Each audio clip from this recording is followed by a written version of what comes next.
Chapter 1. The Twilight of the Empire. The Empire of Crossbridge, Valoria Palace. A crisp metallic clang shattered the profound silence of the palace hall as a silver tray slipped from the hands of the court steward, Angie, shattering into fragments.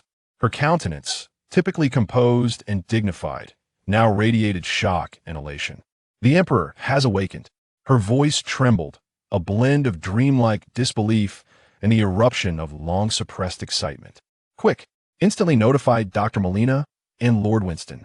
She scarcely paused to gather the remnants of the tray, turning to dash outside, her military boots echoing sharply against the marble floor, propelled forward as if by an unseen force. "Your Majesty?" A weak, hoarse voice, laced with confusion, emerged from behind. Orrick slowly opened his eyes, his head throbbing as if struck by a mighty hammer. Sunlight pierced through the heavy velvet curtains, blinding him, as golden rays illuminated the opulent bed drapery, intricately carved bedposts, and the slick silk coverlet beneath him. "Wait, where am I? How'd I end up in a palace?" His heart raced, bewilderment etched across his face. The young man, whose true name was Doolin, was a freshman studying history.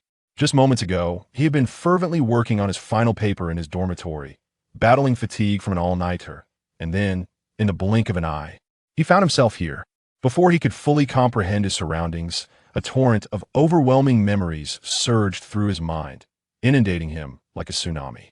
Doolin cradled his head in his hands, nearly crying out in pain. Those memories, undeniably foreign, felt disturbingly real, merging with his very essence. Bit by bit, he pieced it together. He had traversed realms, not merely any transition, but had become the Emperor of the Empire of Crossbridge, Orrick XVI. At first glance, this seemed a stroke of fortune. A mere university student transformed into the sovereign, free to indulge in boundless pleasures, surrounded by a harem and basking in luxury. Yet reality dealt him a harsh blow. The emperor he had inherited was utterly incompetent. This realm, known as the continent of Ura, was tenfold the size of Earth, with vast uncharted wilderness that remained uncharted. Within the known territories, nations flourished like stars in the night sky, with Crossbridge Empire merely a comparatively strong contender, far from the mightiest. A millennium ago, the founding Emperor Orrick Viner was a masterful warrior, carving out a dominion amidst chaos, establishing the Viner dynasty, which had now reached its 17th generation, represented by Orrick XVI. Yet fate had conspired against him. The previous emperor had but one son, born with intellectual disabilities. He spoke for the first time at 5, barely writing his name by 10. When his father passed away at 12, the so-called son of sorrow was thrust onto the throne. What transpired next was all too predictable. With a fool as emperor, would not the nobles and officials ravenously divide the imperial treasury? Devoid of sovereign authority, they openly plundered the empire, consuming it until its demise, only to flee when the time came. Though the original occupant was foolish, he was not blind. He recognized the avarice of his ministers. However, he lacked the courage and intellect to take action. Timid as a mouse, he was trampled upon. In the court, young nobles mocked him openly, even going so far as to cut his imperial robes into skirts for amusement. And so it continued. On his 16th birthday, the day designated by Crossbridge law for him to assume power, he was unceremoniously knocked unconscious by a pony during the festivities. He remained in a coma for 2 full years, until today when Doolin arrived. How could he have been reduced to such a state? Orrick grimaced, his inner turmoil raging. Yet even more dire was what lay ahead. This world was not merely a realm of cold steel and political intrigue. It was infused with extraordinary powers. Ordinary individuals languished at the bottom of society, aspiring to ascend through ranks as apprentices, then trainees, elite warriors, experts, heroes, and masters. Among the masters, the truly exceptional could attain legendary titles, progressing further to grandmasters, starseers, and saints. As for divine beings, they resided solely in myth. In the continent of Ura, strength was the sole, unassailable truth. The founding emperor had forged his empire through mastery. Yet the title of emperor was, in truth, a farce. The true power lay with the dominion of Alton. In the eyes of the common folk, the emperor was akin to a deity. However, to Alton, he was but a docile dog, tending to their flocks. The dominion directly or indirectly controlled 1/8 of the entire continent. Boasting numerous master-level warriors, their pope allegedly bestowed with divine titles, his prowess unfathomable. Though the Crossbridge Empire appeared prosperous, fertile lands, and abundant populace, the reality was that 90% of its resources were siphoned away by Alton, with the remaining scant percentage devoured by corrupt officials, leaving less than half for the imperial treasury. A hollow shell, besieged internally and externally, rotten to the core, with vultures circling above. Alton, however, showed no interest in governance. They merely drained the empire until the last drop of blood and disposed of the carcass. So, I am this emperor, truly the greatest fool in the world? A chill coursed through Orrick. He shifted slightly, his right hand brushing against a cold, hard object at the edge of the bed. Upon grasping it, his imperial scepter left to gather dust for 2 years. Yet, the moment his fingers closed around the scepter, a wave of warmth surged from it into his palm, akin to molten gold coursing through his veins. The irises carved at the scepter's pinnacle suddenly glowed with a dim golden light. The radiance flickered momentarily, leaving a faint sheen on one of the petals. At that instant, a translucent panel materialized before his eyes. Imperial Scepter. Activated. Current level. 1. Imperial points. 10. Summonable unit. Elemental Assassin. Cost. 1 point. Effect. Allows the Emperor to summon formidable soldiers. As levels increase, more units can be unlocked, with a chance to summon special entities. Note, each 100 Imperial points raises the level by 1. Summoning consumes Imperial points, which can be gained by defeating foes. Orrick's pupils constricted. I have a cheat. His breath quickened. Just moments ago, he felt utterly doomed, and now, was this not the quintessential hallmark of a transmigrator's fortune? A smile slowly crept upon his lips, his gaze growing perilously sharp. Very well, let the games begin. Of course, despite his bravado, he first needed to test the waters. Let us see just how powerful this elemental assassin truly is. Orrick inhaled deeply, focusing on the option. Arise, elemental assassin. Chapter 2. Summoning the mightiest assassin. In the grand and empty palace, silence enveloped the space. Before Orrick, fragments of starlight began to coalesce in the air. Without a moment's hesitation, he ignited all his Emperor points in one go, summoning 10 elemental assassins in a single breath. This was a high-stakes gamble, but he had compelling reasons to proceed. The Emperor points replenished steadily at 10 per day, yet his current predicament was dire, requiring immediate power rather than a future promise. Each additional elemental assassin represented an increment of safety. Summoned successful, the cold system notification echoed in his mind. In the blink of an eye, the starlight intensified, weaving blue strands into form. 10 figures gradually coalesced from ethereal outlines into solid shapes. What emerged were 10 silent and lethal silhouettes. Clad in light armor woven entirely from starlight, they knelt uniformly before Orrick, their movements precise and devoid of any superfluity. We pay homage to your majesty. Their voices overlapped, deep yet resonant, exuding unwavering loyalty. These soldiers, birthed from the Emperor's scepter, possessed absolute fidelity. There was no doubt, no betrayal, only unconditional obedience. Orrick nodded slightly, a glint of satisfaction flickering in his eyes. A transparent attribute panel unfurled before him. Elemental Assassin's quantity, 10. Initial level, Elite level 8. Can consume Emperor points to upgrade. Skills. Elemental Fusion. The higher the initial level, the stronger the skill's effect. Unit description. A specialized assassination unit.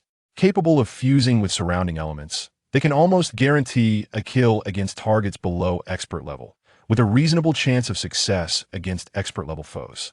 Orrick's heart raced. They could assassinate even those of expert caliber? A smile involuntarily crept onto his lips, excitement bubbling within him.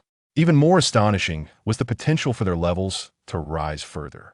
Currently, as elite-level assassins capable of dispatching foes beyond their tier, should they ascend to expert level, could they threaten even hero-level adversaries?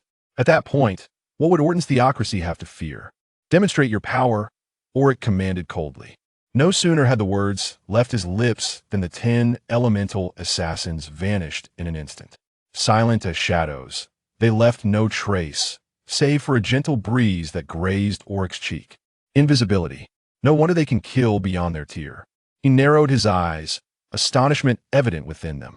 This was the true essence of a silent killer, a perfect instrument of survival and vengeance. With them at his disposal, Orrick finally exhaled deeply. At the very least, he no longer needed to fear being ambushed under the cover of night. Yet, 10 assassins were ultimately insufficient. While they could ensure his safety, they were far from enough to reverse the precarious state of the Crossbridge Empire. He needed more. More points, more units, more formidable power. Emperor points. They must be acquired in abundance. And the system had made it clear, acquiring points was a straightforward affair. Eliminate enemies. A cold smirk graced Orrick's lips. Enemies? He had never been short of those. Within the Empire, corruption had seeped to its very core. The court regents, various ministers, countless nobles, all bowed in feigned reverence while secretly devouring the nation like wolves, treating it as their personal garden to ravage.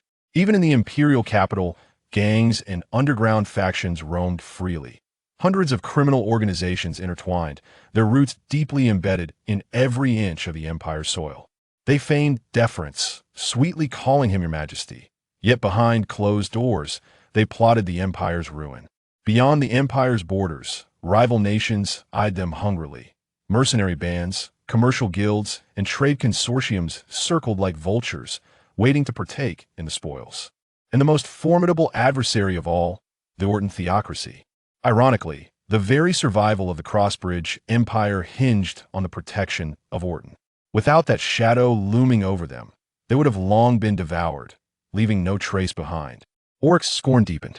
Everyone was focused on how to carve up the Empire, with nary a thought for the plight of the common folk. In the eyes of those powerful figures, commoners were nothing but ants, easily crushed underfoot. But Orrick could not accept this. Perhaps my arrival here is destiny. The Empire was gravely ill, and half-hearted remedies would not suffice. To save this ship, all the rot must be eradicated. Before that, he needed time, strength, and to lay a solid foundation step by step. For now, external threats could wait. He first needed to tidy up his own backyard. This was the only viable path. Until he had the Empire firmly in his grasp, all talk was futile. With this clarity, his thoughts crystallized, and a plan sparked to life like a flash of lightning. The Orrick theocracy had yet to strike a fatal blow, indicating they still desired to siphon resources. As long as they had not decided to obliterate Crossbridge entirely, Orrick had room to grow.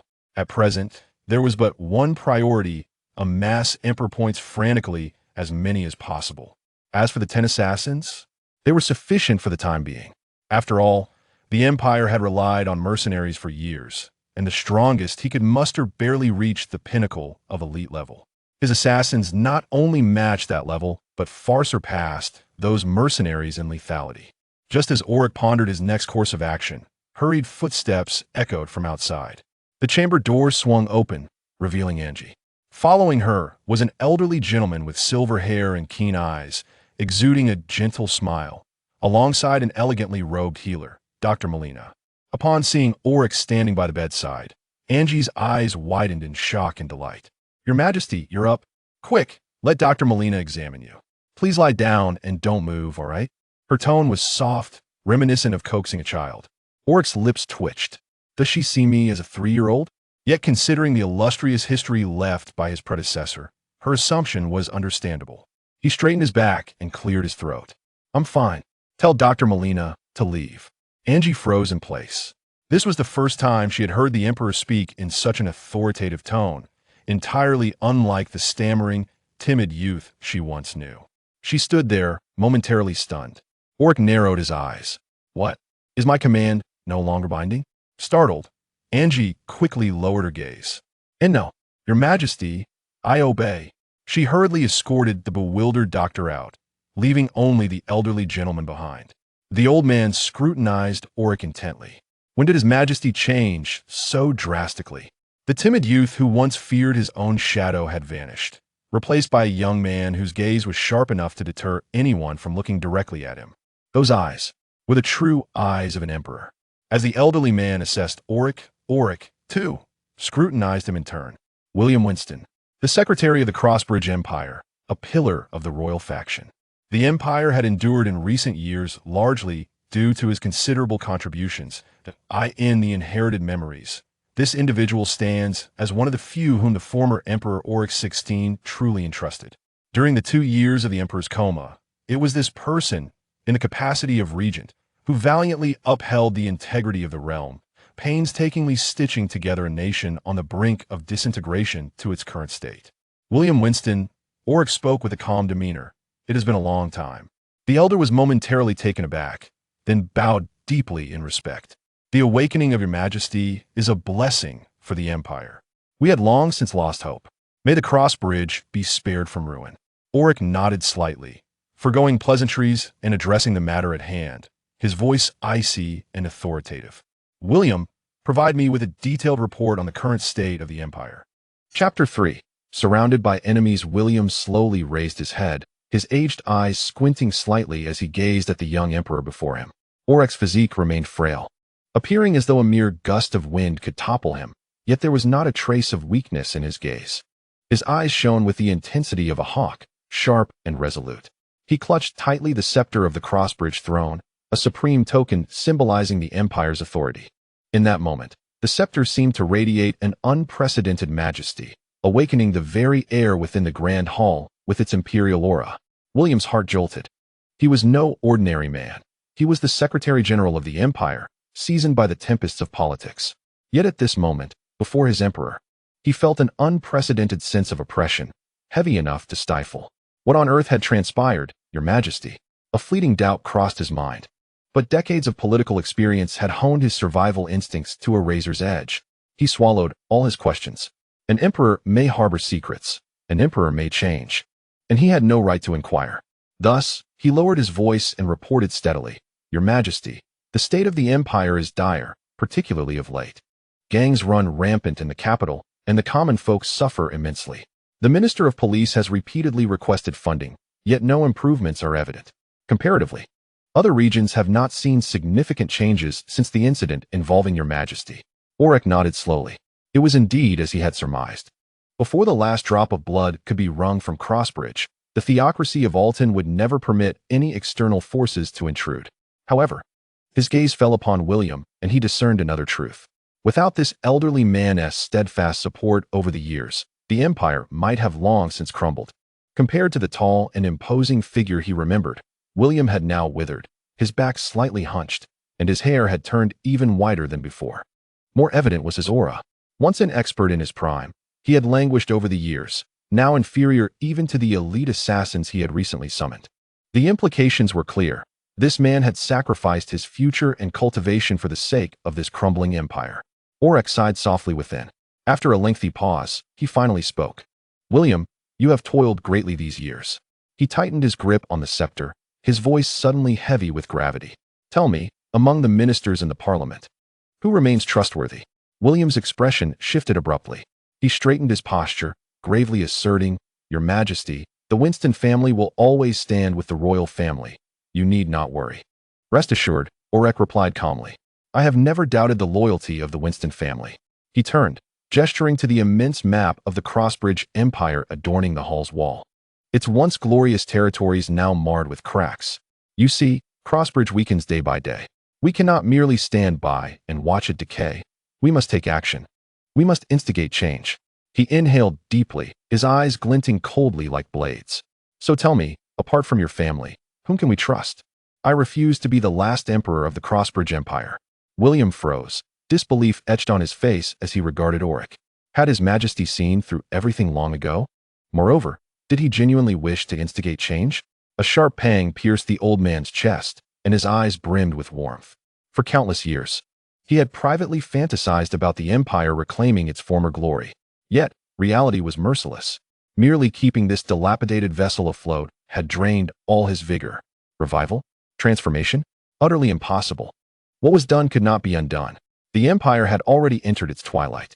He had long accepted this fate, intending to preserve the last vestige of dignity for the empire with his remaining years, guiding the ship steadily into the grave and sinking alongside it. Even the venomous snakes within the council had exhausted him, let alone the gangs outside, the feuding nobles, and the predatory foreign powers. As Secretary General, he felt utterly powerless. Not only he, but the entire royal faction, those who once shared his loyalty, had also succumbed to despair. They no longer aspired to victory. They merely sought to die with dignity when the empire fell, ensuring that future generations would remember their unwavering loyalty until the end. He intended to convey this harsh truth to Orrick, to awaken a modicum of clarity in the young man. Yet, as the words lingered on his lips, he swallowed them back. After a long pause, he whispered, "Your Majesty, what do you intend to do?" Orrick turned, his gaze sharp as a blade. "You will see, William. Soon, you shall witness it with your own eyes. For now, I ask but one thing of you.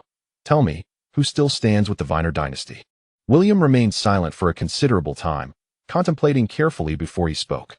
Aside from the Winston family, there are the Smiths, Senator Heimerdinger, and Commander Gaia of the Imperial Guard. There are a few others, but these are the main pillars. He proceeded to detail the current factions within the council: the royal faction, led by the Winston and Smith families; the judicial faction, led by the Minister of Police and the Chief Justice; the military faction, spearheaded by the Grand Marshal; and lastly, the theocratic faction, essentially controlled by the clergy of Alton, with Cardinal Austin as the highest representative in Crossbridge. After listening, Orrick fell silent, his mind racing. After a while, he spoke. "William, I entrust you with two tasks. First, stabilize them. Urge them to exercise patience a little longer. Second, begin nurturing a new generation within the council. Individuals who must be absolutely loyal to the crown, preferably not of noble lineage." William was taken aback, his brow furrowing. "Why, Your Majesty, what do you intend to accomplish? Is it merely to strengthen the royal faction? It cannot be that simple."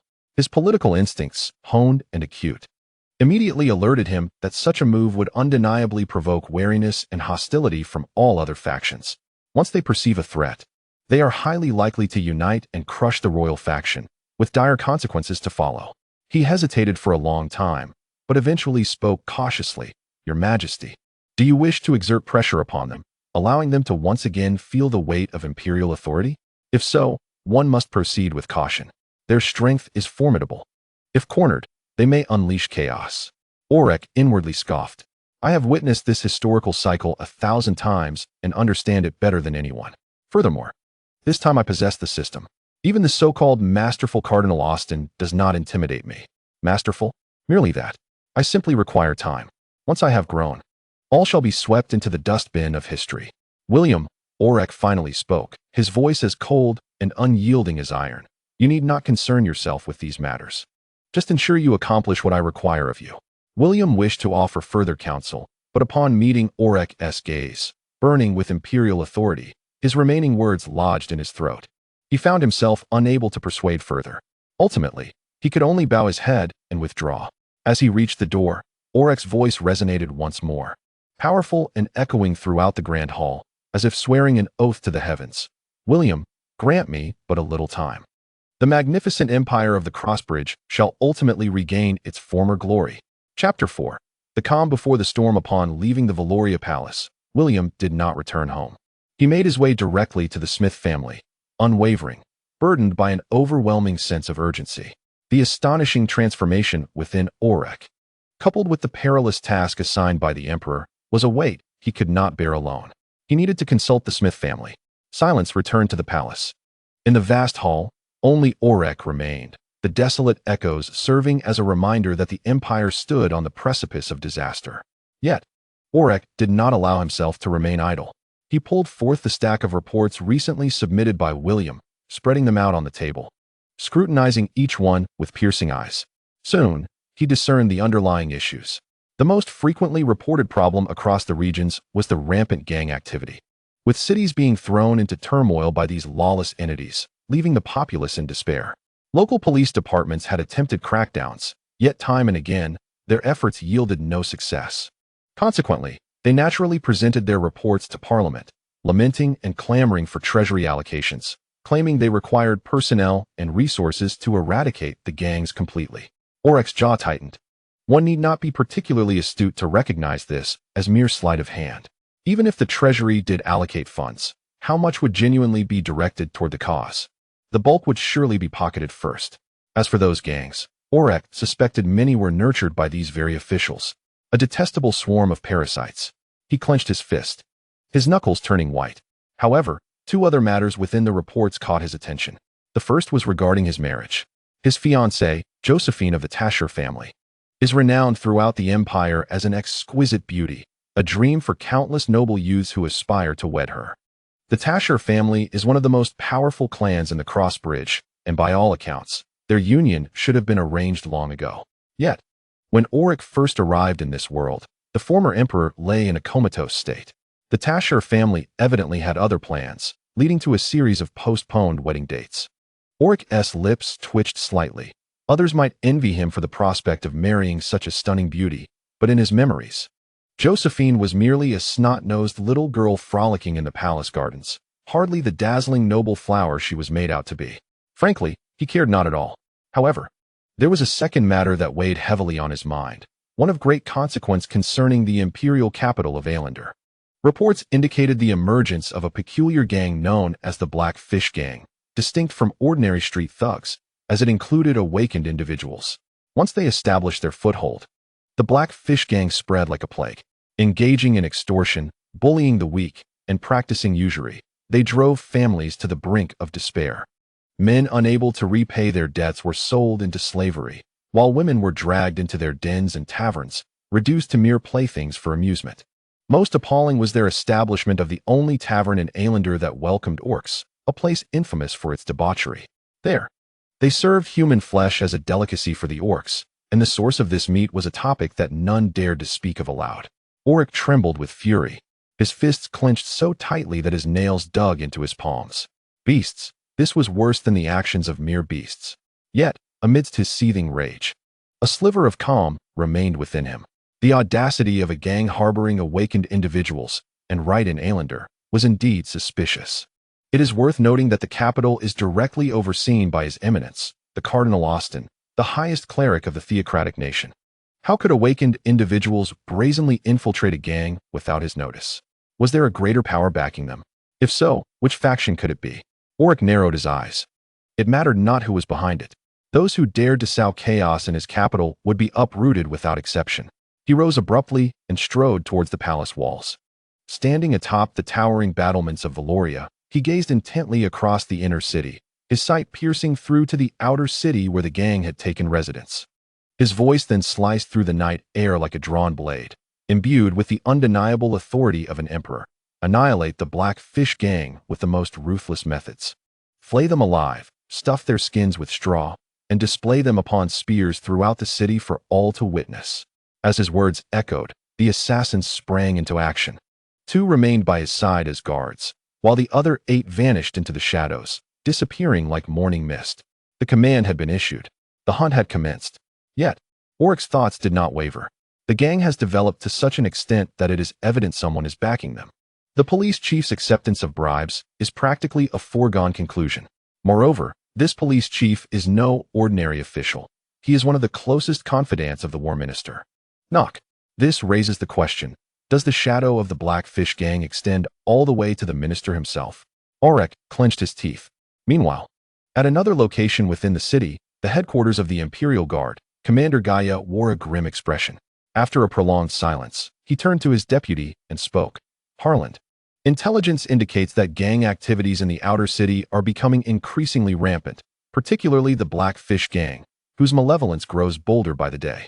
What is your perspective? Harland, furrowing his brow, replied. Commander, do you not find this situation peculiar? Gaia narrowed his eyes, remaining silent, waiting for him to elaborate.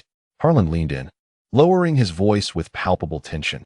Under normal circumstances, with Cardinal Austin personally overseeing the capital, which awakened individual would dare to cause such blatant disturbances? Yet, the Black Fish Gang does so without hesitation. This is far from trivial. Furthermore, have you noticed how other major forces have been unusually quiet lately? Their silence is too coincidental, as if they have all agreed to feign ignorance. Gaia's fists clenched tightly, his voice strained with anger. You are correct. These beasts, in pursuit of their own selfish gains, trample upon the common folk as if they were mere blades of grass. Do they not comprehend? If order collapses in the capital, they too will suffer the consequences. A band of short-sighted fools. His roar echoed through the hall, his blood boiling with fervor. However, Harland wearily sighed, dousing him with cold reality. Commander, We both understand the truth. The Imperial Guard is formidable, yet if we act recklessly, the Grand Marshal will seize the opportunity to deal with you. She has coveted your position for quite some time. Gaia gritted his teeth even harder, fully aware of the gravity of the situation. The Imperial Guard remains one of the few reliable forces left for the royal family. Should he be stripped of command, the royal faction would suffer a devastating blow. Harlan continued, his tone heavy. Moreover, the Black Fish Gang harbors awakened individuals. If they indeed have powerful backing, our guard may not be able to quell the situation even if we mobilize. To speak frankly, this matter is likely beyond our resolution. A long silence enveloped the hall. Finally, Gaia exhaled heavily, his face etched with reluctance. Then let us remain still for now. We shall await William's orders. Our primary duty remains the protection of His Majesty. He clenched his fists once more, his voice low and bitter, yet the Black Fish Gang. The words remained unspoken, replaced by a powerless roar. The night deepened. In the shadows of Alindo, a storm was quietly gathering strength. Chapter 5. The Terrifying Elemental Assassin. In the capital, Alindo, the outer city's busiest market, a heavy wooden door was suddenly kicked open with a resounding crash. A scoundrel adorned with a wide-brimmed hat swaggered in, his face a mass of flesh, exuding an aura of menace. Old Jack, it's already the second day. How much longer do you intend to delay? On a rickety wooden bed lay a limping old fishmonger, struggling to prop himself up, his trembling hands clutching the sheets. His eyes filled with despair as he gazed at the intruder. Boss Harlan, you must be mistaken. I repaid the entire sum yesterday. I handed it directly to Danny, who assured me that the debt was cleared. Nonsense. Harlan sneered, his brows arching menacingly, a glint of malice in his eyes. You think you can fool me? Before the words could fully escape his lips, he viciously stomped on the old man's face, the boot pressing down with brutal force. Speak. Where is the remaining money hidden? Old Jack cried out in agony, desperately grasping at Harlan's boot, pleading, Boss Harlan, I swear there isn't a single coin left. Please, spare me. I borrowed just 2 gold coins from the Black Fish Gang, yet I've repaid 20. Isn't that enough? Harlan let out a cold laugh, his lips curling into a cruel smirk. Enough? It will never be enough for me. He pressed down harder, and with a sickening crack, the sound of bone breaking echoed in the dilapidated room as old Jack's anguished screams pierced the air. At that moment, a small figure shot out from under the bed. A little girl screamed as she lunged forward, biting Harlan's arm with all her might. Let go of my dad, you wicked man. Harlan winced in pain, looking down to discover the tiny assailant. Oh, old Jack, I didn't realize your daughter had grown so much, he grinned, a smile that sent shivers down one's spine. Very well, let her entertain me for a few days, and we shall consider the debt settled. Regardless of old Jack's desperate pleas, Harlan seized the girl by her collar, dragging her out the door like a sack of potatoes. The neighbors in the market had long been hiding behind cracks in the door, watching in silence. Upon seeing Harlan emerge with the child, they all lowered their heads, feigning ignorance. No one dared to speak, nor intervene. They were all too aware of the dire consequences of crossing the Black Fish Gang. In truth, such occurrences were commonplace in the outer city, and many considered old Jack fortunate. At least he and his wife were still alive. Typically, when the Black Fish Gang set their sights on someone, they would simply abduct, loot, and slaughter entire families. A ruthless one-stop service far worse than this. To retain 2 lives was already an act of mercy. Meanwhile, within the lair of the Black Fish Gang, the deputy leader fidgeted uneasily, casting a furtive glance at the bald, scarred man seated at the head of the table. Boss, do you think we may have gone a bit too far this time? He whispered, swallowing hard. After all, this is Cardinal Austin's territory. If we stir up too much trouble, what if we attract his attention? The bald leader smiled darkly, leaning back with an air of disdain.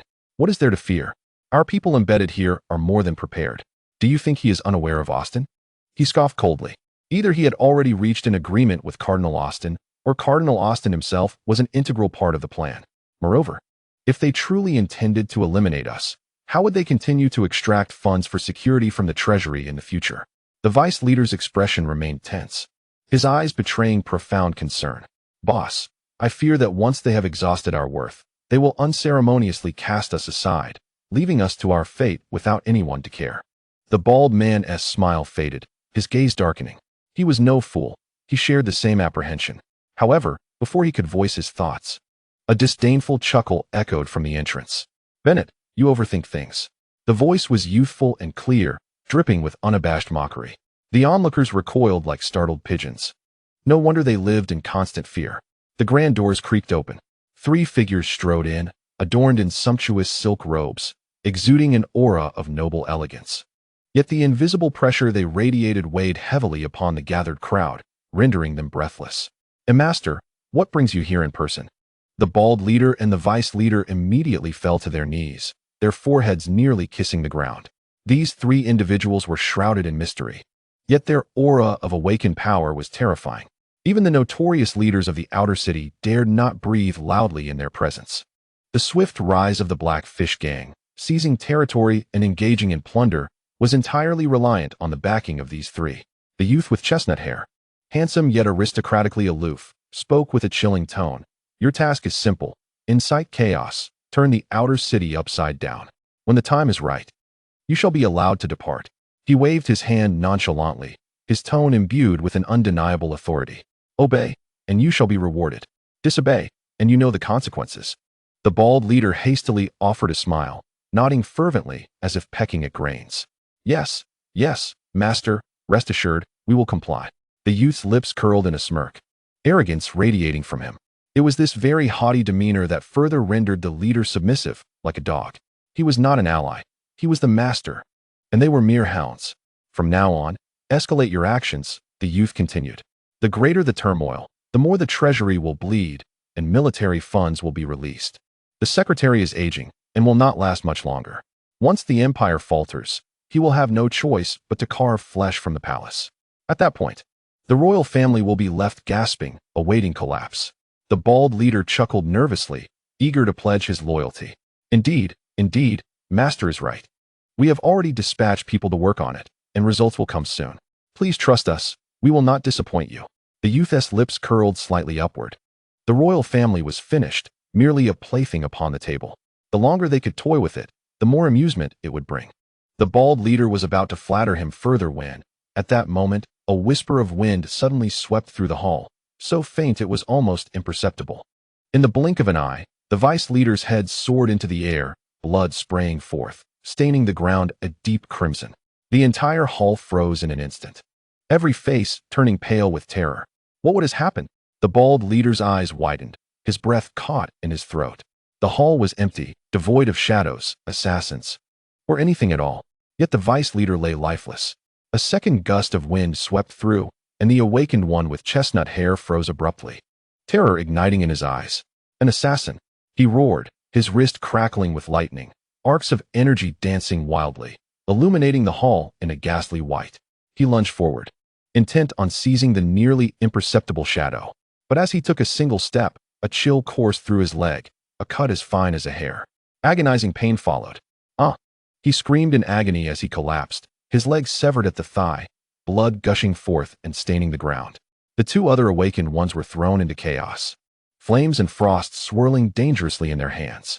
Yet, before they could unleash their powers, 2 dark figures rose silently behind them. In an instant, both were cleaved in half. Their bodies fell heavily to the ground, and the elemental glow extinguished in an instant. Bennett, the bald leader, felt his knees buckle and collapse to the floor, drenched in cold sweat. What on earth is happening?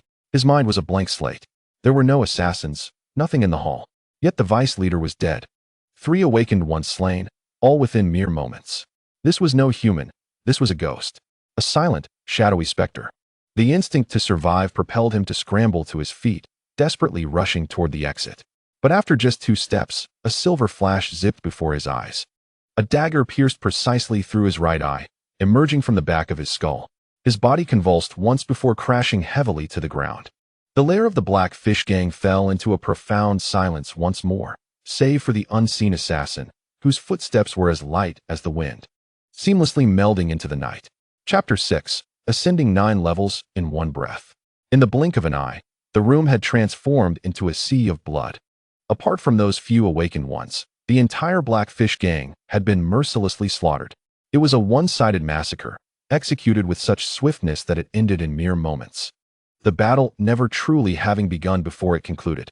Now, only 3 awakened ones remained alive. Yet, faced with an enemy they could neither see nor touch. Even their leader was reduced to a shriek, his voice cracking in terror. Who are you? Who are you? The other two awakened ones were pale as ghosts, trembling so violently they could scarcely speak, their eyes darting about in fear, yet grasping nothing but shadows. At that moment, 8 figures slowly materialized before them. The figures flickered in and out of reality, a half-translucent and half-corporeal presence, as if they existed simultaneously in 2 realms, like phantoms birthed from mist, yet imbued with a disquieting sense of reality. Their outlines quivered incessantly, and despite the awakeners' earnest efforts, their faces remained obscured. At that moment, a voice, as cold as ice and piercing as a blade, shattered the profound silence, emanating from one of the ghostly assassins. State your identity. Whom do you serve? The voice penetrated the skin, more frigid than the sharpest knife. Upon hearing it, the leader of the Awakeners' expression twisted in disbelief. He never anticipated that these eerily elusive killers would possess the capacity for speech.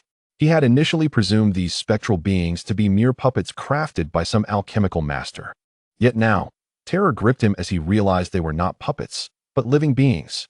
But if they were alive, how could they vanish into thin air and execute their deadly deeds unseen? This revelation utterly shattered his understanding. As an apprentice awakener, he had always held himself in high regard, but in this moment, he was left with a profound sense of helplessness. There was no inkling of hope within him. These individuals could extinguish his life as easily as one might crush an ant. We are from the Unicorn Trade Guild, he shouted desperately. We are merely following orders. Please, spare me.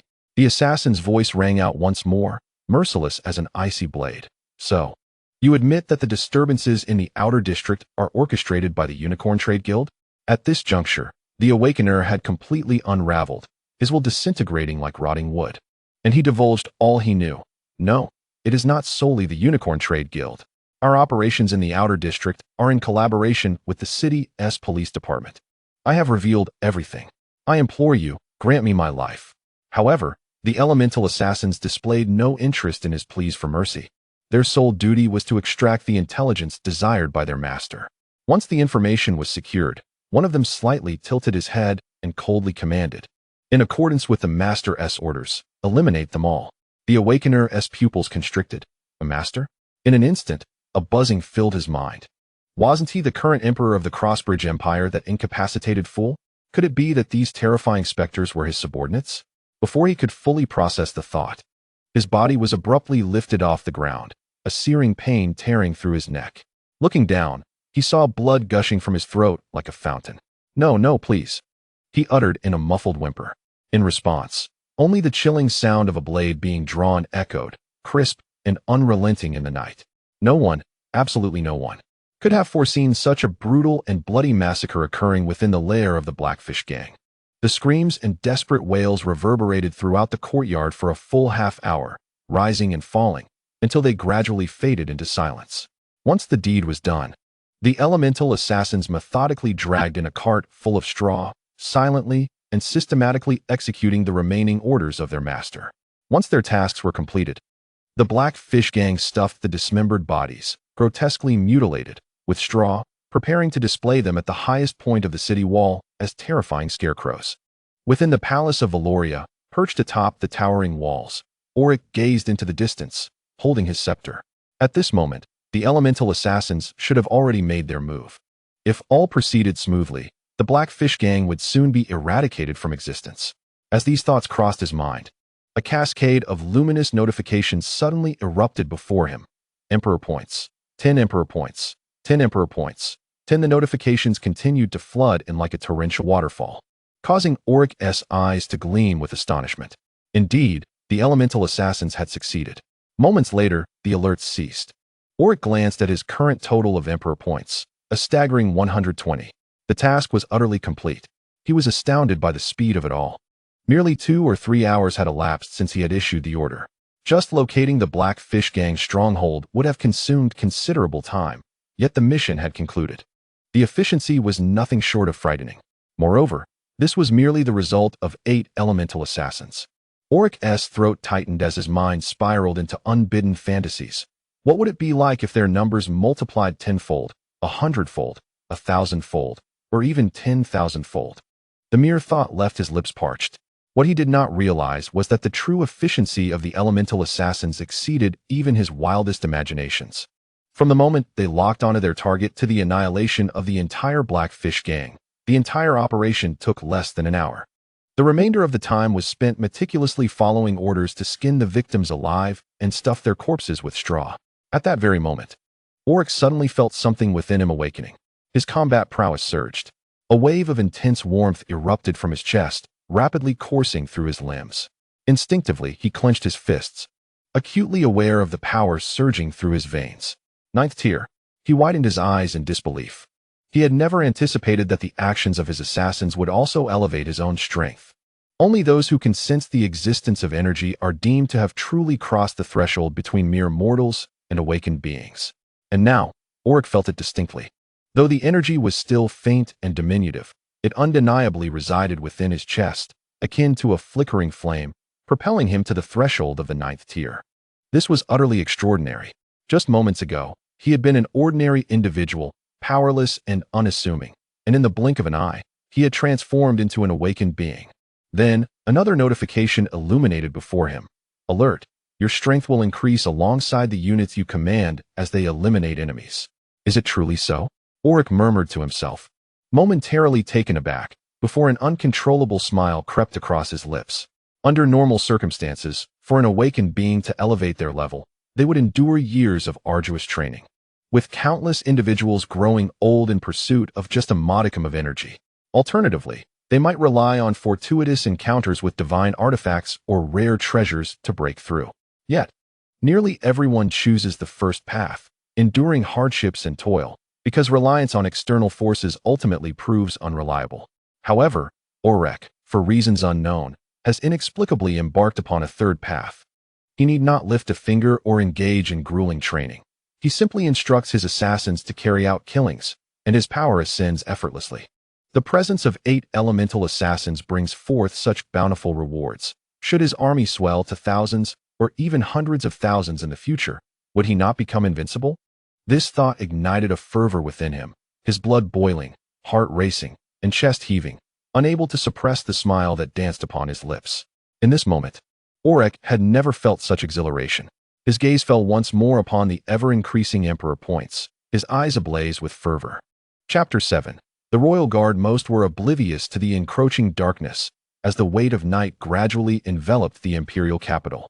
The 8 elemental assassins returned silently, their blades still tinged with the faint scent of blood and straw, like shadows returning to their nest. The Valoria Palace welcomed them in serene silence.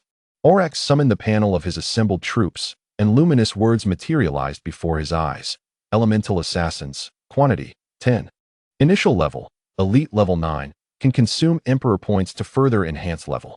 Seeing these assassins, utterly loyal to him, a wave of satisfaction surged within Orrick. His personal strength had just breached the threshold, ascending from elite level 8 to elite level 9. The thrill of power coursing through him was almost dizzying. Reflecting on how just yesterday he had been a worthless wretch, today he could genuinely feel the force coalescing within him. Your Majesty, one assassin spoke respectfully, his voice sharp as his blade. The Blackfish gang has been completely eradicated. Another assassin coldly added, we have ascertained that their actions were directed by the city's police bureau. Among them are 3 awakened individuals who serve as spies for the Unicorn Trade Guild. Orrick's brow furrowed deeply. The web of conspiracy was ensnaring him more swiftly than he had anticipated. In the Crossbridge Empire, the police are not mere enforcers of petty crimes as on Earth. Here, the police force wields substantial power. They maintain public order, oversee officials, engage in intelligence activities, and even carry out assassination missions. If this matter indeed implicates the police minister, the trouble at hand is far beyond that of a mere gang. The police minister is no ordinary bureaucrat. Traditionally, this position also serves as the Deputy Secretary General, one of the true triumvirate of the Empire, second only to the Emperor himself. Orrick's gaze turned icy, his voice laced with a chilling intent. A pack of parasites. Meanwhile, at the western gate of the Valoria Palace, Deputy Captain Wood lounged in a chair, sipping fine wine with a smug expression. Just then, a soldier stumbled in, pale and breathless. Deputy Captain, we have grave news. The Blackfish gang has been annihilated. Wood's previously relaxed demeanor suddenly froze, and he straightened up abruptly. Are you certain? Absolutely. The guard's voice trembled, revealing the brutality of the act. Someone had been skinned alive and displayed on the city wall for all to see. As he absorbed the gruesome account, a glint of determination flickered in Wood's narrowed eyes. This was a fortuitous opportunity. Commander William had been troubled by the affairs concerning the Black Fish Gang lately. If Wood could seize the credit for himself, a substantial reward would surely follow. However, upon further reflection, he realized that the cunning William was not easily deceived. A reckless attempt to mislead him might result in dire consequences. No, it would be wiser to bypass him entirely and seek the edict directly from the comatose emperor. With the imperial seal, even the Minister of Finance would be powerless to deny him the promised bounty. With a wave of his hand, Wood commanded, "Prepare a memorial tribute for me at once." Half an hour later, Wood, brimming with confidence and clutching the freshly penned tribute, made his way toward the emperor's quarters within the palace. The emperor was still unconscious? That hardly mattered, as long as he could obtain the royal seal. A mere stamp on the document would compel the treasury to release 1,000 gold coins. 1,000 gold coins, fine silks, imported wines, and exquisite songstresses from the eastern territories were already dancing in his imagination when a chilling voice, sharp as a blade, interrupted, "Deputy Captain Wood, why are you here in the inner palace instead of your post at the west gate?" Wood halted, slowly turning around, his expression darkening instantly. Standing before him was Angie, suspicion evident in her eyes, her hand resting on the hilt of her sword. It was her. A smirk played at the corners of Angie's lips as she retorted, "What gives you the right to question me? Is the emperor awake?" "Not yet," Wood replied tersely. "Is that so? Then I shall see for myself." As he spoke, he arrogantly pushed past her in an attempt to advance. Angie immediately positioned herself in his path. "Deputy Captain Wood, ahead lies the emperor's chambers. No one may enter without a direct command from His Majesty." "Who says I'm forcing my way in?" "I have come to inform the emperor in person of the demise of the Black Fish Gang." Wood laughed heartily, but his laughter swiftly turned menacing as he drew his sword, its tip aimed directly at Angie's throat. "Do not impede matters of state. If you dare to obstruct me again, I shall sever your head." Before his words had fully escaped his lips, his sword lunged forward, each strike lethal. Angie deftly sidestepped, yet was still a moment too late, a line of blood blossoming on her cheek. She stumbled back, not from pain, but from the shock that he truly dared to draw his sword against her within the Valoria Palace. This was beyond arrogance, it was madness. Anger's fire ignited within Angie. With her prowess, she could take Wood's head in a single strike. Yet her loyalty to the emperor compelled her to suppress her murderous intent. She could not spill blood within the sanctity of the temple and invite scandal upon His Majesty. Taking a deep breath to steady her stance, her voice turned icy. "Deputy Captain, should you insist on forcing your way in, it would be an act of treason. The entire guard will stand against you." Wood's movement faltered, clearly taken aback by the intensity of her response. In a fleeting moment, he was genuinely tempted to kill. Yet, rationality swiftly prevailed. He recognized that Andrew's prowess surpassed his own, and engaging in a confrontation might not bode well for him. Moreover, to risk becoming a traitor for a mere 10,000 gold coins seemed unwise. He spat in disdain and reluctantly sheathed his sword. "You are formidable. With a mad dog like you around, I shan't waste my energy. I shall seek out William." Within the confines of the palace, Orrick remained blissfully unaware of the tense standoff outside. He had spent an entire night in restless contemplation, his mind consumed by the Empire's precarious state. The events of the previous day had opened his eyes to the reality. The Empire of the Crossed Bridge was a den of serpents, rife with treachery. He rummaged through every scrap of knowledge in his memory, striving to untangle the web of various factions. Not a moment of slumber graced him. He was not alone in his sleeplessness. Throughout the night, the nobles of the imperial capital tossed and turned, haunted by the grim fate of the Black Fish Gang, their demise reverberating through the city. Not only had they been exterminated, but their skins were flayed and displayed like livestock upon the city walls. This was no mere act of revenge, it was a blatant affront. As the news spread, spies from all factions sprang into action. When the intelligence was compiled, gasps of disbelief echoed among the nobles. Not only had the Black Fish Gang been obliterated, but even the Awakened from the Unicorn Trade Guild had met a similar fate. Their skins paraded for all to see. This was no longer a personal vendetta, it was a declaration of war against the Unicorn Trade Guild. But who possessed such audacity? At the same time, in the palace guard's barracks, Commander Gaia of the Imperial Guard was preparing for the next day's council meeting when a panicked servant burst in. "My Lord Gaia, a calamity has befallen us. The Black Fish Gang has been uprooted, their skins hung upon the city walls. Even the awakened from the Unicorn Trade Guild have been spared no mercy, not a single one remains." "What?" Gaia's voice rose sharply. To dare lay hands on the awakened from the Unicorn Trade Guild was nothing short of cataclysmic across all of Eldendor. His first thought was of Cardinal Austin. Only someone of his ruthless caliber could orchestrate such an event. However, a moment later, Gaia's expression shifted to a slight smile. At the very least, the hot potato that was the Black Fish Gang had been resolved by someone else, which could be considered a blessing. In the heart of the inner city, Senator Heimerdinger also received the news simultaneously. He pondered briefly before dispatching inquiries and then donned his ceremonial robes, making his way to the Senate. Upon entering, he sought out the astute William and whispered, "William, who do you suspect was behind the destruction of the Black Fish Gang?" William narrowed his eyes, falling into silence for a moment before responding slowly, "Do you suspect Cardinal Austin?" Heimerdinger pressed his lips together. Given the current circumstances, he was indeed the only one capable of such a feat. William nodded slightly, but refrained from elaborating. In truth, annihilating the Black Fish Gang was not particularly challenging. Even William could accomplish it with ease. However, executing it so thoroughly, leaving no traces and avoiding stirring the titanic forces lurking in the shadows, was an entirely different matter. It was precisely this aspect that sent chills down the spine. Yet, Heimerdinger suddenly shook his head. No, if it was Cardinal Austin's doing, he would never conceal it. Moreover, to my knowledge, the bishop has been in seclusion, engaged in prayer, making it unlikely for him to intervene. He lowered his voice, his tone becoming peculiar. My informant managed to extract a statement from a lowly minion of Austin, claiming that all of this is the work of ghosts. Chapter 8. Dragged back. A rare seriousness flickered across William's face. For most, the existence of specters is merely a tale or rumor. Rather than entangle himself in the debate of whether they exist, William was more concerned with the implications should they indeed exist and their ulterior motives. That was the true source of his unease. For the time being, let us observe the situation, William suggested to Heimerdinger, indicating that they should remain silent and gauge the reactions of others.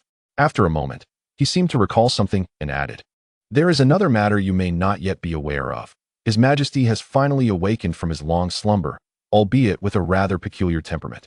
Just yesterday, His Majesty suddenly instructed me to cultivate a group of officials and to placate others within our royal faction.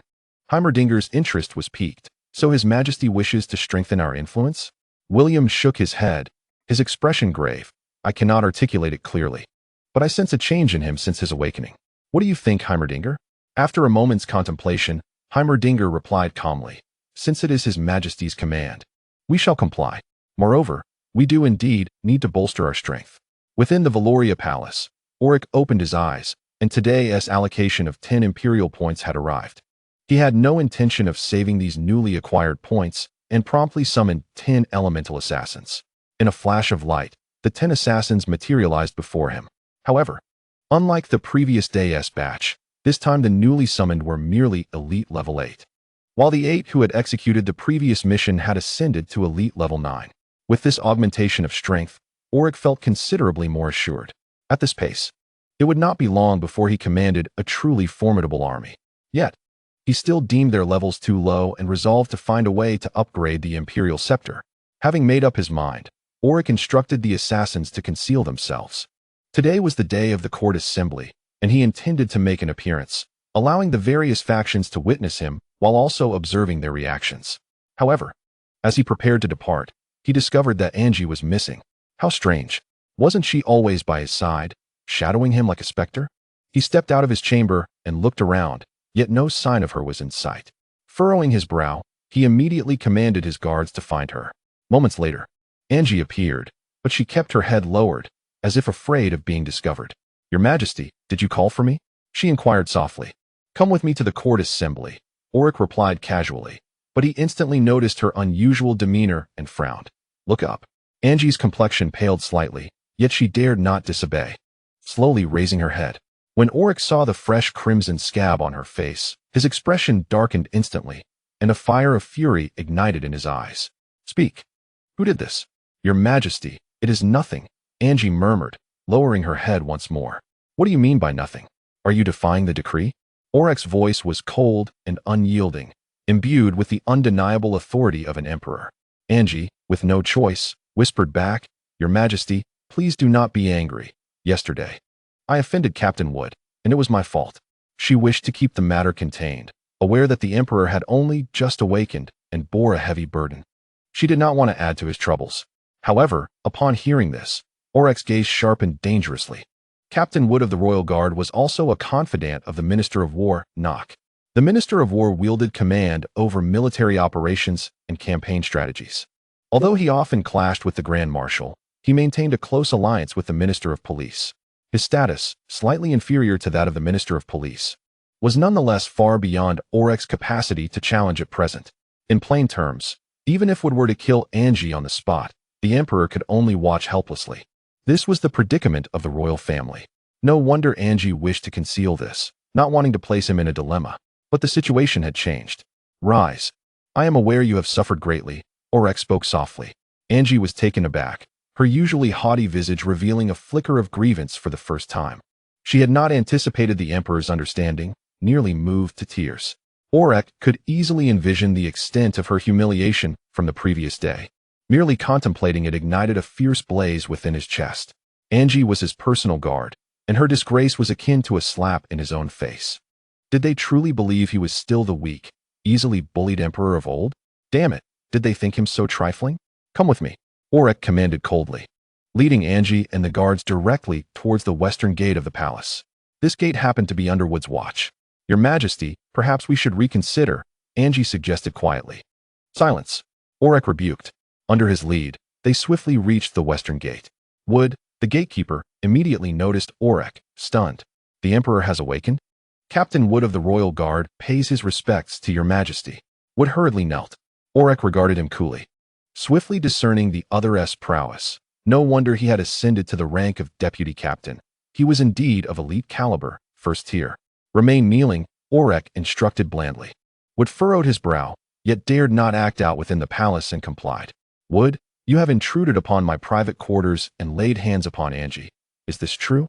Wood was taken aback, about to defend himself, but Orrick continued, "Regardless of your admission, you must die today." With that, he turned to Angie, commanding, "I order you to kill him." "What?" She could not believe her ears. Angie froze in place, utterly paralyzed. She had never anticipated the Emperor would directly decree the execution of Wood. Was this truly the same Emperor who had once been weak and subjected to humiliation? Seeing her hesitation, Orrick's brow furrowed deeply, his imperial authority pressing down like a tempest. "What? Do you dare to defy my decree?" Angie's heart trembled. And just as she was about to speak, Orrick suddenly thrust an iron rod into her hands. "If you cannot kill, you do not deserve to remain by my side. Those I desire are never allowed to be useless." Upon hearing these words, Angie's gaze instantly hardened.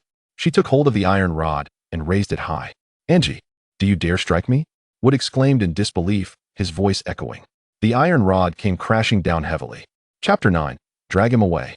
Shatter every bone. Wood had never anticipated that a mere court attendant like Angie would genuinely dare to lay hands on him. Instinctively, he sought to rise and resist.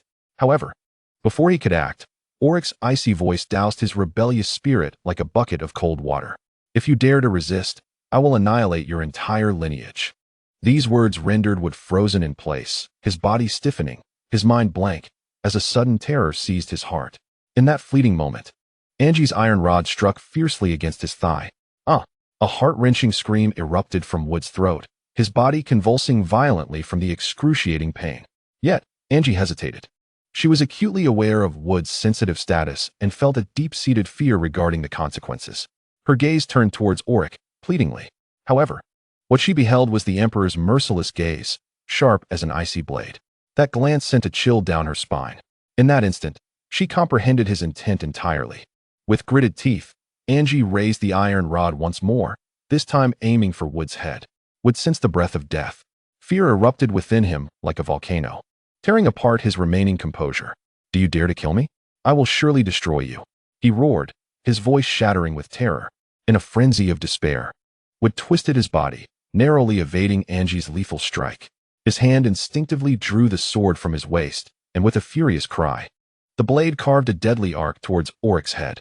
This sudden reversal stunned everyone present. Chaos erupted in the hall as guards shouted in panic, the air thick with confusion.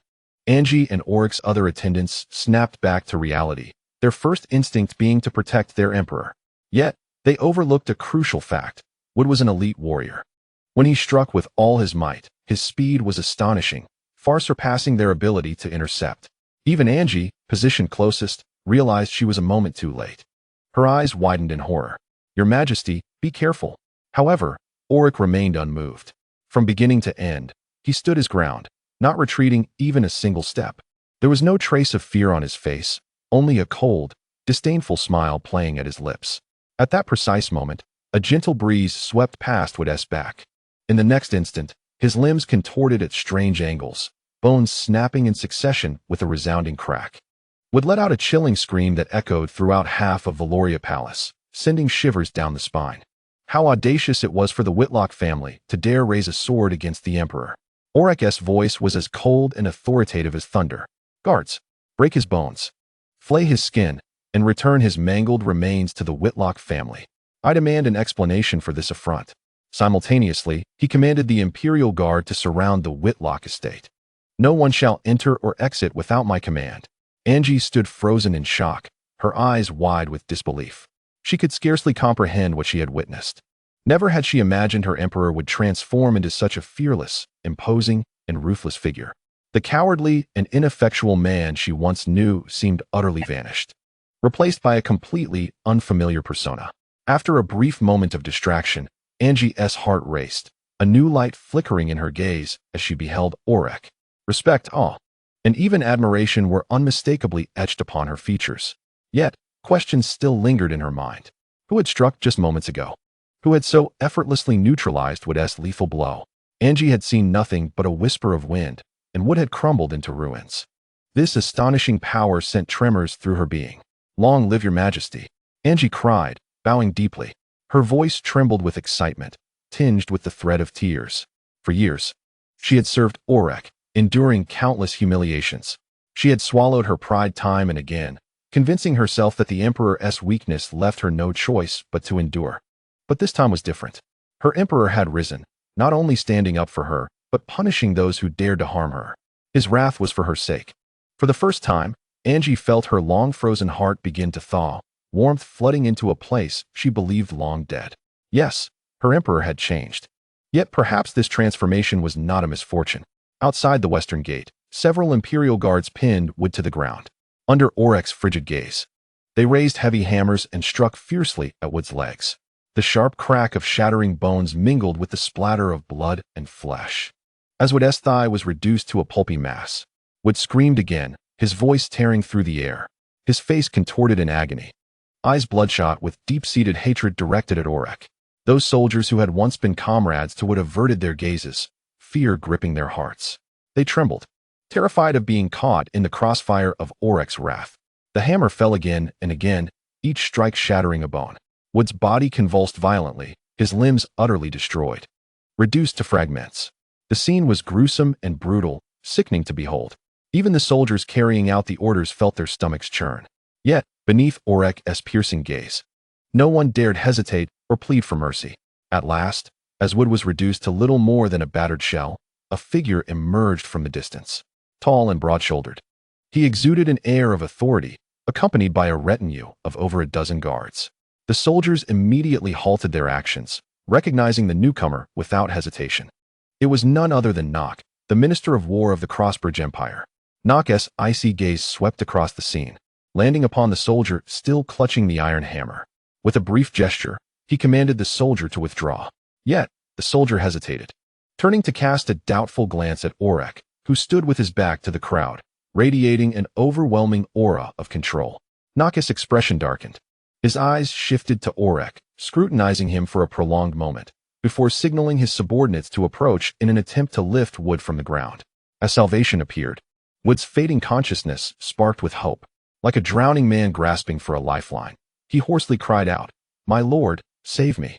However, Nock's countenance hardened. Without warning, he struck Wood's face with a resounding slap. "You worthless fool," Nock bellowed, "you brainless swine. You were appointed as the deputy commander of the Imperial Guard to protect His Majesty, Yet you behave in such a manner? Do you not know how to restrain yourself? My lord, I acknowledge my mistake. Wood sobbed. Though the slap stung, he understood that it was not cruelty, but rather Nock's way of preserving his life.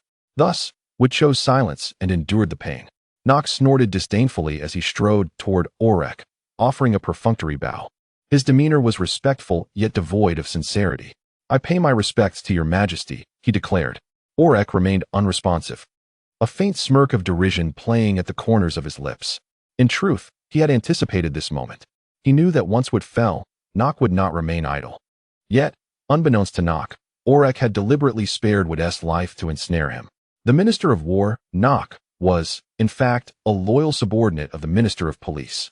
Among the three great powers of the Empire, the Minister of Police had long sought to extend his influence into the military. However, the Grand Marshal held ultimate command over the army and would never permit such interference. Thus, the two factions had been at odds for an extended period. Wood's position had become a pivotal pawn that neither side could afford to relinquish easily. Therefore, even Nock would not casually abandon him. And so, Orrick patiently awaited the opportune moment. He understood that the trap had been set. For both the faction of the Minister of Police and the influence of the Grand Marshal wielded enough power to shake the very foundations of the Crossbridge Empire. Even as Emperor, Orrick was compelled to tread carefully. Yet, he was also acutely aware that this game had already commenced. Chapter 10. The Minister of War's Deception. What brings you here? Orrick turned, his staff shimmering faintly with light, casting a cold glance at the still-bowed Nock. His tone was as sharp as frost, uncompromising in its essence. Nock hesitated for a moment, struck by the transformation of the Emperor. Orrick, after years of slumber, now seemed to embody an entirely different persona. After a brief pause, Nock forced himself to speak respectfully. Your Majesty, it appears there has been a misunderstanding regarding Wood. The recent incident stemmed solely from his concern for your safety. In a moment of panic, he aired, I earnestly implore you to grant him another chance. Orrick narrowed his eyes, a glimmer of icy light flashing within them as his fingers unconsciously caressed the jewels embedded in his scepter. His voice, calm yet laced with a hint of peril, resonated. So you are advocating for him? The Minister of War, Nock, stiffened, a flicker of caution crossing his gaze as he scrutinized Orrick. The Emperor before him exuded an unsettling presence.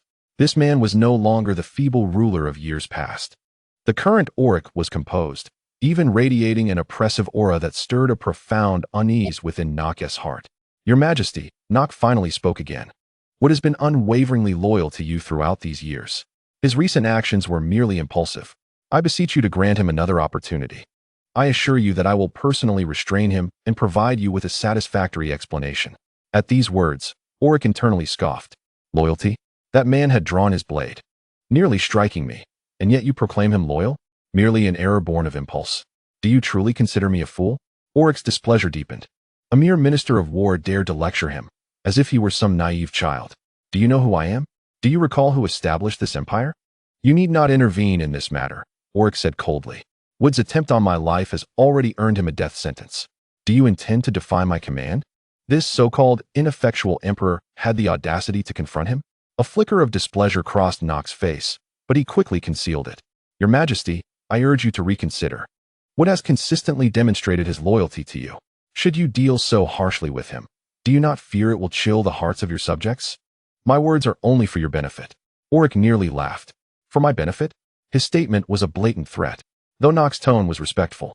The implication was clear. Should you execute Wood, you would be opposing the forces behind me. He must have thought that with the Minister of Police backing him, Orrick would hesitate to act. This notion further ignited Orrick's wrath. Nock, Orrick's voice sliced through the air like a blade. It appears you still do not grasp my intent. If you dare to take him away today, you shall bear the consequences. With that, Orrick waved his hand dismissively, signaling the soldiers wielding massive hammers to withdraw. Every movement he made, every word he uttered had been meticulously considered. From the outset, he had been setting a trap, enticing the Minister of War to reveal his true stance. And Nock, unsuspecting, had unwittingly stepped into this snare. At this moment, Nock was resolute. Should Orrick insist on taking Wood, he would find himself ensnared in a dilemma. To abandon Wood would mean subjecting him to a brutal demise. The expression on Nock's face shifted, a tumult of hesitation and fury intertwined. He had not anticipated that the once timid emperor, who had bowed before everyone, would now exhibit such formidable strength, refusing to yield. Perhaps the long years of slumber had dulled his faculties, Orrick mused bitterly. Yet, he still wavered. Should he save wit? In an instant, his gaze hardened. Nevertheless, simultaneously, an inexplicable chill coursed down his spine, as if a dagger were poised at his throat. The sensation was so palpable that cold sweat beaded upon his brow. He swiftly turned his head, scanning the surrounding shadows, yet found nothing. No assassins, no hidden guards, only silence. What was happening? Why did he feel as though unseen eyes were scrutinizing his every move? Suppressing his unease, Orrick ultimately reached a resolution. He straightened his shoulders and strode past Orrick, heading directly toward the western gate of Valoria Palace, advancing toward where would lay fallen. He understood the risks of defying the Emperor's warning. As the Minister of War, he ought to have weighed Orrick's admonitions with caution. Yet, in truth, he was not alone. Behind him stood the Minister of Police, the man who had woven an invisible web of intelligence throughout the Empire. Even within Valoria Palace, no one could ascertain how many of his spies lurked in the shadows. Consequently, even Secretary William approached the Minister of Police with careful trepidation. Orrick was convinced that the Emperor would not jeopardize relations with the Minister of Police for someone like Wood. That would be unthinkable. And if Orrick truly lost his sanity, then William and Heimerdinger would surely remind him of the harshness of reality. They would restrain him, guide him. Based on this reasoning, Orrick's hesitation dissipated. His gaze turned steely as he raised his hand and coldly commanded, "Enough, take Wood away." The words fell heavily, like iron. His guards sprang into action, lifting Wood's shattered form and dragging him away. Around them, Angie and the other palace guards seethed with anger and resentment, their eyes ablaze. Yet, they dared not act recklessly. The power of the Minister of War was immense, his foundations deeply entrenched. Even the Emperor was someone they feared to confront. This bitter thought left all feeling a suffocating sense of defeat. Observing Wood being taken away, Orrick lingered no longer. He nodded slightly, his expression inscrutable, then turned and departed with his entourage toward the council chamber. Soon after, the royal council chamber was filled with attendees. At its center stood the throne, specifically prepared for the Emperor. Seated on either side were the most significant officials of the Empire, including the three great leaders, the Secretary, the Grand Marshal, and the Minister of Police. The Secretary oversaw all civil affairs, while the Grand Marshal commanded the army. The Minister of Police, however, stands apart, wielding control over intelligence, surveillance, and the affairs lurking within every shadow of the Empire. Minister Troy occupies the foremost seat, a man in the prime of his life. His gaze sharp as a blade concealed within silk, radiating a chilling and piercing brilliance. Beside him sits Grand Marshal Yakov, a figure akin to a war beast. Even while seated, his presence exudes the latent ferocity of a poised tiger, emanating an elemental threat. On the other side is the venerable Secretary William, a steadfast pillar of the royal party. His hair has turned white, and his face bears the marks of time. Yet his eyes continue to sparkle with the light of wisdom. Behind them, in the second row, sits Senator Heimerdinger, whose status does not merit a place in the front rank. A murmur briefly ripples through the chamber as Orrick enters, the long-slumbering Emperor now awake and present in Parliament. However, the clamor quickly subsides. To all present, Orrick remains the timid and ineffectual Emperor, cowardly and inconsequential. Who would take him seriously? Once everyone is seated, William clears his throat, his voice resonating throughout the hall. The first item on today's agenda concerns the Blackfish Gang, and I wish to hear your opinions. Thus, the Parliament convenes in earnest. Chapter 11. The Parliament. As William mentions the Blackfish Gang, the expressions of the members instantly become grave. Merely invoking the name is sufficient to breed unease, for all present are aware of the horrific fate that has befallen those gang members. It is said that they were not merely executed, but rather flayed alive, their skins stripped and stuffed with straw, transformed into grotesque scarecrows, and hung at the city gates for all to witness. The contorted, anguished faces are enough to chill even the most seasoned soldiers. Even more disconcerting are the rumors circulating in taverns and markets that the Blackfish Gang was not eradicated by imperial authorities or rival gangs, but rather provoked a mysterious entity, a ghostly specter, which brought about their dreadful demise. What this specter is, and whether it truly exists, remains unknown. Yet, the fear of it spreads swiftly. In that moment, a member of Parliament breaks the silence, his voice laced with cold disdain. As far as I am concerned, Those scoundrels of the Black Fish Gang have received their just deserts. You are all aware of their crimes over the years. I believe no one can deny this. He turns to William. William, I propose that the Parliament issue a formal statement to thank those who have rid the Empire of these pests. With that, he offers a slight smile, casting his gaze towards another member not far away. The latter returns a smile, leaning forward, his eyes glinting as he remarks, I suspect this may very well be the handiwork of the Cardinal. With such power, eliminating these small fry would be but a matter of a mere moment. William does not smile. Neither does Heimerdinger. They exchanged a glance, each silently pondering the true mastermind behind this gruesome incident. At that moment, the atmosphere in the council hall shifted dramatically. Orrick appeared, wielding the scepter that symbolized his status, making his way toward the imperial throne. The throne, situated at the very heart of the council hall on an elevated dais, allowed the emperor to survey his subjects from a position of grandeur. The mere sight of Orrick astonished everyone present, eliciting a collective gasp from the assembly. His infrequent attendance at such meetings had long been noted, and his return alone was enough to astonish. However, what truly rendered the assembly speechless was the aura he exuded at that moment. In the set of his brow, the poise of his shoulders, and the overall demeanor he projected, there lay an unprecedented majesty, a genuine regal presence. Your Majesty, the assembly cried in unison. Your Majesty, you have finally awakened. The councillors, ministers, and even the most arrogant of nobles immediately rose, bowing deeply, regardless of whether their gestures stemmed from sincere loyalty or mere obligation. None dared remain seated. Enough, please take your seats, Orrick commanded, his voice imbued with an undeniable authority. As he settled onto the throne, only then did the others dare to sit. His gaze swept across the entire hall, momentarily resting on the Minister of War, Nock, before looking away. Proceed, Orrick instructed. William nodded slightly, yet before he could continue, another voice suddenly pierced the silence of the hall. The previously silent Marshal Yakov spoke up. Your Majesty, in recent years, countless gangs have emerged across every province of the Empire. Some of these gangs have become so brazen as to dare to murder local lords. I believe we must immediately deploy the army to eradicate them completely. Only by eliminating all gangs can your Majesty govern with peace of mind, free from the threat of unrest. His tone was calm, and his arguments seemed impeccable. Those unfamiliar with him might easily mistake him for a loyal minister solely concerned with the Empire's safety. At the same time, the representative of the royal faction, Heimerdinger, rose from his seat. Your Majesty, I dissent from the Marshal's opinion. Merely exterminating gang members addresses the symptoms, but not the root cause. These gangs proliferate due to neglect in administration. They thrive because the populace is idle and lacks a means of livelihood. I believe the solution lies in governance. We should create more positions and opportunities, enabling the idle populace to find legitimate work. He paused, shifting his tone. Of course, this requires the cooperation of the landed nobility.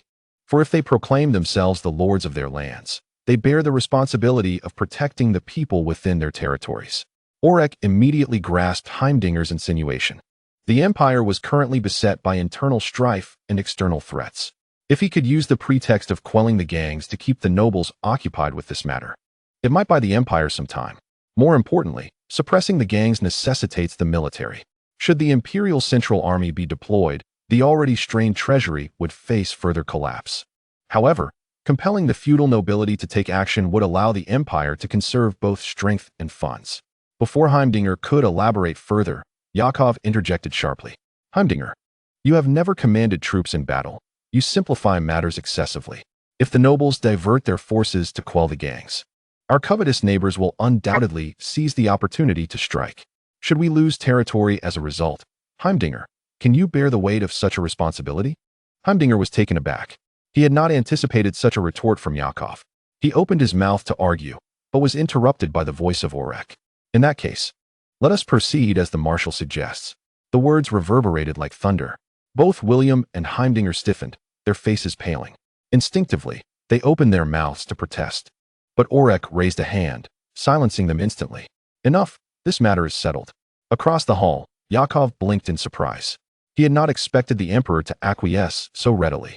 In the past, whenever William and Heimdinger opposed a proposal, Orrick would at least deliberate. Yet today, he agreed without hesitation. Even Gaia and other members of the royal faction were perplexed. This was not the Orrick they knew. His behavior was peculiar, and his decisions unusually decisive. However, William and Heimdinger felt not only confusion but also anger. Everything they had done was for the good of the empire, for the emperor's sake. Why could Orrick not see this? Doubts began to fester in William's mind. Had their emperor relinquished hope? Very well. Are there any other matters? Orrick's tone bore a weariness that suggested a disdain for state affairs. Yet behind his indifferent facade, he harbored a cold smile. If the marshal was so eager for this burden, let him bear it. Orrick was curious to see what he would conjure. Why engage in further debate? Your Majesty, please reconsider, William implored. Indeed, Your Majesty, state affairs are of great import and require careful consideration, Heimdinger urged. But Orrick paid them no mind. He rose from his throne and turned to leave the assembly hall, fully aware they would soon follow. On the other side of the hall, Yakov unconsciously furrowed his brow. Today's assembly left him unsettled. Despite the emperor's support of his proposal, an inexplicable anxiety surged within him. What troubled him further was the realization that in the past, he could effortlessly discern the emperor's thoughts. But now, Orrick seemed shrouded in shadows, inscrutable and distant. Chapter 12. We only have 800,000 cavalry. Amidst the fervent debates within the parliament, Troy remained resolutely silent. He refrained from participating in the quarrels and exhibited no interest in the verbal sparring between Yakov, Heimerdinger, and others. Instead, he quietly observed the retreating figure of Orrick, his gaze narrowing slightly and his brow furrowing deeper, revealing a palpable sense of concern. The emperor, however, appeared somewhat transformed. Orrick's decisive manner in handling the disputes, devoid of his usual hesitance and uncertainty, struck Troy as unfamiliar, as if he had become a liberated man. As Troy pondered, the Minister of War, Nock, stealthily approached. Leaning closer, he whispered, ensuring only Troy could hear him. My lord, he murmured, prior to today's meeting, His Majesty was in a furious rage. Troy's eyes sharpened, his brow furrowing further. Oh, what transpired? Nock chuckled softly, seemingly unfazed by the situation. It is not of great significance, at least on the surface. Yesterday afternoon, an officer of the Imperial Guard, Wood, appeared to have had a confrontation with Angie, escalating to the point of drawing swords. Troy's expression darkened. What was the outcome? Nock grinned, clearly entertained by the matter. This morning, His Majesty was incensed over the incident, even contemplating executing Wood. Fortunately, I arrived in time to dissuade him. Had I not, I fear Wood would be dead by now. Troy remained silent for a moment, not responding immediately. A hush enveloped the two. After a while, he finally spoke softly. What else did His Majesty say? Nock let out a derisive laugh, laced with mockery. Nothing of consequence. I suspect he is mindful of your position, my lord. Otherwise, such trivial matters would not be so easily dismissed. His fury flared for a time before dissipating, and the matter was swept under the rug. Troy nodded slightly, a faint, almost elusive smile playing at the corners of his mouth. He understood that in politics, many matters do not require explicit articulation. A glance or an unspoken understanding suffices. Very well, Troy finally declared, let this matter rest. There are more pressing issues I need to entrust to you. He straightened slightly, lowering his voice. Immediately dispatch someone to collaborate with the city's chief of security to investigate all rumors and leads regarding this so-called scepter. I must discern its true nature. We cannot allow this uncertainty to fester. As he spoke, his hand instinctively rubbed his forehead. The tension of recent days seemed to grow heavier by the hour. The Blackfish gang dared to operate so brazenly within the imperial capital, their influence spreading like rot. Without formidable backing, they could not have survived until now. Yet, despite such invisible support, the entire Blackfish gang had been utterly annihilated overnight, not merely defeated, but slaughtered in a brutal, merciless manner, the gruesome aftermath plunging the entire city into a terrifying silence. Who possesses such formidable power? What ulterior motives lurk behind this brutality? This enigma leaves Troy in a state of disquiet. Nock, unaware of his superior's profound contemplation, merely nodded respectfully. I shall attend to the matter immediately. Within the resplendent corridors of the Valoria Palace, polished white marble shimmered, and the lofty arches echoed with the approaching footsteps. As always, Angie stood poised and elegant, awaiting their arrival. Upon seeing William and Heimerdinger approach, she inclined her head slightly in greeting. My lords, His Majesty is awaiting you. Her words startled the two men, a flicker of surprise crossing their faces. They had not anticipated such a direct summons immediately after the council's conclusion. Quickly exchanging a glance, They nodded in silent agreement, hastening their pace to follow Angie towards the emperor's chambers where state affairs were managed. Upon entering the room, they bowed deeply. "Your Majesty, rise." "There is no need for such formality," the emperor replied. William stood upright, an expression of concern etched across his face. He stepped forward briskly, unable to contain himself. "Your Majesty, there is an urgent matter we must," but Orrick raised his hand to interrupt him. "I am aware of your worries," Orrick stated calmly, "but there is no cause for alarm. For now, you need only observe the unfolding situation. Trust me, soon you will witness unforeseen developments." William and Heimerdinger exchanged another bewildered glance, their eyes brimming with confusion. The emperor's words left them baffled. Heimerdinger could no longer suppress his perplexity. "Your Majesty, I still do not understand. Why have you so readily acquiesced to the marshal's proposal?" Orrick smiled slightly, his expression unwavering. "Does my agreement truly hold significance?" He reclined slightly, his tone relaxed, almost tinged with disdain. "Given the empire's current state, even if I were to refuse, should Yakov insist on his course of action, who could truly impede him?" This blunt truth rendered the two men speechless. Indeed, with the power Yakov wielded, should he choose to act, no one within the empire could genuinely thwart him. Noticing their silence, Orrick chuckled softly. "Thus, you see, my consent bears little weight. However, with my approval, Yakov will act with even greater audacity, unrestrained. This is precisely what I desire. At that time, we shall clearly perceive the fractures and vulnerabilities within the Crossbridge Empire." His voice exuded a tranquil confidence, as if all turmoil and peril merely constituted pieces on his chessboard. As for the others in the council, Orrick added with a hint of derision, "They are nothing more than a collection of inept fools, unworthy of my attention." William and Heimerdinger furrowed their brows, the emperor's words instilling a sense of unease within them. For years, the two had devoted countless efforts to countering Yakov and Troy, having long been exhausted by their clandestine struggles. However, at this moment, their emperor appeared utterly nonchalant, as if the ambitions of Yakov and their sacrifices were of no consequence. What bred such confidence in him? The truth is rather bitter. The empire has yet to collapse largely due to the efforts of the royal faction and the resistance of William and Heimerdinger. Had it not been for them, the marshals and Troy would have long since seized complete control.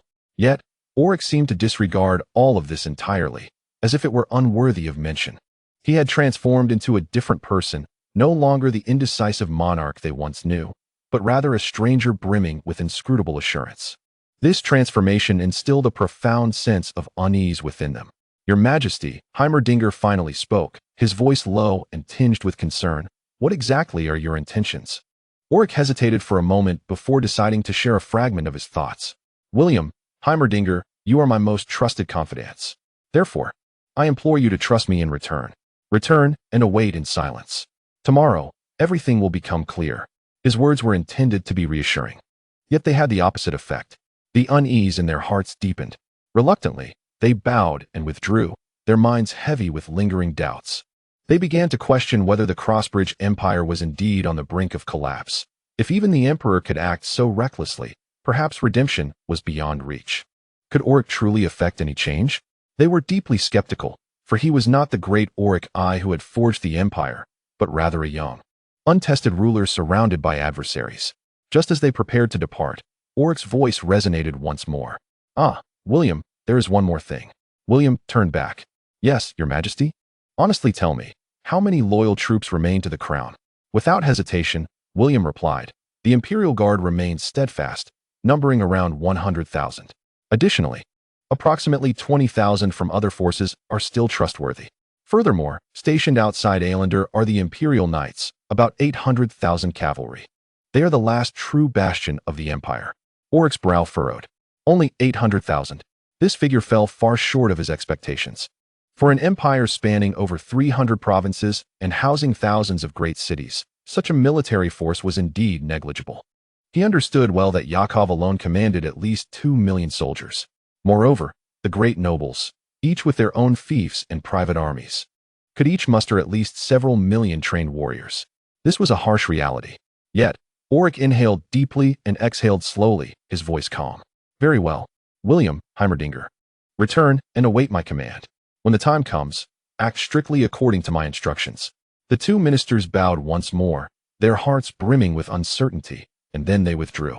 Behind them, Orrick sat quietly, his expression inscrutable, his thoughts concealed within the enigmatic smile that no one could decipher. Chapter 13: The Annihilation of the Knox-Goth Clan. Ultimately, William and Heimdinger resolved to wait another night. Despite the turmoil within their hearts, they were acutely aware that the emperor before them had transformed since his awakening, no longer resembling the man he once was. A subtle yet undeniable shift had occurred within Orrick. Until they could comprehend this change, they opted for caution rather than direct confrontation. After their departure, silence enveloped the room once more. Suddenly, 20 translucent figures appeared before Orrick without warning, as if conjured from thin air. These were his elemental assassins, their forms shimmering with a faint luminescence, each exuding a chilling aura of lethal intent. "Master," they intoned in unison, their voices akin to whispers from another realm, "we heed your command." Orrick's gaze hardened, a flicker of murderous intent sparking in his eyes. His voice, calm yet imbued with a deathly chill, commanded, "Eradicate the entire Knox-Goth clan. Spare only Knox. I wish the world to witness the fate that befalls those who betray me." The assassins bowed in silent reverence, their forms flickering before they vanished without a trace. Once they had departed, Orrick lifted his gaze towards the distant azure sky, his thoughts weighed down by gravity. The Crossbridge Empire had decayed to its very core. Every fiber of the empire was corroded by rot. To salvage such a moribund body, extreme measures must be taken. He mused darkly. A chaotic empire must be ruled with an iron fist. Only through relentless means could he harbor even a glimmer of hope for the empire's survival. The royal faction had long ceased to believe that the fate of the Crossbridge Empire could be altered. Yet Orrick refused to succumb to despair. He resolved to wager everything on his own strength. Whether in triumph or failure, he would harbor no regrets. As long as he fought, his conscience would remain unblemished. As for the Grand Marshal and the Theocratic Council, they could wait a while longer. When the moment arrived, he would confront all adversaries head-on. In Alinder, the atmosphere was thick with dread. The sudden annihilation of the Blackfish gang cast a shadow over the capital, shrouded in whispers of a so-called specter. Taverns, markets, and noble courts buzzed with hushed speculation. Some conjectured that this mysterious phantom was the secret force unleashed by Cardinal Austin himself. After all, who else could obliterate an entire gang with such brutal precision overnight? The Alton Council neither confirmed nor denied the allegations, only serving to heighten the air of suspicion. Their silence was more disconcerting than any denial. People could not help but wonder, who was the true puppeteer behind this specter? "Investigate this ghost immediately," Knox commanded sternly upon returning to the manor. "Uncover its background, origins, and master. I must know which force dares to lurk behind the mask of this phantom." He issued the command with his customary arrogance, anticipating swift compliance. However, from a nearby corner, a low voice emerged. "My lord," Wood said. This once proud officer now sat in a wheelchair, his body broken, his voice laced with bitterness. "I have something I must tell you." Knock paused, turning to inquire. "What is it?" Wood's expression darkened. "It concerns the events that transpired at the western gate of Valoria Palace this morning." He began to recount the tale slowly and cautiously, his tone imbued with resentment. He spoke of the moment he drew his sword against the emperor and how an inexplicable force rendered him powerless. What filled him with dread was the realization that no one else was present to witness such a phenomenon. It was as if an unseen entity had suddenly appeared behind him, striking him down and vanishing without a trace. Knock listened intently, his brow furrowed. Wood's account evoked memories from that morning, a chilling sensation that swept through the western gate, a disquieting coldness that lingered deep within him. "Are you certain?" Knock asked cautiously. "Could it not have been an ambush? Perhaps someone struck from behind?" Wood shook his head vehemently. "Impossible. I am an elite, my perception is keen, and there were numerous witnesses around us. If an ambush had occurred, it would have been seen by others. Yet when I questioned my most trusted guards, they all swore they had seen nothing. They only felt a fleeting breeze, whispering past." His voice sharpened. If this was indeed an ambush, the assailant must have been an expert. He locked eyes with Knock. "My lord, could the one who attacked me have been that phantom?" "Phantom?" Knock scoffed, a sardonic smile curling at the corners of his lips. "Do you truly expect me to believe such fairy tales?" His tone dripped with disdain. "You are merely frightening yourself. Wake up. If the emperor possessed such power, why would he rely on those two antiquated figures, William and Heimerdinger? Why would he seek their alliance?" He leaned closer. His voice darkened. Do not trouble yourself with these fantasies. Once I eliminate William and Heimerdinger, the Emperor will be utterly powerless. That is the only truth you need to concern yourself with. Wood clenched his fists, bitterness welling within him. Nock cast a cold glance his way. Your condition no longer suits a place in the Imperial Guard. You would only be a burden there. I will arrange for your transfer to the War Department, where you will handle logistics. It is a secondary role, yet time is abundant, and opportunities will arise. You may yet find a future. His tone was casual, as if dismissing a broken tool. The empire of the Crossbridge is crumbling. Everyone can see it. Yet from the ruins of a collapsing empire, a new order shall inevitably rise. Be it Troy, Jacob, or others, many await that day. They all believe that day is approaching swiftly. For even the most foolish can discern that the Crossbridge Empire is at its last gasp. No one can avert its fall, not even the throne itself. A faint, cold smile curled at the corners of Wood's mouth. His animosity towards Orrick had utterly consumed him. Well, he nodded heavily, murmuring to himself. Deep within, a vow took shape. Because of that emperor, I have been ruined. Because of him, I have become a cripple. Just wait and see. On the day the empire crumbles, I shall witness the royal family being mercilessly torn apart, slaughtered without compassion. Nock did not utter another word. In truth, Wood held no value for him anymore. Were it not for Wood's loyal subordinates still within the Imperial Guard, Nock would not have bothered to save him at all. Even so, Wood's worth had all but evaporated. Unworthy of any further investment of his time. Go rest, Nock said coldly. I have more pressing matters to attend to. Leaving Wood to wallow in his own bitterness, Nock rose and made his way deeper into the castle. He traversed a series of dimly lit corridors, ultimately arriving at the most secluded chamber within the fortress. This was not an ordinary room. It was a sanctuary reserved for his most esteemed guests. Outside the door stood two young men, clad in opulent, intricately woven robes. Their postures haughty and expressions disdainful, as if they were above all others. Nock paused before them, offering a slight bow, and with rare deference inquired, "Is Master Butler Brown still in meditation?" Despite being one of the highest-ranking war ministers of the Empire, his tone was laced with reverence. He dared not offend the two young emissaries before him, for they represented the Unicorn Guild. The influence and power of the Unicorn Guild far exceeded that of the Crossbridge Empire. It maintained close ties with numerous theocratic and secular organizations, forming an unimaginable network of wealth and alliances. More importantly, the guild itself possessed formidable strength, boasting many awakened members who wielded fearsome abilities. There were even whispers that the guild's president had attained the esteemed level of master. In response to Nock's respect, the two young men merely displayed contempt. Their gazes were filled with arrogance, their tone condescending, as if addressing a servant. "Nock," one replied coldly, "our master remains in meditation. Upon its conclusion, he shall ascend to the expert level." Nock's eyes brightened, a flicker of joy crossing his face. Each elevation in an awakened one's rank signified a transformation of power. Butler Brown's advancement to the expert level would herald a monumental leap in influence. This was no ordinary individual. This was Butler Brown of the Unicorn Guild, Nock's pillar of support. Although Nock outwardly allied with Troy, he harbored no desire to live perpetually in another's shadow. Every individual harbors ambition, and Nock was no exception. With Butler Brown's backing, perhaps his aspirations could soar even higher. Chapter 14. The massacre begins unbeknownst to him. Darkness had completely enveloped the earth as night descended. Around the periphery of Nock Castle, the guards patrolled as usual, the sound of their boots echoing against the cobblestones. Yet, in the next moment, something sinister transpired. Each guard froze mid-step, and almost simultaneously, their heads rolled from their shoulders, cascading to the ground like discarded fruit. 18 elemental assassins had stealthily infiltrated the estate. As elusive as shadows, their arrival went unnoticed. Not even a whisper of wind heralded their presence. Their roles were meticulously defined, executed with precision and ruthless efficiency. For stood sentinel at the castle gates, blades poised to eliminate any fool daring to flee. The remaining 14 glided silently into the castle, weaving through corridors and courtyards like phantoms. As the Minister of War, Nock had spared no effort to safeguard his estate. His guards were numerous, vigilant, and well-trained. Yet, even so, they remained oblivious to the assassin's approach. Not a single cry was uttered until it was far too late.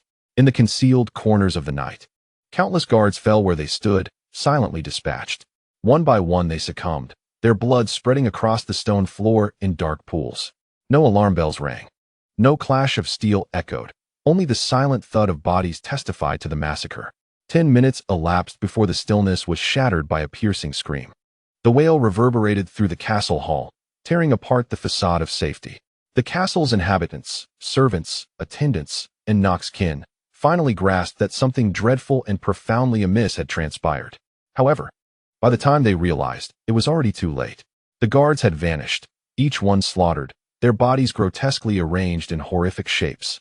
In the castle hall, corpses and severed heads were heaped into a gruesome mountain of the dead. When this horrific news reached Nock, he hurried to the hall with his personal guard.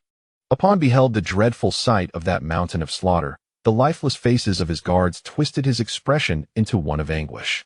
Fury darkened his visage like ash. "What in the name of all that is holy is this?" he bellowed. "Who did this? Who dares slaughter my men?" His voice echoed in the hall, demanding answers, seeking reasons, yet none could respond. The servants trembled and wept, unable to reply. Some, driven mad by fear, fled in frantic desperation towards the exits. This scene tightened Nock's jaw, but he soon froze. For as the servants fled, their bodies, upon reaching a certain point in the hall, suddenly found their heads severed from their necks without warning. Blood sprayed in crimson arcs, each one collapsing helplessly to the ground. The only trace left by the assassins was a faint draft, as if a gentle breeze passed through, mocking all present. Nock's heart raced in his chest. Witnessing his family plunged into slaughter. The castle had transformed into a charnel house, the air thick with the metallic scent of blood. The floor, stained a dark crimson, was treacherously slick. A handful of the most loyal guards, upon sighting their lord, rushed to his side in a protective stance. Yet, as they took but 2 steps, their heads were severed cleanly, rolling lifelessly to the ground.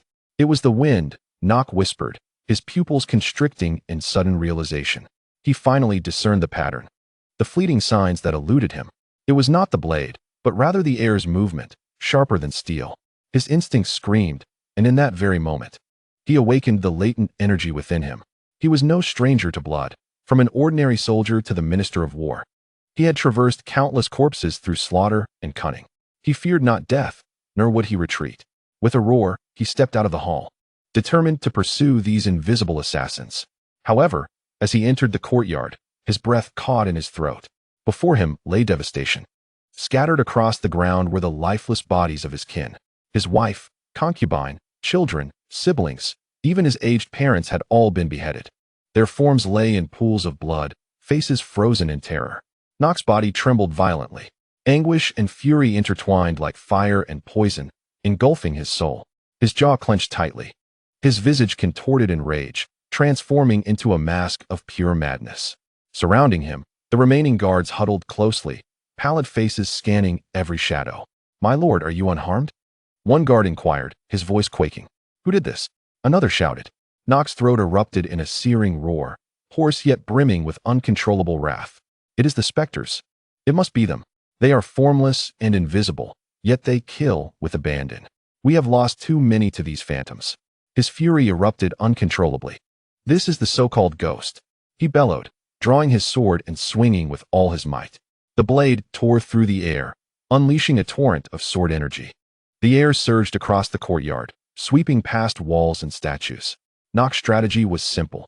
If he could not see the enemy, he would blanket the area with indiscriminate strikes, forcing them to reveal themselves. However, as the sword light faded, screams erupted from behind him. He whirled around, eyes wide in horror, witnessing guards falling one by one, heads severed amidst their cries. "Damn it!" Nock roared, his voice fracturing under despair. "Whoever you are, show yourselves. Face me. Do you dare to engage me openly? Or are you merely cowardly rats lurking in the shadows?" His fury spiraled into madness. He yearned to confront his foes, to clash swords. Yet, no matter how he roared or searched, there was naught but emptiness before him. "My lord, we must retreat," a survivor pleaded. "We cannot withstand them. Not like this." The last of the guards formed a barrier, escorting him further into the castle. They were acutely aware that there existed but a singular hope, to locate that individual. Only in his presence did they stand a chance of survival. Yet, amidst their desperate flight through the corridors, the guards continued to fall, struck down by invisible blades. The castle had transformed into a hellish landscape. Every wall bled, and the air was thick with the scent of rust and dread. Ultimately, Nock reached the innermost chamber. Before the grand doors stood two young men clad in opulent robes, their brows furrowed upon seeing him. Nock, disregarding all dignity, collapsed to the ground, his hands pounding the floor as he pleaded in fractured tones. "Master Brown, save me, I implore you." The two young men began to sneer, ready to berate him for his pitiable state. Yet, before they could utter a word, their eyes widened in shock. Behind Nock, the remnants of the guards fell in droves. One by one, their heads rolled from their shoulders, scattering upon the blood-stained stone floor. The elemental assassins showed no mercy, devoid of hesitation. Their orders were unequivocal: eradicate Nock's lineage, leaving no survivors. All who dwelled within these walls were as good as dead. Even as Nock lay prostrate before the doors, his pleas went unheeded. Suddenly, the atmosphere shifted. A colossal surge of energy erupted from within the chamber, so immense and potent that the doors were blown apart in a thunderous explosion. The entire castle trembled beneath this force. A figure emerged, each step imbued with an elemental power that swept through the courtyard. The air quivered around him, as if yielding to his will. The invisible winds of the assassins halted, momentarily frozen in time. The two young men immediately turned, bowing their heads in reverence. Nock raised his bloodshot eyes, gazing at the newcomer alongside the remaining guards. He was enveloped in a subtle aura of energy, wrapping around him like a cloak. Only the trained eye could discern the truth. This was no ordinary individual. Only one who had attained mastery could manifest energy outwardly and wield it at will. Master Brown had transcended. He had ascended. His piercing gaze swept across the courtyard, landing upon the kneeling Nock and the ruins behind him. Blood, corpses, and terror pervaded the surroundings. His brow furrowed deeper. Closing his eyes, he briefly released his perception, probing the space with his newly acquired power. Yet he found nothing. No trace of the assassins. No disturbances, no ripples, not even a whisper of their existence. This was inconceivable. Given his strength, he should have sensed something. Anything should have left a mark. Yet, shadows silently mocked him. Meanwhile, Nock gradually regained his breath. His mind cleared, and his fury sharpened like a blade. In his thoughts, a name blazed with clarity. His lips twisted, his voice trembling with rage. "Orrick, it is you." Chapter 15. The might of the expert. Tell me, was it Orrick who sent you? Nock suddenly lifted his head, his voice erupting into a hoarse and furious roar that reverberated through the blood-soaked hall. His anger had transformed from bewildered rage into a furious epiphany. The puzzle pieces had finally aligned. The mysterious force that had decimated the Blackfish gang, the unseen hand that had shattered Wood's limbs, the assassin who had turned his family's estate into a slaughterhouse, all were orchestrated by Orrick. The truth had finally unveiled itself before him. His thoughts flickered back to earlier that day, at the moment by the western gate of Valoria Palace. He recalled the young emperor's words, cold and laced with menace.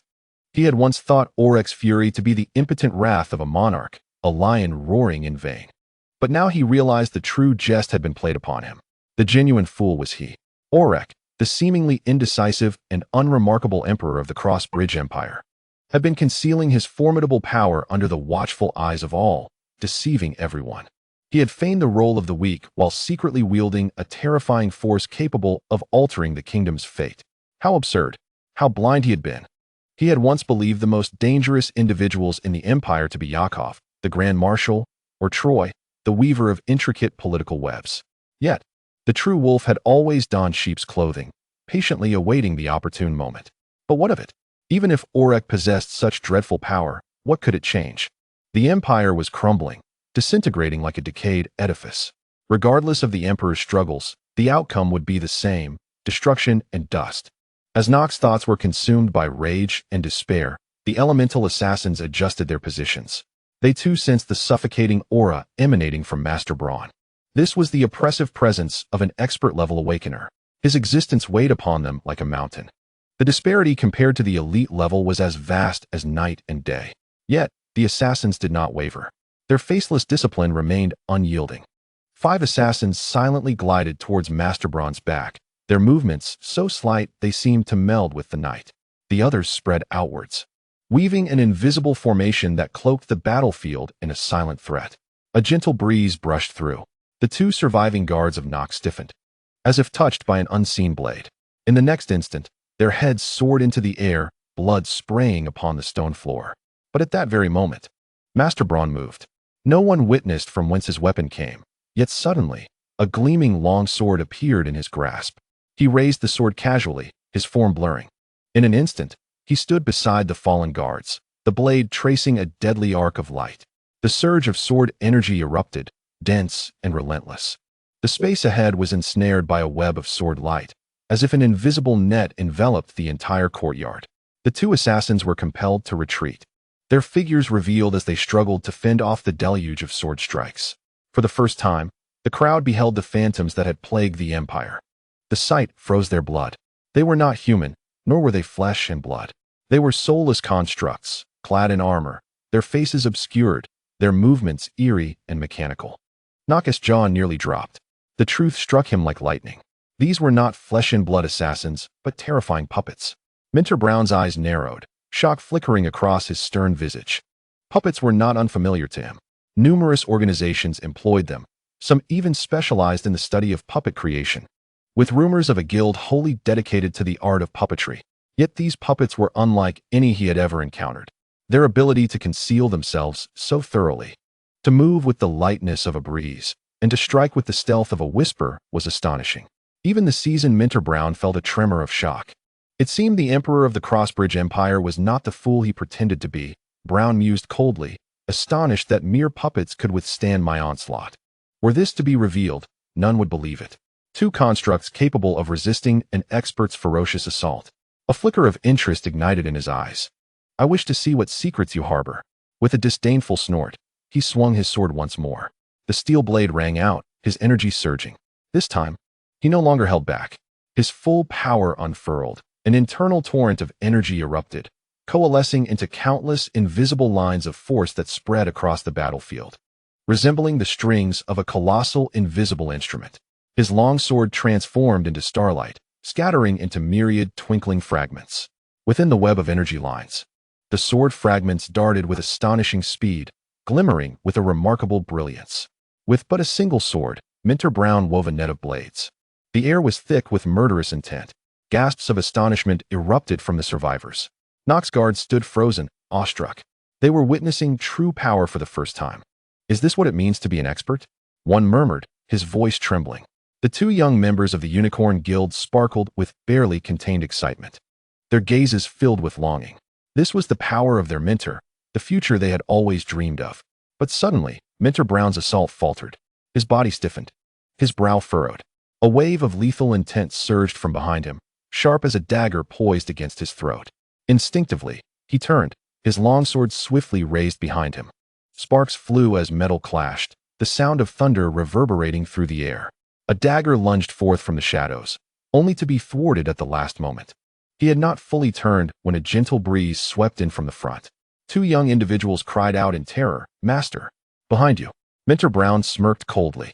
With a flick of his wrist, the long sword at his back blazed with light, slicing forward in an instant. The assassins vanished like melting shadows, retreating once more into the ether. Nock gaped in disbelief. He had never imagined that the enemy could be so elusive, so tenacious. A puppet capable of manifesting and vanishing at will? Had he not witnessed it firsthand, he would never have believed such entities existed. The two young apprentices drew their swords, their expressions tense.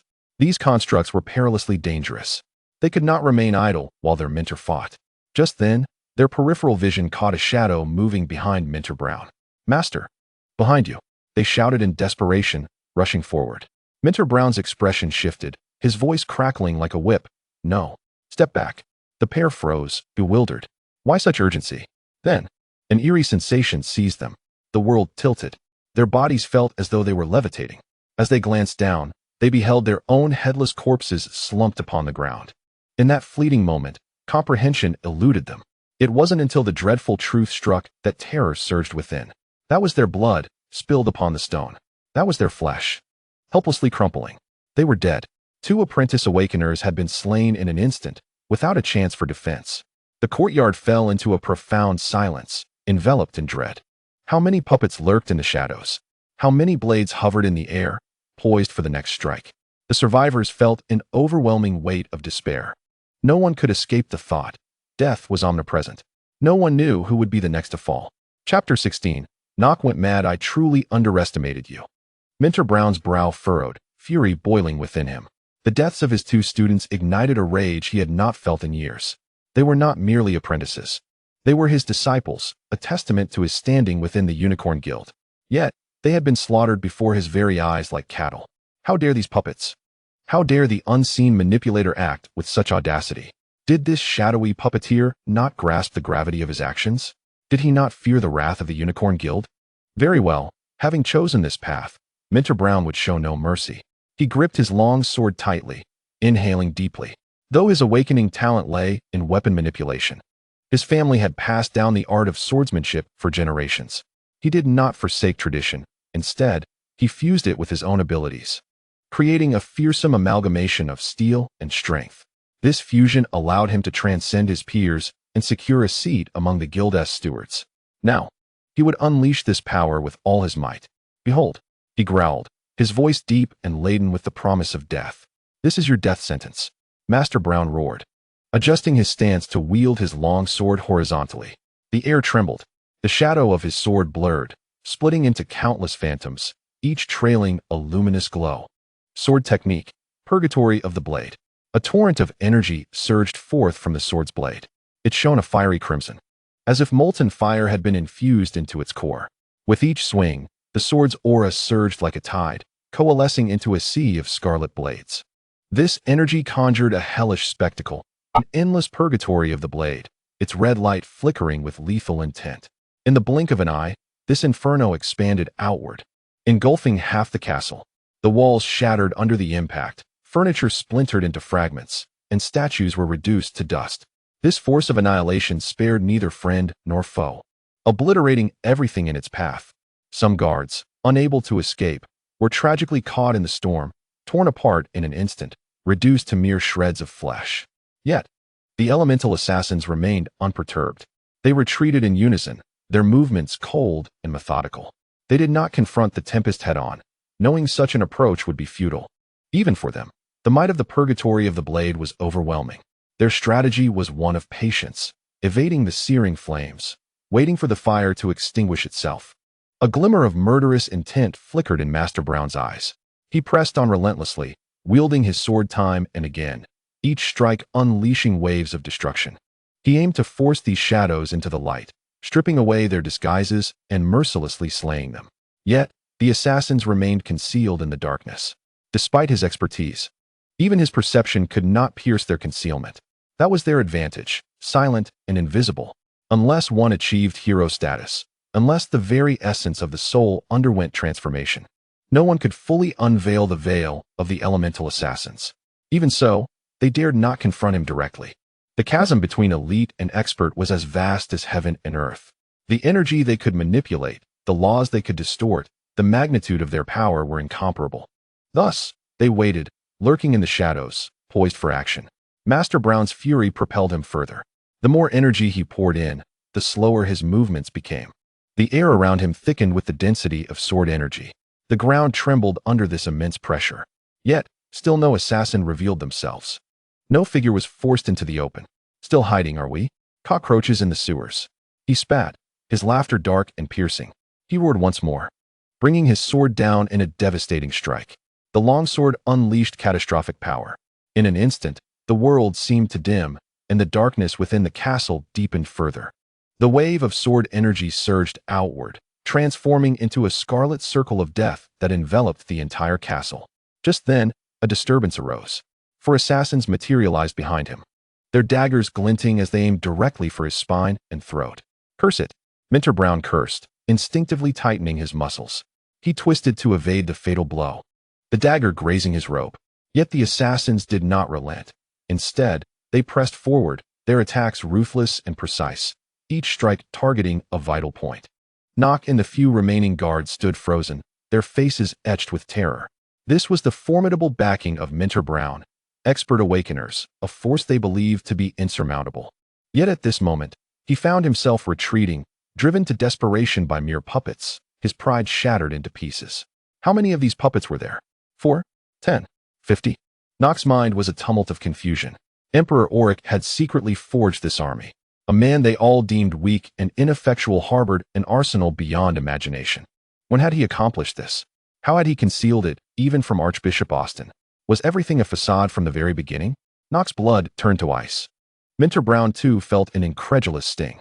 These were indeed puppets, yet their combat style bore a tenacity and finesse that upended all the principles he had known. They were not mere machines of war. They were something far more terrifying. But then his eyes narrowed. He noticed a detail. Each time they attacked, a faint breeze accompanied their movement. Subtle, elusive, yet undeniably present. This was the crux. Without the wind, they would lose their concealment. A cold smile crept across Minter Brown's lips as he discerned his course of action. He summoned his energy, weaving a net of swords around the room, sealing the space. The air became trapped, still and motionless. Not a whisper of wind could penetrate. "Go in," he commanded. "Everyone, into the room behind me." Knock and the remaining survivors hesitated not, rushing through the doorway into the sanctuary behind. Minter Brown's confidence swelled. Let these shadows attempt their tricks again. Once the doors and windows were sealed and the air stilled, there would be no wind, no concealment, no escape. He leaped back, the last to enter the room. His energy surged as he abruptly closed the heavy door. Darkness enveloped the chamber, oppressive and profound. Yet he felt no fear. As an expert, his perception pierced the night like daylight. He stood firm, sword in hand, surveying the surroundings. The assassins would now have to reveal themselves. They had no other choice. Or so he thought. Suddenly, a searing pain shot through his shoulder, sharp and unexpected. He stumbled, his eyes widening in shock, as a dagger plunged into his flesh. "Damn it!" he roared, wildly swinging his sword. Yet, before he could retaliate, a second dagger pierced deeply into his thigh. Agony engulfed him, his body wavering as blood gushed forth, staining his robe and splattering onto the ground. It was then he realized that the metallic scent in the air was not solely his own. There was a more potent, profound aroma mingling with it, another's blood intertwined with his. A cold, merciless voice slithered into his ear. "Even without the wind, you shall never find us." The words pierced him like ice, utterly shattering his composure. "No, no, this cannot be." His voice fractured, laced with madness. "This cannot be. The Emperor's puppets could not be this formidable. What power have you concealed? What nightmare have you unleashed?" No sooner had he voiced his thoughts than his body convulsed violently. A dagger, striking with lethal precision, sank into his chest, piercing his heart. Regardless of expertise, the heart remains the greatest vulnerability. Once breached, redemption is unattainable. His energy dissipated like sparks scattering in the void. His sword clattered to the ground, brilliance extinguished. Returning to nothingness. "Master Brown is dead?" Knock managed to choke out these words. He stood frozen, trembling violently, his mind fracturing under the weight of the horrific scene. "This cannot be," he whispered, his gaze swirling. "This is not real. I must be dreaming. Yes, yes, it must be a dream." His laughter shattered, escalating into a hysterical cackle, his body convulsing in madness. The esteemed Minister of War, Knock, had finally succumbed to insanity. Chapter 17. Descent into madness. Knock's emotions unraveled completely. At this moment, remorse surged like a tidal wave, nearly suffocating him.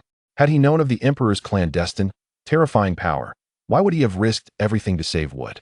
Initially, Knock firmly believed that control of the Council, and, by extension, the Empire, lay with the Grand Marshal and his faction. This was the foundation of his arrogance, the very source of his ambition. Yet, in retrospect, he realized how profoundly mistaken he had been, to the point of absurdity.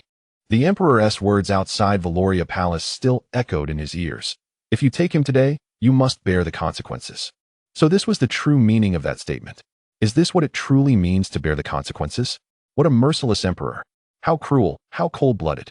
He had the heart to destroy everything, his woman, his children. Meanwhile, Master Brown, despite having his heart pierced, did not perish immediately. As an expert-level awakened one, his vitality had reached astonishing heights. Despite his fate being sealed, with a heart shattered and death inevitable, he retained formidable strength in the fleeting moments before life extinguished. "Die with me. All of you, die alongside me," roared Minter Brown, a beast unleashed. A furious energy erupted from within him, rampaging forth. The entire castle trembled violently. As if struck by an earthquake, the frail chambers collapsed in an instant, heavy stones crashing down, transforming the once opulent quarters into ruins. The castle of the Minister of War, a symbol of authority and wealth, now teetered on the brink of total annihilation. This chaos inevitably drew the attention of the powerful inhabitants of Alinder. Curious yet cautious gazes turned toward the tumult, their senses extending to discern the unfolding events. However, Minter Brown remained unfazed, singularly focused on dragging these elemental assassins into death. Alas, no matter how he struggled, he was but a fish on the chopping block. Under the precise and merciless coordination of the assassins, fresh wounds continuously marred his body. Ultimately, a dagger suddenly emerged from the shadows, cleanly severing his head from his shoulders. Minter Brown was dead. The remaining guards within the castle had succumbed to sheer terror. They shrieked in panic, desperately scattering in every direction. Yet, regardless of the path they chose, the elemental assassins lay in wait like hunters beside a rabbit hole. Any guard approaching the exit would find the flash of a blade silencing them in an instant. In mere moments, the entirety of the castle's defenders was slaughtered. When the carnage ceased, Nock stood as the sole survivor amidst a sea of headless corpses. Ha! They're dead. They're all dead. Nock howled hysterically at the night sky. Oryx, what if you've slain my entire family? Do you believe that will change anything? Your empire is irreparably doomed. To think you still harbor dreams of salvation is but folly. I shall watch you from the depths of hell, witness your descent into deeper despair. Come now, kill me. If you dare, do it now. Nock had descended into madness, standing atop the crumbling walls, screaming at the heavens. The elemental assassins completely disregarded him. The master's orders were explicit: do not kill Nock yet. Thus, they remained unresponsive to his provocations. Once their task was complete, the assassins swiftly began to cleanse the battlefield. Cold and efficient, they stripped Minter Brown of his equipment and valuables before blending back into the unseen darkness. Realizing the assassins intended to depart, Nock's frenzy morphed into panic. He staggered after them, his voice shattering under the weight of despair. Bastards! Why won't you kill me? Come on, take action. End my life now. What do you want from me? What are you plotting? Soon after, the powerful denizens of Alinder arrived at the ruins of the castle, witnessing the devastation before them. Their brows furrowed in concern. Regardless of the circumstances, this place had once been the residence of the Minister of War. What could have transpired overnight to reduce it to ruins? Save the survivors. Above all, preserving life must take precedence. Under the command of the Chief of Police, throngs of officers and guards surged into the debris. Before long, they stumbled upon the shattered figure of Nock. The once arrogant and domineering Minister of War now sat quietly amidst a sea of headless corpses. Lying behind him was Minter Brown of the Unicorn Guild, his limbs severed, his head brutally decapitated in a scene both horrific and tragic. Was that Minter Brown, of the Unicorn Guild? How could he have met his demise here? Within the fortress of the Minister of War? Had he truly attained expert level? Yet even so, he had perished in this place. Who could possibly possess the strength to slay an expert-level warrior? Gasps of disbelief rippled through the crowd. Everyone inhaled sharply, unable to comprehend the sight before them. They had all heard of Minter Brown's renown and prowess. To witness such a figure fall in this manner, within another's domain, was utterly inconceivable. Who wielded such dreadful power? At that moment, within the imperial residence of Valoria, a radiant notification suddenly appeared before Orrick. Successful kill, level 1 expert awakener, along with multiple other awakeners. Reward, 1,210 imperial points. Orrick blinked in astonishment. An elemental assassin had slain an expert? It was simply unfathomable. After all, the elemental assassin was merely elite level, a full tier below the expert level. In the entirety of the Crossbridge Empire, expert awakeners stood at the pinnacle of strength, revered by all. Yet, such a figure had succumbed to an assassin purportedly far weaker than themselves. Orrick had held them in high regard, yet it seemed he had still underestimated their capabilities. However, surpassing his shock was an overwhelming joy within his heart. The imperial points he had just acquired totaled an impressive 1210. What did this signify? If utilized to upgrade the Emperor's scepter, it could elevate him by a staggering 12 complete levels. If employed to summon assassins, he could instantaneously assemble an army of 1,200 elemental assassins. Orrick could not help but grin. This was a fortune, an extraordinary windfall. He now understood. The stronger the enemy he defeated, the greater the imperial points he would receive. This realization filled him with exhilaration. After a brief contemplation, Orrick made a decisive choice. He would divide the reward in half, allocating approximately 600 points directly to enhance himself. A surge of energy enveloped him instantaneously, cascading through his entire being like a tidal wave. His awakening level ascended at an astonishing pace. In the blink of an eye, he broke through the limits of the apprentice stage, his strength soaring without any indication of slowing down. Apprentice level 3, Apprentice level 4, Apprentice level 5. His rank steadily ascended, his strength surged like a tempest. When all finally came to a halt, Orrick had reached Apprentice level 9, merely a step away from the rank of Initiate. Feeling the torrent of energy coursing through him, Orrick exhaled slowly, enveloped in a profound sense of euphoria. This pure ecstasy, brimming with power, was utterly addictive. To Orrick, no amount of allies or subordinates could compare to the security derived from his own strength. Indeed, if he were to allocate all 600 points to summon more elemental assassins, it might superficially seem to enhance his influence significantly. Yet, he was acutely aware of the lurking enemies in the shadows. Should he remain too weak, even commanding a legion of assassins could lead to his demise at the hands of a solitary formidable foe. Only by becoming stronger could he ensure his survival. Moreover, as an awakened, the ability to directly convert Emperor points into personal cultivation was an extraordinarily advantageous exchange that he could not overlook. In that moment, Orrick smiled. Every step along this path of power was undeniably worthwhile. Chapter 18. Acquiring abundant Emperor points. As for the remaining 600 Emperor points, Orrick had no intention of squandering them on himself. Instead, he deliberately reserved 500 points to further enhance the artifact that symbolized his imperial authority, the Emperor's Scepter. Emperor's Scepter, activated, current level, 6, Emperor points, 110, available units. Elemental Assassins, cost, 1 point. Upgrade rewards, Elemental Affinity, SS rank. Shadow Swift, SS rank. A glimmer flickered in Orrick's eyes. Additional rewards upon leveling up? He had initially anticipated merely a straightforward enhancement in attributes, but this far exceeded his expectations. He swiftly opened the detailed description, his heart racing with anticipation.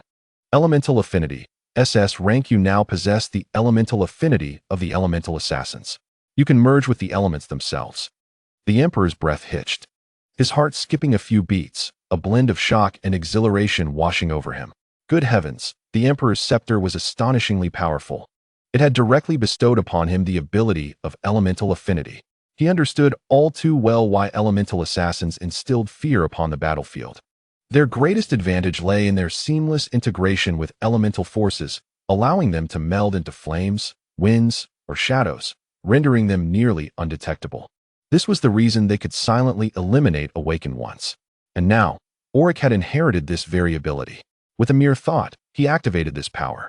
In the next instant, his figure vanished without a trace. This was not a mere illusion of invisibility, but a profound fusion with the surrounding elements.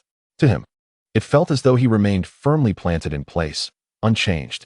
Yet to any observer, he had completely merged with his environment, as if he had vanished into thin air.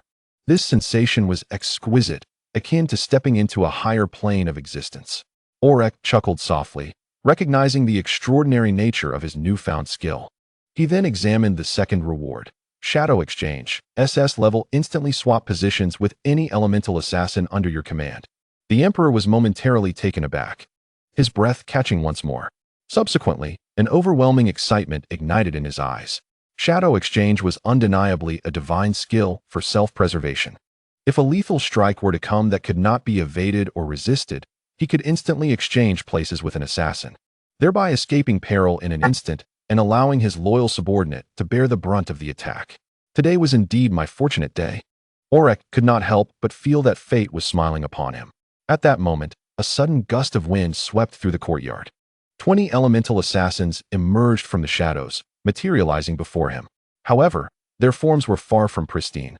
They were tattered and bore scratches, some even oozing dark blood from their wounds. They knelt in unison. "We pay our respects, Your Majesty." Orrick's gaze swept over them, taking note of their weariness. He could easily imagine the ferocity of the battle they had just endured. One assassin spoke, his tone respectful yet tinged with fatigue. "Your Majesty, the expert-level awakeners are indeed formidable. Their immense energy reserves made it challenging for us to contend with them. Yet, our agility and patience prevailed. We drained his strength until he collapsed." Orrick nodded gently, understanding their plight. Elemental assassins excelled in stealth and attrition warfare. in endurance battles. They could gradually wear down even expert-level foes. Though time-consuming, victory was nearly assured. Should an outsider have witnessed this scene, they would have been left agape in astonishment.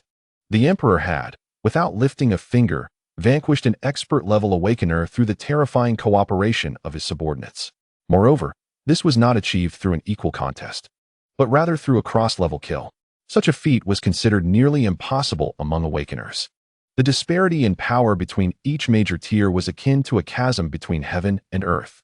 Another assassin stepped forward, presenting a package.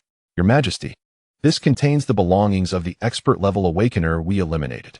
Orrick opened the package, curiosity flickering in his eyes. Inside were manuscripts on energy control, training methods, and several tomes detailing swordsmanship. From the seals, it was evident that these were heirlooms treasured by the Brown family. Additionally, there were several mana stones and 2 mysterious artifacts.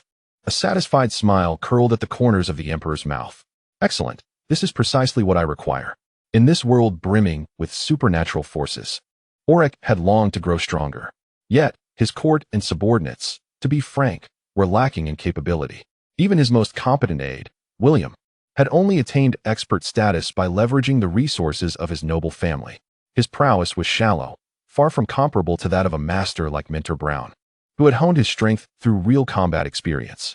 However, at this moment, Orrick has acquired the spoils of the Brown Mentor, particularly the invaluable swordsmanship manuals. Among them, one technique particularly captivated his attention. Sword of Purgatory, S rank, a swordsmanship technique of astounding power. Just from the description, Orrick could sense the terrifying nature of this move. To him, it was nothing short of a divine gift. Almost instantaneously, he solidified his future path. He would delve into these sword techniques, master them, and become a true warrior. Next, he scrutinized the 2 mysterious artifacts. Upon touching them, glowing text materialized before his eyes. Awakeners tools, equipment crafted specifically for awakeners. Each tool possesses a unique power. Sleeve blade, C rank, a lethal concealed weapon controlled by energy manipulation. Sealing stone, B rank, upon infusing energy, it temporarily suppresses the opponent's abilities. Orrick raised an eyebrow.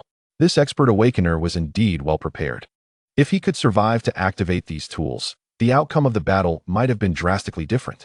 Yet, for reasons unknown, he was unable to utilize these tools before being slain. Thus, they all belonged to Orrick now. He chuckled softly, a smile gracing his lips. His gaze then fell upon a pile of magical energy stones. Energy stone, a stone imbued with primal energy, which can be absorbed to enhance the awakener's power. Orrick exhaled contentedly. Tonight, he had achieved a remarkable victory, significantly enriching his treasury. After savoring the joy of triumph, he regained his calm and authoritative demeanor. Issuing new orders, he commanded that Nock be continually monitored. His decision to spare the minister's life was not out of mercy, but rather due to ulterior motives. He softened his tone slightly, addressing the weary assassins. Rest well, my injured subordinates, and recover swiftly. With that, he dismissed them and returned to his quarters. Now, his greatest desire was to begin studying the newly acquired sword techniques, especially Sword of Purgatory, which ignited a fervor within him merely from its description. Moreover, he had just obtained Shadow Swift. If he could combine Shadow Swift with Sword of Purgatory, he could execute dazzling feints, appearing here and striking there, exchanging positions with the assassins, leaving them utterly defenseless. This might become his ultimate trump card. However, as he sat down to practice, he soon encountered the challenges ahead. The skills of an awakener are strictly categorized into various ranks, from the highest SSS rank to the lowest D rank. The allure of Sword of Purgatory lay in its classification as an S rank skill. Yet, high rank also signifies extreme difficulty. Indeed, as he attempted to practice the technique, he found its complexity daunting. His body resisted the flow, and progress was agonizingly slow. Unbeknownst to him, the night slipped away quietly amidst endless practice. Meanwhile, beyond the tranquility of the Valoria Palace, the city of Ailander was enveloped in turmoil. Rumors swept through the streets like a tempest. One of the highest officials of the Crossbridge Empire, the Minister of War, had been utterly annihilated overnight, his entire lineage erased from existence. This revelation sent shockwaves through all factions. Spies, envoys, and mercenaries scurried about, eager to unearth the truth behind this massacre. Within a clandestine fortress near the palace, a secret meeting was underway. In the dimly lit chamber, A mysterious figure from the Troy Empire sat poised. Opposite him was a man of formidable presence. Esteemed Captain Eris. Troy respectfully inclined his head. How may I assist you? The visitor did not respond immediately. There was no need for him to overtly display his power. Merely his silent presence exuded an intangible sense of oppression. For this man was none other than Captain Eris, the vice commander of the Leaping Mercenaries, a master awakened. Though he consciously restrained his energy, his very existence loomed like an invisible mountain, casting a heavy pall over the entire room. Chapter 19. Who is it? Minister Troy. You must have heard of the annihilation of the Blackfish Gang? Captain Eris's piercing gaze fixed upon Troy. His tone was calm. Yet beneath that calm lay a hint of sharpness. This was evidently no casual inquiry. Troy narrowed his eyes, his mind racing through various conjectures. This elucidated why Captain Eris had come unbidden. He was here for this very matter. After a brief silence, Eris continued, his voice steady and deliberate. You are well aware of the ties between the Unicorn Guild and us. Those young individuals who perished in the obliteration of the Blackfish Gang were not mere pawns. They were the next generation of elites, meticulously selected and nurtured by the Leaping Mercenaries. I have come here with a singular purpose, to uncover the truth and ascertain who dares to strike at the Blackfish Gang. Troy's expression tightened slightly. He understood better than anyone the fragility of this web of connections. The Unicorn Guild's meteoric rise had largely been buoyed by the clandestine support of the Leaping Mercenaries. Without the shadow of this colossal entity for protection, the Guild would never have attained its current stature.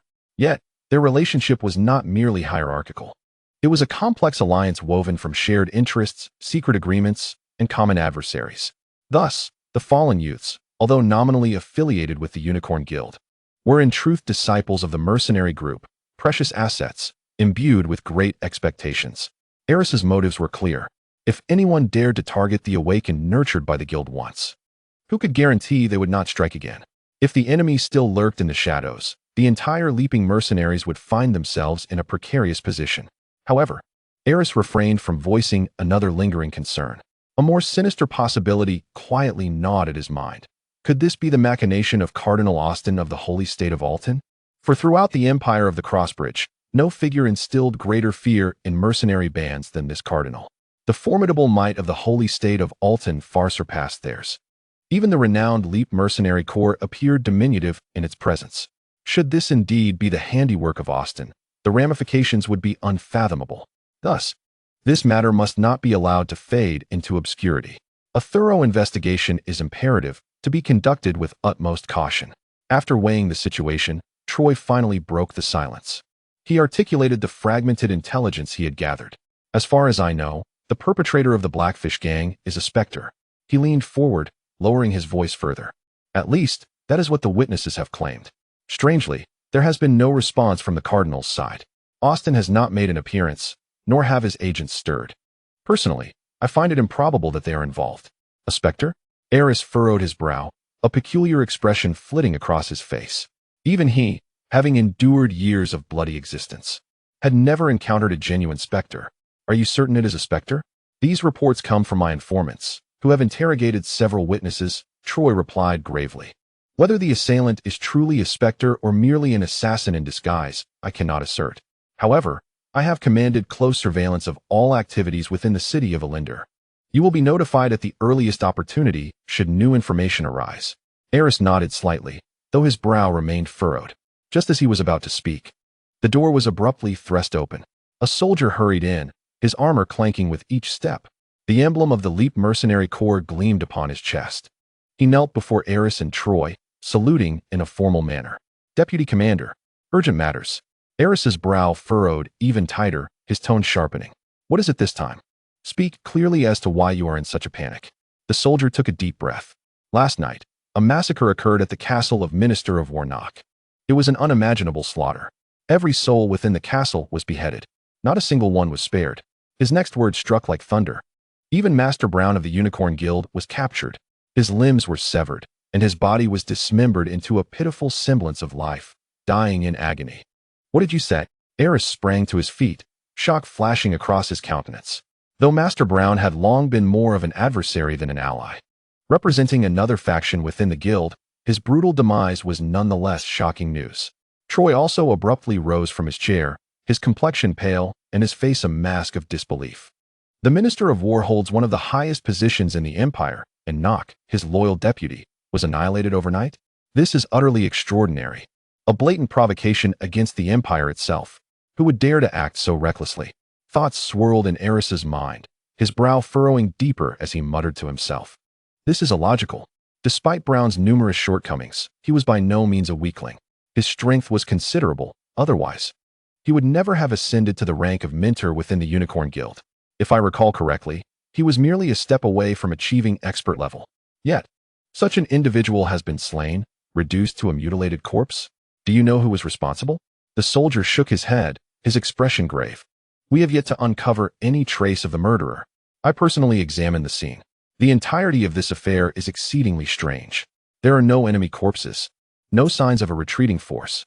He hesitated for a moment before revealing the most shocking truth. Minister Nock is alive. The room fell into a sudden stillness. What? Eris and Troy exclaimed in unison, their faces a portrait of disbelief. Nock survived? Then what was the purpose of this attack? Yesterday, the Black Fish Gang was annihilated. Today, Nock's residence was drenched in blood.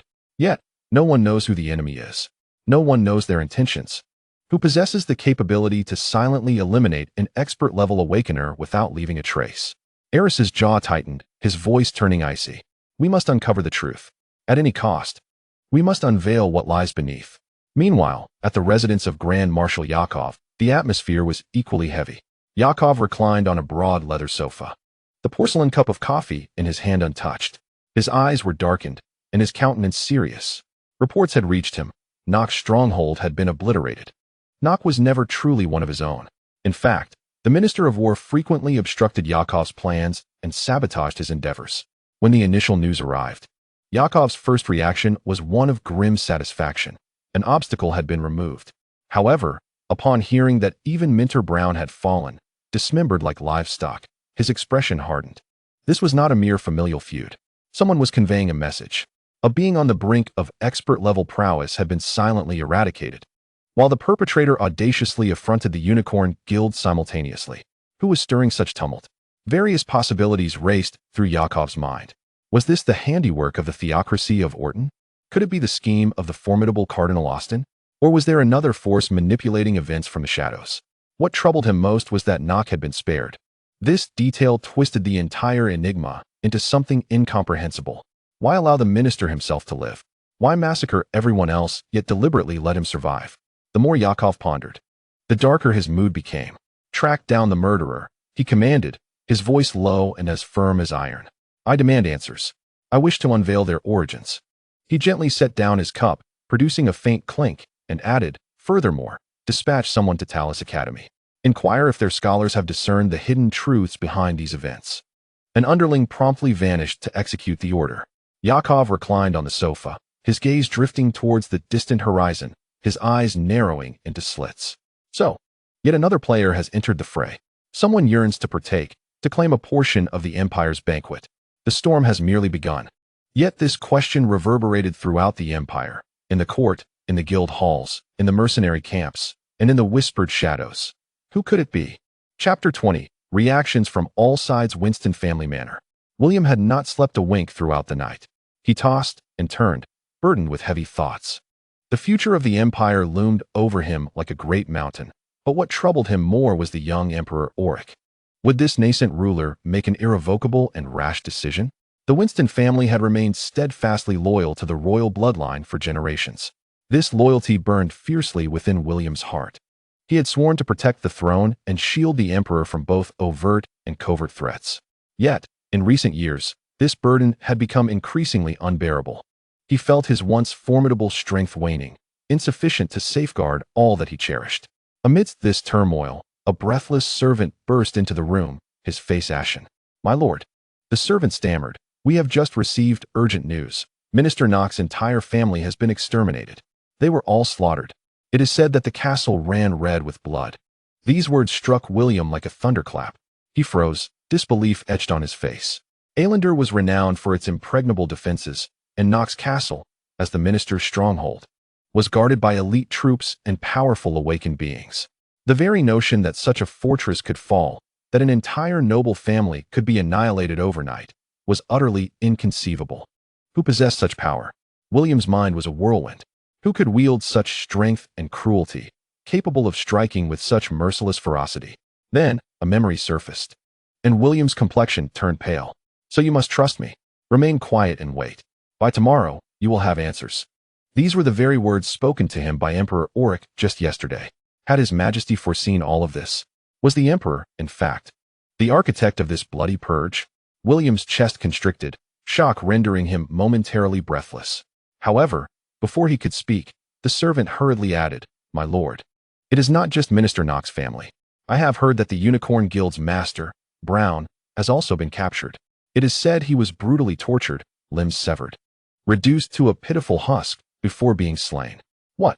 William's voice trembled, and his body involuntarily shuddered. The goblet in his hand slipped from his grasp, shattering on the floor and splattering water across the ground. The Unicorn Guild was no ordinary commercial association. In the empire of the Crossbridge, their influence was deeply entrenched, permeating politics, commerce, and even the military. It was well known that the rise of Knock and his position as Minister of War were significantly bolstered by their resources.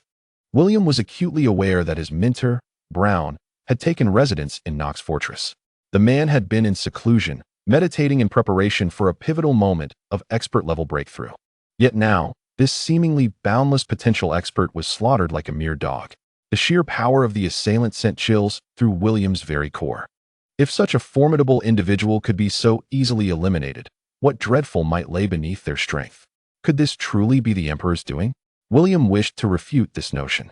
He sought to dismiss it as impossible. After all, no one understood the royal family's plight better than he did. In these tumultuous times, the royal family possessed no hidden trump cards or secret weapons. The remnants of royal authority were sustained solely by the loyalty of William and Heimerdinger, leaders of the royal faction. If Orrick lacked such power, how could this young emperor orchestrate the assassination of an awakened expert? Even if the entire royal faction united their efforts, vanquishing such an opponent would remain a monumental challenge.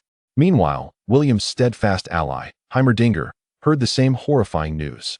Doubts gnawed at him as well. The two swiftly convened and agreed to confront the emperor directly.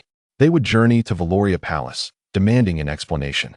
However, upon their arrival at the palace gates, the imperial guard barred their path. The sentinels coldly informed them that His Majesty was in deep meditation and would not receive anyone. A wave of frustration surged within William, yet he found himself powerless. Thus, chaos rippled throughout Eldindo, spreading its tumultuous waves far and wide. Every faction, every noble family, every guild was shaken to its core. The massacre of the Minister of War was no trifling matter. It undermined the very foundations of the Empire's hierarchy. Knock had been one of the Empire's highest officials. Losing him overnight was akin to removing the keystone from a grand arch, leaving the entire structure perilously unstable. The city's police, the security department, and even the garrison's detachments were mobilized, frantically attempting to unearth the culprit.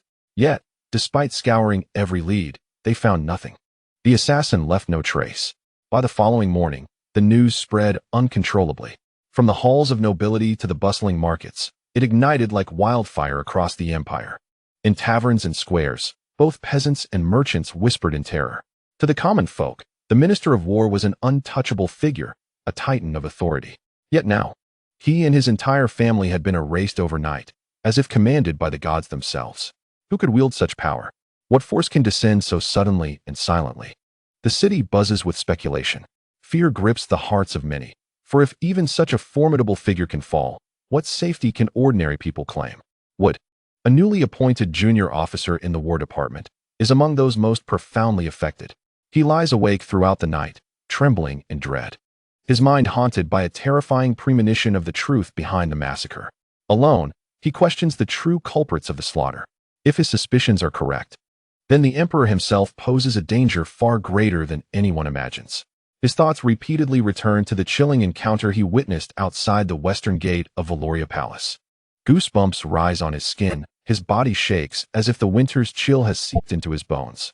Indeed, he is now convinced that the Empire has gravely underestimated its sovereign. At dawn, amidst the ruins of what was once a magnificent estate, Knock sits in stunned silence. The man who once commanded armies and wielded great power now appears as a shattered shadow. He neither sleeps nor speaks. His eyes are bloodshot, veins prominent against his pallid skin. When the first rays of morning light touch the ruins, he rises without uttering a word. Ignoring soldiers, police, and curious onlookers, he begins to walk. Step by step, he traverses the streets of Alinder, his path unwaveringly directed towards the towering Valoria Palace. A crowd gathers, whispers rising. The once mighty Minister of War now appears tattered, hair disheveled, robe torn, his demeanor resembling that of a defeated stray dog. His degradation is laid bare before the Empire. Some officials rush forward, calling out, "Lord Nock." Yet he offers no reply. Even as he passes the once ally Troy, Nock does not cast him a glance. His gaze remains fixed ahead, resolute, as he continues to stagger towards the palace. Troy frowns, unsettled, but follows closely behind. Others too trail after him, curiosity piqued, all eager to uncover the true events that transpired in Nock's fortress the previous night. Within Valoria Palace, Orrick sits cross-legged in a chamber. He has spent the night in meditation and training, pushing himself to the limits. His progress is astonishing. He has grasped the initial mysteries of the sword's purgatory, a pinnacle of swordsmanship classified as an S-level ability. Though his mastery is merely superficial, it is nevertheless a near-miraculous achievement. Typically, such skills require months, if not years, of arduous training to begin to comprehend. Yet Orrick, in just one night, has crossed that threshold. This undoubtedly attests to his extraordinary talent, far exceeding what most would deem possible. Now, as the nascent power of the sword's purgatory surges within him, Orrick's aura sharpens, his presence radiating a brilliance akin to that of a drawn blade. The youthful emperor is no longer the indecisive figure remembered by many. He is undergoing a transformation, evolving into a formidable and perilous presence. Chapter 21. The New Unit. Golden Assassin. The Emperor's scepter has undergone a transformation. With its recent elevation in rank, the rewards it bestows have also been upgraded. It no longer merely provides Orrick with daily points. It has begun to grant him soldiers. At present, Orrick possesses but a single unit, the Elemental Assassin. Thus, on this day of sign-in, 20 new Elemental Assassins materialized before him. Compared to the mere 10 points from the previous day, this reward has doubled. These assassins, clad in lightweight gear, appeared in an orderly fashion. As they emerged, the 20 new recruits knelt in unison, bowing deeply. "We pay our respects to your majesty." Their voices were sharp and disciplined, infused with fervor. Orrick nodded slightly in acknowledgement. However, as his gaze swept over these assassins, one individual inexplicably caught his attention. There was something peculiar about him. While the other elemental assassins donned blue cloth armor, this one stood apart.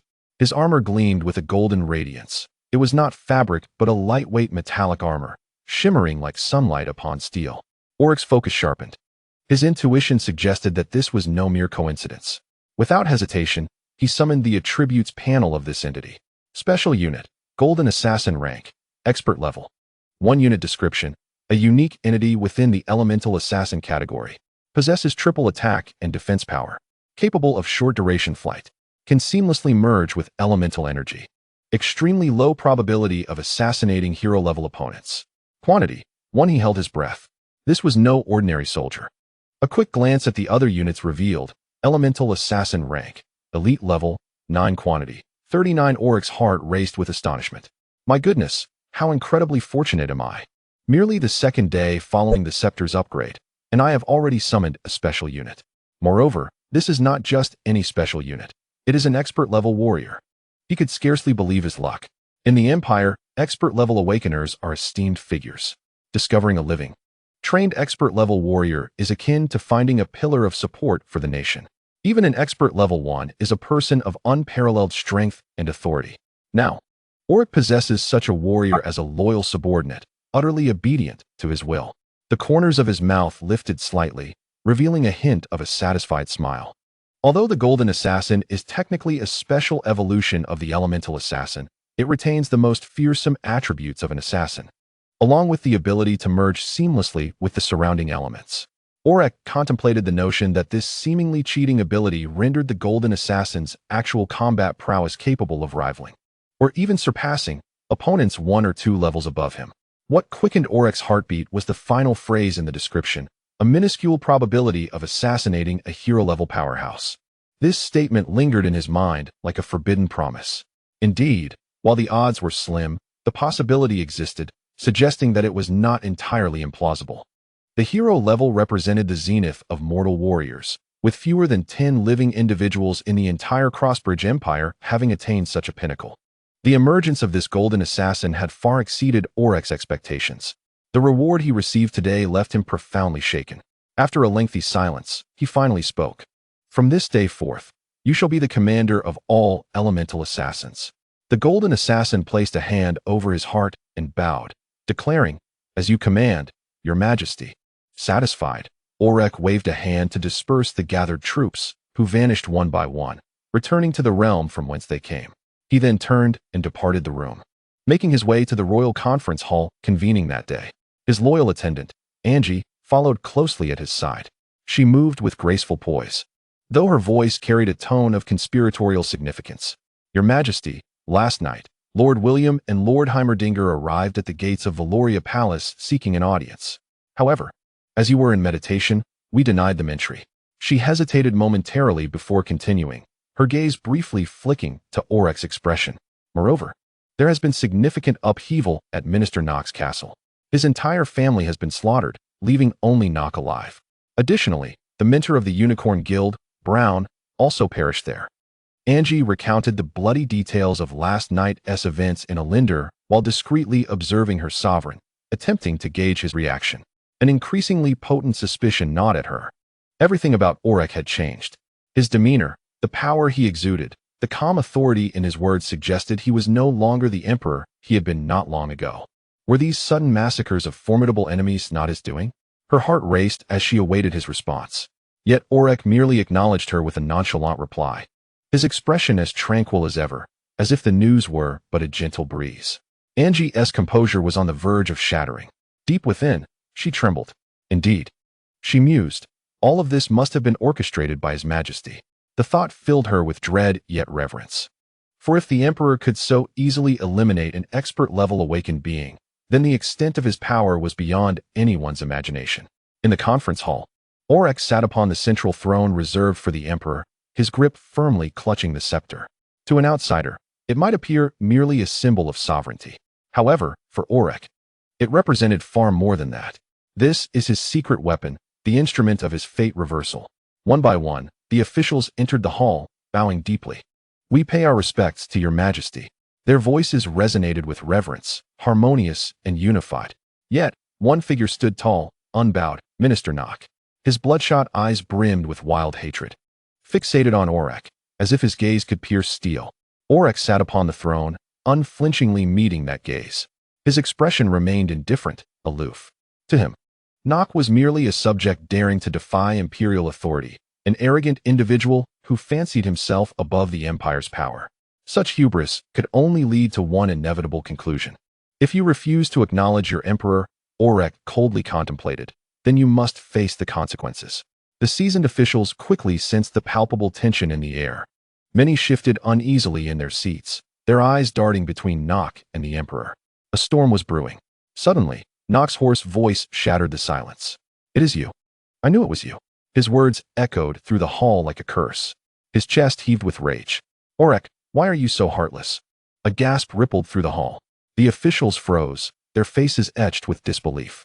Could it be? Nock was publicly accusing the emperor himself. Impossible. Such an absurdity. How could this youthful emperor possess the capacity to slaughter an expert awakened being overnight and annihilate an entire noble family? All eyes, filled with shock, turned toward Nock. In the front row, William's expression darkened, his voice cracking like a whip. "Nock, what are you doing? How dare you speak so disrespectfully of His Majesty? Have you considered the consequences?" Yet, Nock paid him no heed. His hatred knew no bounds, and his fury was uncontainable. He stepped forward, teeth clenched. "If you intend to annihilate my entire family, why spare me? Why allow me to live?" His voice was hoarse, laced with a painful cry. "Is it to make me suffer, to watch helplessly as everything I hold dear is taken from me?" His face contorted in anguish. "Orrick, you are nothing but a butcher." The atmosphere thickened with shock. Even in these days of imperial decline, no one had ever dared to utter such words to the emperor in public. To insult him so directly, To trample upon the dignity of imperial authority was utterly unprecedented. William and Heimerdinger sprang up, fury igniting within them. "Knock! You have lost your mind," they shouted in unison. But Knock's roar drowned them out. "Shut your mouths. You fools are the ones who are mad." His voice was hoarse and shattered, yet brimming with venom. "What emperor? Bah! In my eyes, he is nothing but a pathetic worm." The hall fell into a deathly silence, the officials staring at him in terror. Even those who have long considered Orrick merely a puppet have never dared to express their disdain so openly. Knock has succumbed to madness, irrevocably and utterly. Yet, amid the shock, a flicker of curiosity ignited within every heart. What transpired last night? Is Knock's claim true? Did Orrick orchestrate all of this? But how could that be? After all, Master Brown is a formidable expert. How could a young emperor, deemed powerless, possibly slay such a being? Yakov, Troy, and others stood dumbfounded, their minds refusing to accept the reality. However, the seeds of doubt had been quietly sown. Chapter 22. The end of Knock. Within the expansive confines of the Royal Assembly Hall, the air grew suffocating, as though an invisible weight bore down upon all present. Silence descended, heavy and oppressive, yet beneath this silence surged a tension sharp enough to cut through steel. Every official, from the highest-ranking minister to the most junior assembly clerk, found their gaze drawn almost involuntarily to William and Heimerdinger. Even Yakov and Troy, seasoned veterans of the treacherous political arena, could not help but fix their eyes upon them. Everyone in the hall was acutely aware that these two were no ordinary nobles, but rather recognized leaders of the royal faction. Their stance, their reactions, would largely determine the unfolding situation. Yet, what puzzled the officials most was not their presence, but a gnawing question deep within. When did the royal faction acquire such formidable power? This strength seemed potent enough to effortlessly crush an expert-level awakener, capable of tipping the scales of the empire. However, William and Heimerdinger were equally astonished. Their hearts thundered like a tempest. Although doubts had lingered in the past, they had never transcended mere whispers in their minds. After all, apart from their faction, the emperor himself appeared powerless against Knock's overwhelming might. Yet now, witnessing the scene before them and recalling Emperor Orrick's veiled words from yesterday, their uncertainty sharpened into piercing clarity. "Knock, have you not yet had your fill of this farce?" The emperor's voice finally resonated, calm yet imbued with an undeniable authority. His gaze upon Knock was not one of an equal adversary, but rather that of a spectator observing a pitiable jester performing. In truth, Orrick's decision not to eliminate Knock previously was deliberate. He intended to corner Knock, forcing him into a position of treason, compelling him to raise the banner of rebellion. Only then could Orrick justly purge the traitors from the Imperial Guard, without doubt or hesitation. However, contrary to Orrick's calculations, Knock chose not to embark on the path of open rebellion. This was unexpected. "Do you think I jest?" Knock scoffed coldly. His lips twisted, revealing clenched teeth, and his eyes burned with a crimson fury, shimmering with murderous intent. He gradually raised his head, resembling a beast poised for the hunt. His aura erupted, primal and savage, as a tempest of ferocious energy surged around him. "Orrick, you are unworthy of the crown. You are but a disgrace to the Vinal family. Today, I shall do what must be done. Today, I shall purge your corruption from the Vinal bloodline." His voice thundered, echoing like a storm, and in the next moment, Knock lunged forward recklessly, charging directly at the emperor. Gasps erupted throughout the hall. Many officials stood frozen, speechless in shock at the audacity unfolding before them. Is this truly happening? Knock, the Minister of War, was openly attempting regicide in the heart of the Royal Assembly. Yakov and Troy were equally astonished, their expressions betraying disbelief. However, neither intervened. Instead, a glimmer of calculation flickered in their eyes. These astute political veterans shared the same thought, to observe the unfolding events. Let us see what cards Orrick truly holds. They wished to ascertain whether the rumored specters were indeed Orrick's hidden power. Yet, William and Heimerdinger's reactions were starkly different. Fear crept across their faces, their blood running cold. "Your Majesty, be cautious," William shouted. In the blink of an eye, his figure vanished from sight, moving with a speed nearly imperceptible to the naked eye. Before Knock's wrathful blade could reach Orrick, William had positioned himself between the Emperor and his assailant.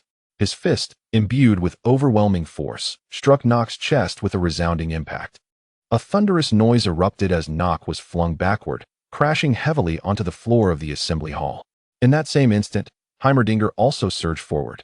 His boot mercilessly pressed down upon Nock's chest, the sickening sound of breaking bones reverberating throughout the hall.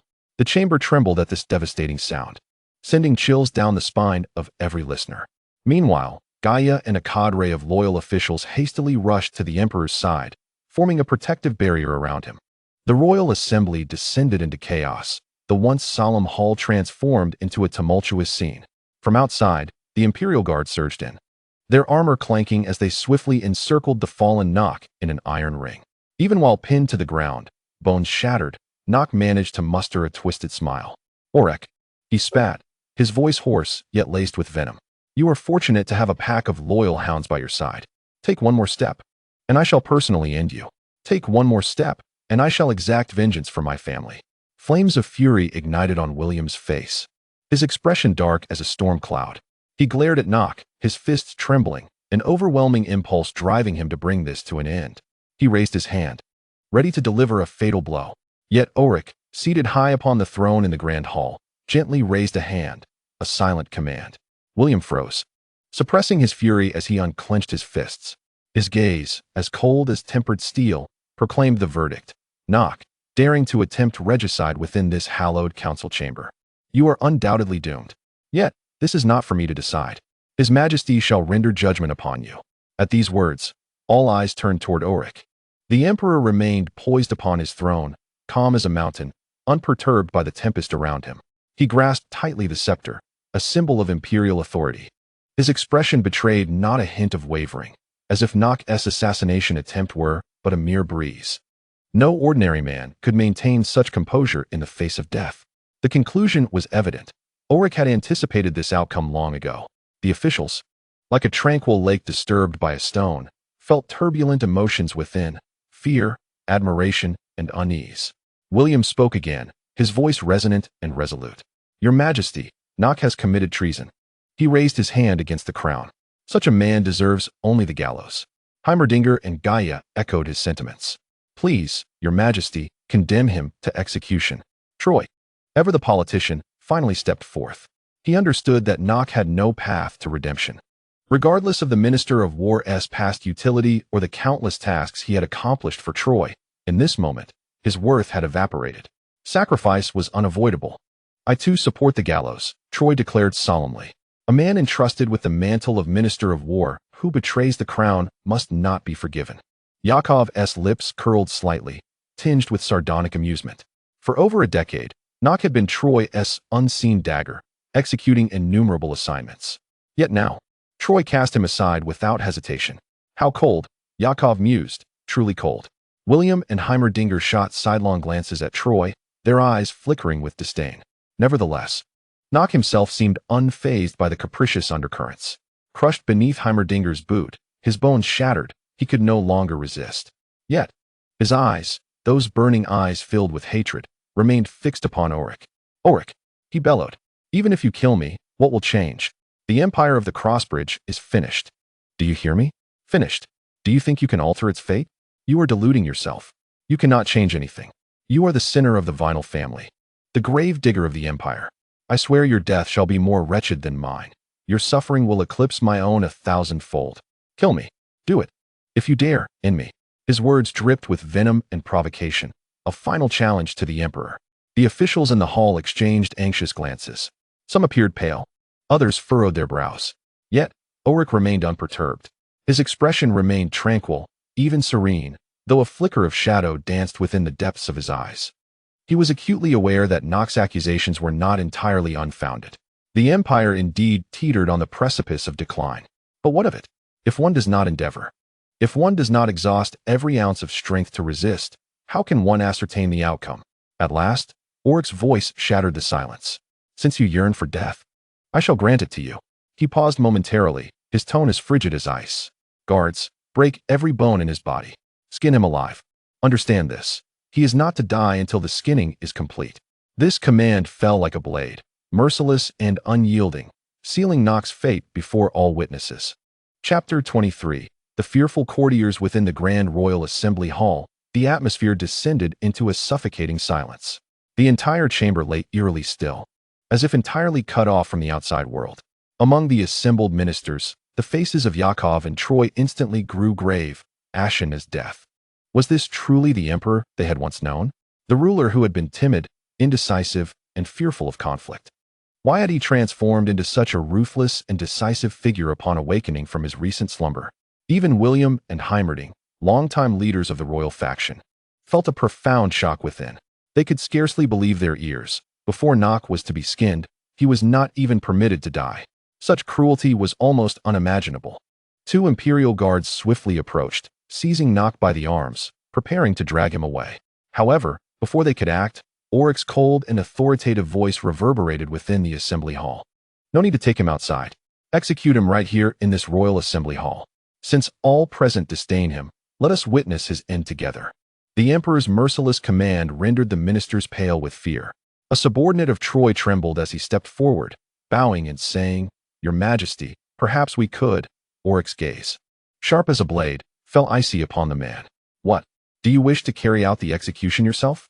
That glance was a lethal strike from a beast. The official froze instantaneously, his courage shattering, retreating like a frightened mouse, head bowed, too afraid to utter another word, even to breathe audibly. At Orrick's signal, the imperial guards brought forth crude instruments of torture, a heavy iron hammer and a sharp dagger. The hammer was intended to crush bones, while the dagger was for skinning. The sight of these implements elicited gasps of horror throughout the assembly hall. Even William and Heimerdinger, known for their forthrightness, fell silent, no longer daring to advocate against the proceedings. Once all was prepared, Orrick stated coldly, "Begin." Several soldiers firmly pinned Nock to the frigid stone floor. "You damned bastard, Orrick." Nock spat venomously, his face contorted with rage and fear. "Do you truly believe that your glory can endure? Your fate shall be far more tragic than mine." No sooner had the words left his lips than a soldier raised a heavy hammer and brought it crashing down, with a sickening sound reminiscent of splintering bones. Nock's femur was shattered. He emitted a heart-wrenching scream that reverberated throughout the hall, causing the windows to tremble. Many officials turned their faces away, their pallid complexions betraying their inability to witness such brutal cruelty. Yet, the execution did not cease. The hammer fell mercilessly, strike after strike, as Nock's shrieks transformed from piercing cries to feeble whimpers, eventually devolving into hoarse lamentations. This encapsulated the very essence of a fate worse than death. From the lofty throne, Orrick's cold voice once again broke the oppressive silence. "What are you afraid of? Look closely. Do you not despise him so? Then open your eyes wide and behold his utter destruction." His words, devoid of the familiar frailty, emanated an unyielding authority, a commanding presence that brooked no dissent. The officials trembled involuntarily, as if crushed beneath the weight of his will. Yakov and Troy exchanged anxious glances, their expressions dark with realization. They understood. The emperor's cruelty was not merely an act of vengeance, but a stark warning directed at them. "Orrick, so this was your true nature.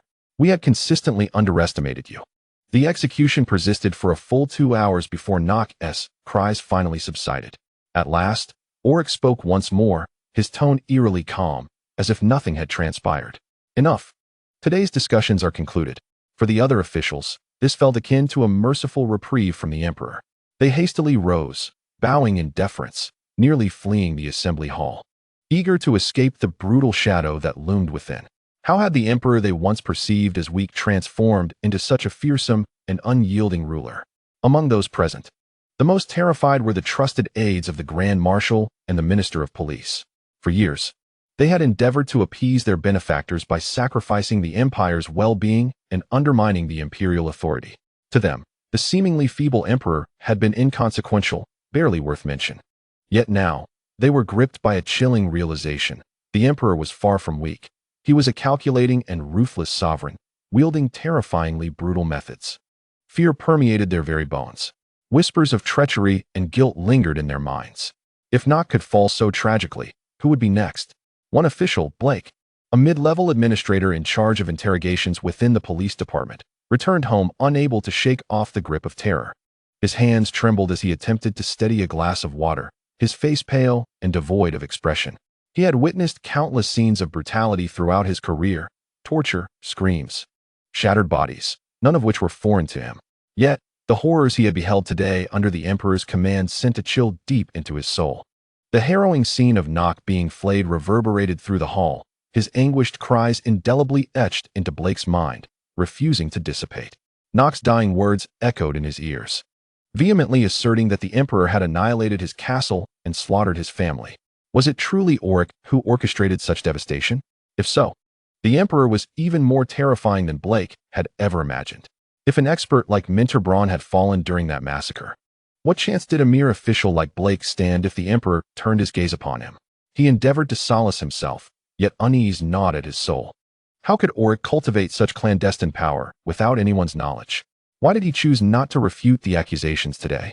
Perhaps denial was utterly unnecessary. The Emperor's silence, his calm demeanor, served as the most chilling of answers. It was impossible to fathom what thoughts resided within His Majesty's mind.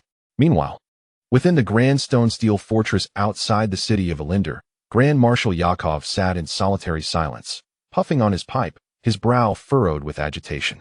The scene in the council chamber replayed relentlessly in his mind. Had Orrick truly orchestrated the downfall of the Nock family? If so, how had he achieved it?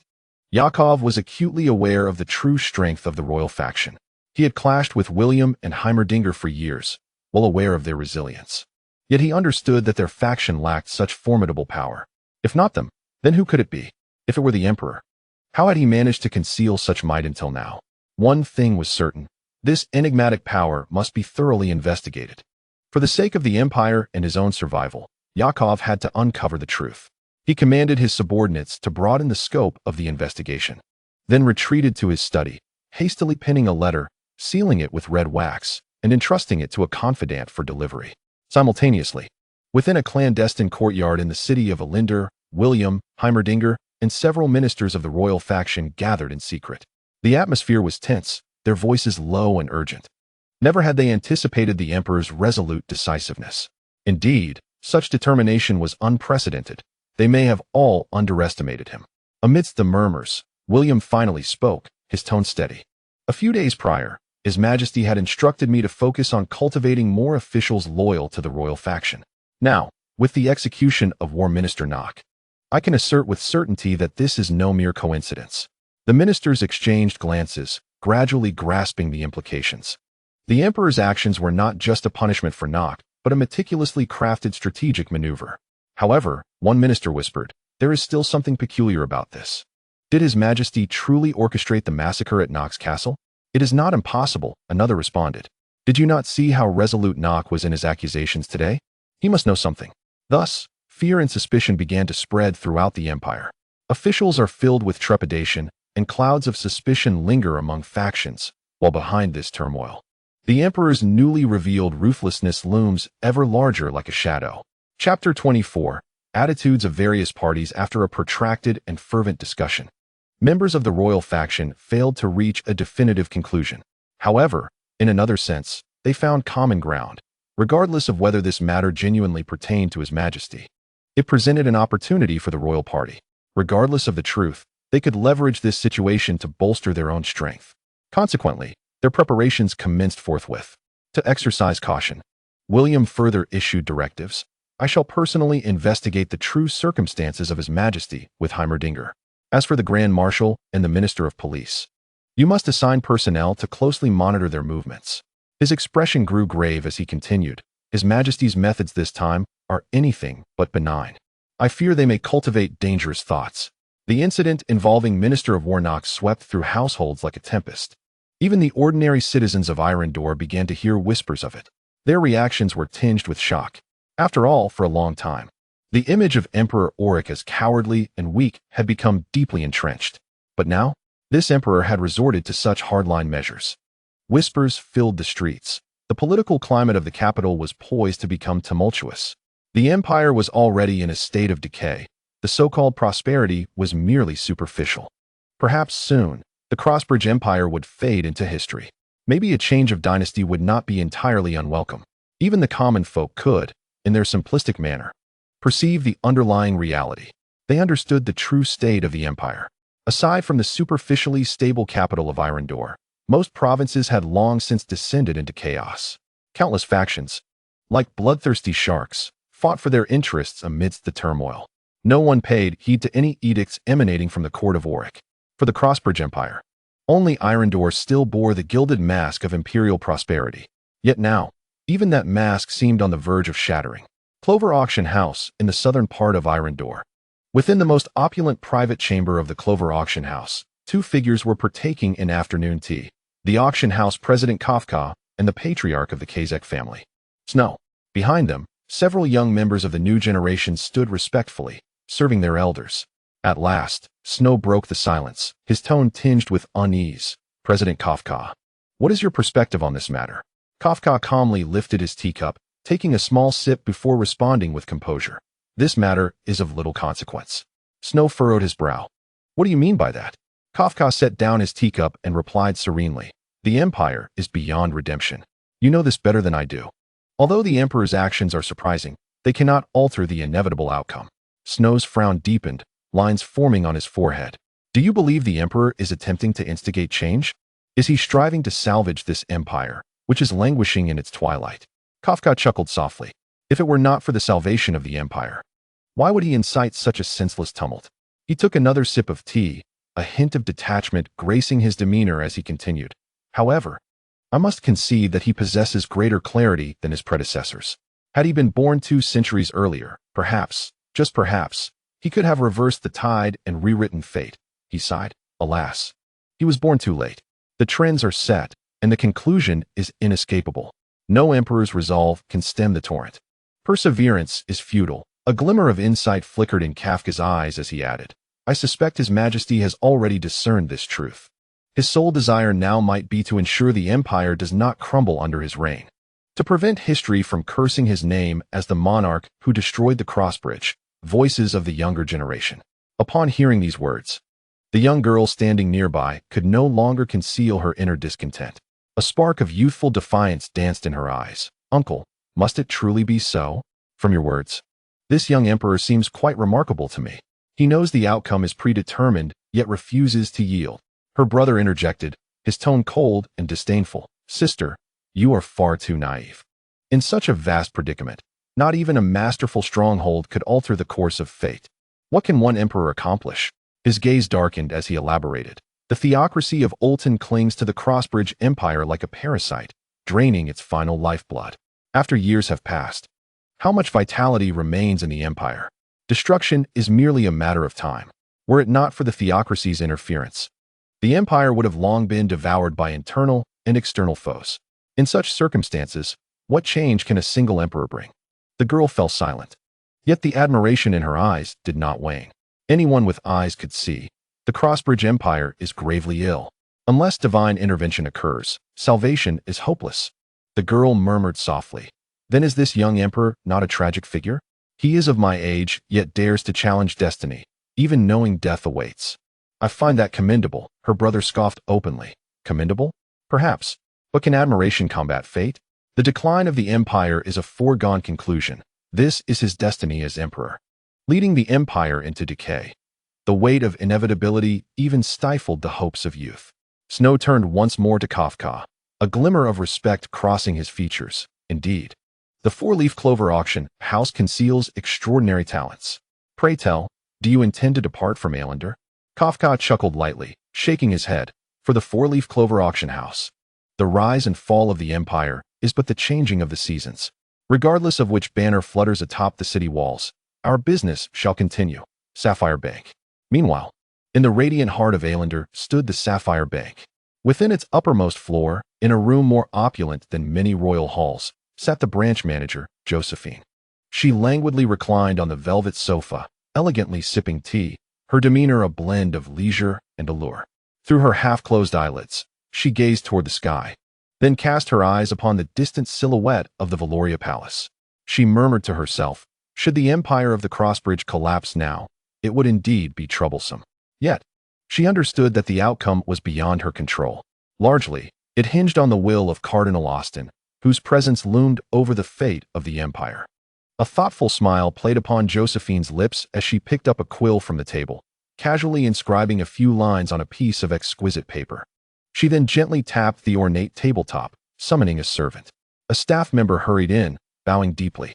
What are your instructions, Manager Josephine? She replied in a calm yet authoritative tone. There may be trouble ahead. Inform the staff to exercise utmost caution in all transactions. As for our dealings with the imperial government, they shall be suspended for the time being. I will observe the winds before making further decisions." The staff member bowed once more. "Understood, Manager Josephine." Thus, as the sudden and forceful actions of His Majesty shook the capital, various factions, from nobles to merchants, from bankers to the common populace, watched closely, waiting to see if this fragile resolve of the empire could truly alter the fate of a dying realm. Chapter 25. The Tarshal family. The actions of Minister of War Nock could only be described as the darkest of crimes. Orrick had no intention of sparing him. His orders were absolute. Every member of the Nock family was to be executed without exception. As for Nock's allies, collaborators, and so-called friends, they too would be hunted down. With no one able to escape, Elindo trembled. For 3 consecutive days, a tense atmosphere weighed heavily on the hearts of the populace like a looming storm cloud. Laughter was absent from the streets, and conversations had turned to whispers. Every door was closed early, and the market had emptied before dusk. Meanwhile, Orrick's private shadow forces surged in strength. 60 elemental assassins were summoned under his command. The sheer increase in this number was astonishing, shaking even those who considered themselves invincible. Under the leadership of the Golden Assassin, this clandestine legion had transformed into a waking nightmare. Even a hero-level warrior, a pillar of strength for a minor faction, could not guarantee their safety if targeted by Orrick's assassins. For some factions, hero-level warriors represented the pinnacle of their power, the foundation of their survival. Yet, within a mere 3 days, Orrick had forged a force capable of threatening this very foundation. As if conjured from thin air, he had created the might of an independent power, and this was only the beginning. His system would continuously evolve. With each level gained, the number of assassins he could summon would increase. One day, this army would become an invisible force spanning the empire.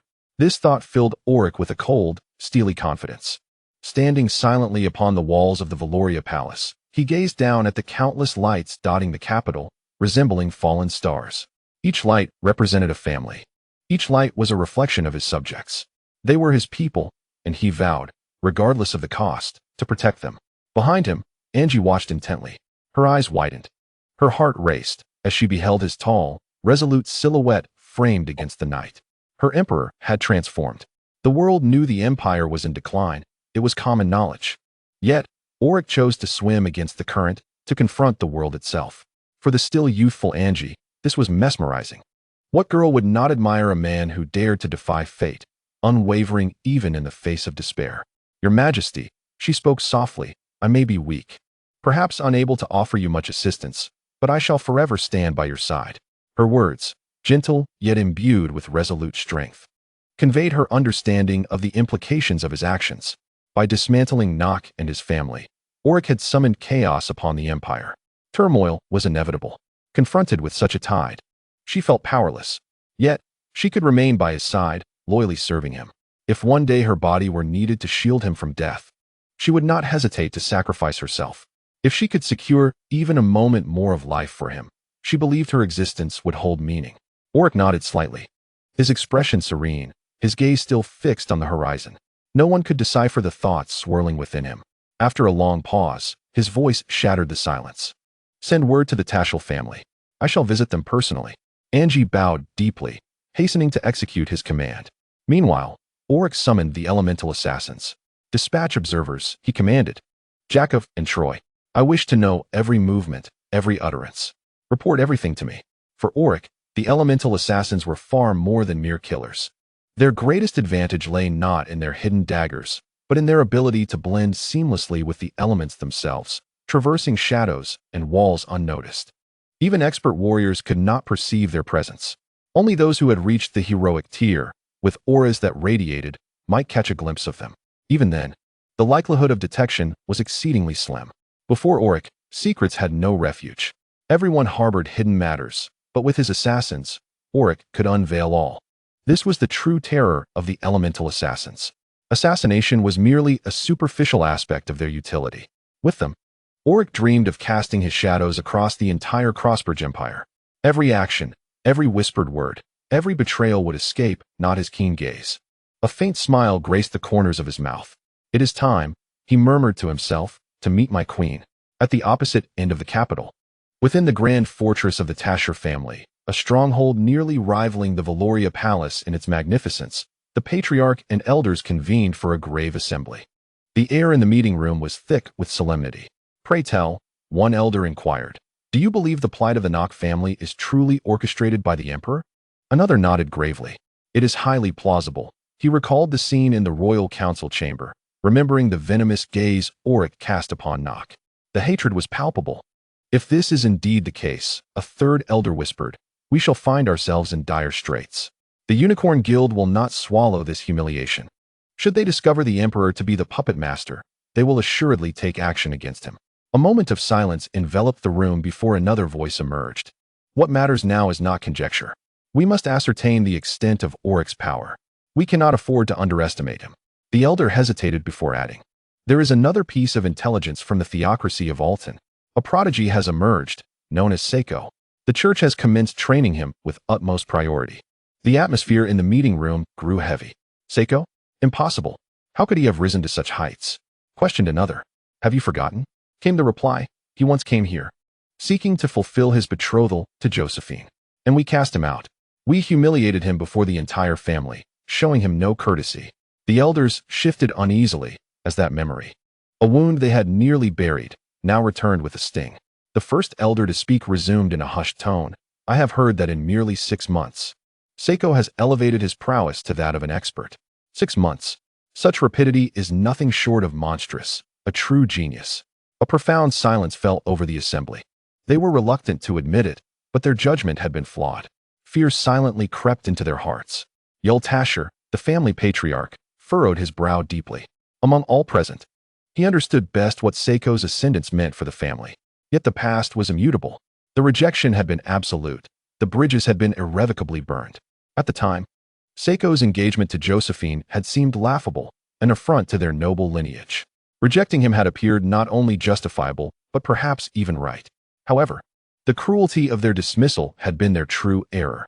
Finally, one elder broke the silence. "Yul, we must contemplate a means of retreat." Another quickly interjected, "Indeed. The empire itself is in disarray. Even with the cardinal's protection, it cannot last indefinitely. And as Seiko grows stronger, he need only utter a word to strip away our sanctuary." The weight of this statement hung in the air like a stone. By that day, the elder declared with a fearful certainty, both Josephine and the Tasher family will find themselves with no avenue for escape. Chapter 26. Queen Josephine. The elders present were astute and worldly individuals, each having lived long enough to witness countless shifts in power. They possessed a remarkable ability to swiftly discern the deeper implications of any situation. They understood well that the formidable potential of Sacco meant he would soon command his power entirely. Once he matured, a mere utterance from him could plunge the entire Crossbridge Empire into irrevocable ruin. One elder spoke gravely, his tone underscoring the seriousness of the moment. "Currently, the Crossbridge Empire is exceedingly perilous. Many of the principal factions have already vacated the imperial capital."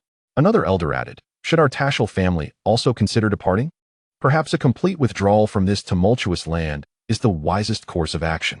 The empire has become but a vortex of disaster." The third elder squinted thoughtfully and continued, "At least Josephine enjoys the protection of the Sapphire Bank, which should ensure her safety.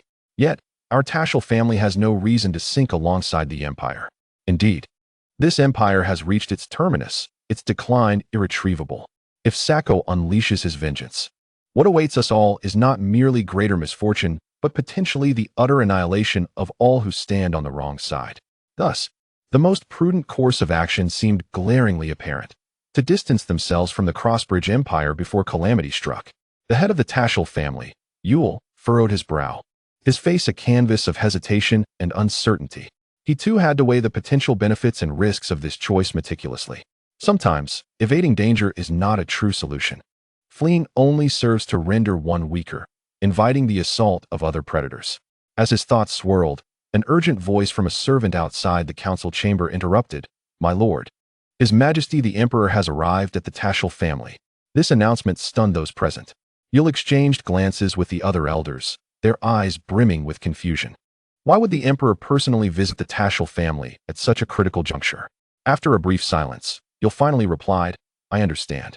Immediately proceed to the Sapphire Bank to inform Josephine.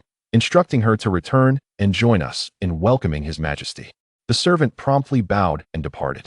However, the elders within the chamber could no longer contain their curiosity and began to murmur among themselves. What could the emperor's intentions be in visiting us at this time? One elder inquired.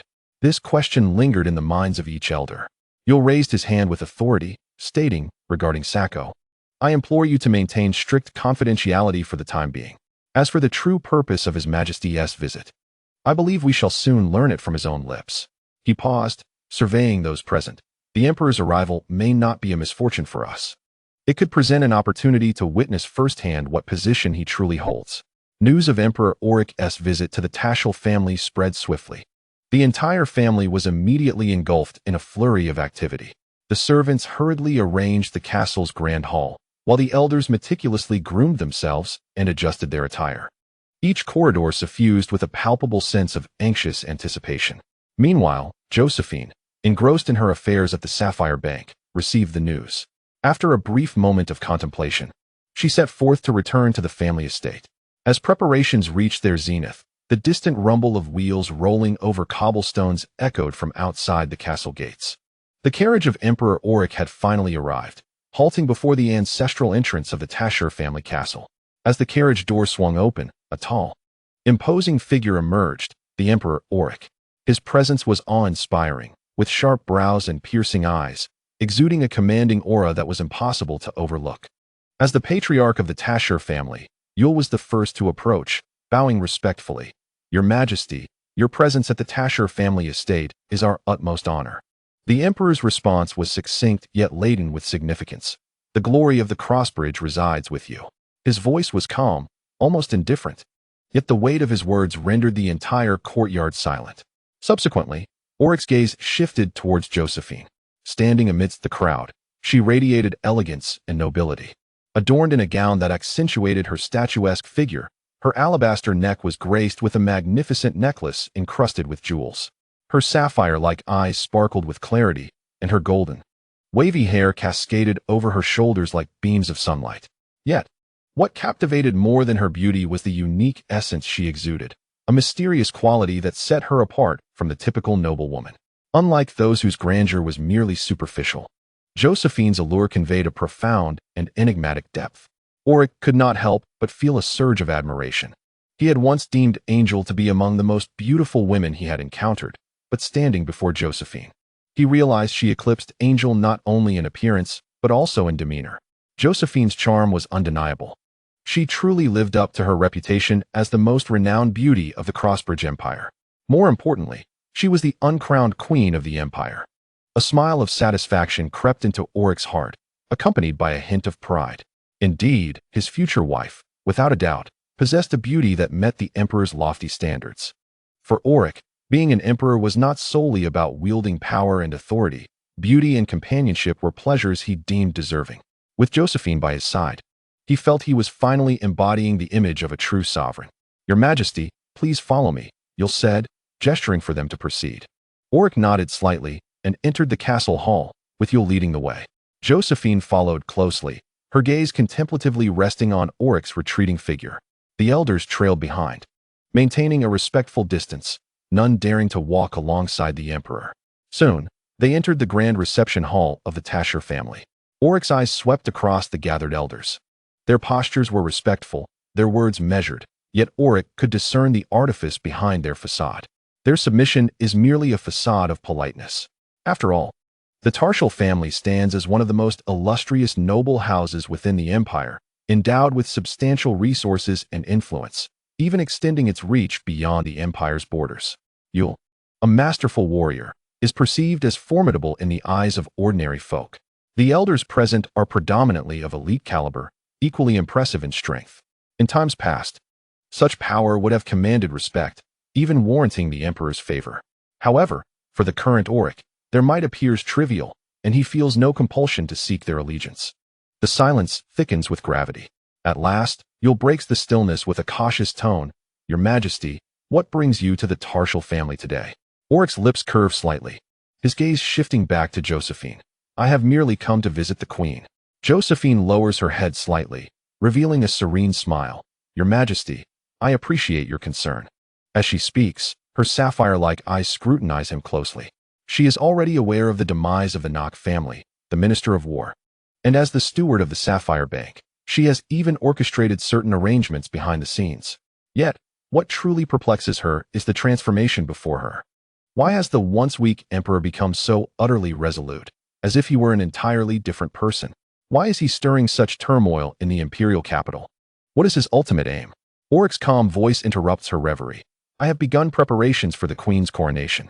If the Tarshal family faces any difficulties, now is the time to speak candidly. As these words resonate, his gaze sweeps over Yule and each elder in the hall. The statement lands like thunder. The elders exchange glances, their faces betraying unease. They understand all too well. This is no idle remark, but a direct pressure from the emperor. Now, the Tarshal family must make a choice. But what kind of choice will it be? All eyes gradually turn to the patriarch, Yule. The weight of decision rests squarely upon his shoulders. The fate of the Tarshal family will be determined in this moment. Chapter 27. The resolute emperor. When the members of the Tarshal family beheld Orrick, a heavy silence enveloped them, akin to an oppressive shroud. Orrick instinctively furrows his brow. His voice pierces the air, deep yet authoritative. What troubles you? Is there a concern weighing on your minds, or a difficulty you hesitate to reveal? Before the family head Yule could respond, an elder could no longer contain himself, stepping forward with a hesitant yet provocatively dangerous tone. Your Majesty, I believe the current state of the empire is far from stable. Perhaps it would be wiser to postpone the queen's coronation, at least for the time being. Yule clears his throat, clearly displeased, casting a sharp glance at the elder, yet he refrains from public reprimand. The other elders exchange glances, subsequently opting for silence. None dare to speak, though their eyes reveal their inner agreement. The elder who spoke seemed to have cast aside all trepidation, resolving that since the jar had already been shattered, he might as well smash it to smithereens. In his heart, fear had vanished, leaving only a desperate obstinacy. He spoke with newfound boldness, his words laced with cold sarcasm. In my view, the empire is plagued with myriad internal troubles. Forgive my candor, but I do not wish for the Tashur family to plunge headfirst into this murky water. Upon uttering this, the other elders lowered their heads even further, and even Yule averted his gaze. No one was willing to confront Orrick directly. Yet, a calm and icy voice suddenly shattered the silence. Elder, I advise you to be mindful of your tone when speaking before His Majesty. Do not forget, your words represent only yourself, not the entirety of the Tashur family, let alone me. The speaker was Josephine. Her unexpected interjection caught Orrick off guard. He tilted his head slightly, a flicker of surprise crossing his face as he regarded her.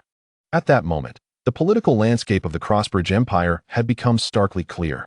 As one of the empire's illustrious noble families, the Tashur family perceived the situation more acutely than most.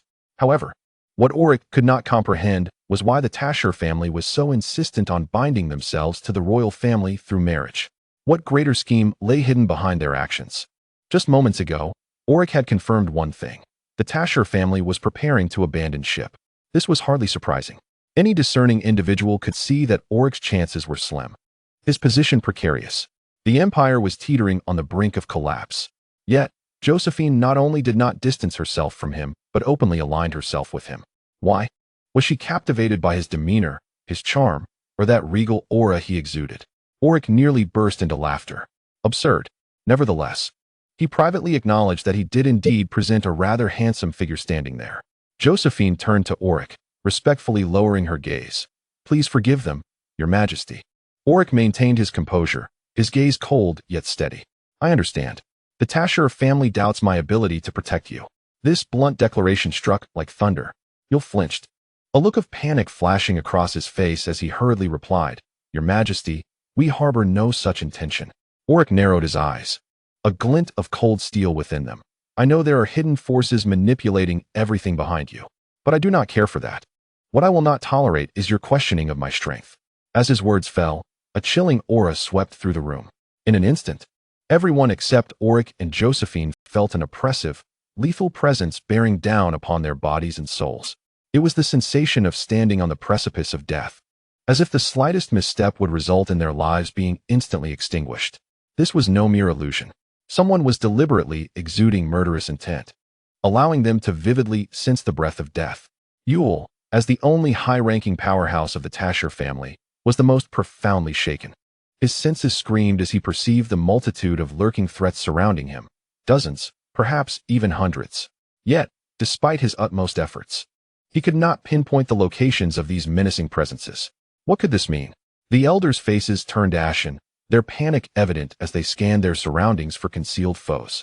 Yet, there was nothing, no visible figures, no discernible energy fluctuations. Ghosts. The term echoed in their minds simultaneously. Ghosts. Accompanying this revelation was a terrifying and unforgettable vision. The annihilation of the Black Fish Gang, obliterated overnight, their entire lineage erased from existence. They finally awakened to the grim reality, fear tightening its grip around their hearts. How could the Emperor wield such terrifying power? How could they have been so blind, so foolish to underestimate him? In that moment, Uer and the elders comprehended the gravity of their miscalculation. They had gravely underestimated their Emperor. Meanwhile, a flicker of intrigue glimmered in Josephine's eyes as she scrutinized Orrick more closely, a subtle smile gracing her lips. Was it delight, curiosity, or perhaps some form of anticipation? The elders could no longer withstand the pressure. They hastily bowed, their voices trembling. "Your Majesty, please, quell your wrath." On the brink of death, their dignity crumbled to dust. These individuals stood at the pinnacle of wealth and power. Yet, when death extended its hand towards them, their sole desire was survival. Family honor. The rise and fall of empires? In the face of their fragile lives, these concerns were rendered utterly meaningless. Orrick's voice was cold yet restrained. "For the sake of the Queen, I shall spare you this time." He raised his hand slightly. In that instant, the suffocating intent to kill dissipated like mist, and the room seemed to lighten. The elders gasped for breath, their faces reflecting the relief of having narrowly escaped death, as if they had just clawed their way back from the abyss. Yet, unbeknownst to them, the elemental assassins stood silently behind them, silent and invisible, their blades poised for action, ready to take heads at a mere command. The assassins had merely retracted their murderous intent. Their presence was all too real. Had the elders made even the slightest misstep, their heads would have already rolled. This was the terror of the elemental assassins, and they were merely a fraction of Orrick's concealed power. Who knew how many greater and more fearsome forces awaited? Even Orrick himself could not ascertain fully. However, today, he approached the Tasher family not for slaughter. That murderous intent was but a warning, a reminder. With a woman as astute and perceptive as Josephine by his side, he need not drive the Tasher family to the brink of despair. Regarding the Queen's coronation ceremony, Orrick spoke coolly yet measured, promptly initiating preparations. "I do not wish to wait too long." This time, no one dared to voice any objections. Even Yule's tone underwent a complete transformation, his previous hesitations swiftly dissipating. "Your Majesty, rest assured, the Tasher family will spare no effort." At this moment, you'll comprehend it fully.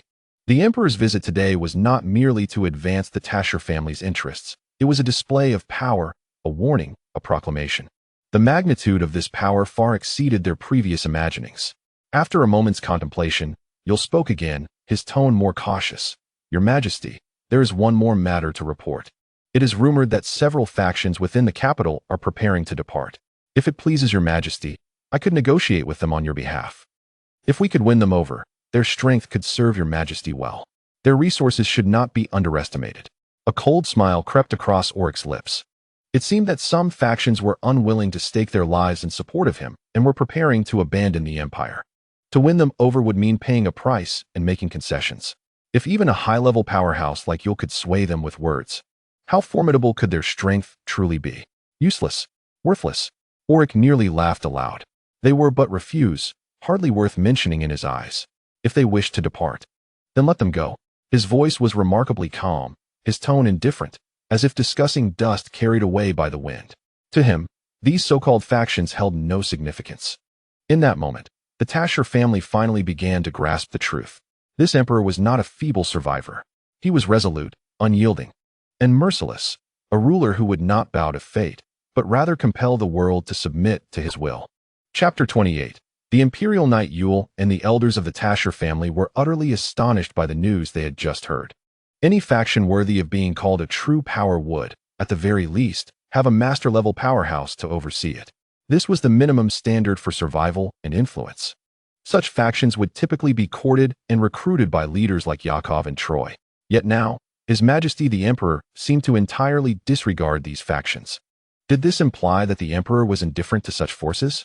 But it was impossible that all these factions lacked master-level powerhouses.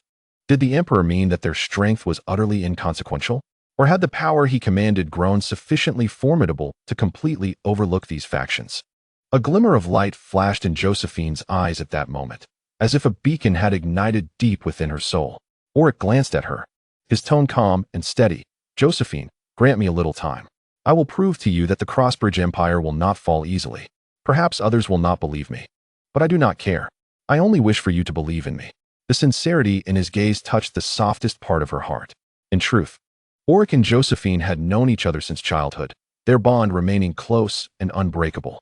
Aside from Josephine, Orrick had another friend in his childhood, a girl who accompanied him as he grew. He often yearned to see her again. However, when Orrick was designated as the heir to the throne, she silently departed from the Crossbridge Empire. The reasons for her departure remained unknown, as did her whereabouts. Yet now, Josephine chose to place her faith in him. As long as she believed, Orrick would go to great lengths to prove her choice was not in vain. "Your Majesty," Josephine declared resolutely, "I am willing to believe in you. No matter what happens, I shall not leave the capital." Her words were solemn, her voice clear, and her gaze met his gently. Yul and the other elders remained silent. They had watched Orrick grow up and were acutely aware of the hardships he had endured over the years. Those tribulations had shaped him into a timid, cautious, and somewhat cowardly individual. Yet, the Orrick standing before them at this moment seemed utterly transformed. Nevertheless, how could he reverse the tide? Had he been in another empire, perhaps Orrick could restore prosperity and rejuvenate the nation. But he inherited not an ordinary realm, but the Crossbridge Empire, a decaying state rife with corruption, factionalism, and on the brink of collapse. Even if Orrick possessed 1,000 lives, how could he mend such ruins? After a prolonged discussion, Orrick finally departed from the Tarshal family. His retreat left a profound impression. The silhouette of their emperor was no longer what it once was. Josephine's gaze followed his departing figure, and memories of their childhood surfaced in her mind. If you find being an emperor too exhausting, why not relinquish it? Do not force yourself. Do not worry, I will protect you. You need not bear everything alone. Josephine, I know you wish to assist me. Yet, some responsibilities are inescapable. Certain obligations can only be shouldered by me. Within the Tarshal family's council chamber, Yul surveyed the elders present and sighed softly. From this day forth, the Tarshal family shall stand united with the royal family. We have no other choice. I am merely curious as to how much longer the empire can endure. An elder swiftly interjected, "Patriarch, given the circumstances, we must be prepared. We cannot place all our bets on a single outcome. Our family is too vast to risk total loss. In my view, regardless of what transpires, we must thoroughly investigate the mysterious forces behind His Majesty, to understand their true power. Only with a complete understanding of his capabilities can we determine our next course of action." Upon returning to Valoria Palace, Orrick chose not to rest, but rather turned to the ever-patient Angie. Summoned William and Heimerdinger to the palace. Angie immediately bowed and exited to carry out the command. Orrick's gaze hardened as it fell upon Troy. Minister of Warnock was merely a puppet of Troy. This signifies that Troy himself has become the next target of Orrick. This matter transcends mere politics. Orrick requires the accumulation of additional imperial points. The greater the points, the more formidable he shall become. However, striking at Troy demands both time and meticulous planning. In the meantime, Orrick has issued commands to the Golden Assassins. Several elemental assassins have been dispatched beyond the city walls with the mission of eliminating the infamous gangs and criminal organizations. Currently, Orrick commands 90 elemental assassins. There is no necessity for all assassins to remain at his side. Even dispatching a portion to surveil Yakov and Troy leaves many assassins idle. Thus, why not put them to use? Orrick's logic is straightforward. Since they are unoccupied, it would be prudent to have them eradicate evil, cleanse the surrounding areas, and concurrently earn imperial points. After all, Orrick can summon 20 new elemental assassins each day without concern for resource depletion. This embodies a simple philosophy: to finance war through warfare, to grow stronger through combat. This arrangement not only stabilizes the regions surrounding the capital, but also serves to increase imperial points, an undeniably perfect outcome. Shortly thereafter, William and Heimerdinger arrived at the Valoria Palace. Bowing deeply, "Your Majesty." Orrick nodded, his expression tranquil. "Your Majesty, you have summoned us." William inquired respectfully, "Is there a new task you wish to assign?" After a moment's reflection, Orrick replied, "Indeed. I require you to mobilize the Imperial Knights and deploy them to the 3 nearest cities surrounding the capital." The two exchanged a shocked glance.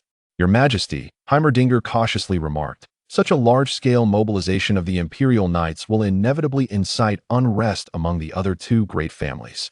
If they act rashly, it may pose a threat to you." However, Orrick merely scoffed, a glimmer of murderous intent flashing in his eyes. "Precisely. That is exactly what I desire. I intend to force them into a corner." William and Heimerdinger were taken aback, their faces etched with confusion.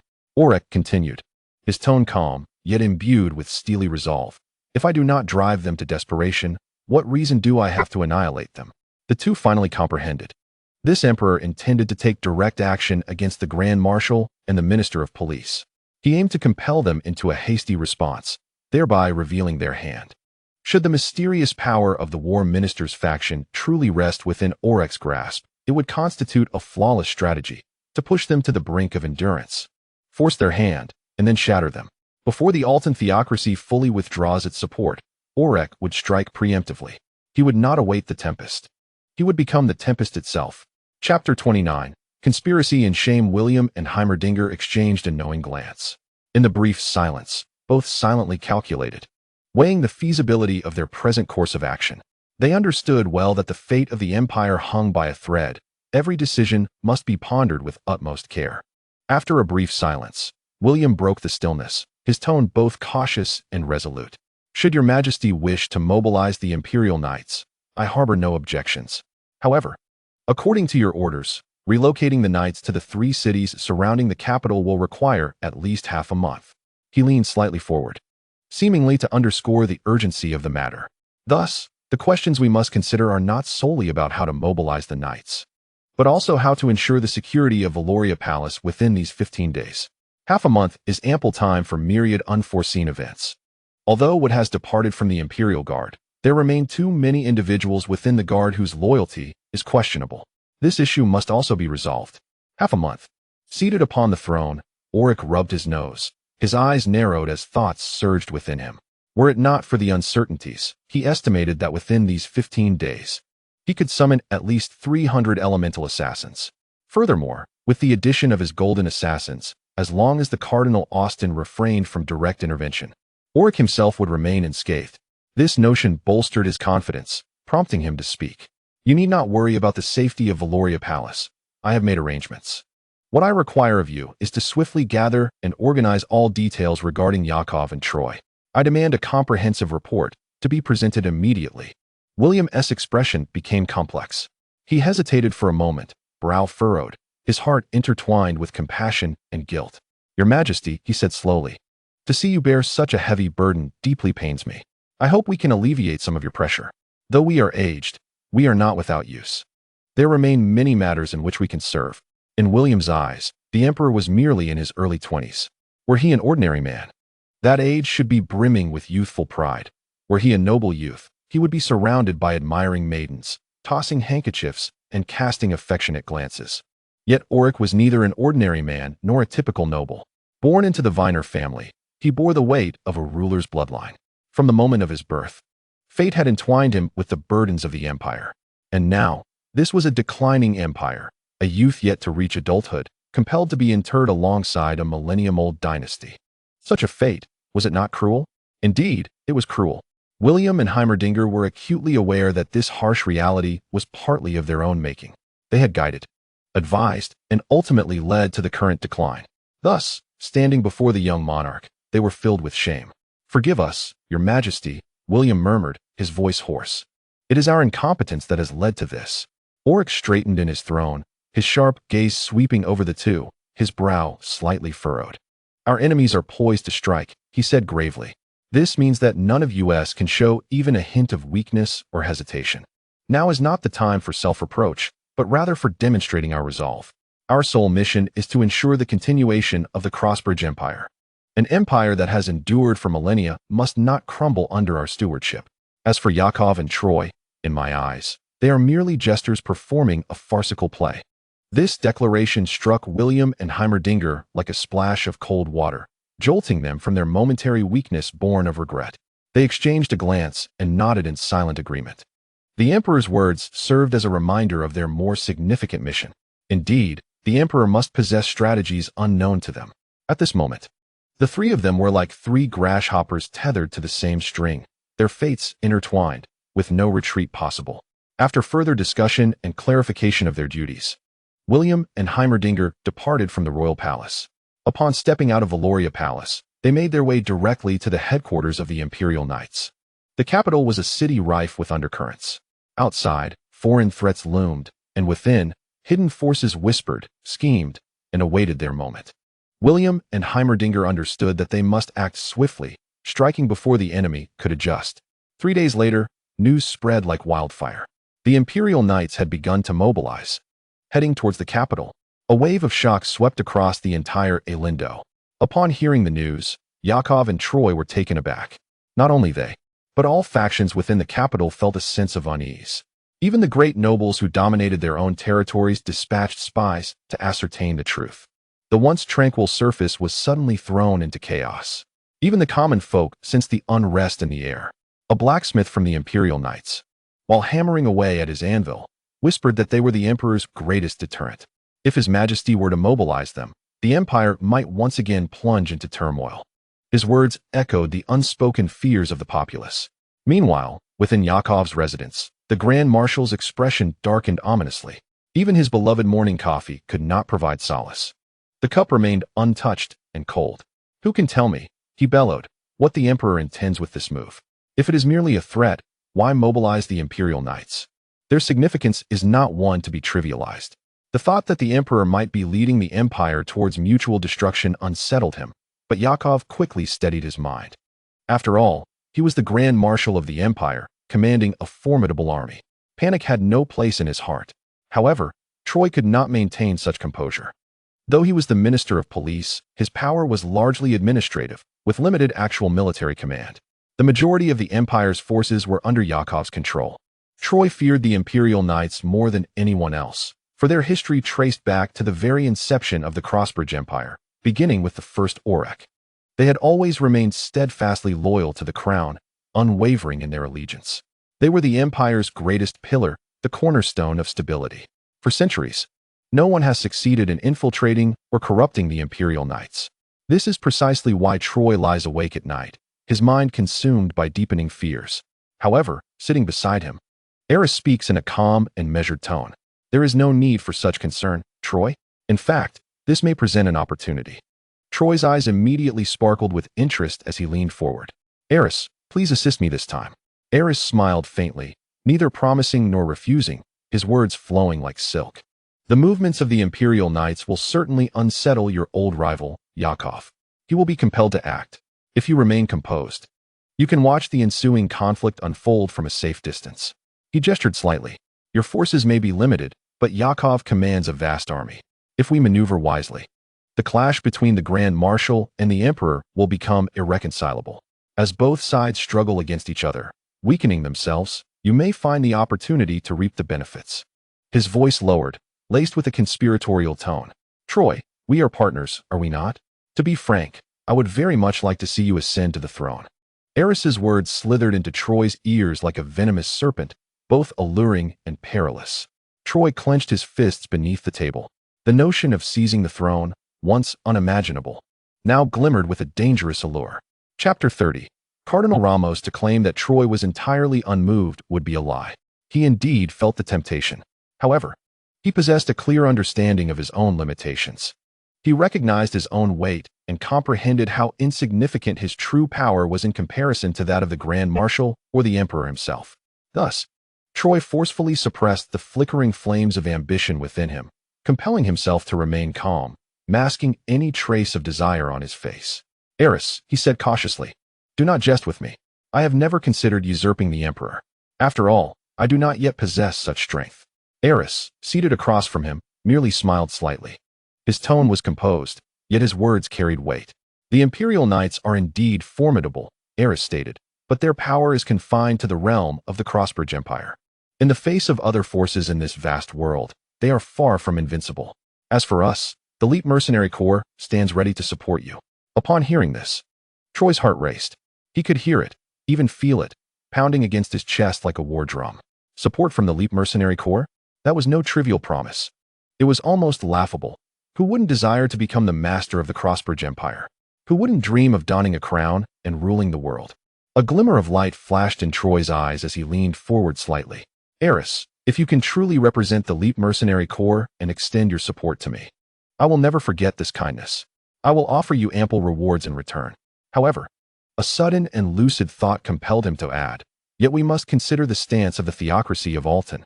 Upon hearing this, Eris slightly furrowed his brow for but a fleeting moment. Yet he refrained from dissenting, for even he understood the paramount importance of Alton's position.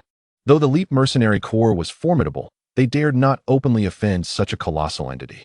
It was evident to all that the theocracy would eventually abandon the increasingly waning empire of the Crossbridge. However, until that day arrives, and until Alton explicitly declares its withdrawal from imperial affairs, any attempts to meddle in the empire's matters must be undertaken with utmost caution regarding the theocracy's stance. It seemed that Troy forced a semblance of a smile. The coming days would be quite eventful in Alinder. Eris, I sincerely appreciate the Elite Mercenary Corps extending their hand to assist me. Eris gave a slight nod in acknowledgement. He fell into a moment of silence before responding. I shall contact the Mercenary Corps at the earliest opportunity to discuss this matter. I am confident that our reinforcements will not be delayed. He paused, then added, furthermore, I shall seek an opportunity to gauge Cardinal Austin's sentiments. At this moment, it was evident that both Troy and Eris were driven by ambition, their minds swirling with treacherous schemes. However, they remained oblivious to the fact that, as they whispered, a gentle breeze silently swept through the room, carrying their words to unknown ears. Meanwhile, Yakov had also arrived at his own conclusions. He could not permit the Emperor to persist in his reckless actions. Or, more simply put, the Emperor's choices posed a threat to Yakov's personal interests. Thus, the Grand Marshal resolved to visit Austin and present the matter to him. In such times, no one could predict what would unfold next. Upon Yakov's arrival at the cathedral, he was astonished to find Troy awaiting him at the entrance. Their eyes met, a silent understanding passing between them, devoid of words. Neither inquired about the other's purpose for being there, for they both understood that when it came to the theocracy of Alton, concealment was futile. The cathedral of the theocracy was not merely grand or magnificent. Its splendor surpassed the confines of such descriptors. The gilded arches, soaring stained glass windows, solemn statues, and sacred murals, each detail narrated a tale of power, wealth, and authority. It was said that even the opulence of the Valoria Palace could not compare to this cathedral. The two advanced, and a devout priest clad in ceremonial robes approached them. Lord Yakov, Lord Troy, the priest greeted respectfully, what brings you to the cathedral today? We seek an audience with His Eminence Cardinal Austin, Yakov replied succinctly. There is a matter that must be conveyed to him in person. Before the priest could respond, a figure emerged from within the sanctuary. It was a middle-aged man in a white robe, his demeanor calm, almost benevolent. He strode with measured steps, exuding a noble presence that was not oppressive. He raised a hand slightly, signaling the priest to withdraw. Then, his gaze fell upon Yakov and Troy. Cardinal Austin, feeling unwell at that moment, spoke in a gentle tone. What matters do you wish to present to me? I am Bishop Ramos, and I shall ensure the cardinal is informed. Yakov and Troy exchanged a glance. After a brief pause, they nodded in unison. They had no alternative. Forcibly demanding an audience with the cardinal would be unwise. Very well, Yakov began, his tone heavy. Bishop Ramos, the situation is as follows. Our emperor has succumbed to madness. He has mobilized the imperial knights and is advancing towards the capital. Troy quickly added, we fear this reckless action will trigger a series of perilous consequences. Yet His Majesty disregards our counsel. Thus, we implore Cardinal Austin to intervene and guide him. Yakov's expression grew darker as he continued. The imperial army is already stretched thin.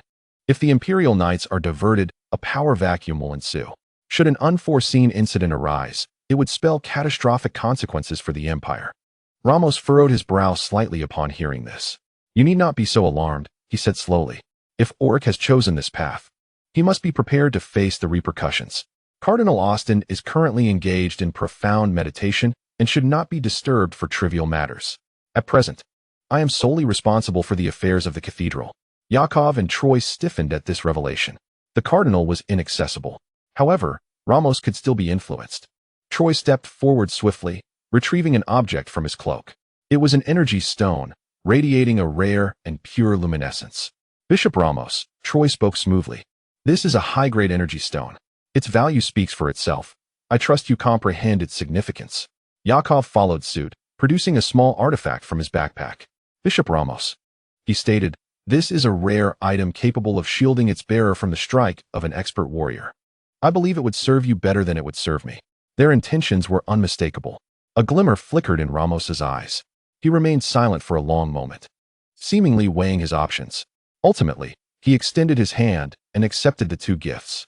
Indeed, he murmured, these are precisely what I require. He tucked the items into his sleeve, then regarded the two men with a faint smile. Very well. I shall personally convey your concerns to Orrick. Then, his expression shifted, as if recalling something. Oh, there is one more matter. We have received reports of certain unrest within the realm of Alton's theocracy.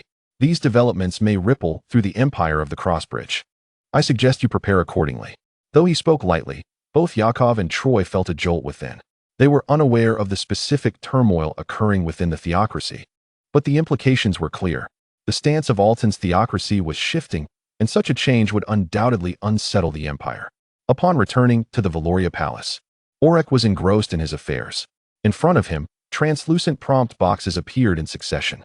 Each notification marked the demise of yet another dark force and the acquisition of additional imperial points. Orrick felt a profound sense of satisfaction regarding his recent gains. Although these rewards paled in comparison to the substantial bounty he had reaped from vanquishing the Nock family, they nonetheless represented progress. He utilized a portion of his points to elevate his cultivation to the second tier of an apprentice.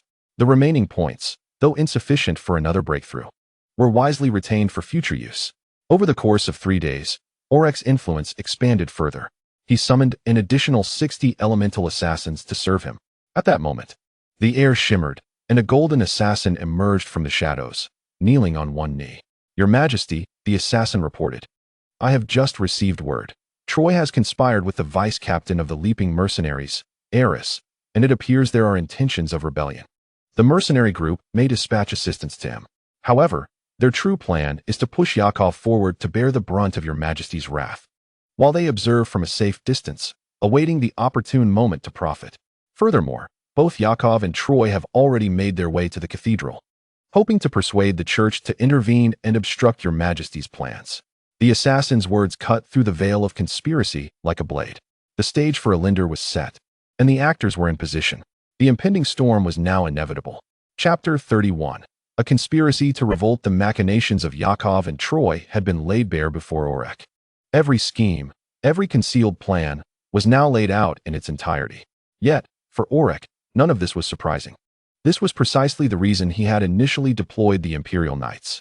Had he wished, he could have opted for a more direct approach. After all, with elemental assassins at his command, he could effortlessly eradicate these conspirators. A single command would suffice to reduce Yakov, Troy, and their entire faction to ashes, leaving no trace behind. However, Orrick had to consider another factor, the will of the Alton theocracy. In comparison to that vast religious empire, Orrick's current strength still appeared minuscule. It was for this reason that he could not openly confront the Alton theocracy, at least not at this juncture. Thus, he refrained from eliminating them directly, instead deliberately guiding the Grand Marshal and the Minister of Police into committing treason. Once they openly rebelled, Orrick would possess a legitimate justification for their execution. Their deaths would no longer be seen as tyranny, but rather as lawful retribution. Recently, William and Heimerdinger had collaborated to submit a comprehensive report. Coupled with intelligence gathered covertly by the elemental assassins, Orrick now had an almost perfect understanding of the cards held by Yakov and Troy. For instance, Yakov commanded an army of 200,000 stationed near the imperial capital. Additionally, he had secretly assembled nearly 500,000 private soldiers loyal to his banner. Behind Yakov lies a sinister force yet to reveal itself, the Assassin Guild. This guild wields formidable power, and even the current Orrick dares not provoke them lightly. Troy's situation, however, is markedly different. Although the military forces under his direct command pale in comparison to Yakov's, The web of support he commands is intricate and vast. Even the elemental assassins can only uncover a fraction of his connections. Nevertheless, this fragment of intelligence has revealed his associations with numerous elite noble families. To compound matters, Troy is further backed by the Leaping Mercenaries, a formidable faction in its own right. This burgeoning power has rapidly ascended in the past 5 centuries. For such a new force, the resources of the Crossbridge Empire appear as an irresistible treasure. Securing these resources would ensure their swift expansion, which is precisely why they desire Troy's ascension to the throne. Should Troy become emperor, they could legally devour the wealth of the empire. However, the immense pressure from the Altan theocracy has thus far restrained their bold actions. Orrick's thoughts grew increasingly dark. If I could simultaneously eradicate the factions of both Yakov and Troy, would I not amass a substantial amount of imperial points? Perhaps this would suffice to upgrade the imperial scepter once more. If that were to occur, might a brand new military unit emerge under my command? This prospect sharpened his gaze, brimming with anticipation. At that moment, Angie hurried in, presenting a report. Your Majesty, Bishop Ramos of the Altan theocracy requests an audience. Orrick paused, momentarily taken aback. Then, a glint of cold murderous intent flickered in his eyes. Ramos. This man had openly scorned Orrick's predecessor, trampling him underfoot and treating him like refuse. Now, he dares to visit once more. Is he truly unafraid of death? Killing him would be effortless, a mere trifle. Yet, Orrick had no intention of allowing him such a simple demise. That would be far too merciful. His vengeance required no haste. He would bide his time until the opportune moment, until the turmoil within the empire subsided and the inevitable confrontation with the Altan theocracy loomed. At that juncture, beneath the guise of legitimacy, he would personally rend Ramos apart. He would shatter every bone of the bishop, flaying him piece by piece, ensuring he paid a price more agonizing than death itself. Orrick stifled his murderous intent with great effort and finally uttered coldly, not seeing him. Outside the palace, Ramos's expression turned ashen in an instant. This was beyond his wildest expectations. This weak emperor, this pitiable fool, dared to refuse his audience? Such audacity, such insolence. Were it not for the presence of the Altan theocracy, the Crossbridge Empire would have long since crumbled. Yet now, this emperor had the audacity to defy him. Ramos seethed with fury, his pride deeply wounded. Very well. If this emperor seeks to test his patience, he shall receive a lesson that he will remember for a lifetime. Just wait, Ramos whispered to himself, his tone chilling. I will ensure that you regret your actions until your last breath. With the mobilization of the Imperial Knights, the atmosphere in the capital grew increasingly tense, as if dark clouds loomed before an impending storm. Countless spies, lurking in the shadows, began to stir. Numerous secret, yet vigilant eyes scrutinized every shift within the empire. Everyone understood a singular truth. The Crossbridge Empire lay like a succulent piece of meat upon the butcher's block, with each faction eager to claim their share. Within the capital, hidden forces began to stir into action. Among these factions, there existed a singular entity, the Hylar War Academy. This institution served as a crucible for humanity's finest talents. As one of the most prestigious academies, it had nurtured countless leaders, generals, and strategists for the empires across the continent. Inside the academy, the empire's chief justice, Zach, wore a grave expression. Master, he said solemnly, the Imperial Knights have been fully mobilized, and chaos has engulfed the capital. I fear His Majesty intends to take action. If war erupts, the Crossbridge Empire will struggle to endure. At that moment, I beseech you, Master, please protect me as your student. Zach's relationship with Yakov was anything but ordinary. He was not only Yakov's political ally, but, more importantly, a proud graduate of the Hylar War Academy. The mentor he spoke of was none other than the Academy's president, Reese. Reese held an exalted status. Even Cardinal Austin, draped in scarlet robes, would respectfully address him as President Reese. At this moment, Reese gazed towards the Valoria Palace, his tone distant and heavy. This emperor, Reese murmured, his bloodlust has grown excessive. I fear he is ensnared in a quagmire, with no path of retreat. In my estimation, the Crossbridge Empire stands on the brink of ruin at his hands. I advise you, Zach, to resign and depart from this land as swiftly as possible. Zach could only manage a bitter smile. Master, I have no avenue of retreat. His Majesty's gaze must be fixed upon me. My position makes me a target. You must assist me. I implore you. Reese's response was calm and reassuring.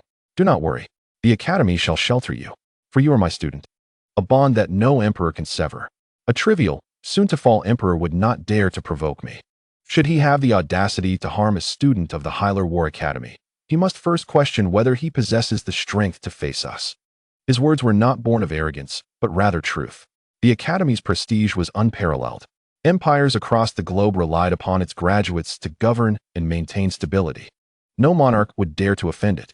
Thus, in Rhys's eyes, the downfall of the Crossbridge Empire was but a trivial matter, hardly worth consideration. Half a month passed.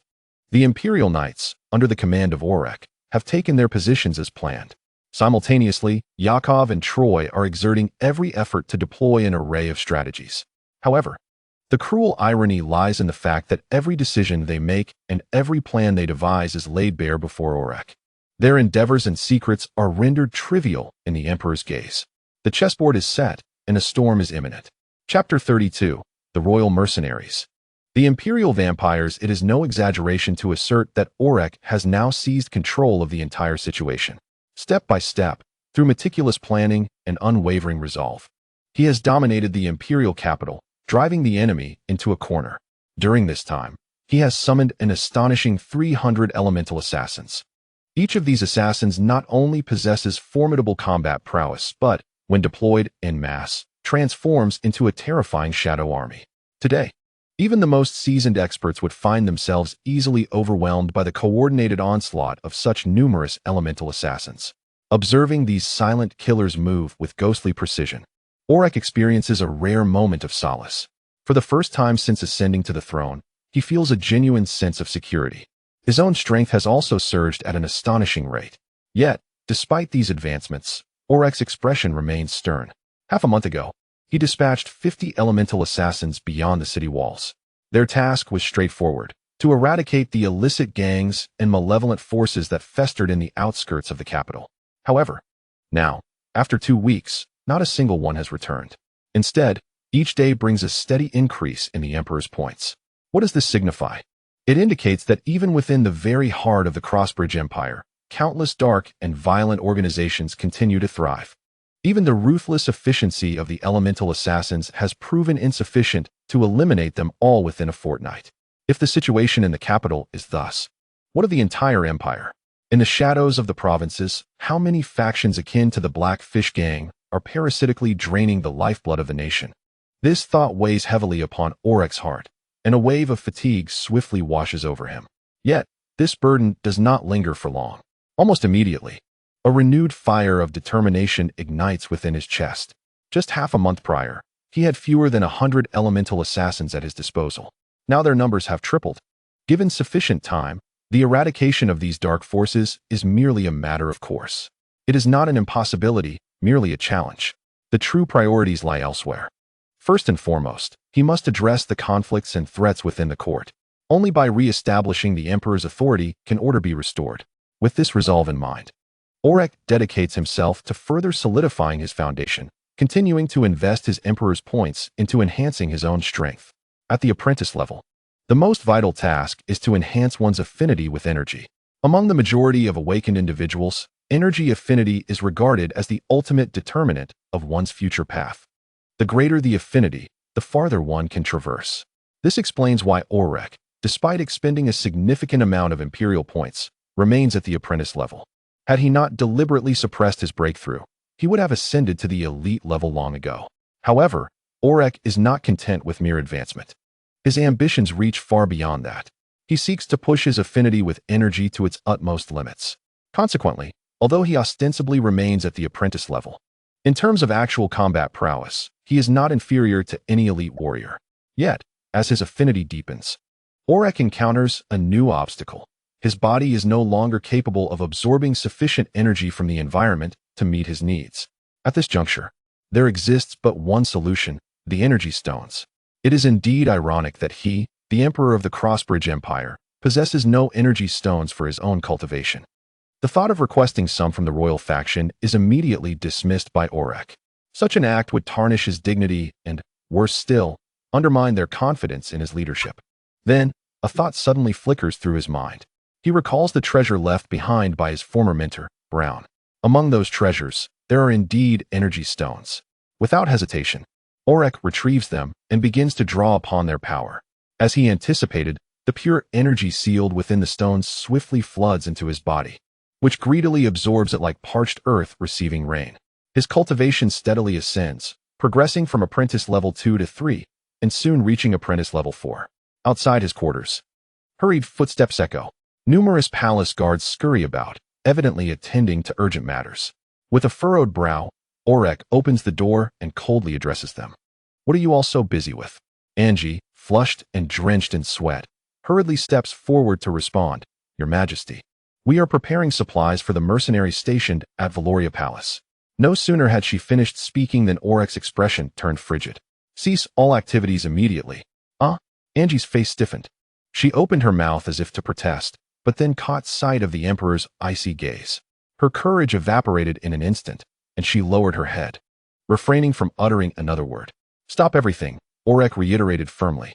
"Yes, Your Majesty, but what should I tell the mercenaries?" Angie timidly inquired. "The mercenaries are not a trivial detail. Their presence is crucial for maintaining the peace of Valoria Palace. After all, there are 12 expert-level warriors among them, a force formidable enough to deter many potential troublemakers. Offending them would result in significant losses for the Empire." Without offering any explanations, Orrick replied flatly, "They will come to me on their own." With no further words, he turned and returned to his chamber. Meanwhile, in other parts of the palace, the mercenaries swiftly received the news that their subsidies had been severed. Their expressions darkened instantly. "What does this little emperor mean?" One spat. "Who knows? Perhaps we should confront him directly," another suggested with a cold smirk. Without hesitation, the 12 elite mercenaries flickered away from their quarters, reappearing before Orrick. "Your Majesty, what does this mean?" One asked sharply. "Cutting off our subsidies? Do you wish for us to vacate Valoria Palace?" Another added, their tone laced with menace. "I advise you to ponder this carefully. If we depart, what will become of this palace? And what of you?" The combined aura they exuded bore down like a tempest. For most, the oppressive weight of 12 seasoned warriors would be insufferable. Yet Orrick simply set down his book and calmly raised his gaze. Indeed, their prowess was impressive. Merely their presence could intimidate most factions. However, in his eyes, they were nothing remarkable, just 12 mercenaries fattened by the Empire's wealth. "The Empire has granted you much," Orrick stated, his tone steady yet imbued with heavy authority. "Yet it seems you have long forgotten your true duties." The mercenaries' expressions twisted with fury. "What are you implying, boy?" One roared. "Nothing more," Orrick replied calmly. "The Empire's resources are nearly exhausted. It is time for you to exhibit some understanding." The mercenaries exchanged incredulous glances. "So what you are saying is," one asked coldly, "that the Crossbridge Empire will no longer subsidize us? In that case, we have no reason to remain here." "Precisely. Without support, do you expect us to stay?" "Impossible." Their voices rose, a tide of discontent swelling through the hall. Yet Orrick's expression remained unchanged. His eyes sparkled with the unyielding majesty of a king. "In that case," he finally said, his voice calm, yet as sharp as a blade, "then you may leave."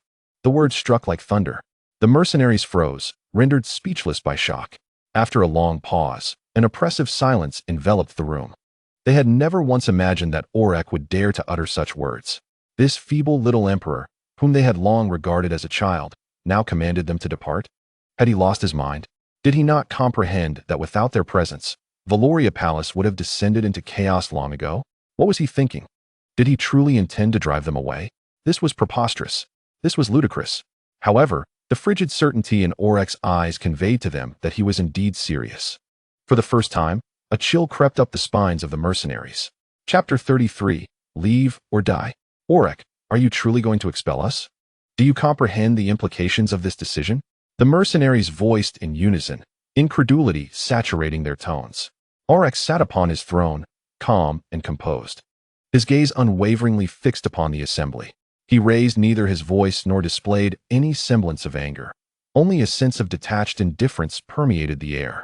"If anyone wishes to remain," Orrick spoke slowly, each word imbued with the weight of resolve, "when the Empire rises again, I shall not neglect you. You will reap generous rewards. However, if you choose not to stay, you must depart at once. Do not linger here for even a moment longer." His tone was resolute, authoritative, even tinged with disdain, as if these mercenaries were hardly worthy of his persuasive efforts. He made no attempt to soften his words. nor did he deign to cast them another glance. What a farce this was. There were 12 mercenaries present, all purportedly elite warriors. Yet, in Orrick's eyes, they were not but a band of parasites. Month after month, they siphoned abundant resources and rewards from the Crossbridge Empire, contributing scarcely any effort in return. To retain them was merely to squander precious supplies. Very well, you said it yourself. One mercenary scoffed, abruptly turning, a mocking smile gracing his lips as he addressed the others. You all heard clearly. Since His Majesty has decreed our expulsion, we have no reason to remain. If the Empire no longer provides resources, what purpose does our presence serve? This sentiment resonated with the majority of the mercenaries. After all, 12 expert warriors commanded respect and power wherever they roamed. Countless small kingdoms and organizations would eagerly vie to hire them as protectors, granting them a life of luxury. Why would they choose to remain in a faltering empire? The Crossbridge Empire was on the brink of collapse, its cracks visible even to outsiders.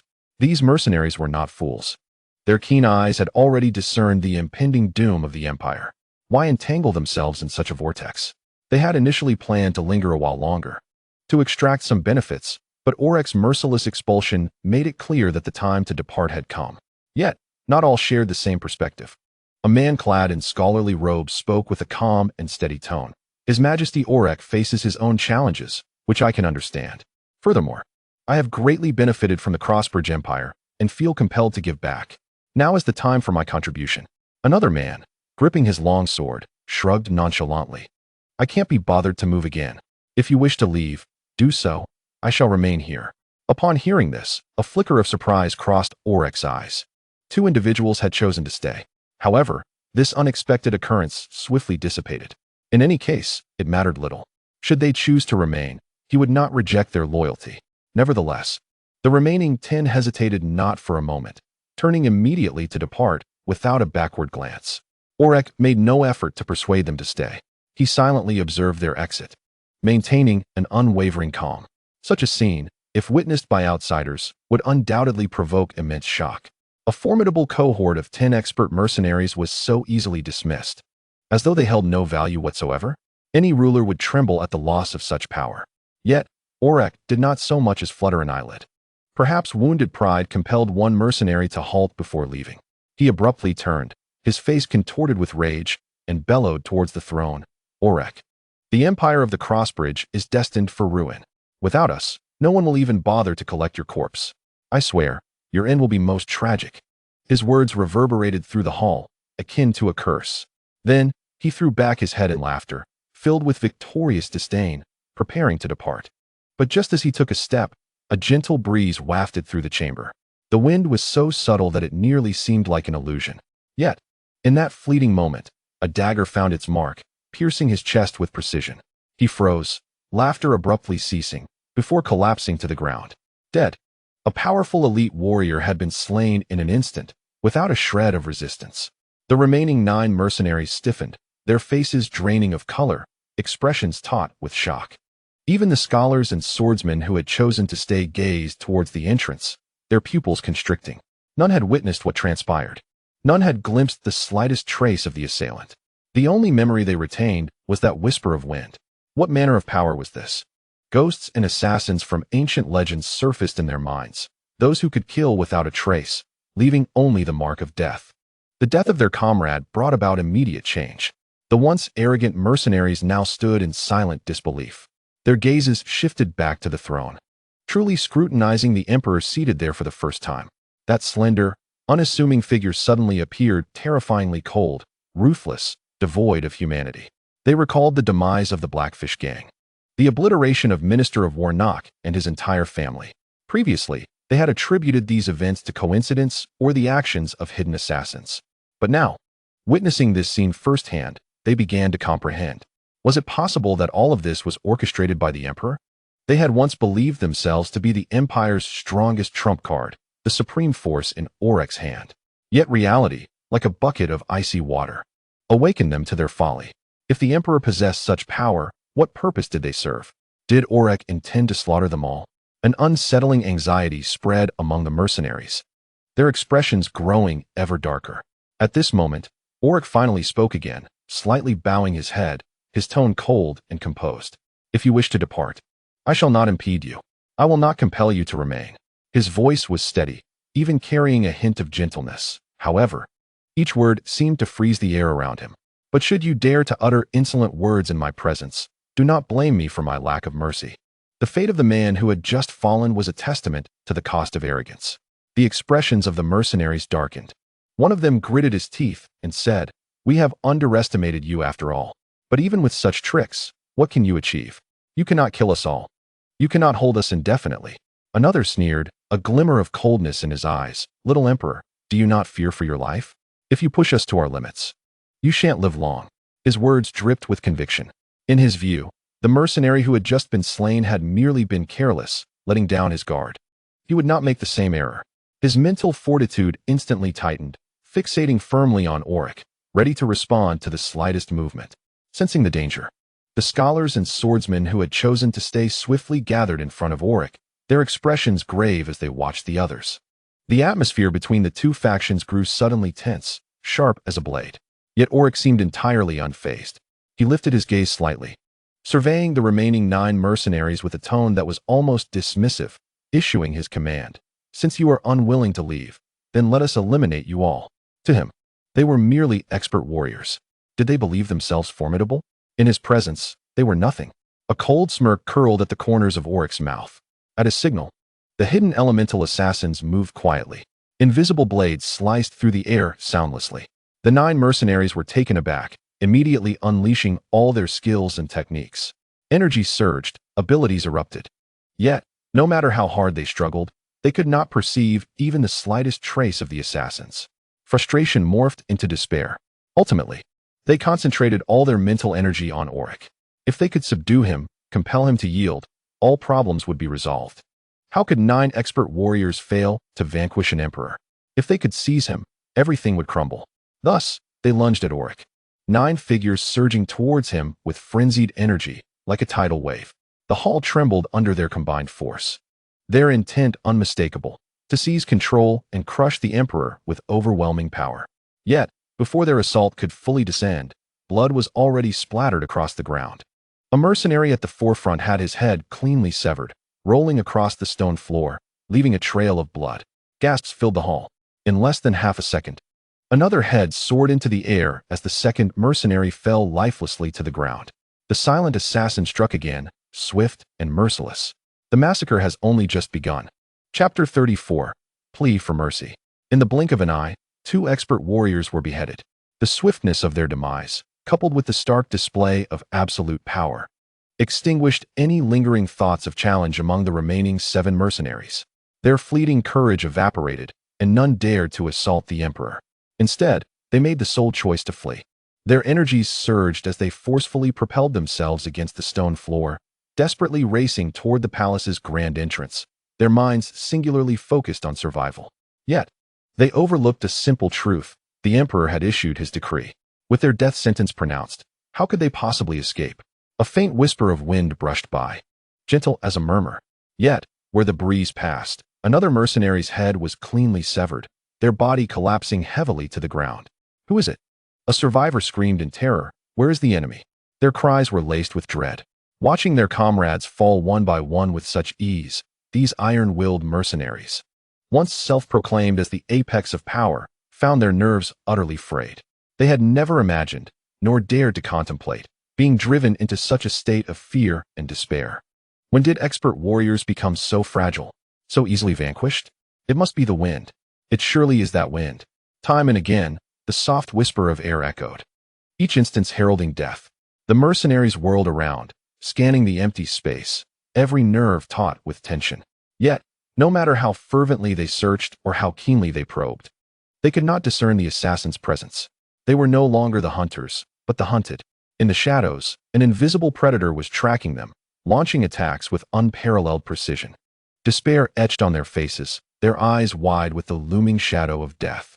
They could not contend with an unseen foe, nor withstand the incomprehensible speed of the assault. Even the scholars and swordsmen, ever loyal to the emperor, stood frozen, their faces awash with horror. They felt both relief and dread, grateful for their allegiance to the emperor, yet horrified by the methods they had just witnessed. For expert warriors had been slaughtered within arm's reach, their corpses starkly visible. Yet, they had not even caught a glimpse of the assassin's shadow, at most perceiving a fleeting blur of motion, accompanied by a trace of the breeze. This was enough to shake their convictions. Now, all was clear. Everyone had underestimated this emperor. Orrick was not a feeble monarch relying on the strength of mercenaries. He was the true terror within this hall. Even expert warriors were but ants in his eyes. Ultimately, the defeated mercenaries fell to their knees. Their pride and arrogance crumbled entirely in the shadow of death. Tears and snot mingled on their faces as they pressed their foreheads to the ground, desperately pleading for their lives. "Your Majesty, I was wrong. I now understand. I was mistaken. I am willing to serve the Empire of the Crossbridge. Please spare my life. I implore you. I beseech your mercy, your Majesty. I would devote everything to you. I would be your sword, your shield. Grant me but a chance to live." Their voices trembled with despair. Dignity had lost its significance. Survival had become the sole objective. Yet, Orrick remained unresponsive. To his astonishment, he realized the dreadful prowess of the Golden Assassin. The 4 mercenaries recently slain had all perished at the hands of this formidable foe. Each strike was swift, merciless, and unfailingly precise. Every assault was a fatal blow, inevitable in its execution. Simultaneously, Orrick sensed the rewards pouring in relentlessly. With each enemy vanquished, his imperial points surged significantly. The sounds of pleading echoed throughout the palace, yet Orrick feigned indifference. He did not issue a command to halt the massacre.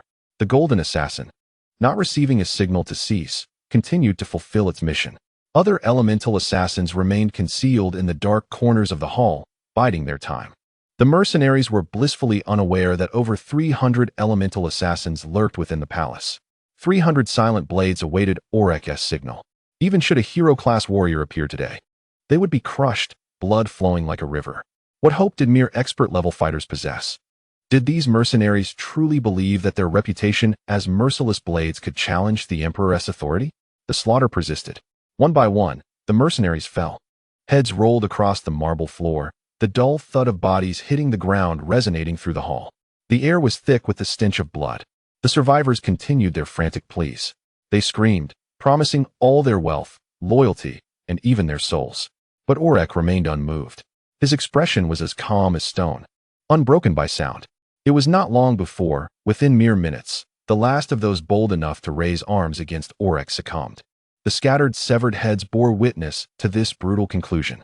The Emperor stood amid the heap of corpses, his robes untouched by a single drop of blood, his demeanor still composed. With their demise, his imperial points soared. Just then, an unexpected event transpired.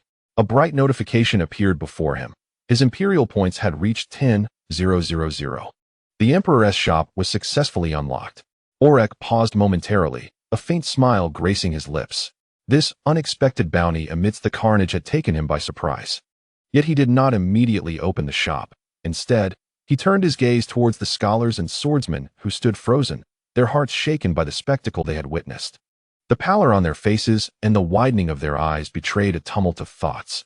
They had never anticipated that events would escalate to such a degree. Prior to this evening, they believed that a cadre of 10 elite mercenaries constituted an invincible force capable of altering the balance of power anywhere. They had thought that Orrick was in dire need of their strength. The reality, however, was starkly different. Orrick spoke with a calm demeanor, tinged with a hint of casualness. "Since you have chosen to remain, I shall not treat you poorly. But understand that I require individuals who can genuinely serve me. Do you comprehend?" These words roused them from their stupor. Both bowed deeply, nodding fervently. "Your Majesty, rest assured, we shall serve you with utmost devotion." Subsequently, Orrick turned, his robes sweeping gracefully, as he made his way towards the palace gates. His strides were deliberate and steady, unhurried, as if he had not just orchestrated a massacre. As he stepped into the light outside, his voice resonated clearly back into the hall. What transpired today has never occurred. The Crossbridge Empire still possesses 12 mercenaries. The implication of this statement was unmistakable. The existence of 12 elite mercenaries served as a deterrent, a symbol of power. There was no need for the outside world to learn of tonight's slaughter of 10. The revelation of such truth would bring unnecessary turmoil to the Valoria Palace. Indeed, this emperor was astute, cold, yet shrewd. Even more astonishing was the fact that he was just in his early 20s. "Your Majesty, are you unscathed?" Angie was the first to rush forward, her face etched with concern. She was followed by a contingent of soldiers and imperial guards, weapons drawn and gazes sharp. The recent commotion had been too intense. The energy released by elite warriors during battle could not be concealed. Angie feared the worst but felt powerless to intervene. Orrick waved his hand gently. There is no cause for concern. I am fine. Go arrange for the cleanup of the aftermath. Angie hesitated, momentarily taken aback. Cleanup? Yet as she stepped into the palace, her throat tightened, nearly choking her. The scene before her was almost enough to shatter her composure. The 10 mercenaries lay headless, their bodies strewn across the floor. This cannot be real, she whispered. It cannot be true. Her mind struggled to accept the horrific tableau. Elite warriors were meant to be invulnerable, yet here in Orrick's hall, they had been slaughtered like livestock. Should this truth emerge, the capital would surely descend into chaos. At that moment, 2 surviving mercenaries spoke gravely. The Emperor has decreed that this matter ends here. It must not leave the palace walls. As their words fell, a heavy silence enveloped the room. Yet within their hearts, a tremor persisted, an unshakable thought. Had they chosen to betray Orrick earlier, they too would now find themselves among the fallen, their heads rolling upon the marble floor. Chapter 35. The Unicorn Guild. The subsequent actions proceeded with remarkable fluidity.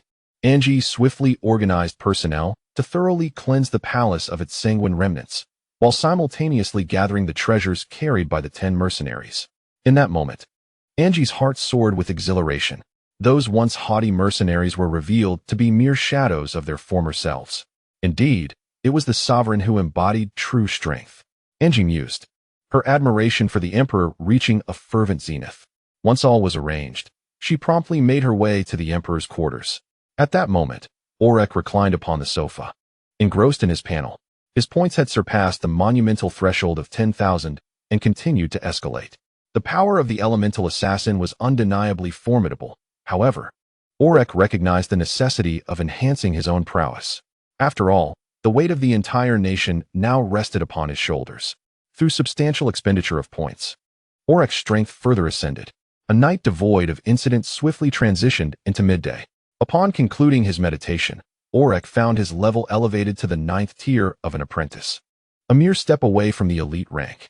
While this might not seem astonishing at a glance, the crux lay in the fact that Orrick's 9th tier apprenticeship had been refined to its utmost limit, his affinity cultivated to an extraordinary degree. In simple terms, the energy at his command rivaled that of an elite awakened individual. Yet, Orrick remained merely an apprentice awakened. The chasm between different tiers of awakened beings was akin to a vast abyss, nearly insurmountable. This signified that Orrick's true power was, in reality, profoundly formidable. Just as Orrick was about to explore the newly unlocked shop feature, he sensed that Angie had been waiting patiently outside the door for quite some time. You may enter to report, he instructed. Angie promptly entered the room, presenting a storage ring to Orrick. Your Majesty, these are the items acquired post-cleansing. Please peruse them. Orrick accepted the spatial ring, immediately probing its contents with his mental acuity. Within the ring lay an abundance of skill tomes, various herbs, some unidentified materials, and a substantial hoard of gold coins. However, what captivated Orrick's attention most was the presence of 5,000 energy stones. This was nothing short of an absurdity. As the Emperor, he had never possessed such a wealth of energy stones for meditation. And yet, these mere mercenaries had squandered resources with such lavishness? In that moment, Orrick comprehended the true nature of the resources these mercenaries had extorted over the years. They had siphoned countless resources, perpetually dissatisfied, insatiably greedy. They bore no desire to shoulder any obligations, only seeking to reap the benefits. Truly, they had brought their doom upon themselves. In fact, these mercenaries served as a microcosm of the theocracy of Alton.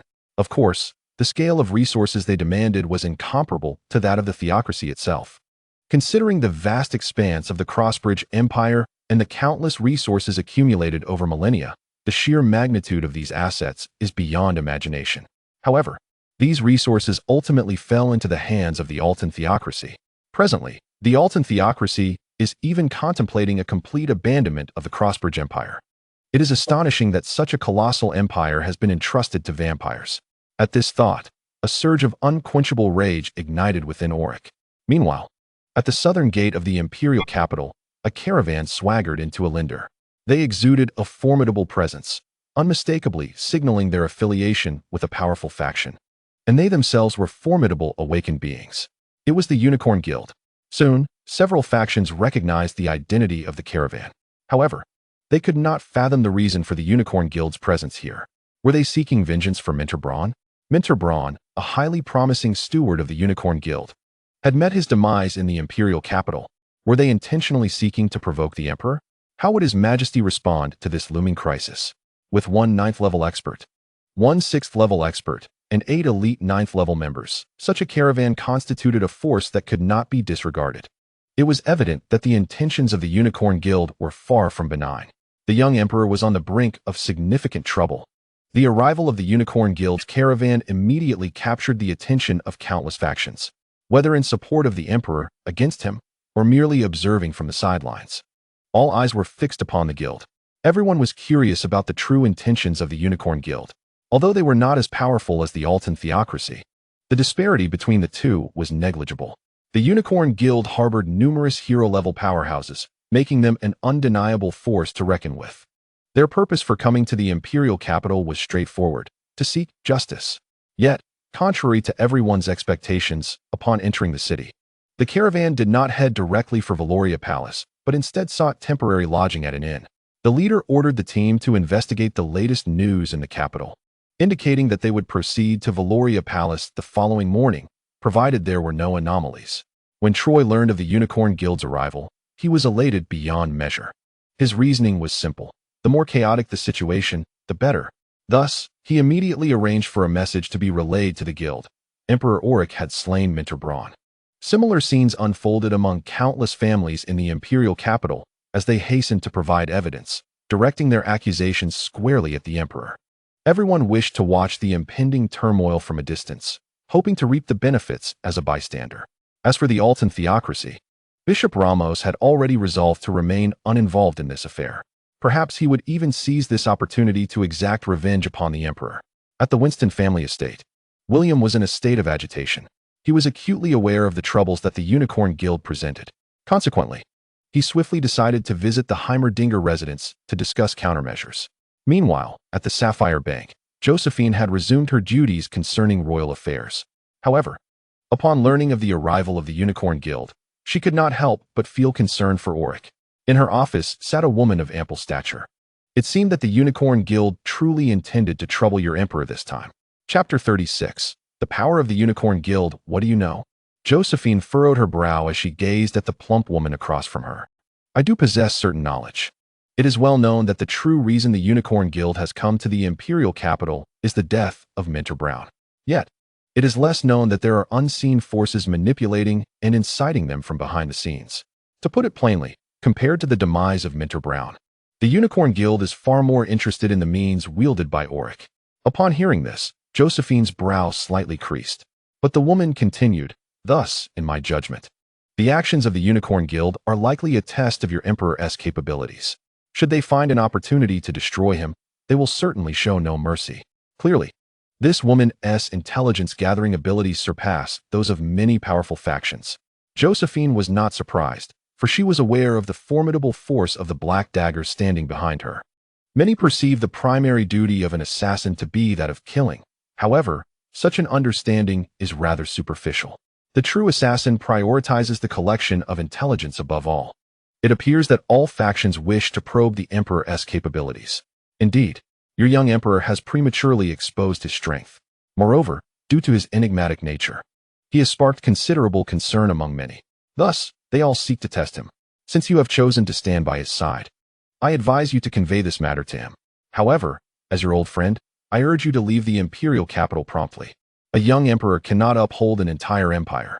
Josephine smiled faintly and suddenly turned to the woman. Natasha, shall we make a wager?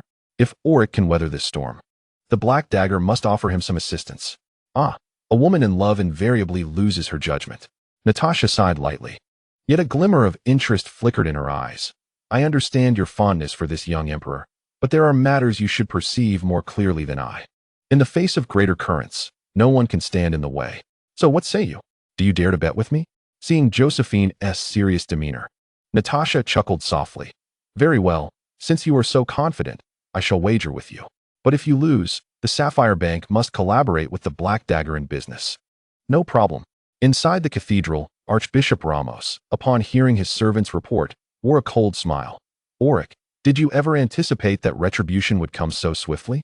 Now that the Unicorn Guild seeks trouble with you, without the support of our Altan theocracy, let us see what you can do. I await the moment you kneel and beg for mercy. Order the church doors closed. No one is to enter. Unbeknownst to all, every movement within the imperial capital had long been under Orrick's control. The Unicorn Guild? Orrick furrowed his brow slightly, yet felt no trepidation. His true contemplation revolved around how to transform passivity into initiative, how to leverage this incident to compel the Grand Marshal and the Minister of Police into action. At that moment, a voice from outside interrupted his thoughts. Your Majesty, 2 mercenaries seek an audience. Allow them to enter. Moments later, the Scholar Mercenary and the Longsword Mercenary appeared before Orrick, bowing respectfully. We pay our respects, Your Majesty. What brings you to us at this time? Your Majesty, we have heard news outside the palace that members of the Unicorn Guild have arrived in the imperial capital. They seem to be here regarding the death of Minter Braun. Are you aware of this matter? Despite their inquiry, the Scholar Mercenary already possessed the answer within. He was 100% certain that Minter Braun had met his demise at the hands of this emperor. The various factions within the imperial capital must have surmised the same. This implied that the Unicorn Guild would likely focus their attention on the emperor. How would His Majesty respond to the pressure from such a formidable force? Let them investigate if they wish, Orrick replied calmly, his expression unperturbed. In truth, he had not given the matter much thought. On the other hand, the Longsword Mercenary could not help but interject, Your Majesty. Our primary concern is that some malevolent individuals may redirect the Unicorn Guild's attention towards you, deliberately inciting conflict between you and them. I have some knowledge of the Unicorn Guild. There are several heroes among them, and it is rumored that they have a near master level entity in their ranks. Their strength should not be underestimated. Near master level? Orrick narrowed his eyes, scrutinizing the Longsword Mercenary before asking, Is your intelligence accurate? I have only heard rumors. However, based on their current actions, I suspect they indeed possess formidable backing. All the better, Orrick replied with a faint smile, a contemplative expression crossing his face. His reaction left the 2 mercenaries momentarily stunned. Wait, is this the appropriate response? That is a near master level presence. His Majesty seems entirely unfazed. The Scholar Mercenary could not restrain his curiosity, asking, Your Majesty, do you have a plan? Should we accompany you tomorrow? Why wait until tomorrow? Orrick's tone remained serene as his gaze drifted toward the distant sky. The 2 mercenaries were taken aback. What did His Majesty mean by that? Was he intending to meet with the Unicorn Guild this very night? They exchanged glances, and after a moment of contemplation, they seemed to grasp something faintly. You may withdraw. Should I require your services, I will summon you. The 2 mercenaries hesitated no longer and retreated. Upon returning to their quarters, they could not help but engage in discussion.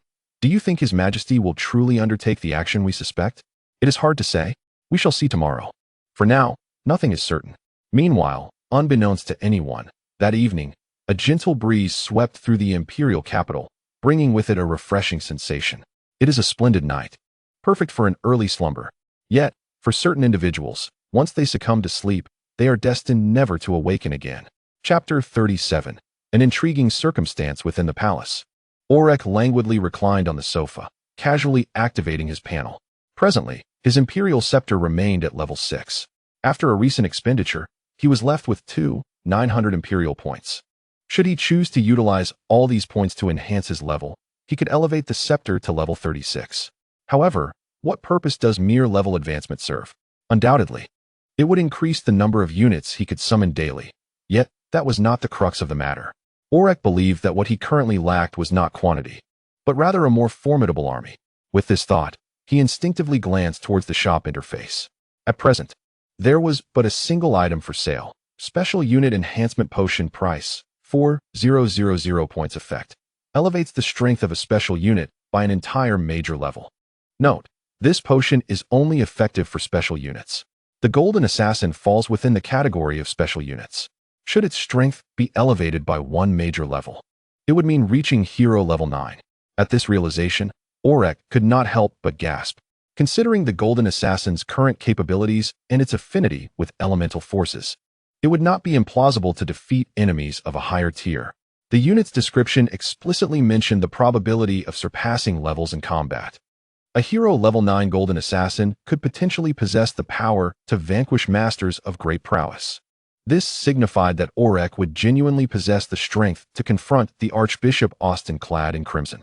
Regrettably, when he previously had sufficient points, the shop indicated that it was restocking. Now that the item had appeared, he found himself lacking the necessary points, which was indeed vexing. Nevertheless, Orrick remained unperturbed. Just moments ago, he had commanded the elemental assassins to hunt members of the Unicorn Guild. Thus, he was confident that he would reap a bounty of Imperial points this night. Unbeknownst to him, the night enveloped the world. In an inn located in the capital, a sudden chill swept through the corridor.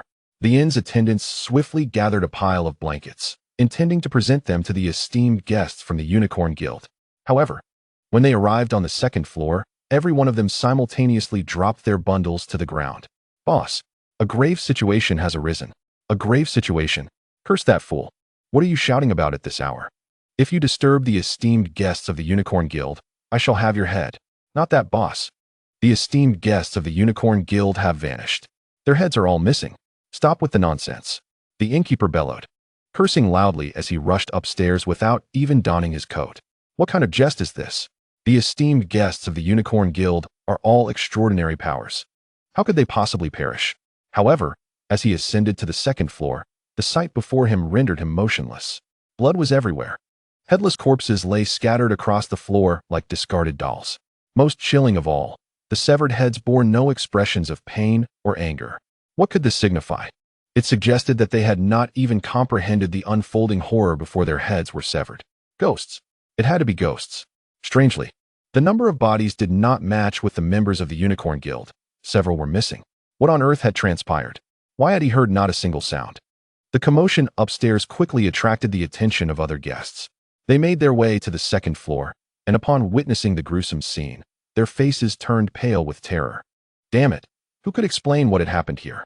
Where were the other members of the Unicorn Guild, and why were they absent? The news spread rapidly, and soon the entire capital was in an uproar. Ghosts had struck again. This time, the target was the elite of the Unicorn Guild. All factions immediately mobilized, desperately seeking even the slightest clue behind this massacre. In the blacksmith shop, the burly blacksmith was equally astonished. He could not have fathomed that the little emperor in the Valoria Palace would resort to such a horrific and ruthless act. Meanwhile, Troy was in high spirits. The arrival of the Unicorn Guild's experts had significantly alleviated the immediate pressure he faced. He even contemplated using these individuals to create some trouble for Orrick. Just then, several spies rushed in, breathless, reporting, "Minister, a grave situation has arisen. Some members of the Unicorn Guild have been beheaded, while others are missing." Upon hearing this, Troy leaped from his chair. "What nonsense is this? Clarify your words." The spies lowered their heads and quickly relayed, "Minister, we have just received news from the inn. Indeed, members of the Unicorn Guild are missing. They left behind some corpses in their rooms, but not all. At the very least, their leader's body is not among them. Furthermore, we inquired with the trusted guard stationed near the Valoria Palace, and they reported that not a single member of the Unicorn Guild entered the palace." How could such a thing happen? Troy cursed vehemently, his expression dark as night. What was the Unicorn Guild up to? Why had some perished while others vanished without a trace? Had they truly encountered ghosts, or was there some internal strife? The leader of this group was a formidable expert of level 9. How could such a powerful being disappear without a sound? After a moment of contemplation, Troy made a decisive resolution. "Prepare the carriage at once. I shall personally visit that inn." Half dead, half missing? At the Clover Auction House, President Kafka furrowed his brow upon hearing the report. What of the missing individuals? Not a trace? None at present. Some have speculated that they ventured to the Valoria Palace. Yet there remains no trace. Others conjecture that they fell victim to malevolent spirits. However, this too is dubious, for in all prior spectral incidents, apparitions have merely claimed lives without resorting to abduction. The Grandmaster Kafka nodded slightly, enveloped in silence. The entire affair was shrouded in enigma. Had the Unicorn Guild truly been beset by phantoms, or was there an internal schism? Most crucially, the absence of the formidable level 9 leader raises profound questions. If indeed it were the work of ghosts, how could such a powerful individual have perished without a whisper? It is worth noting that even the demise of Minter Brown had stirred considerable upheaval. Chapter 38. The royal assembly many harbored suspicions that this incident was orchestrated by the emperor. Yet, the crux of the matter lies in their lack of evidence. Within the whole incident lurked an evident mystery. How could the leader of the Unicorn Guild, a powerful level 9 expert, have succumbed so quietly? Even the fall of Minter Brown, a mere level 1 expert, had incited great tumult. How could a level 9 expert be slain without leaving a trace? Is this truly the emperor's doing? Doubts linger in every heart, yet no one can present proof. At this moment, the young emperor appeared even more inscrutable in the minds of the various factions. A rare silence pervaded the imperial capital, as major powers tacitly refrained from mentioning anything pertaining to the Unicorn Guild. The disappearance of a level 9 expert stirred deeper fears within them. Everyone understood that the Unicorn Guild would not simply relent. Yet, at present, no one was willing to wade into these murky waters. Ironically, it was the medium and small factions that felt the most disheartened. They had initially anticipated a confrontation between the Unicorn Guild and the Emperor of the Crossbridge Empire. Were that to occur, they could seize countless advantages amidst the ensuing chaos in the capital. But now, the curtain had fallen before the play had even begun. With guild members either dead or missing, what sort of outcome is this? You'll once again convene the elders of the Tasher family for a fervent discussion. However, the conclusion was rather simple. They would not deliberate on the matter, as they possessed too little knowledge. Even so, they began to reconsider the Tasher family's relationship with the emperor. After all, the Tasher family had already aligned themselves with the emperor. They could no longer remain in ignorance. We must devise a means to ascertain the emperor's true strength, Yo resolved. The attending elders unanimously concurred. One elder even suggested, I believe the forthcoming coronation of the queen presents an excellent opportunity. Though no one spoke it outright, all silently believed that the fate of the guild was crafted by the emperor's hand. They had experienced his methods firsthand, and thus were convinced of his involvement. However, if a 9th-tier expert can be so silently eliminated, how many hidden cards does your majesty truly possess? Everyone suspects that there must be a hero-level powerhouse behind the emperor. For only such a formidable force could so effortlessly vanquish a 9th-tier expert. It seems time has come to plan with utmost caution. Perhaps the Crossbridge Empire still harbors a chance for revival. When Josephine received the news, she was equally struck with unparalleled astonishment. She had never imagined the emperor would act with such decisiveness, such ruthlessness, and such strength. She had been preoccupied with concerns about how he would confront the Unicorn Guild. Who could have foreseen that he would directly strike at the root of the problem? William and Heimerdinger sat across from each other, laughter illuminating their faces. Who could have expected His Majesty to employ such a method? Indeed, the Unicorn Guild suffered immensely, and the most remarkable aspect was that they could not hold anyone accountable. I can only envision their exasperated expressions. Orrick's decisive strike shattered countless plots and schemes. Those who remained undeterred flocked to the inn, desperately seeking any clue. Yet after scouring every nook and cranny, they found nothing. They toiled throughout the night, all in vain. The following morning, ministers with bloodshot eyes and dark circles under their eyes trudged into the royal assembly hall, their steps heavy with fatigue. The atmosphere today was particularly grave. The expressions of Yakov and Troy were especially somber. They had invested so much effort into meticulous planning, only for it all to come to an abrupt end before it had even begun. Now, they had not even formulated their next move. Worse still, a persistent question lingered in their minds.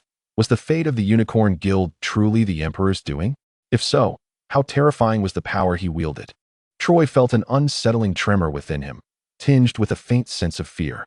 Among all the officials present, only the members of the royal faction bore slight smiles. The others were pale and anxious. Amidst this complex emotional landscape, Orrick's figure emerged before the assembly. He still held the scepter, symbolizing imperial authority, exuding an air of supreme and unquestionable majesty. His piercing gaze was enough to deter anyone from meeting his eyes. This was the dignity of the Emperor of the Crossbridge Empire. Long live your majesty. Be at ease, Orrick spoke softly, then took his seat upon the throne. What matters require discussion today? As these words were uttered, a profound silence enveloped the assembly hall.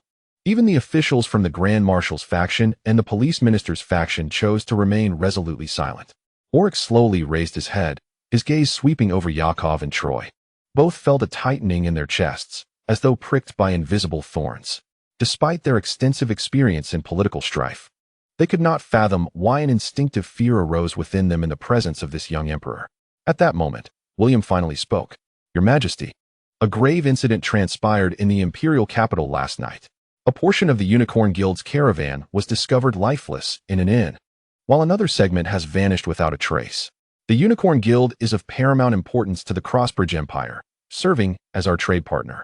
Consequently, I believe it is imperative for your Majesty to swiftly deliberate on how to address this matter." Upon William's utterance, many officials cast furtive glances toward the emperor, eagerly anticipating whether he was indeed responsible for this calamity. Orrick's expression instantly hardened, a dangerous glimmer flashing in his eyes. "Gaia, you are to investigate this matter thoroughly. Uncover the truth and quell the unrest, ensuring the situation does not escalate." Gaia promptly accepted the command, solemnly pledging his commitment. Yet, within Troy's heart, a cold sneer arose. "Little Emperor, is this a case of the thief shouting to catch the thief? I have truly underestimated you." Chapter 39. New items within the Royal Assembly Hall. Under William's guidance, the meeting swiftly transitioned to the next agenda item. "Your Majesty, I have recently heard some troubling rumors.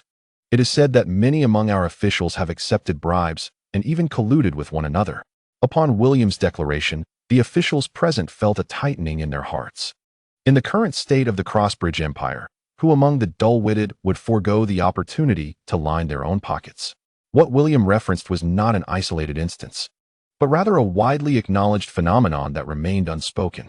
No one anticipated that William would launch such explosive accusations in today's Royal Assembly. Meanwhile, both Jacob and Troy sensed an unsettling shift. They wisely chose to remain silent, observing the unfolding events. Upon hearing these words, Orrick's countenance darkened. "As the Emperor, I shall not tolerate officials who betray the Empire for personal gain. In the current circumstances, the most pressing task is to eradicate these parasites. The most effective course of action would be to execute a number of them immediately." The murderous intent in his tone rendered the officials present pale. At that moment, Orrick's gaze suddenly fixed upon Troy. "Troy, as the Empire's Minister of Police, it is your duty to investigate corruption. Tell me, how has the Empire sunk to such depths?" Confronted by the Emperor's sudden inquiry, Troy momentarily faltered. However, as a seasoned political fox, he swiftly devised a plausible excuse. "Your Majesty, in recent years, there has been a surge in major criminal cases, and the police department is overwhelmed, truly lacking in manpower." Thus, he attempted to shift the blame onto William's faction, insinuating that their policy missteps had led to the crime spike. Yet, to Troy's surprise, Orrick did not erupt in anger. Instead, he smiled slightly. "Troy, you have indeed worked hard during this period. Since the police department cannot cover all bases, I shall appoint Heimerdinger to establish a prosecutorial office. From today onward, the primary duty of the prosecutorial office will be to investigate corrupt officials and bring them to justice." Before Troy could respond, Orrick's gaze had already turned to Heimerdinger, his tone resolute. "Heimerdinger, this matter is entrusted to you. I shall not fail your Majesty's expectations." Heimerdinger responded immediately. By the time Troy regained his senses, his expression had twisted in distress. He had not anticipated that a portion of his authority would be unwittingly stripped away. The oversight of officials had always fallen under the purview of the police department. Now, without his consent, this authority had been transferred to another. "Your Majesty, this seems rather inappropriate," Troy remarked. Orrick, maintaining a calm demeanor with a faint smile, replied, "There is nothing inappropriate. Just moments ago, I inquired, and you acknowledged that the police department cannot manage all affairs. Currently, eradicating corruption is the Empire's foremost priority. Allowing Heimerdinger to establish a prosecutorial office merely alleviates your burden." However, as Troy attempted to argue, Orrick's countenance suddenly turned severe. "Minister Troy, are you questioning my decision? Or do you not wish to see corrupt officials punished?" Despite the low timbre of his voice, it exuded an undeniable imperial authority. Troy immediately bowed his head. "No, Your Majesty, I harbor no such intentions." "Very well. This matter is settled." Orrick's icy gaze swept across the assembly hall. "If you voluntarily return your ill-gotten gains prior to being investigated, I may spare you from the death penalty. But should you be discovered, I will show no mercy." His words, heavy as stone, shattered the official's composure in an instant. Thus, the Royal Assembly for the day concluded. Yakov and Troy watched Orrick's retreating figure, their eyes ignited with vengeful fury. They swiftly bowed their heads and exited the assembly hall. followed closely by officials of their faction. Clearly, this matter would not easily subside.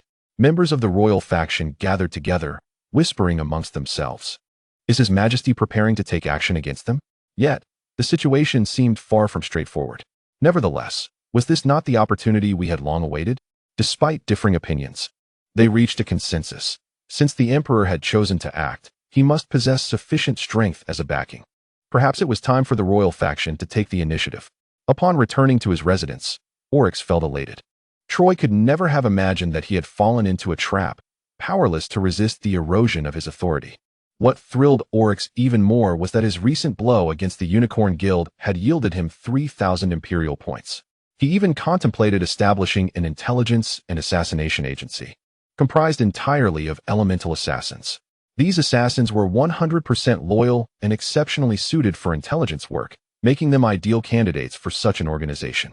Without hesitation, Orrick exchanged a bottle of special unit enhancement potion from the store.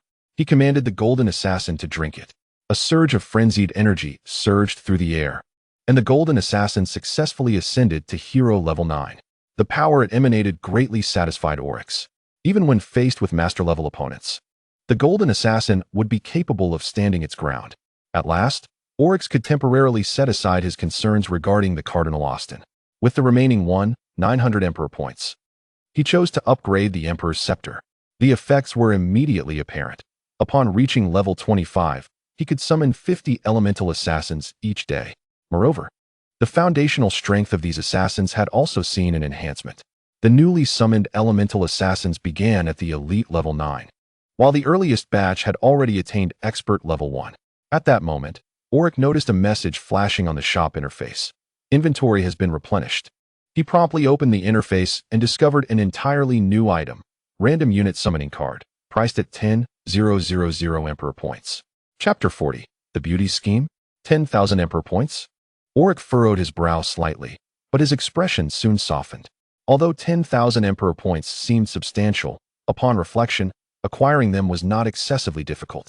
By steadily eliminating bandits, he could continuously amass Emperor points, and a successful defeat of a true formidable foe would yield a significantly generous reward. At this moment, Orrick's heart was brimming with contentment. With such gains, his desire to rapidly elevate his strength intensified. Just as he concluded his meditation, a voice suddenly rang from outside. "Your Majesty, Annie requests an audience." "Annie?" Orrick paused momentarily before responding. "Let her enter." Moments later, Annie appeared before him. "Your Majesty, it has been quite some time." "Indeed," Orrick nodded, his gaze sharply scrutinizing the young maiden before him. She was adorned in an exquisite court gown, her cheeks as delicate as a peeled egg, radiating youthful vitality. Her blue eyes seemed to carry boundless tenderness, yet concealed within was a hint of cunning that belied her years. Orrick was all too familiar with this girl.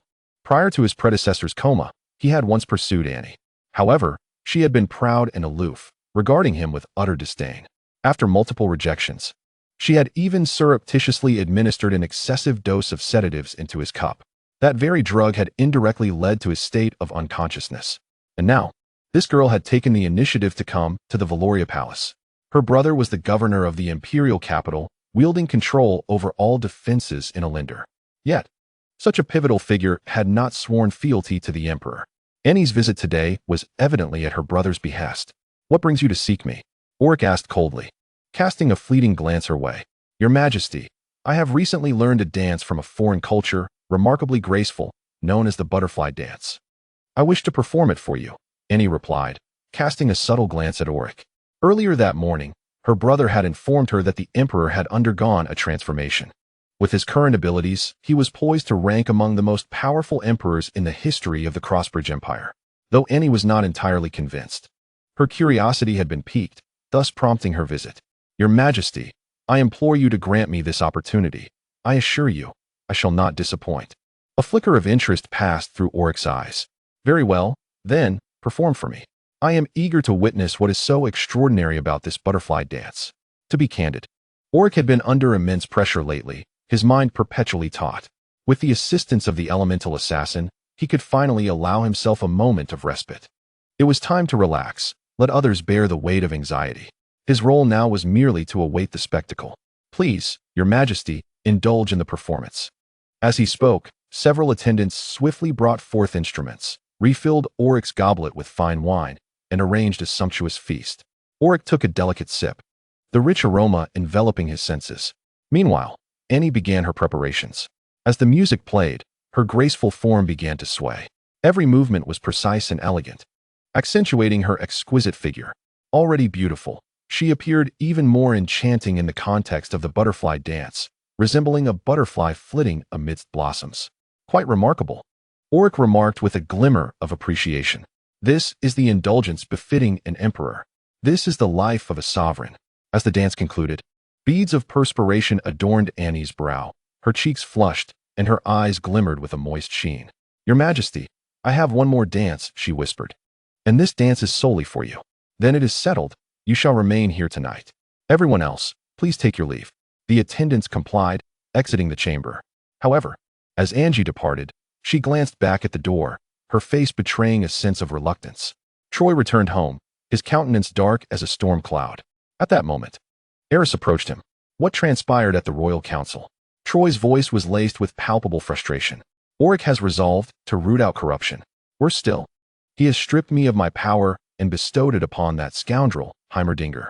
If I am not mistaken, Orrick is preparing to take action against us. Most officials in the Empire either belong to the Marshal's faction or the Police Minister's faction. This implies that if Heimerdinger takes control of the prosecution office, a multitude of cases will emerge, all pointing directly at Yakov and Troy. This was to be expected. Eris nodded calmly, continuing, "I estimate that the downfall of the Unicorn Guild is likely also orchestrated by Orrick. I never anticipated he could so stealthily eliminate a level 9 expert. This indicates he wields some unknown hidden power. It is this very power that has emboldened him to confront you now." At this revelation, Troy's expression twisted with rage. "We cannot remain idle. We must never compromise or retreat. You need not worry. I have foreseen this scenario long ago," Eris responded with composure. "Since our Leap Mercenary Corps has chosen to support you, we will not stand idly by. This time, we have arranged for 3 level 9 experts and 6 level 6 experts, along with a powerful artifact.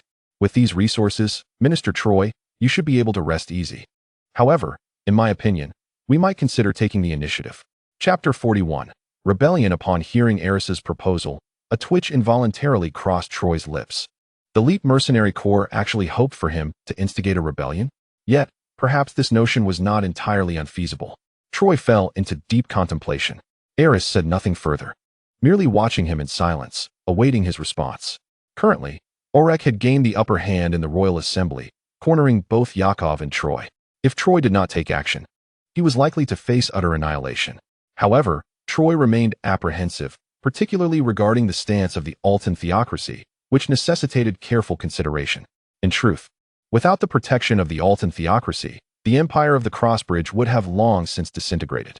I believe we should meticulously ponder the Altan theocracy's position on this matter. After all resources of the empire are under their control. In response to Troy's concerns, Eris merely smiled faintly. "You always overlook one crucial fact. The Altan theocracy only cares about these resources.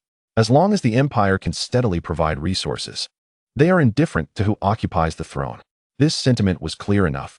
How could Troy not comprehend it? Even the Leap Mercenary Corps rival in the empire of the Crossbridge and their choice to assist him were motivated by the allure of resources.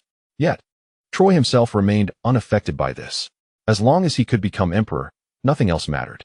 Between the emperor and his subjects, a natural chasm exists. Troy had long aspired to be a true emperor, and now, perhaps, it was his best opportunity. If the Leap Mercenary Corps chose to aid him while the Altan theocracy turned a blind eye, then Troy believed he had every chance to seize the throne. Given this, what was there to hesitate about? Let the rebellion commence. With resolve solidified, Troy's gaze turned cold and determined. "I have been pushed to the edge of a cliff. Therefore, I can only gamble everything. Orrick, do you think I will sit back and do nothing? You underestimate me gravely. Yet, even if action is required, it cannot happen now. It is best to lure Yakov into making the first move, causing him to confront the Emperor directly. Once both are weakened, I shall reap the benefits. Although my forces are limited, there are still 100,000 Imperial Guards stationed outside El Dindo City. If I call them into the city now, great success could be achieved." Troy's mind had already begun to form a preliminary outline of his plan. However, Rebellion necessitates careful strategizing. One wrong step could lead to irrevocable disaster. Meanwhile, within the confines of Yakov's estate, he sat atop the highest tower of the castle, gazing intently towards the direction of the Valoria Palace, his countenance shrouded in deep foreboding. It appeared that Orrick was poised to make his move. I harbor suspicions that the individuals from the Unicorn Guild met their demise at his behest. This young emperor exhibits a marked lack of patience. If that is the case, perhaps it would be more prudent to unmask the situation and address it with forthrightness. At that moment, a shadow materialized from the darkness, cloaked in black, with a visage obscured, revealing only a pair of piercing eyes. Yakov, have you truly devised a comprehensive plan? The response came, I indeed have such intentions. But the success of my endeavor hinges on whether your assassin guild is willing to lend its support. Yakov's gaze was piercing as he scrutinized the masked figure before him. The assassin guild had never disappointed anyone. Moreover, our relationship has transcended the mere bounds of employer and mercenary. Over the years, we have accomplished many tasks on your behalf, some of which you may not even be aware. Regardless of the cards Orrick holds, his fate is already sealed. A flicker of derision flashed in the masked figure's eyes. Yet Yakov was already formulating his plans internally. To instigate a rebellion, meticulous planning is essential. My most formidable adversaries at present are those obstinate royalists led by William and Heimerdinger. Once they are eliminated, Orrick's power will no longer pose a threat. As for Troy, though he harbors ulterior motives, his foundation is precarious. Now, I must swiftly mobilize my forces. Additionally, your assassin guild must dispatch experts to counter Orrick's tactics. At this juncture, Yakov paused, as if struck by a new thought. I recall you mentioning that the Dark Brotherhood also wishes to stake a claim. Inform them that I am amenable, provided they eliminate Orrick first. Once Orrick falls, the entire empire will descend into chaos. Upon mentioning the Dark Brotherhood, the masked figure's demeanor grew serious. Despite the mask obscuring much of their expression, do not underestimate the Dark Brotherhood. I advise against playing tricks with them. They are lunatics, concealed powers of immense strength, feared even by great nations and prosperous empires. If you genuinely seek collaboration, I can divulge their stronghold in Aelander, but how to negotiate is entirely up to you. Despite the formidable prowess of the Assassin Guild, they too would tread carefully around the Dark Brotherhood. Their reputation is unmatched. Assassination, stealth, and infiltration reign supreme across the continent. It is said that the Dark Brotherhood has never failed. Any task is within their grasp. Upon hearing that the masked figure was willing to arrange a meeting with the Dark Brotherhood, excitement flickered across Yakov's face. As long as they could eliminate Orrick, all other terms were negotiable. Yakov was acutely aware of his predicament. Should he allow Orrick to grow stronger, his demise would be inevitable. Rather than await his fate, it was wiser to strike first. With this thought in mind, Yakov urged the cloaked figure to make immediate contact with the Dark Brotherhood.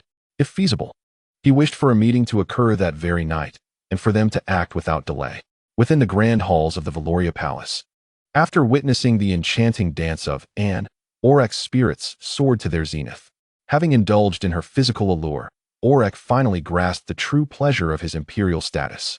Yet, this foolish woman dared to use her body as bait, attempting to extract his secrets. Orrick saw through her intentions at a glance. How could he be so easily beguiled? Following his indulgence, Orrick sensed the arrival of the Golden Assassin and promptly gestured for and to depart. You may leave now. I have matters to attend to. Chapter 42. The Conditions of Rebellion? A conspiracy to divide the empire after leaving Orrick's chamber, and was enveloped by a sense of unease. From the very moment she laid eyes on Orrick, she recognized that this emperor was entirely unlike the rumors suggested. She had assumed that the steep price she paid today would yield some valuable intelligence. However, Orrick was too formidable. She scarcely had the opportunity to probe for information. Once, and had exited, the Golden Assassin appeared before Orrick. He wasted no time with pleasantries and got straight to the point. Your Majesty, Yakov and Troy are conspiring to rebel. He then relayed every detail meticulously, including the scheming between Troy and Yakov. Upon hearing this, a flicker of surprise crossed Orrick's countenance. The Dark Brotherhood? If memory serves, they are an assassin organization renowned for their high success rate in executing suicide missions. Yet, compared to elemental assassins, they are mere children. After a moment of contemplation, Orrick issued a direct command. Go forth. Let them witness what true assassins are like. A glimmer of eagerness sparked in the eyes of the golden assassin. "Rest assured, Your Majesty, I shall make immediate arrangements. Since they dare harbor ill intentions towards you, we shall send them to their demise. Furthermore, shall we provide protection for others?" Orrick understood whom he referred to, including members of the royal faction, such as William and Heimerdinger. If Yakov and Troy were plotting rebellion, their primary target would undoubtedly be the royal faction. For safety's sake, measures must be taken. Assign 3 to 5 elemental assassins to each member of the royal faction. Additionally, deploy at least half of our forces to defend the palace. The rest, you may command as you see fit. We shall confront any adversaries head-on. With Orrick now aware of their entire plot, the outcome of this farce was already predetermined. Naturally, unforeseen variables may still arise. Thus, Orrick's strategy was to gather elemental assassins as a reserve force within the next 2 days. The final result would soon be unveiled. Moreover, given that the Altan theocracy had chosen to remain neutral, this presented Orrick with a once-in-a-lifetime opportunity. He promptly dispatched an elemental assassin bearing secret orders to instruct William to discreetly recall a portion of the Imperial Knights and hide them in a secure location. Meanwhile, the main force of the Imperial Knights was to engage and distract Yakov and Troy's armies. For Orrick, the battlefield had become transparent. Every maneuver of the enemy lay firmly within his grasp.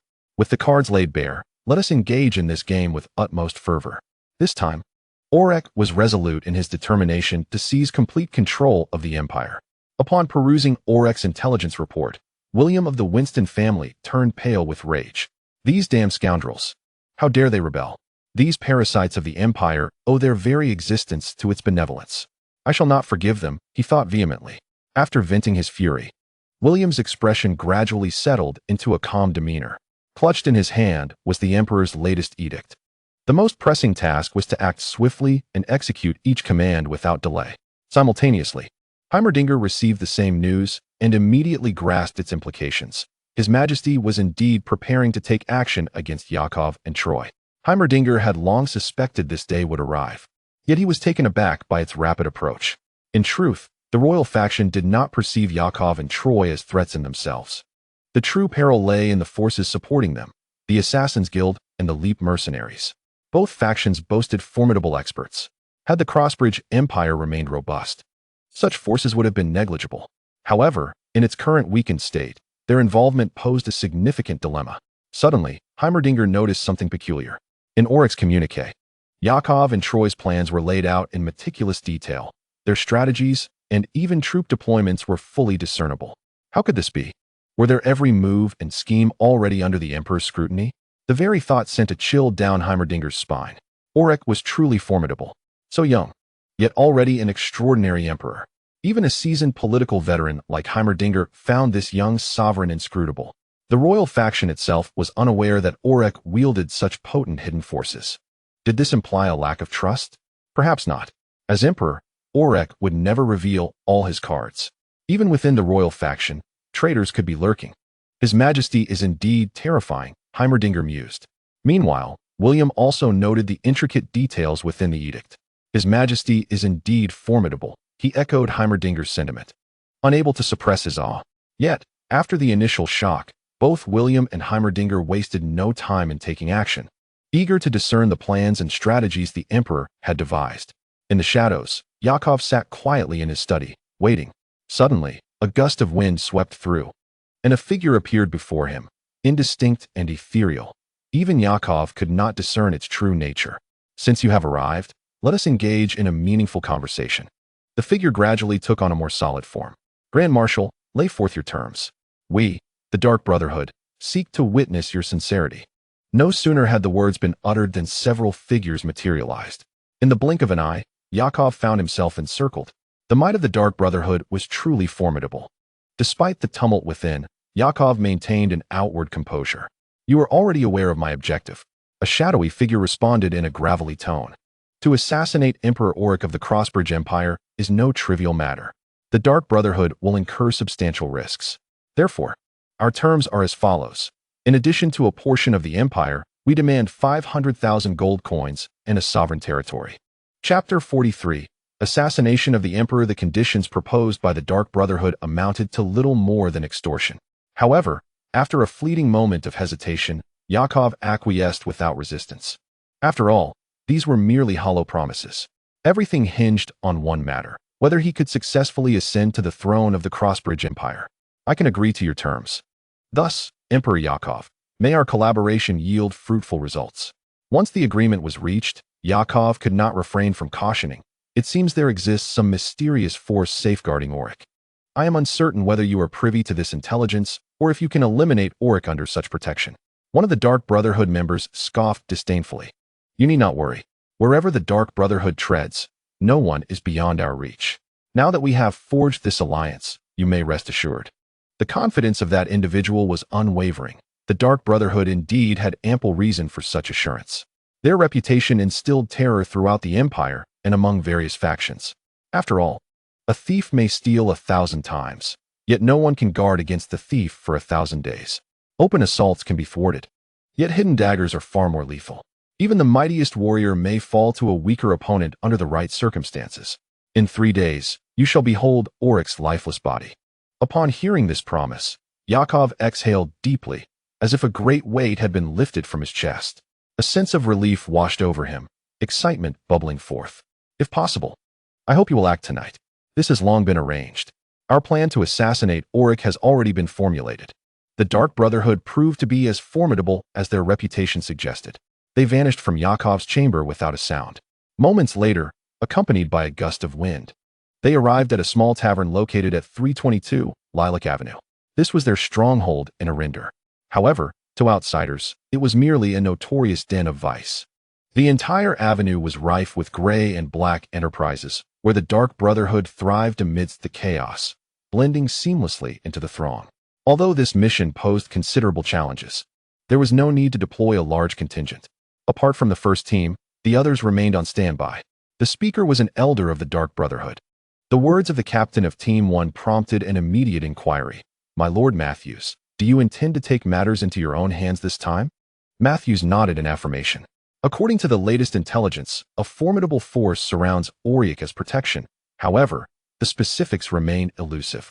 To ensure our success, I shall personally partake in this endeavor. Upon hearing this, the team members collectively exhaled in relief. Matthew's prowess is well recognized. He is a hero of the 9th rank. Throughout the entirety of the Crossbridge Empire, only the Cardinal Austin stands as his equal.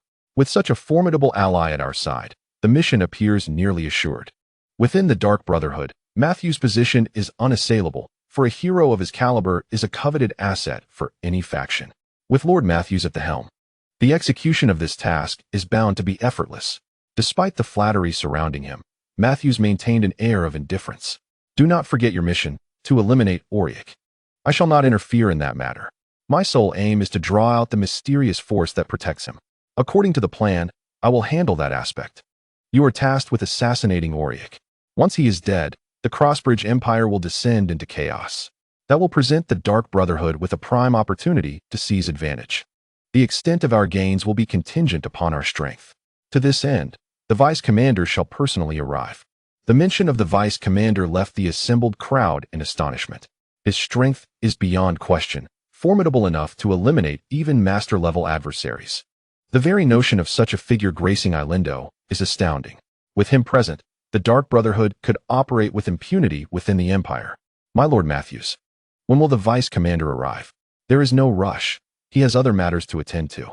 However, the situation within the Crossbridge Empire has garnered the attention of the higher-ups, and he shall not tarry for long. At this moment, the assassins of the Dark Brotherhood envisioned a glorious future, oblivious to the gaze fixed upon them from above. Do not be hasty.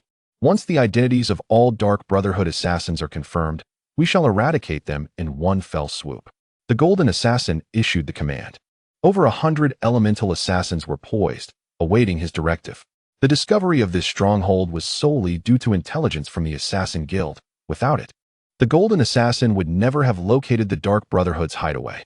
Now, under his meticulous orchestration, the elemental assassins had tracked each member of the Dark Brotherhood. At the mere utterance of the Golden Assassin's command, they would claim their heads. This is the terrifying nature of the elemental assassins. With even the slightest hint of information, they can infiltrate any location and unveil all secrets. This is also why Orrick values them more as information gatherers rather than mere killers. After a brief wait, all Dark Brotherhood assassins were laid bare. This time, the Golden Assassin acted without hesitation. Kill. At his command, over a dozen Dark Brotherhood assassins were instantly decapitated. A few expert-level assassins sensed the impending danger and narrowly evaded disaster. They instinctively sought refuge in the shadows. However, as they melded into the darkness, a blade pierced through their chests. Impossible. Someone was more adept at merging with the shadows than they were. The Dark Brotherhood seemed to have finally encountered the most formidable enemy in history. Chapter 44. The bloodbath of the Dark Brotherhood. Matthias himself remained oblivious. Moments prior, the entire network of the Dark Brotherhood within the city of Alander had been utterly dismantled. The only survivors were the last few members huddled in a small tavern, under the delusion that their clandestine meeting was secure. Yet, within this tavern, the infamous Golden Assassin was personally orchestrating the raid. For this operation, he had brought with him 50 elemental assassins. This number was not arbitrary. It was intended to demonstrate overwhelming power and ensure the flawless execution of his master's orders. Show no mercy, harbor no hesitation, and leave no survivors. Under the cloak of darkness and silence within the tavern, the elemental assassins moved like phantoms. Their blades glimmered briefly, only to vanish in an instant. Throats were silently slit, and in some cases, the victims were decapitated before they even realized what had transpired. In the underground chamber, Matthias, the commander of this local squad, was addressing the members of the first team when his keen senses detected a subtle anomaly, a faint, metallic scent of blood. His brow immediately furrowed. The assassins of the Dark Brotherhood were skilled in various secret arts, yet one ability was particularly rare, a heightened sensitivity to the scent of blood. This was not a grandiose technique. In fact, outsiders might deem it useless. However, for those who lived and died in silence and secrecy, it was a divine gift. Even the faintest whiff of blood could alert them to danger. This was a passive skill, requiring vast resources and arduous training to master, yet once perfected, it could prove to be a matter of life and death. In the blink of an eye, every member of the Dark Brotherhood in the chamber sensed what Matthias had detected. Something was amiss. They were all elites within the organization. Despite their hearts brimming with dread, years of training kept them composed. They silently retreated into the shadows of the chamber's corners. The scent of blood grew increasingly potent. What transpired outside?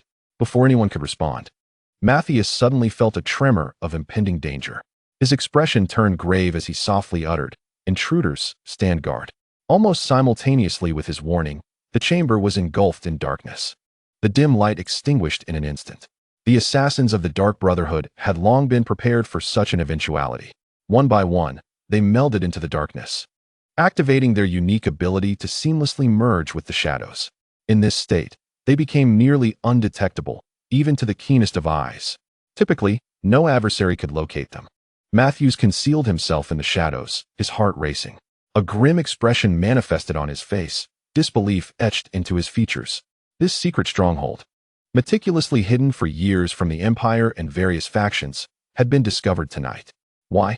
How could this be? Was there a traitor among them? Or had someone betrayed them? Revealing the location of this sanctuary?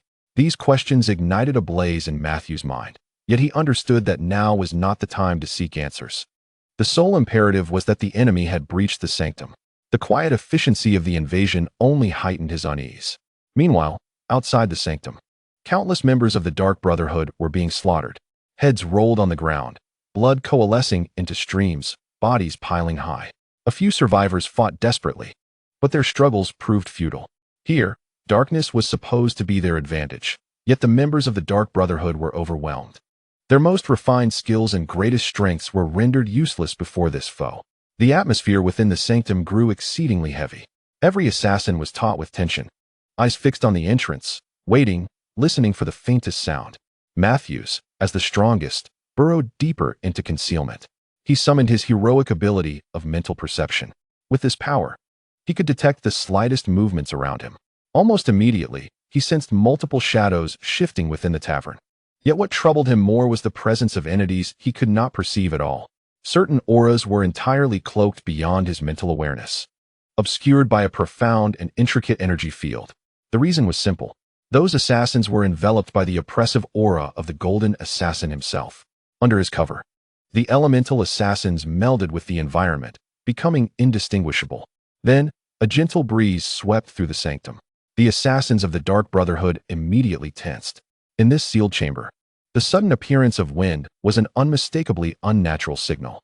Before they could react, several members of the first squad fell silently, their throats sliced open by invisible blades. Blood splattered onto the floor, seeping into the stone. The pungent scent of iron filled the air, rendering it suffocating. Matthew's countenance darkened with fury. He had never imagined that the enemy could slaughter his subordinates before his very eyes while remaining invisible. These were not weaklings, they were elites. Some even reaching the ranks of elite or expert. Yet they were felled like children, utterly defenseless. Most chilling was that Matthews remained oblivious. He, a ninth-tier hero capable of contending with master-level opponents, had not even glimpsed a shadow of the enemy. This was absurd, terrifying.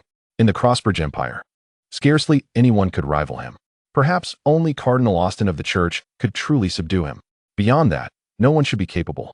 Yet at this moment, he found himself ensnared by a fearsome adversary, unable even to ascertain their positions. Every ounce of instinct screamed of danger. His heart raced within his chest, breath slowed. He compelled himself to remain still, to stay vigilant. Despite his senses yielding nothing, he felt countless gazes fixated upon him. He was correct. Not far away, concealed in the shadows, a dozen or more elemental assassins were intently watching him, among them the golden assassin himself. Then, the attack commenced. A wave of murderous intent surged toward Matthias, leaving him scarcely any time to react. Pure instinct propelled his body to evade, acting before his consciousness could catch up. Even so, a dagger plunged deep into his shoulder. Matthias gritted his teeth, his lips twisted in agony. He unleashed a surge of energy, forcing the assailant back. Crashing against the wall, without hesitation, he leapt, striving for escape. His initial plan was to exploit the advantageous terrain of the secret chamber. In this confined space, he believed his overwhelming strength could turn the tide. Yet he was gravely mistaken. A fatal error. These assassins offered him no opportunity, no gap in which to exert his power. They employed the simplest and most brutal tactics of assassination: strike, vanish, and let the enemy bleed to death. At this moment, he bore numerous wounds. If this continued, death was inevitable. He clenched his jaw, making a decision. In midair, he released a burst of energy, instantaneously altering his trajectory. The target was clear, the door of the secret chamber. If he could break through and escape into the open, perhaps he would have a sliver of hope. Once freed from this suffocating space, tracking him would no longer be easy. With a resounding crash, the door of the chamber shattered like paper. For the first time since the ambush began, Matthias beheld the light from outside. A flicker of relief ignited within him. But before he could take another step, a blade as dark as midnight pierced cleanly from behind, plunging into his heart. The last sound he heard was the faint whisper of the blade gliding through flesh. Thus, Matthias, the proud hero-level assassin of the Dark Brotherhood, fell into eternal darkness. Chapter 45. The death of Matthias. A searing pain rendered Lord Matthias instantly incapacitated. His eyes widened in shock, staring blankly ahead. Blood gushed from the wound in his back, soaking his robe, dripping onto the floor. He had been so close to freedom. One more step, just a little further, and he could have dashed into the night, escaping into safety. He had almost preserved his life. However, in that fleeting moment of relaxation, as he exhaled a sigh of relief, the most lethal strike found him. A paralyzing chill swiftly spread throughout his body. In no time, Matthews could no longer feel his limbs, unable to muster even the slightest strength. He could not even move a single finger. This could only signify one thing: the dagger that had pierced his back was poisoned. This realization sent his heart plummeting into despair. The assassin's tactics were always so insidiously lethal. Though a common method, it was sufficient to bring down a hero of his caliber. Desperation twisted Matthew's visage. He had never anticipated that, despite his strength, rank, and training, he would meet his demise here, in the empire of the crossed bridges. From whence did these enemies, these shadows that had vanquished him, emerge? Was it the doing of the theocracy of Orton? Indeed, in terms of might, perhaps only the theocratic church possessed such terrifying power. His voice trembled, hoarse, as his lungs filled with blood. Who are you? How do you know our hiding place? In the next moment, several figures emerged from the shadows. The golden assassin stepped forward, flanked by his elemental assassins. As Matthew's gradually fading vision fell upon them, his face contorted in disbelief. Puppets. These are puppets. How is this possible? How could the art of puppet making have advanced to such an extent? No, that cannot be. Even the obsessive puppeteer guild could never forge such horrifyingly perfect puppets. A sudden flash of insight struck Matthew's mind. You are sent by the order of Orrick, aren't you? The golden assassin regarded him with an icy, lifeless gaze, as if observing a deceased creature. With that single glance, Matthews understood. His life had come to an end. These were not ordinary puppets. These puppets could merge with the elements, dissolving into wind, shadow, and flame, beyond imagination. And the golden puppet standing before him exuded a presence that even surpassed his own. Stronger than him, swifter, more lethal. Escape was futile. Perhaps, had he not been injured and in peak condition, there might have been a sliver of hope. But now, gravely wounded and bleeding, he had no avenue for retreat. The golden assassin remained silent.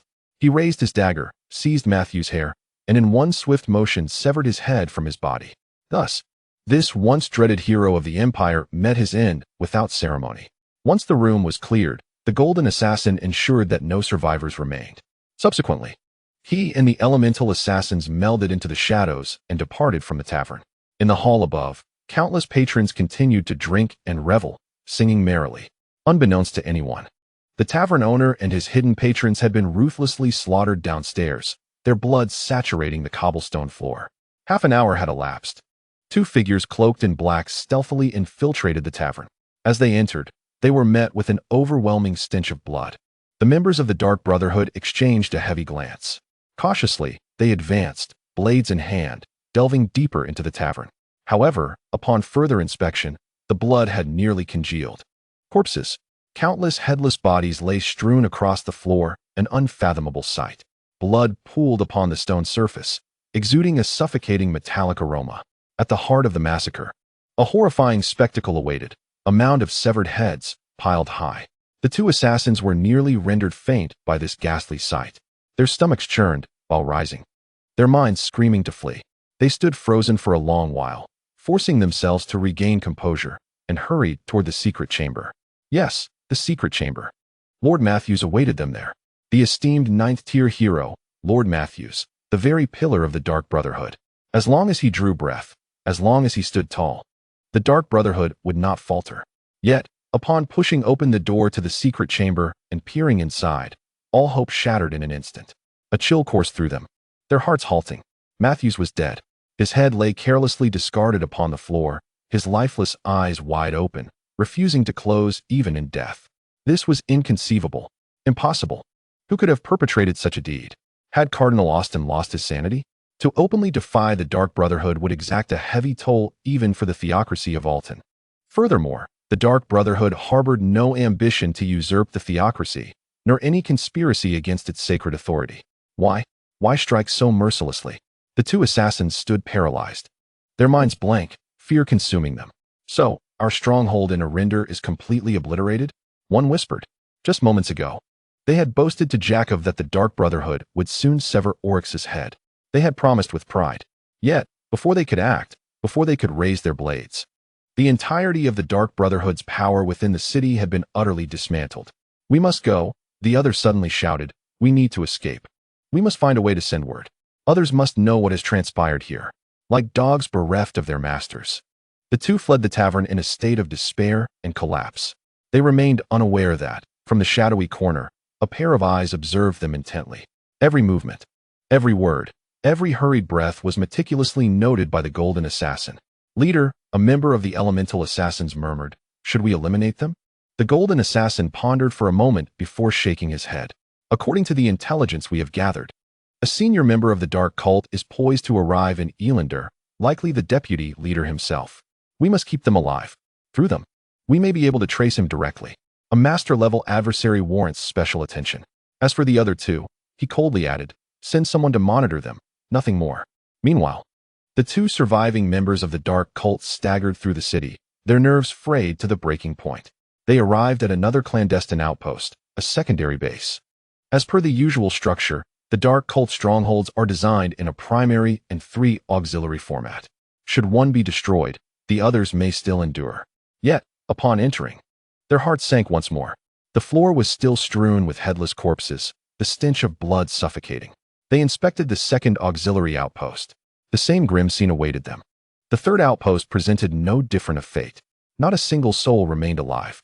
By the end, the two were teetering on the brink of madness. How could this be? They had merely stepped away for a brief meeting with Yakov to discuss future plans. In that fleeting moment, their entire network had been uprooted. What now? The two assassins exchanged frantic glances, their eyes filled with despair. Then, in silence, they changed their attire and altered their appearances, blending into a hidden corner of the city. One of them finally broke the silence. It appears that apart from the two of us, everyone else has perished. But who? Who could accomplish such a feat? Our influence in Elander constitutes nearly a quarter of the dark cult's total strength. Who could annihilate us so swiftly? Their thoughts immediately converged on a single name, Cardinal Austin. Only the Cardinal could have slain Matthews throughout the entirety of the Crossbridge Empire. But why? Why would he do such a thing? What motive could the Theocratic Council have for this massacre? Chapter 46. Arrow on the string. The two surviving members of the dark cult were engulfed in profound despair. What they had witnessed far exceeded their comprehension. Given the dark cult's customary caution and secretive demeanor, it was inconceivable that they could be utterly obliterated in a single night. Yet, reality ruthlessly contradicted this notion. An unfathomable event had transpired. The stronghold of the dark cult, painstakingly established over many years in Elander, shrouded in layers of deception, had been completely eradicated overnight. Worse still, countless powerful spies had fallen alongside it. Who was responsible?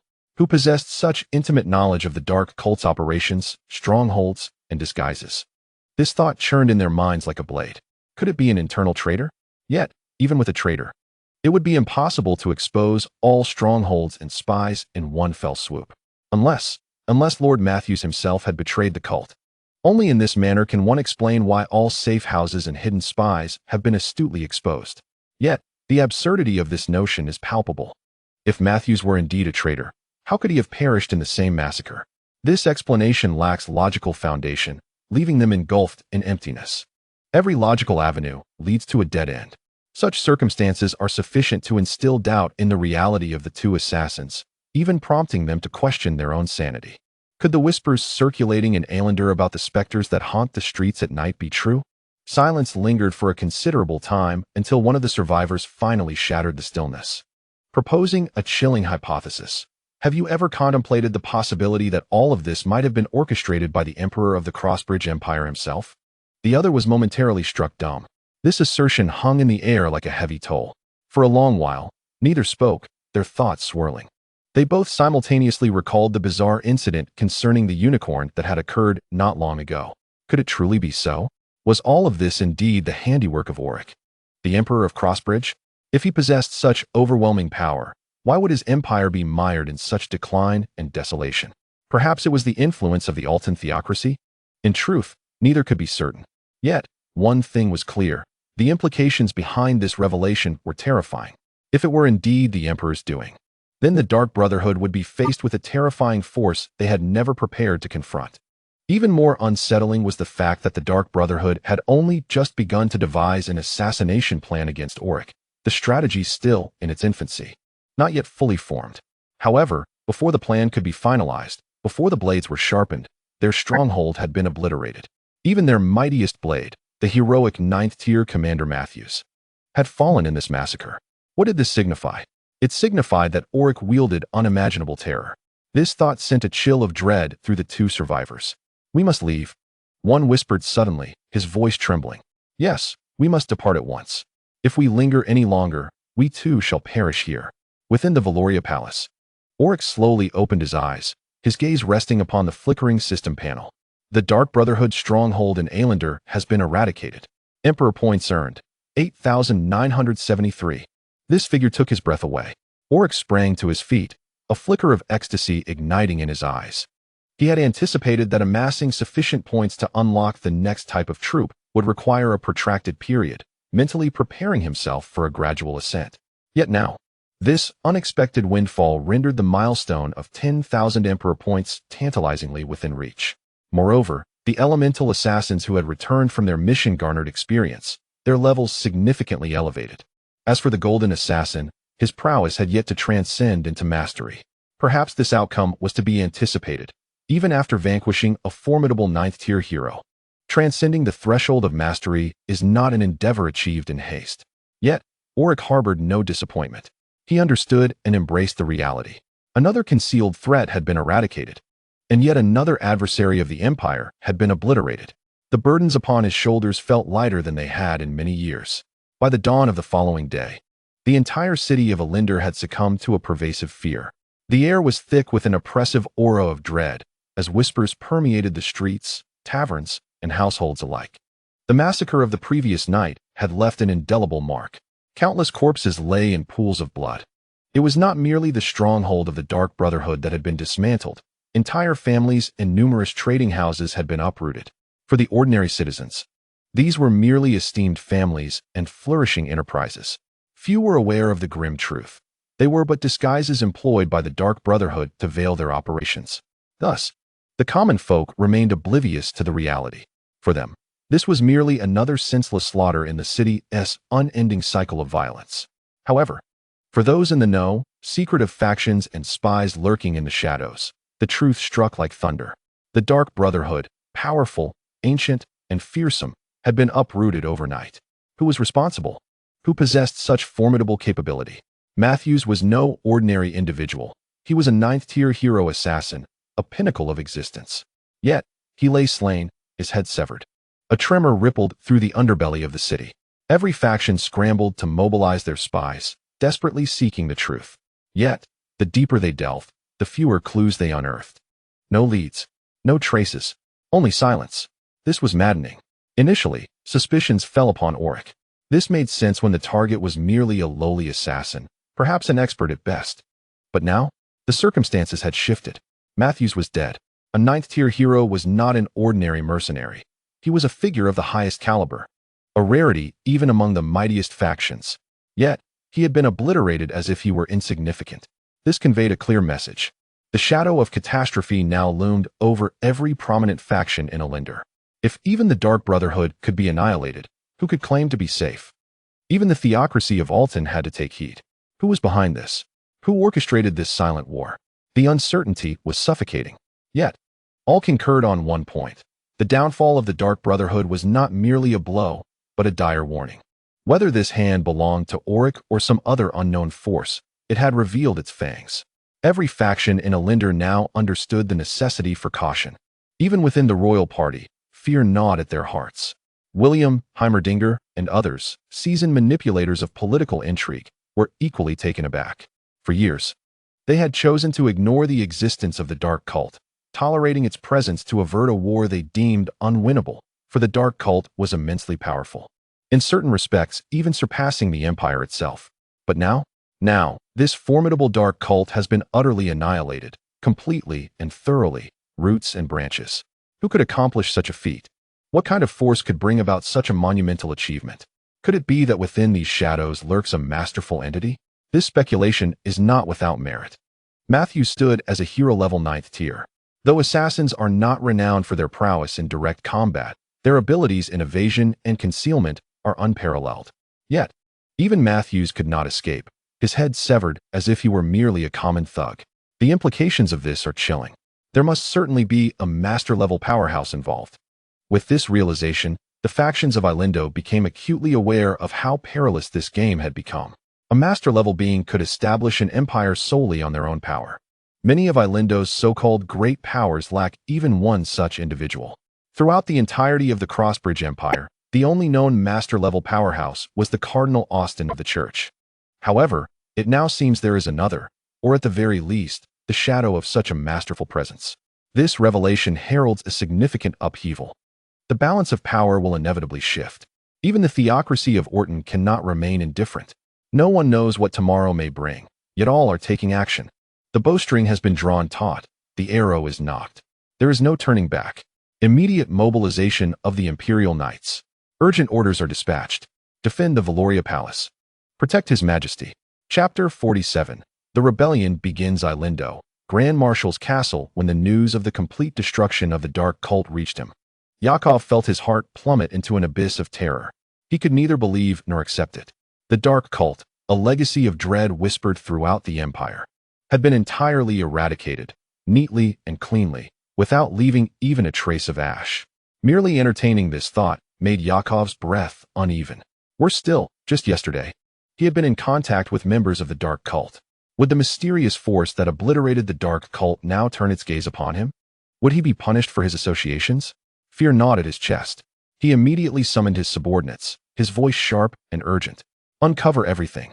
I will spare no effort to unearth the truth. Tell me, is this the work of Orrick? I demand the truth, swiftly. He sipped cup after cup of coffee, his trembling fingers tightly gripping the mug until his heartbeat gradually steadied and his breathing normalized.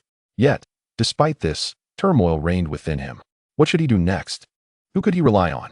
Meanwhile, Troy had already begun to act, urgently reaching out to Eris. Have the formidable members of the Leap Mercenary Corps arrived? At this moment, Troy found himself utterly alone, with his sole hope resting upon the mercenaries. They have arrived, Eris replied, his tone steady yet his expression grave. He too had heard the news and was aware of the fate that had befallen the Dark Brotherhood. Those assassins had met a horrific end, their destinies chillingly grim. However, beneath Eris's fear lay a glimmer of hope. At least, he thought, it was not the Leap Mercenary Corps that had suffered. Their warriors had already reached the capital. Troy, the Leap Mercenary Corps will support you, Eris assured calmly.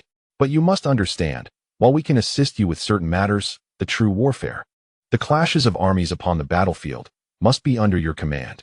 These words brought some relief to Troy, allowing him to exhale deeply and relax his shoulders. Everything is prepared on my end, he murmured to himself. His plan operated with the precision of finely tuned gears.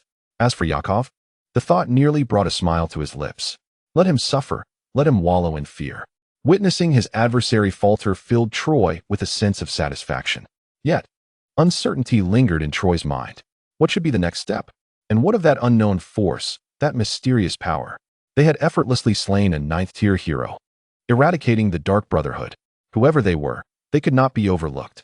Their intentions remained unclear, their motives ambiguous. It would be prudent to avoid a direct confrontation. As for the speculation that Orrick personally commanded such power, Troy immediately dismissed it. Absurd. Impossible. If Orrick truly had a master-level warrior at his service, why bother with words? Why engage in such games? He would have long since dispatched that force to eliminate Troy and Yakov, thus bringing everything to a swift conclusion. 3 days passed. Ailander was eerily tranquil. Too tranquil. Every perceptive individual knew this was not peace. It was the calm before the storm. Beyond the high walls of the palace, armies were mobilizing. Entire battalions were on the move, units reassigned, cavalry patrolling incessantly. Even ordinary citizens, lying in bed at night, could hear the distant thunder of hooves. Factions were in motion, forming alliances, positioning themselves in preparation for the impending onslaught. By the third night, the truth finally emerged. Core members of the Grand Marshal faction had gathered within Yakov's castle. The leaders of the Police Minister's faction convened at a manor on the opposite side of the city. Two formidable camps, two polar opposites. The night air was cool and dry, a perfect autumn evening for a stroll beneath the stars. Yet, the capital lay in an eerie silence, as if it were holding its breath. Within the castle, Yakov's eyes were bloodshot from sleeplessness. His gaze swept over his trusted confidants, those who had followed him faithfully over the years. You have witnessed it with your own eyes, he rasped. Orrick has gone mad. He no longer cares for the Crossbridge Empire. He only pursues his reckless desires. We, as loyal sons of the Empire, have no path of retreat. There is no turning back. He straightened, his voice rising in fervor. So now we must fight. For survival. For honor. His words sank into the room like heavy stones. The officials present were no fools. They understood immediately. Yakov was openly declaring rebellion. He intended to raise the banner against the emperor. Perceiving the apprehension in their eyes, Yakov continued with unwavering resolve. I know what you fear. I know the whispers in your hearts. But listen, we have the support of the Assassins' Guild behind us. They stand with us. Do not entertain the notion of a retreat. If I fall, you shall be next. Given Orrick's cruelty, do you truly believe he will spare you? Do you think he will allow you to live? Silence spread. Then, one by one, voices emerged. We support the Grand Marshal. Lord Yakov, let us together forge a new empire. The die had been cast. High above, in the upper chamber of the Clover Auction House, Chairman Kafka sat by the window, gazing out at the palace. Opposite him sat a robed scholar, his fingers lightly tapping his knee. It appears this time both sides are prepared for a genuine confrontation, the scholar mused thoughtfully. The only question is whether the young Emperor Orrick can withstand the impending storm. I doubt it, the scholar continued. It is said that even heroes of great renown are ready to take action in this endeavor. Kafka chuckled softly. Do not rush to conclusions. Some matters remain unknown until the very end. In the adjacent room, a young girl pressed her face against the window. Her gaze fixated on the Valoria Palace, her lips trembling as she whispered, "Little Emperor, I beg you, do not die tonight." Just at that moment, the gates of Yakov's castle swung open with a resounding crash. Almost simultaneously, the gates of the royal city creaked open. Torches ignited, their flames flowing like rivers through the darkness of the night. The fire illuminated the streets, the walls, and the flags marching in formation. The thunder of iron-hoofed cavalry echoed down the avenue, coursing through the veins of the capital. In the shadows of the city, countless figures scattered, relaying messages. The latest intelligence: the Grand Marshal had made his move. Panic ensued. Even factions not directly involved began to fortify their homes, summon their guards, and prepare for the chaos that was to come. Everyone is aware that tonight, blood will flow. There is a collective curiosity regarding whether the enigmatic force that once shattered the dark cult will manifest once more. Should they reappear, which side will they take? All eyes are drawn to the Valoria Palace. Within the council chamber of the Tasher family, the lights burn brightly throughout the night. It has now been confirmed, Yell announces. Yakov has rebelled.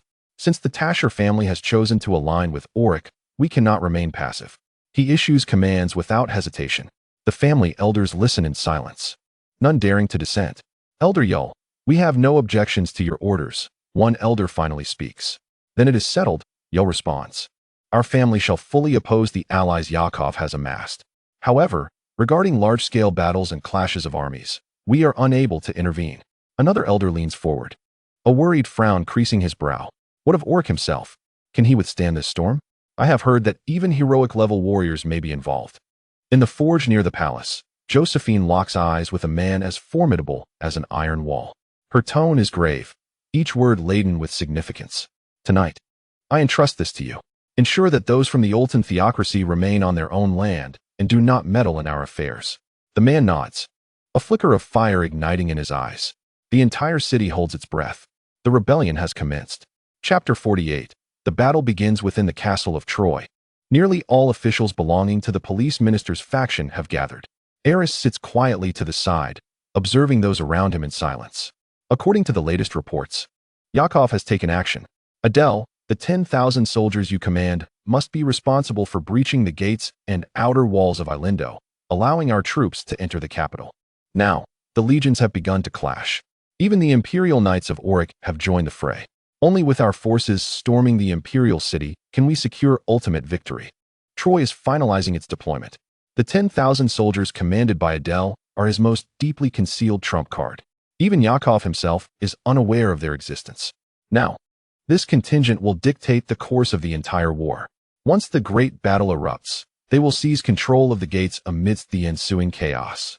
At that point, Troy will reap the rewards of the turmoil. Adele accepts the command, bows, and swiftly departs. However, Troy's gaze shifts to Eris. He understands while large-scale legion battles can influence the situation, they are not the decisive factor. What truly matters are the formidable individuals summoned by Eris. Eris nods slightly, indicating that all is prepared. Outside the Imperial city, the Imperial Knights have unleashed a brutal slaughter. For those infantry facing them, the charge of these heavily armored cavalrymen is akin to the scythe of death being wielded. However, these infantrymen were undoubtedly elite. They swiftly recognized the formidable strength of their adversary and formed a dense array of spears, their gleaming tips resembling a forest of steel. Even so, it was nearly impossible to thwart the overwhelming charge of the Imperial cavalry. Behind them, waves of crossbowmen unleashed a storm of bolts, tearing through the infantry lines, each arrow imbued with lethal force. In that moment, Yakov's elite infantry found themselves encircled and engulfed. They were acutely aware that without reinforcements, they would meet their demise here. The commander at the front, drenched in sweat, spoke in a hoarse voice filled with desperation. Damn it, how did Orrick learn of our deployment? We are surrounded by the most elite Imperial cavalry. If this continues, there is only one path ahead, death. What are you still doing standing there? Quickly, Send riders to seek aid from the Grand Marshal. Yet, the scouts dispatched barely managed to leave the camp's periphery. One by one, they were assassinated by unseen killers, beheaded before they could escape. In a linder, Yakov cast a profound gaze towards the infantry camp. He understood clearly that this elite force was ensnared in a heavy encirclement. In truth, this entire scenario had been calculated meticulously. The infantry camp was a deliberate sacrifice, intended solely to lure a significant number of Imperial cavalry. Judging by the current circumstances, they had performed their task exceptionally well. As for the number of casualties, Yakov, as the Grand Marshal, remained indifferent. His genuine reliance lay in the 50,000 elite troops he commanded directly. The moment was nearly ripe. Clad in armor, Yakov mounted his steed, leading the charge of 50,000 towards the Valoria Palace. At the Valoria Palace, Orrick stood calmly upon the city walls, his gaze fixed upon the distant glow of a linder. Though it was deep into the night, the city remained brilliantly illuminated.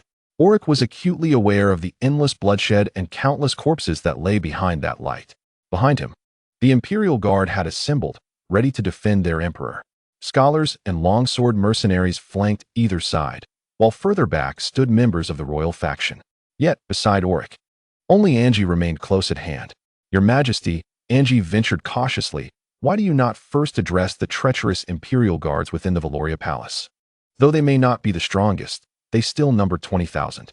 Should they collude with Yakov from within, we could find ourselves at a disadvantage. The other officials present shared similar sentiments, yet dared not voice them. Orrick, expressionless, replied in a calm voice, "What I desire is not merely the death of Yakov." For Orrick, eliminating Yakov was not a formidable task. Rather, it was almost trivial. Even if Yakov had other hidden forces at his back, Orrick did not need to intervene personally. He did not even need to summon the Golden Assassins. Those who have ascended to the ranks of elite assassins can easily deal with Yakov. However, Orrick's ambitions extend far beyond merely orchestrating Yakov's demise. His true objective is to draw out all the hidden pests lurking in the shadows, eradicating them in a decisive sweep. Through this grand conflict, Orrick intends to purify the empire from within. This is the reason he has meticulously orchestrated the current situation, a depth of intention that even William and Heimerdinger have failed to perceive. Soon, a soldier hurriedly arrived with a report. "Your Majesty Orrick, Yakov has led his forces to the gates of Valoria Palace." With indifference, Orrick commanded that they be allowed entry. After issuing the order, he turned to the two mercenaries beside him. "Since Yakov has arrived, it is likely that the forces supporting him will also make an appearance. Your mission is to eliminate those forces." The scholar and the longsword-wielding mercenary exchanged a glance and resolutely nodded in acceptance. Before the gates of Valoria Palace, Yakov, clad in heavy armor, sat atop his steed, coldly gazing at the palace entrance. Behind him stood 50,000 elite soldiers, capable of surrounding Valoria Palace entirely. "This is the moment of our grand achievement. Soldiers, heed my command and charge into the palace to seize the tyrant Orrick." With Yakov's furious roar, tens of thousands of soldiers surged forward, storming into Valoria Palace. The moment they crossed the threshold, they encountered resistance from the Imperial Guard. In an instant, battle erupted into fierce carnage. Even as Gaia fought with all his might, the Imperial Guard retreated under relentless assault. "Gaia, why do you still resist? Do you not see? The Crossbridge Empire has decayed to its core. What we need now is to rebuild the empire. We require a wise and great emperor. Lay down your weapons and surrender. I am willing to grant you this opportunity." For Yakov, the most effective way to deal with someone like Gaia, who held military power, was to persuade him to defect. If he could convince Gaia to betray his allegiance, the remaining conflict would become infinitely easier. Yet, Gaia's response seemed to convey immense indignation. "Damn it, Yakov, have you forgotten? Once, we both swore loyalty to the royal family, and now, you are nothing but a traitor." Chapter 49. Perhaps the Crossbridge Empire no longer belongs to the Viner family? Hearing Gaia's scathing rebuke, Yakov's expression darkened like the night.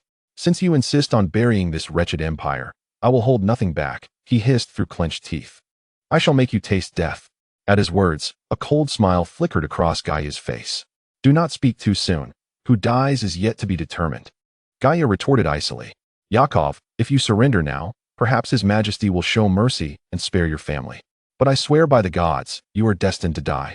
Gaia warned. "Then let us not waste words. Kill." Yakov shouted. The two sides once again erupted into fierce combat, as Yakov led his 50,000 troops into the Valoria Palace. The palace gates thunderously slammed shut behind him, echoing ominously. Instinctively, Yakov turned to his trusted confidant and inquired, "What is happening?" Almost simultaneously, hidden ambushers emerged from the shadows of the palace, encircling Yakov's elite forces. Some wielded long spears, while many more lurked behind the palace walls, equipped with crossbows. The situation was perilous. At a mere command from Gaia, Yakov's distinguished troops would be transformed into a pincushion. How could this be? How could so many gather here? Normally, the royal guards were on a rotating duty, making it impossible for such a formidable force to assemble at once. Had Orrick anticipated his plans and prepared in advance? A sense of unease began to seep into Yakov's heart. Meanwhile, Gaia's face twisted into a mocking smile. "Yakov, do you truly believe that His Majesty Orrick knows nothing?" Gaia taunted. "Let me reveal the truth. From the moment you plotted your treachery, every one of your actions has been under His Majesty's watchful eye. Now that you have entered Valoria Palace, you shall perish here, with no escape." Gaia's words plunged Yakov's spirits into despair. However, after a brief pause, his resolve hardened anew. At this juncture, there was no retreat. He had no choice but to charge into the Emperor's chamber and claim Orrick's head. Inside Valoria Palace, a brutal melee erupted. Crossbow bolts rained down like a torrential storm, and Yakov's elite troops fell in droves, as if a field of wheat had been harvested. In this moment of hopelessness, a swarm of crimson figures suddenly surged from the shadows, swiftly closing in on the nearby royal guards and dispatching the crossbow-wielding soldiers with lethal efficiency. Upon witnessing the arrival of reinforcements, a look of elation spread across Yakov's face. He immediately recognized these individuals as mercenaries sent by the Assassins' Guild. Moreover, these assassins were exceptionally formidable, far surpassing the royal guards, who were no match for them. The hunt had begun. A wild roar reverberated through the palace as the Assassin's Guild's operatives sprang into action. The guild's leader, their most powerful captain, stepped forward. "Let us engage in a contest to see who can claim the most lives. The victor shall receive a reward from the guild leader," the captain declared. Upon hearing the promise of rewards, the assassins present were filled with fervor, eager to seize the first place. At that moment, an elder from the guild added, "Whoever brings down Orrick's head will be directly promoted to the next level of captain." At this proclamation, the assassins descended into madness. For this reward, they were willing to employ any means necessary. This time, the Assassin's Guild had dispatched a formidable force of 50 elite assassins, 20 expert assassins, and 3 hero-level assassins. This decision was partly informed by the lessons learned from the Dark Order, hence the deployment of 3 hero-level assassins, truly a terrifying power. Upon witnessing this formidable spectacle, Gaia's expression turned grave. It appeared that the Assassin Guild had mobilized its entire force, he murmured. Meanwhile, the recently arrived scholars and the Longsword Mercenary Corps were equally astonished by the overwhelming might of the guild. The adversaries they faced seemed to possess a power of an entirely different caliber. It was evident that the Assassin Guild was resolutely intent on seizing a share amid the disintegration of the Crossbridge Empire. Within the royal city, countless eyes were fixated on the movements of Valoria Palace. Some factions even contemplated plundering the palace's treasures amidst the chaos. Everyone yearned to carve a piece from the carcass of the empire, yet due to the presence of the Altan theocracy, these powerful entities could only harbor thoughts of ambition. Too fearful to act, they could only lurk in the shadows, colluding with certain officials. However, the intervention of the Assassin Guild today shattered this tacit understanding. It seemed that the events unfolding at Valoria Palace this night were far more intricate than they appeared. Particularly, the church's silence left uncertainties regarding whether Orrick still possessed hidden cards. At the Clover Auction House, President Kafka stood atop the tower, gazing towards Valoria Palace. All would be revealed with the dawn's light. However, Kafka had not anticipated such a formidable deployment from the Assassin Guild. This constituted at least a third of their overall strength. Would the church continue to remain silent? What of Orrick? What other concealed strategies did he hold? Perhaps tonight, all secrets would come to light. In the cathedral, Archbishop Ramos stood before a group of church officials. "Archbishop Ramos, shall we simply stand by and do nothing?" One official queried. "Those scoundrels of the Assassin Guild have grown increasingly audacious. They dare to disregard the authority of our church." Other church officials echoed their discontent regarding the guild's actions.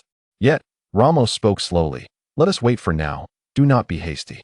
I trust that Lord Austin is already aware of the situation. Since he has remained silent, we shall continue to observe. Many matters are not as simple as they seem. Perhaps Lord Austin wishes to ascertain what hidden cards Orrick possesses. Hearing Ramos's profound words, the other officials were at a loss for how to respond. Rest assured, we shall keep a vigilant watch on Orrick to uncover what he truly conceals, Ramos added. Within the Taschel family, Yul furrowed his brow upon receiving a report from his subordinate. I did not expect the Alton theocracy to maintain its silence. Do they truly intend to abandon the Crossbridge Empire? Yul muttered.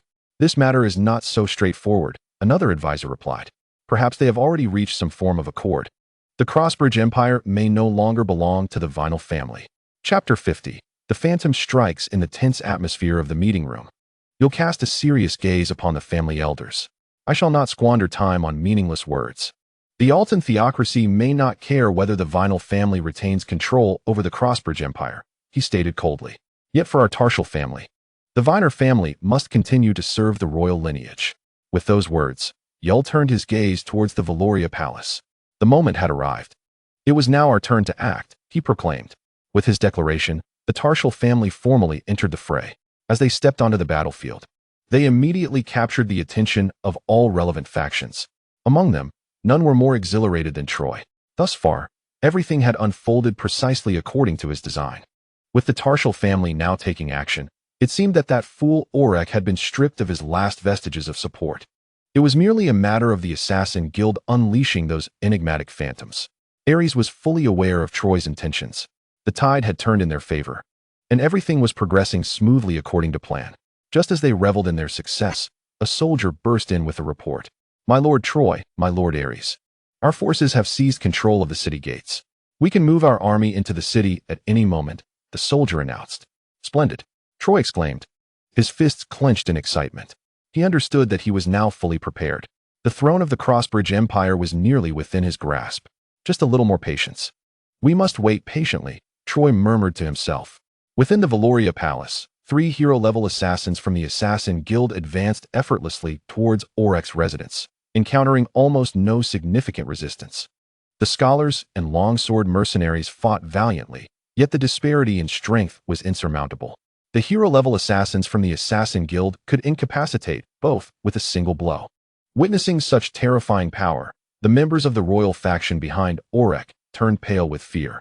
Damn it, protect his majesty, William shouted, rushing forward to shield Orrick. Almost simultaneously, Angie stepped up, positioning herself before Orrick, who would not tremble in the presence of hero-level assassins. Yet despite their quaking forms, they resolutely stood before Orrick, prepared to lay down their lives for him. Perhaps, for them, death was a form of liberation. They were utterly defenseless against the hero-level assassins. Just as the royal faction members believed Orrick's doom was sealed, an unexpected turn of events unfolded. The Taschel family made their move. Immediately protect his majesty, Yul's voice rang out, and a multitude of expert-level warriors surged forward, obstructing the advance of the Assassin Guild's assassins. A fierce battle erupted, powerful energy waves clashing, and even the Valoria Palace itself sustained considerable damage. Yet throughout the entire conflict, the 3 hero-level assassins did not intervene. They merely observed coldly, scrutinizing the unfolding scene. Then, they redirected their attention towards Orrick. Maintaining his composure throughout, Orrick exuded an air of calm and authority, as if the presence of the hero-level assassins had not shaken him in the slightest. Orrick, I truly fail to comprehend your continued resistance. A hero-level assassin from the Guild of Assassins began, his tone laced with mockery. The Taschel family has dispatched their elite forces, and the mercenaries of the Empire lie grievously wounded. No one can aid you now, should you choose to surrender at this moment. I can grant you a death devoid of pain. The assassin's voice was cold and calculating, meticulously observing Orrick for any sign of weakness. In truth, they had come here to extract Orrick's mysterious powers. Once this hidden strength was eliminated, Orrick would merely be a laughingstock in their eyes. Do you wish to witness my capabilities? Orrick's voice was calm, yet tinged with an icy undertone as he cast a glance at the 3 assassins. Another assassin responded with a smirk. If you do not demonstrate your power now, you shall perish here. Or perhaps you possess no power at all. Since you wish to see, then watch closely. Do not regret it later, Orrick replied nonchalantly, his gaze fixed upon the leader of the hero-level assassins. "Since the Guild of Assassins has deemed me an enemy, you shall bear the consequences." Orrick's voice was low yet resolute, imbued with imperial authority. "Now, I command that all associated with the Guild of Assassins be mercilessly eradicated, including their families. Erase them all from existence." His words echoed like a decree of death. Though softly spoken, they carried an undeniable regal weight. Orrick possessed the power to back these declarations.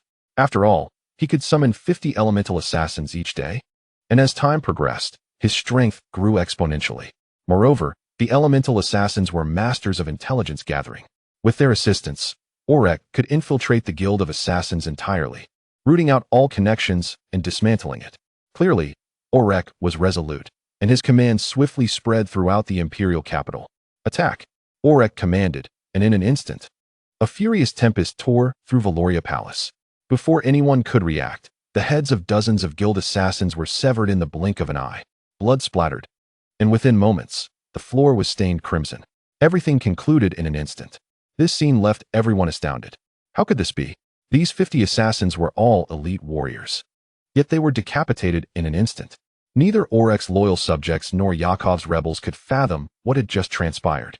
The Phantom had indeed appeared, showcasing unimaginable power. In the blink of an eye, 50 elite assassins were annihilated, without even a chance to resist.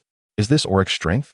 For a moment, the entire Valoria Palace fell into an eerie silence. Even Yul, the head of the Tasher family, was taken aback by the spectacle before him. Frankly, the events unfolding were far beyond his expectations. Orrick truly possessed formidable hidden powers. 50 elite assassins represent a formidable asset to any faction. Yet, in the blink of an eye, they were all obliterated, without a hint of resistance. What does this signify? It suggests that the specter responsible for their demise far surpasses the prowess of those elite assassins. Most terrifying of all, no one even glimpsed the identity of their assailant. Chapter 51. The Weakness of Elemental Assassins. Protect the Emperor. The powerful warriors present immediately activated their mental faculties, endeavoring to detect any subtle signs or traces in their vicinity. However, after multiple scans, they discerned no anomalies. The 3 hero-level assassins from the previously relaxed assassin guild now bore grim expressions. Their sudden change in demeanor was as stark as night and day compared to their earlier composure. Shock and confusion now adorned their faces. Almost simultaneously, they swiftly converged towards the nearby expert-level assassins. At that moment, all members of the Assassin Guild were enveloped in a state of heightened tension. Just moments ago, they had seen not a shadow of the enemy, yet they had lost 50 assassins. The strangeness of this situation left them utterly bewildered. Following the actions of the elemental assassins, the attention of all factions within the imperial city was abruptly drawn to the Valoria Palace. They had appeared. Those phantoms had truly manifested. Now, everyone was convinced that, under the command of Orrick, an enigmatic force indeed existed. This power was likely the true mastermind behind the tragedies that befell the Unicorn Guild and the Dark Cult. Yet, this mysterious force was terrifyingly potent. Its movements were swift, leaving the assassins without even a trace. They truly deserved the moniker of phantoms. If anyone truly felt fear at this moment, it was the 3 hero-level assassins of the Assassin Guild. Prior to this, they had been brimming with confidence regarding tonight's mission. But witnessing the methods of this mysterious power had begun to instill unease in them. Just then, an enraged expert-level assassin could no longer contain himself and shouted, always lurking, attacking from the shadows. "Here I stand. If you have the skill, come and kill me," he taunted. Orrick cast him a cold glance, as if observing a trivial insect. "Since you insist, I shall oblige you." No sooner had he spoken than a soft breeze swept through the scene. The expert-level assassin immediately sensed something amiss. Almost instinctively, he attempted to evade, but before he could move, he caught a glimpse of a ghostly blue light in his peripheral vision. In the next instant, a dagger slashed across his throat. An expert-level assassin from the Assassin Guild fell for the first time here. It was the wind. I felt it just now. Yes, they were concealed within the wind. The surviving assassins, all elite, instantly recognized the location of the elemental assassins. Without hesitation, they launched a widespread counterattack. However, despite their efforts, it proved utterly futile. I can sense the murderous intent. These damned fiends are lurking all around us. The remaining assassins immediately fortified their defenses. However, as assassins, they excel at offense rather than defense, and in an instant, yet another expert assassin was slain. Witnessing this, the three heroic assassins were utterly stunned. What was happening? Where were the enemies concealed? Were they not said to be hidden within the winds? Why could no traces be found? The assassins of the Guild of Killers now began to panic. They had never envisioned that they, as assassins, would find themselves in such a predicament. Yule and the two mercenaries stood aside, observing. They understood that without Orrick's command, they could not act recklessly. Yet, it seemed those specters required no assistance from anyone. They were invisible, revealing themselves only briefly during their carnage. Even the heroic assassins found it arduous to accurately discern their positions. Within mere moments, several more expert assassins met their demise. At this juncture, terror had completely enveloped the minds of the remaining assassins. They were at a loss as to what to do next, unable to locate the enemies. The sensation of fists striking cotton left them feeling defeated and distressed. Now, even escape seemed impossible. An overwhelming sense of powerlessness swiftly engulfed them. Who could have imagined that Orrick harbored such terrifying strength? It was truly inconceivable. Can you feel it? These specters are deliberately broadcasting their presence to us. 1 million, 2 million, my God, I'm going mad. Ha ha, the enemy is right beside us, and we remain oblivious. How did they merge with the winds? Why can't we do the same?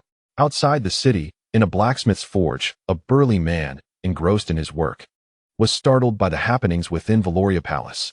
With his strength, he could distinctly sense the existence of this power. Merging with the winds? These specters could blend with other elements as well. It seems Orrick's hidden strength is far greater than he had imagined. Within Valoria Palace, the cat-and-mouse game continued. A multitude of expert assassins fell with alarming ease, remaining unaware of the enemy's visage.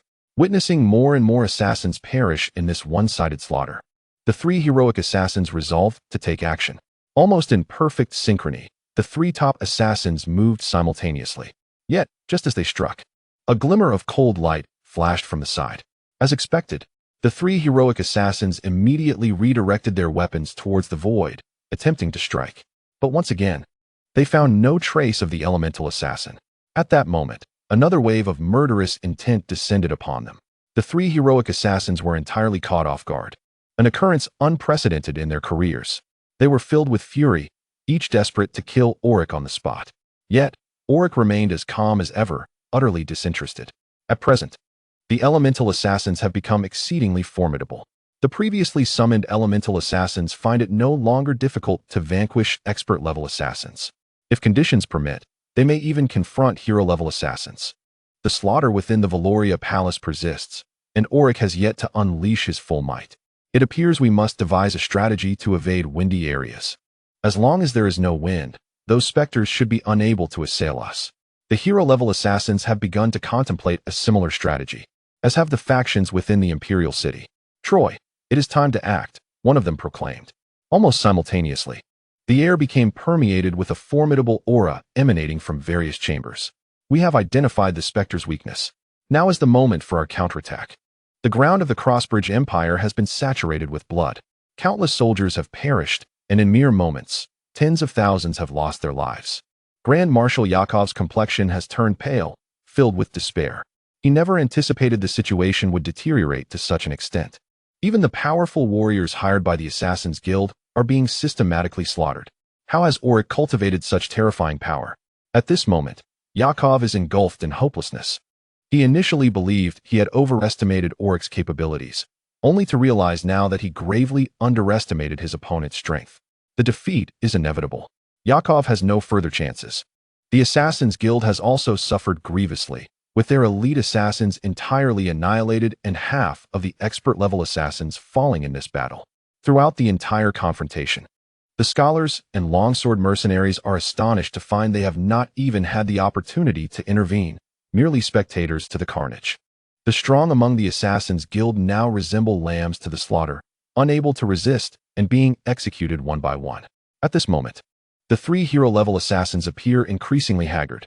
Their faces are etched with disbelief as they watch their subordinates fall, powerless to intervene. This situation is nearly maddening.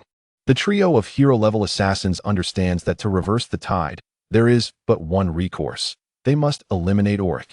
Without a word, their gazes converge upon Orrick. And in the blink of an eye, they launch a coordinated assault. With overwhelming strength, they swiftly repel the elemental assassins attempting to obstruct their path. Orrick, today you shall die. Orrick, we shall slay you now. In the next moment, a swirling mist of blood-red fog envelopes Orrick, shrouding him and the officials in a dense haze. Those outside can only perceive the fog, unable to discern Orrick's form. This is your doom. The blood mist surges forth, exuding an unstoppable force. Even the elemental assassins, confronted with such power, are compelled to retreat into the shadows. Somehow, the 3 hero-level assassins find bloody daggers in their hands. Within the blood mist, they move with ease, unperturbed by the surrounding chaos. Their vision remains unaffected, swiftly honing in on Orrick's location, and without hesitation, they launch their assault. The bloodstained dagger appeared exceedingly perilous, its dark aura dripping with menace. Infused with the immense energy of a hero-level assassin, it harbored an intense desire to kill. The 3 assassins executed their roles with impeccable synergy. The assassins on the left and right were primarily tasked with repelling the elemental assassins lurking in the shadows, ensuring that the central assassin could focus on his singular objective, the Emperor, Orrick. Alarmed, the scholars and mercenaries wielding long swords gasped, their expressions instantly grave as they rushed to aid Orrick. Witnessing this scene, Yule abandoned his opponent, striving to plunge into the blood mist. However, they were too distant to arrive in time. Moreover, the prowess of these hero-level assassins existed on an entirely different plane, rendering their support nearly futile. Within the blood mist, it was Angie who first sensed the Emperor's peril. Without hesitation, she dashed towards Orrick, leaping in front of him and embracing him tightly. Despite understanding that her actions would likely lead to her demise and her fear of death, Angie was still willing to sacrifice her life for the Emperor. Throughout this ordeal, Orrick remained calm, his expression unchanged. He did not retreat a single step, coldly fixating on the blood mist before him. Chapter 52. The Golden Shadow. As the hero-level assassins prepared to pounce, in that fleeting moment, a concealed figure finally stirred. Emerging from the shadows was the Golden Assassin, flanked by elemental assassins, peers of the highest echelon among their kind. In the blink of an eye, a dazzling golden light tore through the enveloping blood mist, cleaving it apart. The radiant glow shot directly towards the face of the central hero-level assassin, who was caught entirely off guard. He had never anticipated that another formidable presence lurked beside Orrick. And judging by the unleashed aura, the Golden Assassin's power was at least that of the 8th tier of hero level or higher. Be cautious. The other 2 hero-level assassins exclaimed in alarm. Yet, the central assassin had no time to evade. He could only twist his body and brace himself to absorb this lethal blow with his shoulder. The situation was dire. The presence of hidden power beside Orrick was astonishing. In that instant, a singular thought surged within the hearts of the 3 assassins from the Guild of Assassins: retreat. Given the current circumstances, slaying Orrick was no longer feasible. Worse still, if they persisted, they risked their own lives. However, as they attempted to withdraw, they were horrified to realize they had ventured too deep into the encirclement. They could sense countless enemies honing in on them. Death loomed like a noose in the air, with fresh waves of attacks surging forth every moment. Even as hero-level assassins, it was impossible to completely evade injury under such nearly saturated onslaughts. In mere moments, their bodies were riddled with cuts, blood pouring forth.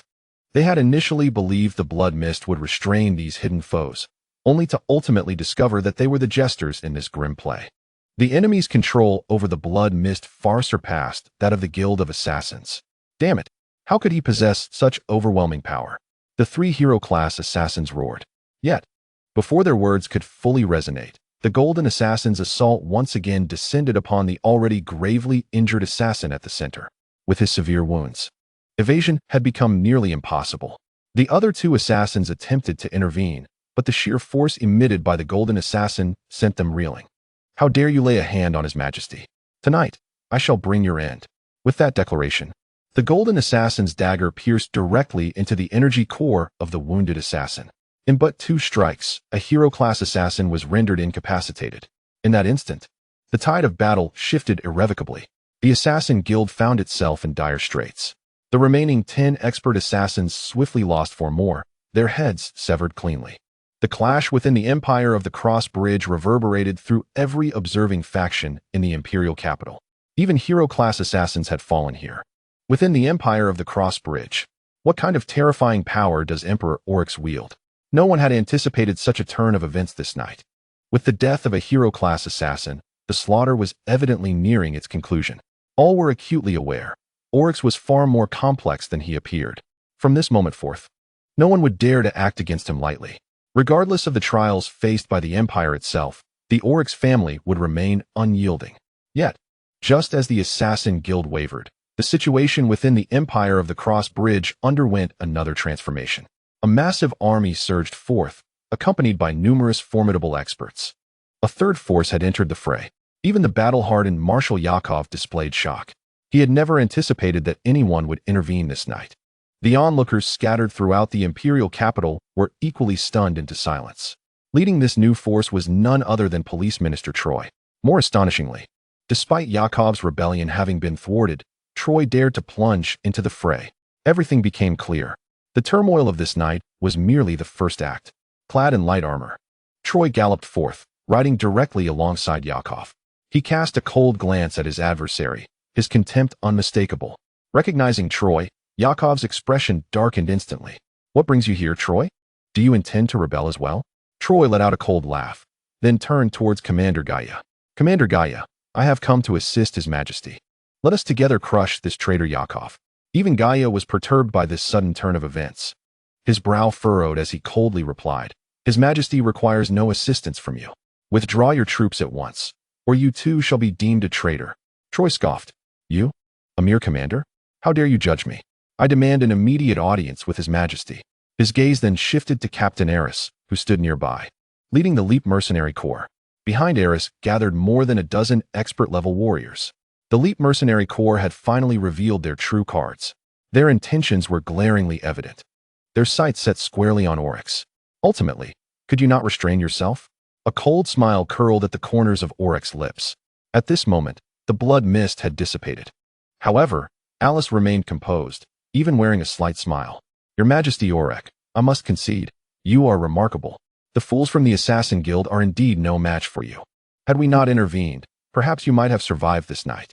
Orrick's eyes glinted with icy sharpness. "Do you think your arrival has sealed my doom? Let me assure you, your decision to strike tonight will spell the ruin of the entire Leap Mercenary Corps." Alice disregarded the warning, his expression brimming with confidence. "We come prepared, of course.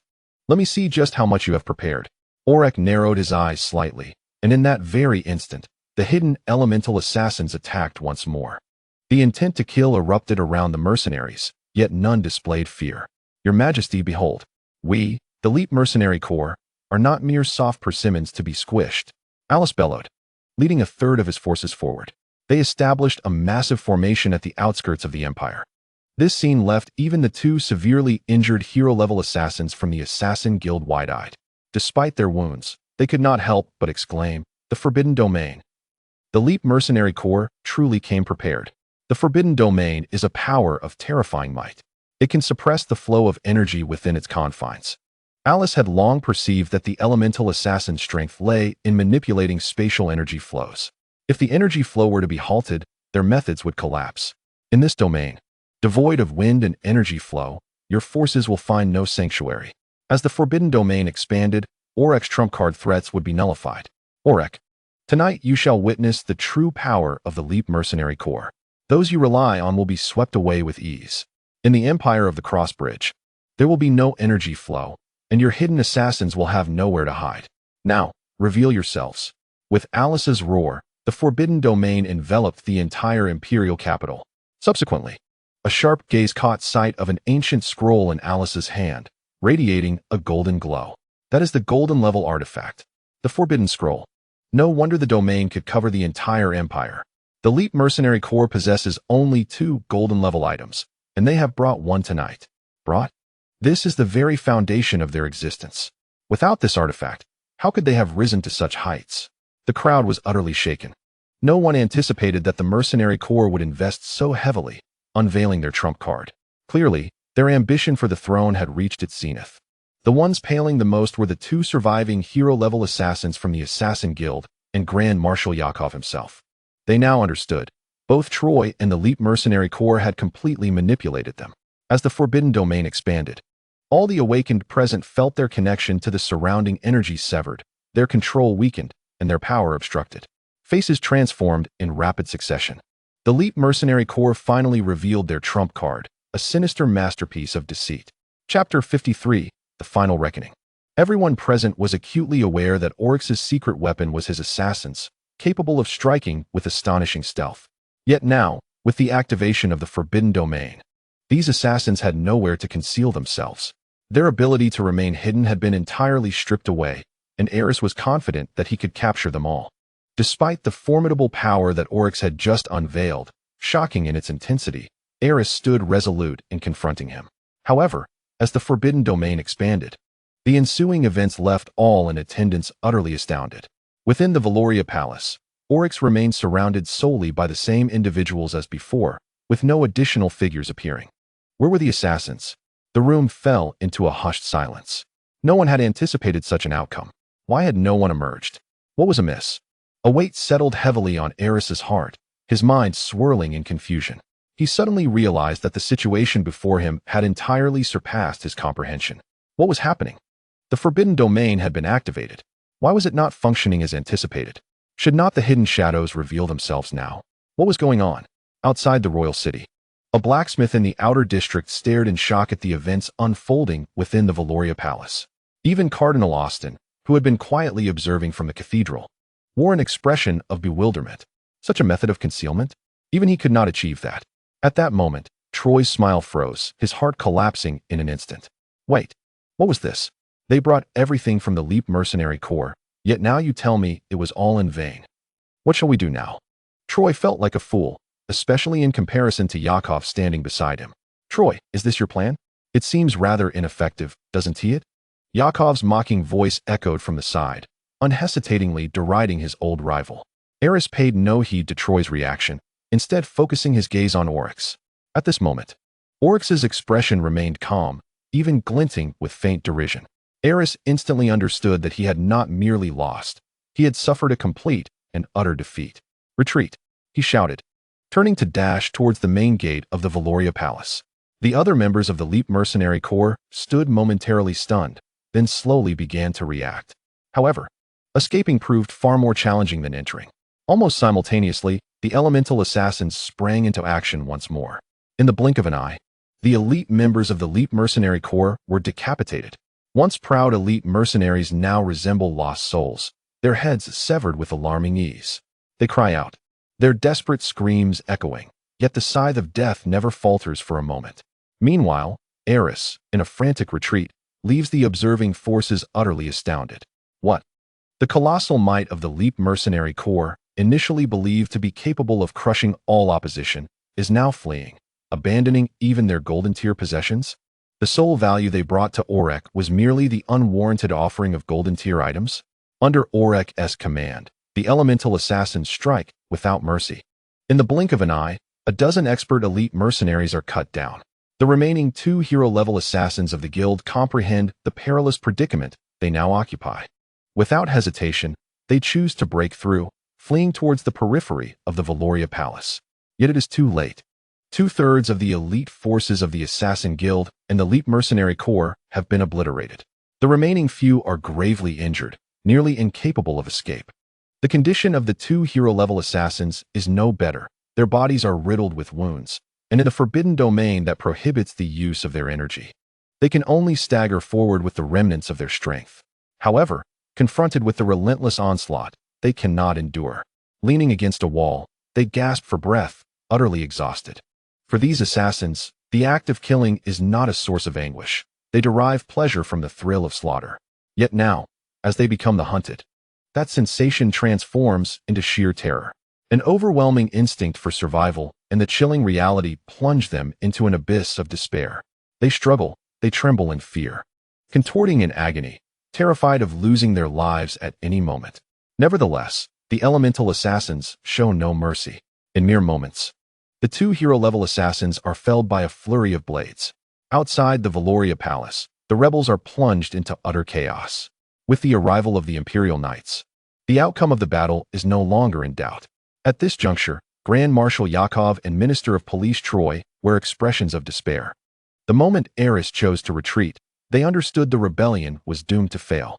Once an army crumbles, it is akin to a landslide, with few capable of reversing the tide. From this moment forth, Yakov and Troy are no longer dignitaries, but prisoners of the empire, traitors.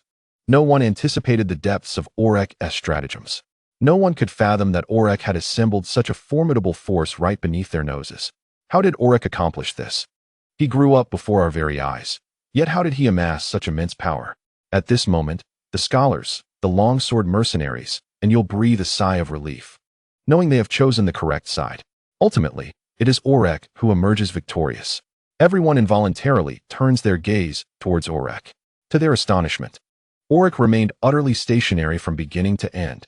His demeanor was unyieldingly calm, exuding an undeniable air of authority. Is this the essence of imperial bearing? Even in the face of such peril, he maintained his composure, masterfully orchestrating the situation. The fate of the Crossbridge Empire was waning. Yet Orrick firmly retained control over the entire scenario. Anyone who underestimated him would pay a grievous price. Chapter 54, My Domain, no second voice allowed. This farce had finally drawn to a close.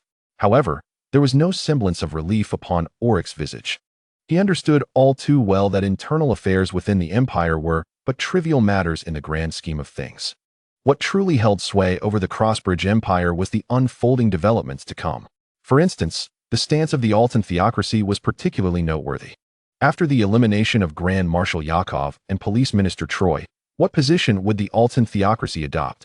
In truth, had it not been for the consideration of the Altan theocracy's perspective, Orrick would have long since commanded the elemental assassins to eradicate these traitorous ministers. Yet, reality dictated otherwise. Every action incited a chain reaction. Though Orrick possessed ample power, he dared not act recklessly. After all, many of the great lords within the Crossbridge Empire were, to varying degrees, intertwined with these individuals. Organizations such as the Assassin's Guild and the Leaping Mercenary Corps paled in comparison to the true titans. There existed even deeper, more clandestine forces within the Crossbridge Empire, some of which the Altan theocracy would not dare provoke lightly. It was precisely due to the existence of these factions that the common folk of the Crossbridge Empire struggled to make ends meet. Having addressed the internal matters, Orrick now had to confront these looming threats. At this juncture, the farce was nearing its conclusion. Members of the royal faction, led by William and Senator Heimerdinger, wore expressions of relief. The night's battle was finally drawing to a close. They had never anticipated the emperor possessed such profound depth. Each was effortlessly maneuvered by him.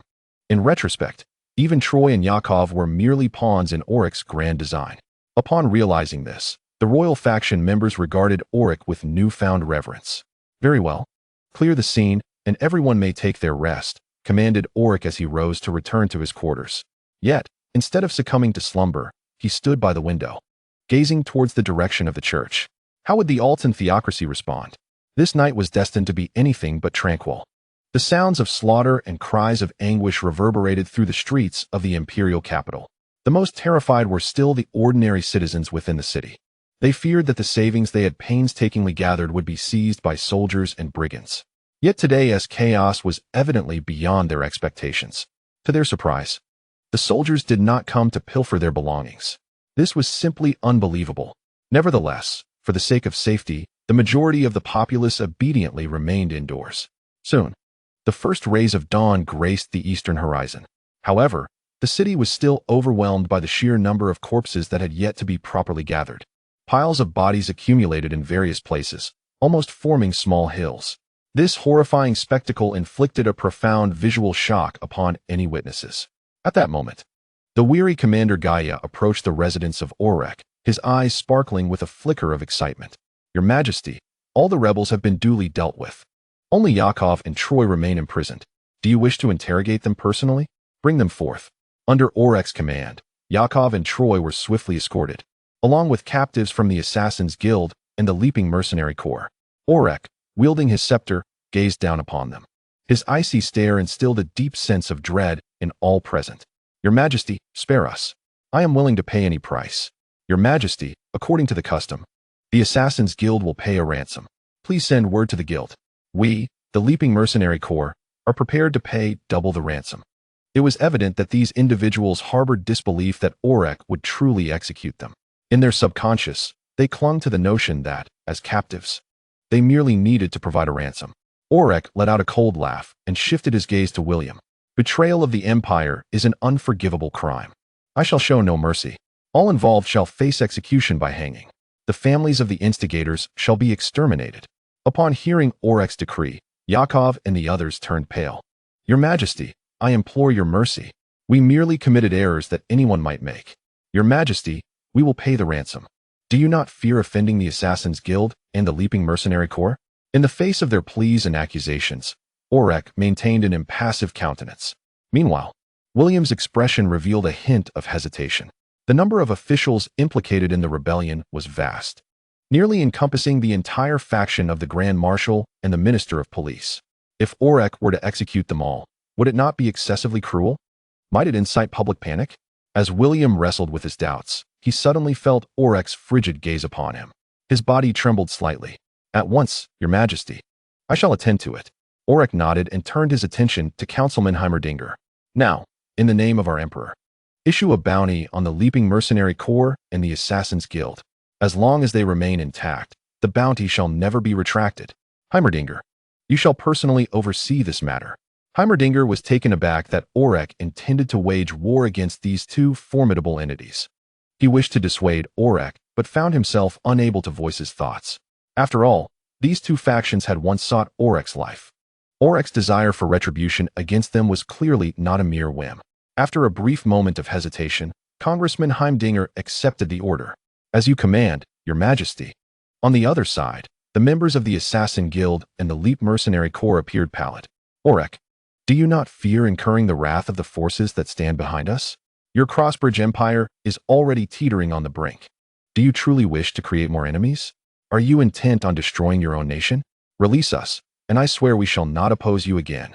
Yet, regardless of their pleas or threats, Orrick maintained an expression of calm indifference, as if their threats held no weight. Take them away for execution.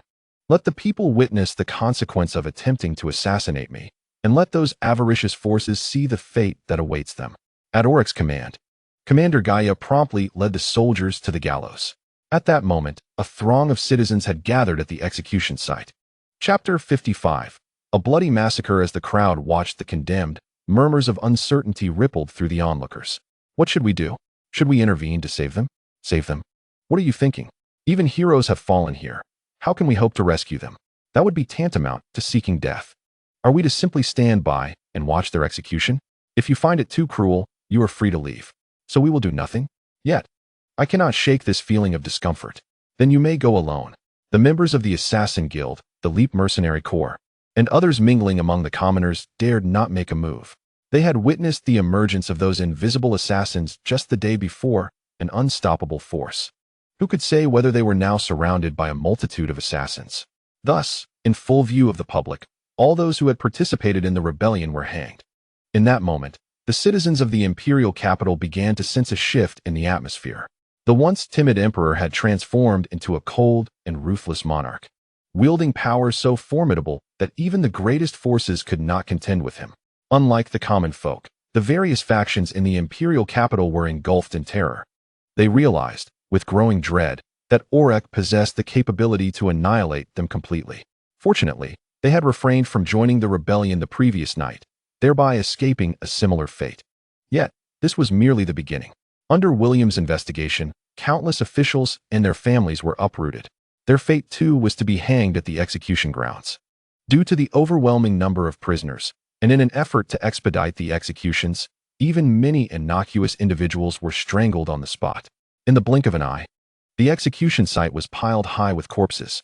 Meanwhile, at the Clover Auction House, Chairman Kafka Ashford's countenance darkened upon receiving intelligence from his subordinates. Is this not excessive?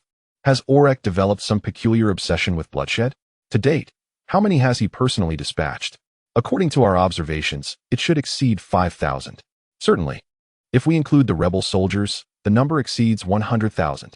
Upon hearing this figure, even Kafka was visibly moved. In the Tarshal family, Yel was equally astonished by Orrick's actions. He had never anticipated such ruthless resolve from Orrick. 100,000 lives extinguished at the behest of a single command. Is this not excessive? Yet, Yel soon despairingly recognized that Orrick had become an unassailable force. This matter was beyond the Tarshal family's influence. Rather, We must prepare for what is to come. Last night was merely the beginning. The true conclusion has yet to unfold.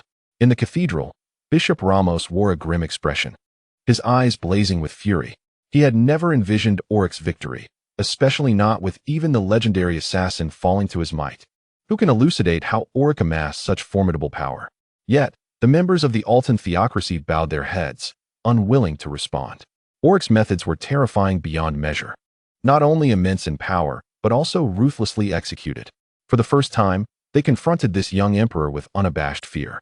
The sense of superiority they once held crumbled in an instant. Now, they could only await the return of Archbishop Austin from his meditation to take command. Until then, they lacked the courage to leave the cathedral. The entire morning passed, and the execution grounds were piled high with corpses. Yet, the slaughter did not cease. It continued unabated. A fresh contingent of soldiers replaced the weary executioners. Efficiency had not diminished. Rather, it had increased. The members of the royalist faction witnessed this scene with profound trepidation. Should they choose the wrong side, they too would meet the same fate. I believe it is futile to continue in this manner. Moreover, I think we should seek an audience with His Majesty. Thus, William and Heimerdinger set forth to the Empire of Crossbridge. After a night of bloodshed, the Valoria Palace was also replete with bodies. The Imperial Guards and other attendants were busy clearing the remains. Orrick had stated that if corpses piled up here, they would release toxins, jeopardizing the health of all. Amidst the flurry of activity, Orrick stood alone atop the city walls, gazing out over the expansive outer city. At this moment, his heart was far from joyous. Orrick was not a man who reveled in bloodshed. Quite the contrary, he cherished life immensely, even offering food to stray animals he encountered. However, in this world, he could not afford to show an ounce of compassion. As the Emperor of the Empire of Crossbridge, he bore the weighty responsibility for his nation and its people. Should the Empire of Crossbridge collapse, it would be the common folk who would suffer the most. Thus, Orrick must harden his heart, eliminate the internal turmoil within the empire, and restore prosperity to the realm. Only then could more lives be spared. Once the Crossbridge Empire truly ascends to greatness, the common folk shall no longer endure the specter of exploitation and oppression, nor shall their lives be regarded as mere fodder. Thus, Orrick must summon the resolve to commit acts of violence, willing to take countless lives to secure a brighter future, to end war with war, to cease killing with killing. Though a disquiet lingers deep within, Orrick recognizes that he has no alternative. The judgments of others weigh not upon his mind. He remains indifferent to their opinions. Soon, as night fully envelopes the land, the torches in the execution ground illuminate the entire area. The executioners have changed several times, and the corpses now form small mounds. The once terrified onlookers are beginning to numb to the horror. This Emperor Orrick is a maniac reveling in bloodshed. In an instant, similar thoughts begin to invade the minds of the crowd. At that moment, Commander Gaia rides swiftly towards the execution site. His Majesty has issued a new command. You are all to stand by for instructions. Upon hearing the Emperor's decree, the executioners momentarily freeze. Has the Emperor changed his mind? Has he succumbed to pressure and decided to adopt a more lenient approach? At that moment, the remaining criminals exchange glances, their eyes reflecting a flicker of hope. Then, Gaia speaks once more. All remaining criminals shall be branded with the mark of slavery and immediately dispatched to the energy stone mines for labor. Upon hearing this, those who narrowly escaped execution breathe a sigh of relief. They have been fortunate this time, granted the gift of life. Though entering the mines means they shall never see the light of day again, living is preferable to death. As long as they draw breath, there remains a chance. The primary reason for Orrick's change of heart lies in the persuasion of William and Heimerdinger. The Crossbridge Empire is in a state of crisis, its treasury devoid of reserves. To better implement future policies, Orrick has chosen to spare them for the time being. Mining is a perilous endeavor, yet it promises substantial profit. Thus, sending these criminals to labor in the mines proves to be a prudent choice. As for their chances of escape, once branded as slaves, they shall remain bound for life unless aided by a master-level power. Nevertheless, this mass execution has claimed the lives of at least 100,000 souls. Such a staggering death toll serves as a stark warning to the various factions within the empire. The Crossbridge Empire is no longer what it once was. Those within the imperial capital must tread carefully from this day forth. In that moment, the atmosphere of the capital shifts dramatically. Amidst this tense climate, The internal dynamics of the Crossbridge Empire are quietly transforming. The hidden factions are exerting every effort to investigate the current situation. Yet, unbeknownst to them, in a blacksmith shop in the outer city, a burly man is intently gazing towards the direction of the cathedral. Within the grand cathedral, a multitude of faithful congregated. Archbishop Austin remained deeply immersed in contemplation, yet his mental faculties extended far beyond the confines of the sacred space, reaching all the way to the Valoria Palace. Everything that transpired the previous night had not escaped his keen awareness. The fall of so many formidable individuals within the Valoria Palace was sufficient to compel the Orton theocracy to reassess its stance towards Emperor Orrick. Indeed, Archbishop Austin had never regarded Orrick with any measure of respect. He had not even attended Orrick's coronation ceremony. However, to his astonishment, this emperor, whom he had never encountered, exhibited a ruthlessness and cold-bloodedness that was unexpected. As the archbishop, Austin had always looked down upon the Crossbridge Empire with a godlike perspective. He had believed that he held everything firmly in his grasp, yet reality had proven that Orrick's actions far exceeded his expectations. Could this truly be the handiwork of the venal family? No, there must be someone behind Orrick, someone who concealed themselves with utmost caution, leaving no trace to be found even now. Nevertheless, could they withstand the pressure exerted by the Orton theocracy? For Austin, it mattered little whether Yakov or Troy emerged victorious in the rebellion, or whether Orrick successfully quelled it. With his elevated status, he remained in a position of neutrality. Whomever ascended to the throne would naturally seek to curry favor with him. Yet, the mysterious force wielded by Orrick piqued Austin's interest. Even the mighty Orton theocracy had not gleaned any intelligence regarding this enigmatic power. Was another significant faction attempting to intervene in the affairs of the Crossbridge Empire? But even so, what could they accomplish? The Crossbridge Empire had become nothing more than a hollow shell. Regardless of Orrick's attempts to rally support, he could not escape his fate. What empire? Merely a plaything in the hands of great powers. Your family, too, shares this legacy. Ancestors once attempted rebellion, yet tragically, the moment such thoughts arose, they were utterly crushed by the Holy See. Reflecting on this, Austin gazed intently towards the direction of Valoria Palace. Orrick, though you share a name with your forebears, do you truly believe you can save this empire? Even your ancestors could not achieve such a feat, could they? Within the Crossbridge Empire, at Orrick's residence, he instructed Angie to guard the entrance, ensuring that no one else could enter. He then summoned all the elemental and golden assassins.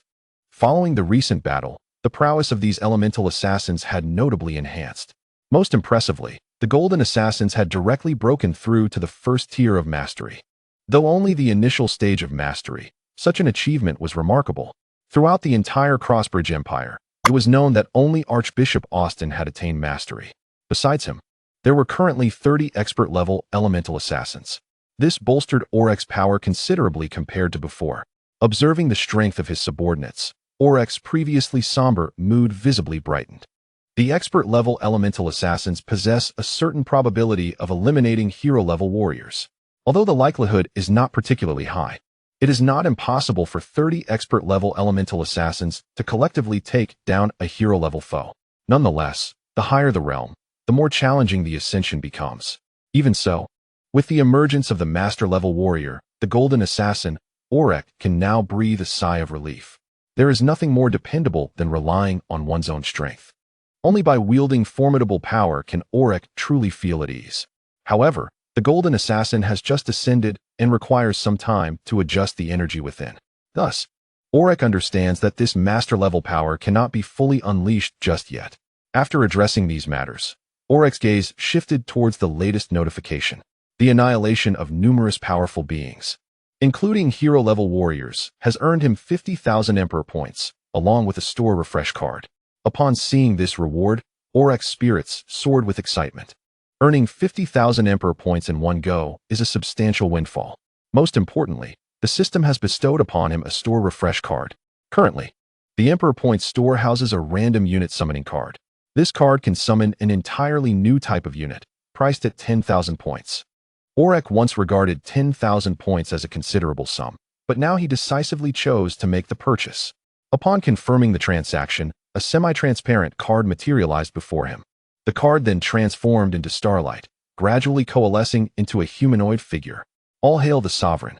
Chapter 57. Wings of Thunder, Apocalyptic Warrior. Quantity: 1. Initial level. Elite level LV1. Can be upgraded using Emperor points. Skill: Power of Destruction. Unit description: a combat-focused unit with immense battle prowess. It can absorb and control the power of destruction, including but not limited to destructive elements, natural disasters, and earthquakes. The higher the level, the greater the destructive capability. Upon reading the description of the Apocalyptic Warrior, a look of astonishment and exhilaration spread across Orrick's face. The level of the Apocalyptic Warrior is not particularly high, merely elite level LV1. Compared to the Elemental Assassin, which started at elite level LV8, this seems somewhat lacking. However, what truly captures Orrick's attention is their mastery over the power of destruction. They can not only absorb destructive forces, but also wield them in battle to inflict massive damage. Judging solely from the description, the true combat strength of the Apocalyptic Warrior appears to be completely disproportionate to its level. Yet, upon reflection, this seems entirely reasonable. The soldiers summoned by the Imperial Scepter are the cream of the crop, and their strength is undoubtedly unparalleled. Orrick has a vague sense that the appearance of the Apocalyptic Warrior on the battlefield will bring about a terrifying shift in the tide of battle. One could assert that each Apocalyptic Warrior is born for combat and destruction. Should he summon today's Apocalyptic Warrior? Orrick unhesitatingly chose affirmatively. With the might of his Imperial Scepter, he could summon 50 soldiers each day. In the next moment, a flash of violet light flickered before him. After a brief pause, dozens of formidable warriors clad in purple-black armor materialized before Orrick. Unlike the Elemental Assassins, each Doomsday Warrior possessed immense musculature, exuding an air of formidable strength. However, what captivated attention most were their eyes. All the Doomsday Warriors lacked pupils, their eyes entirely shrouded in darkness. Upon closer inspection, one could even perceive a swirling aura of devastation within their gaze. Yet, what Orrick did not anticipate was the presence of a female warrior among these Doomsday soldiers. In stark contrast to the rugged male warriors, this female figure exhibited a more exaggerated physique. Her purple-black armor endowed her with a unique allure, cold, enigmatic, and seductive. All hail, Your Majesty. We shall obey your will and obliterate all your enemies. Excellent. Orrick nodded and promptly commanded, now, demonstrate the abilities at your disposal. The female Doomsday Warrior stepped forward, positioning herself before the other 50 warriors. Orrick observed that she seemed somewhat distinct from the others. A glimmer of wisdom sparkled in her eyes, a quality conspicuously absent in her comrades, though he could not be certain if this was merely his own illusion. As you command, my king. In the next moment, an overwhelming force of destruction surged from her being. What transpired next left Orrick in utter astonishment. He beheld as this warrior unleashed a power capable of annihilating all matter. No, it was more than mere matter. She could even obliterate the very fabric of space itself. Orrick clearly witnessed the space around her begin to warp and tear. These rifts expanded further and further. It is noteworthy that they remained within the Valoria Palace, Orrick's residence. The materials used in the palace's construction were renowned for their resilience. Yet even they were compromised by the might of this female Doomsday Warrior. Your Majesty, as you can see, this is my power. I can destroy any material. Upon hearing this, Orrick could not help but draw in a sharp breath. Just then, dark clouds suddenly gathered above, casting a shadow over the surroundings. Your Majesty, next I shall demonstrate the thunder of destructive power. Please step outside to witness. Orrick paused momentarily before venturing outside. To his astonishment, the Doomsday Warrior had already levitated, soaring toward the heart of the storm clouds. Her armor now radiated a blinding brilliance, arcs of electricity dancing across its surface. In that moment, this Doomsday Warrior before Orrick resembled a legendary goddess of war. At last, Orrick had the opportunity to directly experience the true combat prowess of the Doomsday Warriors. Although they were merely elite level 1, the destructive force they wielded was unmatched, even by expert-level warriors. More importantly, the Apocalyptic Warrior possesses the ability to absorb destructive power and subsequently unleash an even greater force. From this perspective, a single Apocalyptic Warrior, after accumulating sufficient enhancements, might even contend with hero-level fighters. Orrick could not help but feel a surge of anticipation at the thought of the Apocalyptic Warrior taking to the battlefield. Henceforth, you shall be the commander of the Apocalyptic Warriors. As for your name, You shall be called Purple Thunder. At your command, your majesty. Orrick was exceedingly satisfied with the combat capabilities of the apocalyptic warriors. He found himself eager to dispatch them on missions. However, reason prevailed, and he restrained his impulse. The apocalyptic warriors had yet to enter the fray, thus remaining his ultimate trump card. At present, Orrick had no intention of sending them into action. Nevertheless, with the addition of this new force, Orrick felt an invigorated confidence regarding the future. After comprehending the power of the apocalyptic warriors, Orrick redirected his attention to the Emperor's shop. However, the current status of the Emperor's shop indicated that everything was sold out. It appeared a refresh was necessary. Utilizing a shop refresh card. Detected that you possess a shop refresh card. Would you like to use it immediately? Without hesitation, Orrick selected yes, and moments later, the status of the Emperor's shop changed from sold out to restocked. Eagerly, Orrick opened the Emperor's shop, only to find that this time it was not a unit card, but rather a piece of equipment. Wings of Thunder. Absorb the power of thunder and forge your wings. Grants the ability to fly and unleash thunder-based destructive attacks. Price: 20,000 Emperor points. Such an item. Orrick's eyes sparkled, and his spirit lifted. Particularly, the ability to fly is an exceedingly rare and precious capability. Typically, only master-level warriors possess limited hovering abilities. Yet flying is undeniably far more potent than mere levitation. This item is undoubtedly highly practical. Orrick did not hesitate and immediately spent his points to acquire the Wings of Thunder. As for the remaining points, Orrick planned to use them to elevate himself to elite level. After all, if his own strength were too feeble, it could potentially become a vulnerability in the future. Chapter 58. The Arrogant Academy. Orrick's goal was remarkably straightforward. He aspired to swiftly elevate his power to the elite level. He clearly understood that the true adversaries he was about to face were those formidable forces. These entities were colossal, and toppling them would be no simple task. However, for the current Orrick, a sense of reassurance enveloped him, for he had begun to cultivate a degree of confidence in managing various situations. After an entire night of meditation and exhausting all of his Emperor points, Orrick's strength finally ascended to the elite level as he had desired. In terms of leveling up, Orrick approached the matter with utmost seriousness, eschewing haste. He adhered to a gradual method, ensuring each step of enhancement was meticulously solid. After all, this pertained to his own interests and would directly determine his future potential. Thus, Orrick understood the necessity of establishing a robust foundation. He could not afford to be complacent regarding such monumental matters. Furthermore, he was surrounded by numerous formidable allies, eliminating the need for him to bear the burden alone. As the Emperor's points dwindled, Orrick's power ascended to an unfathomable level. Even those so-called peerless geniuses posed no challenge to him. Orrick distinctly felt the surging waves of formidable energy within him. Beauty, sovereignty, power, all these were now within his grasp. Though ephemeral, Orrick reveled in immense satisfaction. Under his command were two vast and mighty armies, a true pillar of support. Upon exiting his abode, Orrick caught sight of Angie nearby. As soon as Angie noticed his emergence, she promptly approached to pay her respects. However, she immediately sensed something amiss. A group of enigmatic soldiers trailed Orrick. Just as she intended to scrutinize further, Zile cast her a chilling glance. That single gaze instilled a torrent of cold sweat upon Angie. It was a look so terrifying that it seemed capable of ushering in annihilation with a mere glance. Fear enveloped Angie as she questioned whether Zile was indeed human.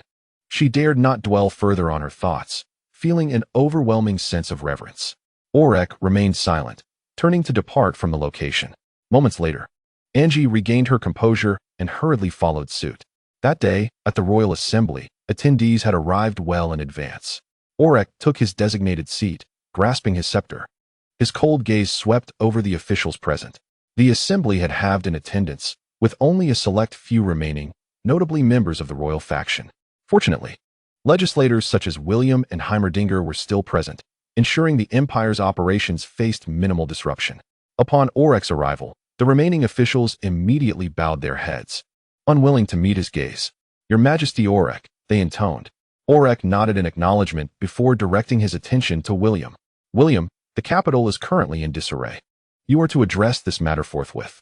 Ensure that any who seek to incite rebellion are identified and brought to Heimerdinger for trial.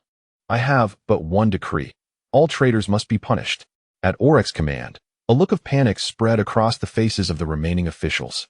The previous night's slaughter had claimed many lives, with bodies accumulating into small mounds. Aside from those irredeemable, the remaining traitors were dispatched to the mines, laboring in darkness without a glimmer of hope. Overall, Orrick's actions this time were undeniably ruthless. William was about to voice his protest, but was promptly silenced by Heimerdinger beside him. Suddenly recalling something, William halted his words, reluctantly accepting the command. At that moment, Heimerdinger spoke up. Your Majesty Orrick, due to the large number of rebellious officials being executed, numerous vacancies now exist within the government. These positions must be filled expeditiously, otherwise, turmoil may ensue throughout the empire. Orrick fell silent for a moment before responding. You three should discuss this matter and promptly provide me with a list. Furthermore, all those who participated in suppressing the rebellion must be duly rewarded. Our Crossbridge Empire must adhere to a strict system of rewards and punishments. Upon hearing this, both William and Heimerdinger breathed a sigh of relief, realizing that their emperor was not entirely fixated on the pursuit of bloodshed. At that moment, William felt a profound admiration for Orrick, tinged with a touch of fear. Just moments ago, when the emperor issued his command, William was reminded of an earlier directive. The emperor had asked him to seek capable officials shortly after awakening. Had Orrick foreseen today's events even then? If so, this Orrick was truly formidable. Not only had he anticipated every turn of events, but he had also meticulously prepared and strategized at every step. Initially, both William and Heimerdinger were baffled by Orrick's actions, but now everything made perfect sense. Orrick was indeed an extraordinary individual. His strategic thinking and foresight surpassed anything they could comprehend. William now felt a renewed confidence in Orrick. Just then, a guard entered to report, Your Majesty, Principal Rhys Everett of the Holler War Academy seeks an audience. Upon hearing the name of the Holler War Academy, the officials present frowned. Principal Everett held a position of great prestige, and the academy wielded considerable influence with branches spread across the continent. Even Cardinal Austin would address him with profound respect during meetings. Orrick paused for a moment, a cold glint flashing in his eyes. In that case, let him enter. Moments later, a bald elder clad in scholarly robes entered the royal council chamber. Your Majesty Orrick, it is my honor to meet you. Though he uttered words of honor, his demeanor was exceedingly haughty. He merely inclined his head slightly in greeting, forgoing any formal gestures, as if, in his eyes, the Emperor of the Crossbridge Empire were of little consequence. However, Principal Everett's arrogance was understandable, given the substantial power of the Holler War Academy. Chapter 59. Depart from Crossbridge. Orrick chose to temporarily overlook Principal Everett's disrespect. Nevertheless, he had no intention of flattering the man. Instead, he coldly inquired, Everett, what is it that you truly seek from me? I am here to offer you some advice, Everett replied bluntly, revealing his intent without pretense. Advice? Orrick's voice was low and his tone firm. Standing beside him, William and Heimerdinger glanced curiously at Everett, both eager to discover what the principal of the Holler War Academy wished to obtain from the Emperor. Everett responded slowly, My suggestion is quite simple. I urge you to pay more attention to the common people and to avoid excessive bloodshed, lest it harm the hearts of the populace. Tolerance and mercy are the true virtues that a sovereign should possess. Upon hearing this, William and Heimerdinger exchanged glances of discontent. The words of Principal Everett, though grandiloquent, were merely veiled accusations against our emperor for the supposed excesses of his executions. William muttered under his breath, Those are traitors and rebels. If they are not eliminated, they will pose a significant threat to the empire. Heimerdinger added, clearly exasperated. However, at this moment, Orrick spoke. His voice was calm, yet imbued with authority. What if I must kill? He inquired softly, his tone deep and resolute. His eyes, cold as frost, locked onto Everett's gaze as if challenging him to respond. Orrick completely disregarded Everett's counsel, finding the notion that eliminating the Empire's enemies would terrify the common folk utterly ludicrous. The individuals he targeted were not ordinary citizens, but rather scoundrels who exploited and oppressed the populace. Their eradication should inspire the common people to cheer, not cower. This old man harbored ill intentions. Should his advice be heeded, the Crossbridge Empire would plunge into an irretrievable abyss, Orrick thought, fostering an ever-deepening contempt for Everett. Upon hearing Orrick's retort, disappointment flickered across Principal Everett's face. If Emperor Orrick insists on continuing this slaughter, then from this day forth, The Hylar War Academy shall sever its ties with the Crossbridge Empire, he declared. An immediate silence enveloped the room. William and Heimerding's faces darkened. Principal Everett, are you threatening His Majesty? William asked, his voice taut with anxiety. Principal Everett, the Crossbridge Empire is currently beset by internal and external turmoil. We must employ strong measures to stabilize the empire. You should comprehend His Majesty's actions, Heimerding interjected, evident concern etched on his features. At this moment, both William and Heimerding were gripped by anxiety. The Hylar War Academy was of paramount importance to the empire. It had long been regarded as the highest institution of learning, nurturing countless talents for the Crossbridge Empire. Its influence extended far beyond the borders of Crossbridge, affecting the entirety of the eastern continent.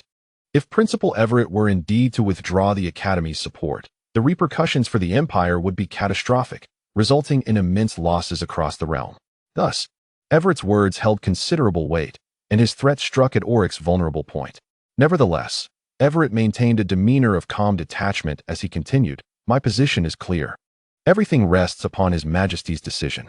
If the Emperor believes he has slain enough, he must cease. Otherwise, the Hylar War Academy will have no choice but to depart."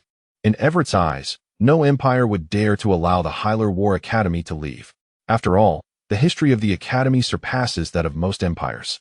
In contrast, a young and inexperienced emperor like Orrick pales in significance against the Academy's venerable traditions. Everett held no respect for Orrick, treating him with utter disregard. His presence here was not born of reverence for Orrick, but rather out of concern for his students, whose lives were now perilously threatened. Were it not for the danger to his students, he would never have set foot in this place. To Everett, the number of people Orrick might slay mattered little, as long as they were not students of the Hylar War Academy. No matter Orrick's obsession with carnage, he must yield when it comes to the students of the Academy. "Are you threatening me?" Orrick's eyes suddenly glinted with a sharp and dangerous intensity. Everett remained silent, unwilling to respond. "Then you may leave at once. If the Hylar War Academy wishes to depart, then so be it." Orrick's voice echoed with authority, his words slicing through the tension in the room like a blade. "The Crossbridge Empire will not bow to anyone's threats," he added, his steely gaze never leaving Everett. Upon hearing Orrick's retort, Everett was momentarily stunned. He stared at Orrick, utterly shocked. Had he ever anticipated such a reaction from the Emperor? Was this truly the sort of declaration befitting an emperor? He pondered. Did Orrick truly not care about losing the Hylar War Academy? Did he genuinely believe that once they departed, no one would endeavor to cultivate the next generation for the Empire? Tension filled the room as William and the other officials exchanged uneasy glances. The status of the Hylar War Academy was undeniable, and Orrick's words were resolute, leaving no room for negotiation. Was Orrick truly being so extreme? They could not help but glance towards the throne, anxiously awaiting Orrick's next move. Orrick's expression remained as calm as ever, his hand still gripping the scepter that symbolized imperial authority. He spoke not a word, yet his demeanor conveyed that he was not merely posturing. Coming back to himself from his shock, Everett suddenly erupted into a harsh, mocking laugh. Well, I did not expect the Crossbridge Empire to have such an emperor. He scoffed. Orrick, do you even comprehend what you are doing? Do you understand what this implies? Everett inquired, his voice laden with incredulity. Orrick merely grunted in response. I believe you all are overly presumptuous, Orrick stated, his voice tinged with disdain. You are merely a school, nothing more. Do you truly believe yourselves to be the supreme authority of this empire? He continued, his words sharp as a blade. With such arrogance, I have no doubt the Hylar War Academy is marching towards its own demise, Orrick added, unflinchingly. These words were brutally harsh, and the weight of them was felt by everyone in the room. Even William and Heimerdinger, who initially sought to mediate, now bore solemn expressions. Everett's countenance darkened as he slowly lifted his head, regarding Orrick with a newfound caution. So, Orrick, is this your wager? Everett inquired, his tone devoid of mockery, now tinged with gravity. I have already stated, you may leave at once, Orrick coldly reiterated, his patience having worn thin. President Everett, accustomed to being treated with the reverence befitting royalty, now endured Orrick's ruthless dismissal. He had never before suffered such humiliation. Known to all as Professor, he was affronted by the audacity of this youthful emperor. Orrick's words struck like a resounding slap, igniting a fierce blaze of anger within Everett. You will regret this, he ground out through clenched teeth, his face flushed with indignation. Chapter 60. the subtle shift in the balance of the empire from the outset. Orrick harbored no intention of retreat. A fruit forced from the vine is always bitter. He would not permit any power to interfere with his decisions. No matter how formidable the Hylar War Academy, if it could not serve his purposes, it was nothing more than worthless refuse. While many regarded the Hylar War Academy as noble and powerful, they had forgotten that this was the Crossbridge Empire, not the Hylar Empire. It was time for everyone to comprehend who the true sovereign of the empire was.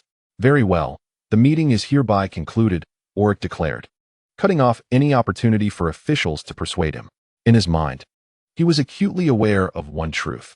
The Hylar War Academy was merely one of many adversaries facing the Crossbridge Empire. In fact, compared to the Empire's other foes, it was hardly the most formidable. If he could not handle the Hylar War Academy, how could he hope to execute his grand designs? With such thoughts, Orrick rose and exited the royal council chamber. William and Heimerdinger immediately stood, intent on following Orrick to dissuade him, but were intercepted by Angie. "Gentlemen, please return," Angie interposed. "Angie, you must persuade His Majesty," William implored earnestly. He understood the significance of the Hylar War Academy, even if Orrick wished to expel them from the Empire. William believed a more measured approach was warranted rather than such a harsh stance. However, Angie shook his head and replied, "William, sometimes it is precisely your excessive concern that blinds you to the truth. Do you not realize? It has always been the Emperor who bears the weight of the entire Crossbridge Empire alone. For His Majesty, the arrival or departure of anyone is inconsequential." Angie's words plunged William into deep contemplation. In truth, they could not fully grasp the enormity of the burden Orrick bore.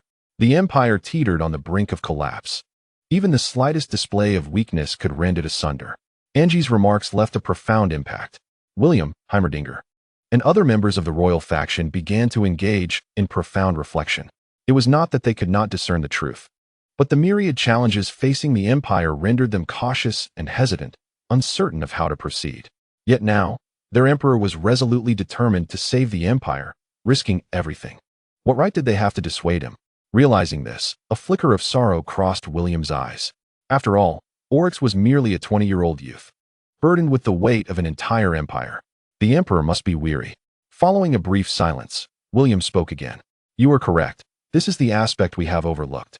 The Crossbridge Empire remains in peril, and the only way to counter the restless forces is to stand united with our emperor.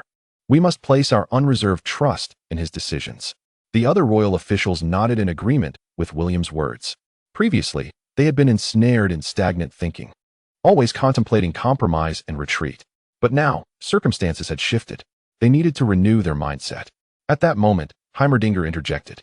"Very well, let us return. Who knows how many adversaries are watching us within this royal city?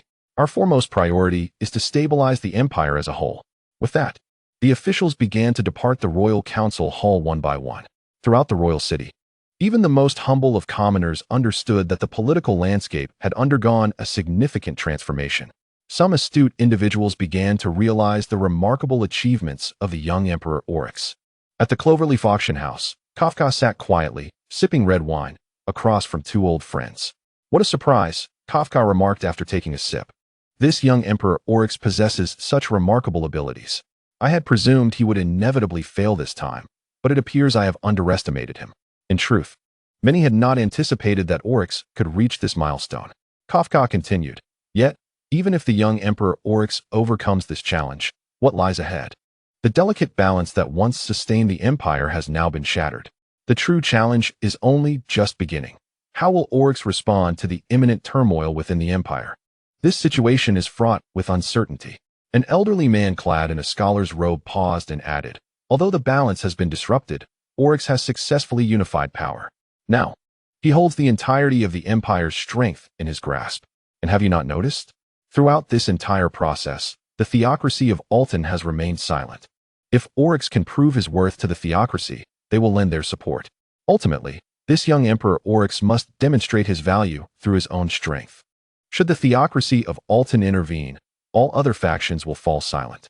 At this juncture, Kafka spoke again. "Your reasoning is indeed sound. However, I do not believe Orrick will take such a course of action. The events that have transpired thus far indicate that Orrick is an exceedingly proud individual. I cannot fathom him bending his knee to seek refuge from the Alton theocracy, Such a scenario is beyond him. The expression of the bald scholar turned grave. The equilibrium has been shattered, and various factions are poised to act.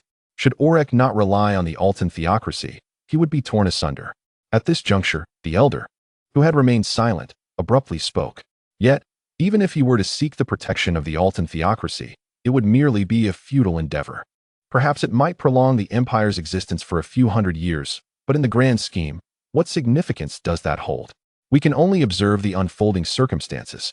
However, I pose a question. Should the Clover Auction House intervene? Chapter 61. Will the emperor yield to the Altan theocracy? After considerable deliberation, Kafka ultimately resolved to invest in Orrick.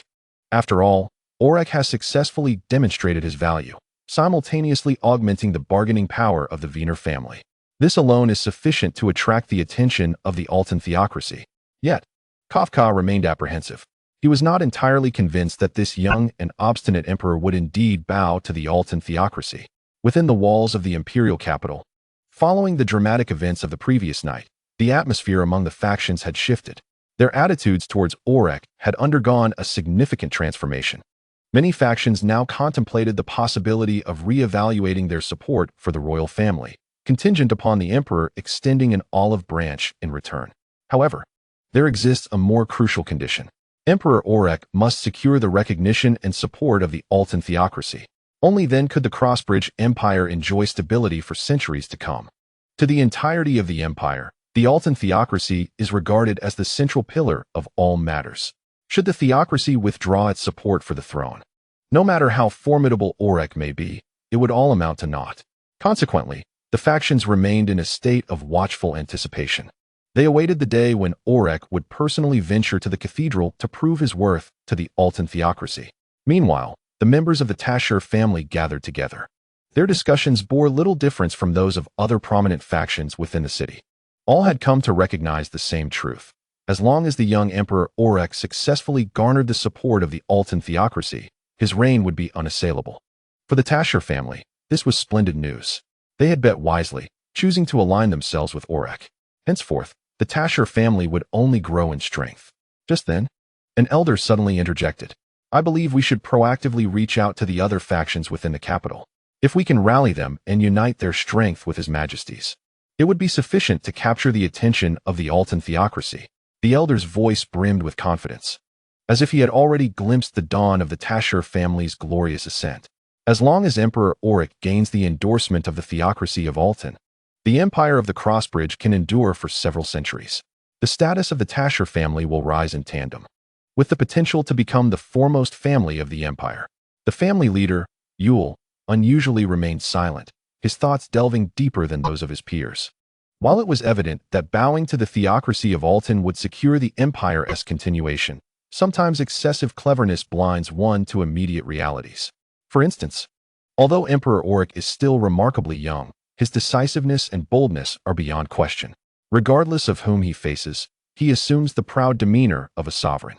Can such an individual truly humble himself before the theocracy of Altan? Even Yule was uncertain of the answer. To this day, he has not fully discerned Orrick's true intentions. Thus, he approached the matter with caution, yet refrained from contradicting the elder's suggestions. It was proposed that they first engage these factions under the name of the Tasher family. Should they succeed, their family would also share in the credit. Upon hearing this, the gathered elders expressed their unanimous approval. At the Sapphire Bank, Josephine exhaled deeply, a quiet sense of pride swelling within her. After the previous wager, she had finally allied her emperor with a formidable faction. Natasha, she mused, this time, you have lost.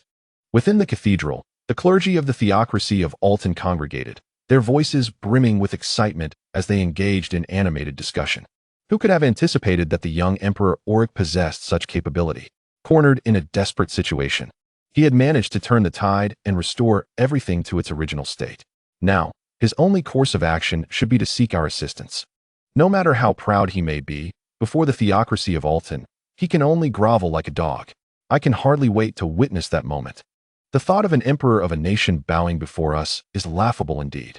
Each of them firmly believed that Orrick would inevitably come to solicit the aid of the theocracy. For the empire of the Crossbridge, there was no other entity they could afford to lose to accept the theocracy of Altan. They awaited the moment Orrick would finally leave the palace to seek refuge with them. Even if he secretly nurtured a new faction, what difference would it make? Even if he felt reluctant, it would not alter the grand scheme of things. In the eyes of these clerics, Orrick's title as emperor bore no weight. Regardless of how illustrious the throne may be, in the end, he remained merely a mortal, incomparable to them, the chosen awakened ones.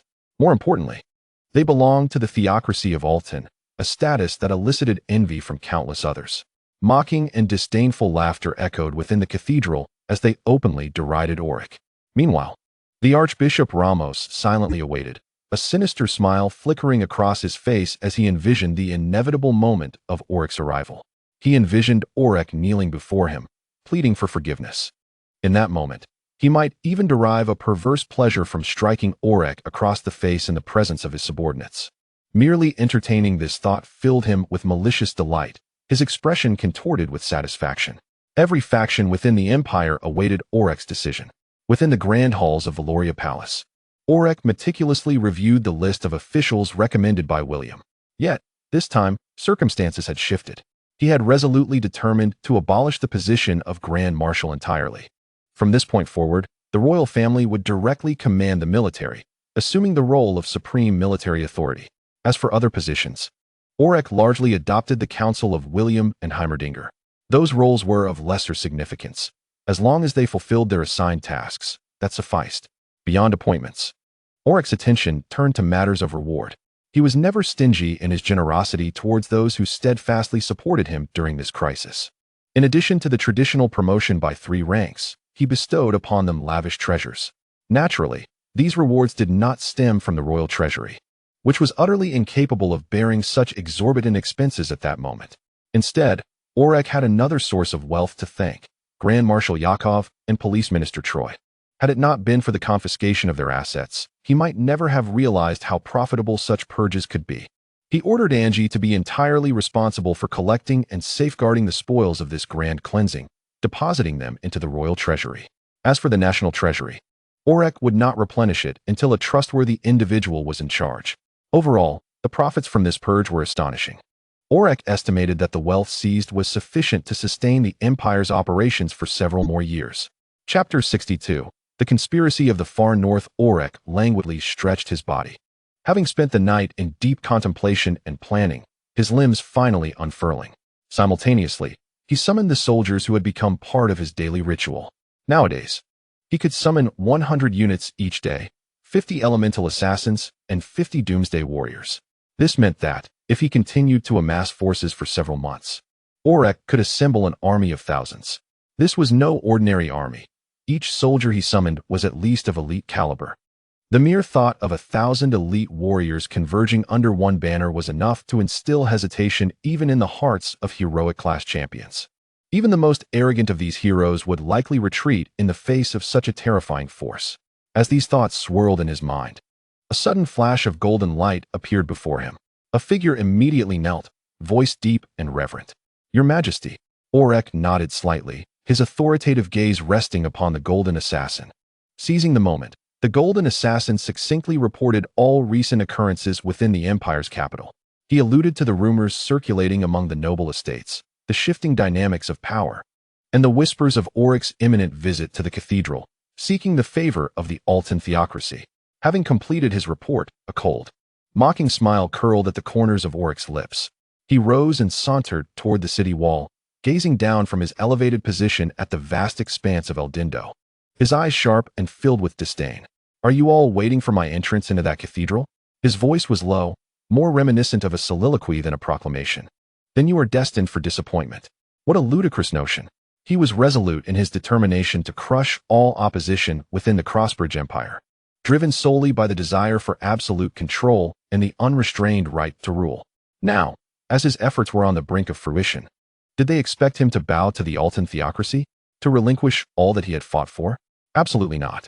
A glint of coldness flashed in his eyes, sharp and merciless. "Ah, so this is how you perceive me?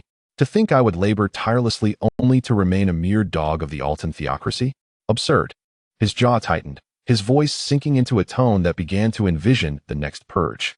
It seemed the next step was abundantly clear: to cleanse the capital of the empire of its lurking demons and parasites. Perhaps only when they witnessed blood would they awaken to reality. Within the halls of the Hylar War Academy, esteemed professors seethed with fury. They could scarcely fathom that a mere upstart like Orrick would dare to so brazenly belittle them. Their faces flushed, beards quivered, and they erupted in outrage. How outrageous! This is not merely an insult to us as individuals, but to the entire academy. The Crossbridge Empire had such an emperor? It was a disgrace to the entire nation. Since the founding of the Hylar War Academy, no emperor had ever addressed them with such disrespect. Yet now, this young emperor had ordered their expulsion, disregarding even the most basic courtesies. Principal Rhys Everett sat at the eye of the storm, his expression twisted with anger. However, one of the Empire's 10 most esteemed scholars spoke up, his voice calm, yet equally incisive. Principal Everett, do not waste your ire on these fools. This boy knows only slaughter. Let him walk his path to the end. We shall observe and see how long he can prance about. This man was well known, and even outside the academy, his words carried significant weight. Yet, Everett could not find solace. As the principal, his pride and dignity were paramount. Orrick's insolence not only disrespected him, but also humiliated him before the entire empire with his decree of expulsion. For Everett, this was nothing short of personal catastrophe. If word of this spread, how could he maintain his standing? His expression darkened as he resolved, from this day forth, no student of the Hylar War Academy is permitted to serve in the government of the Crossbridge Empire. He stormed out, leaving a room full of stunned faculty and students in his wake.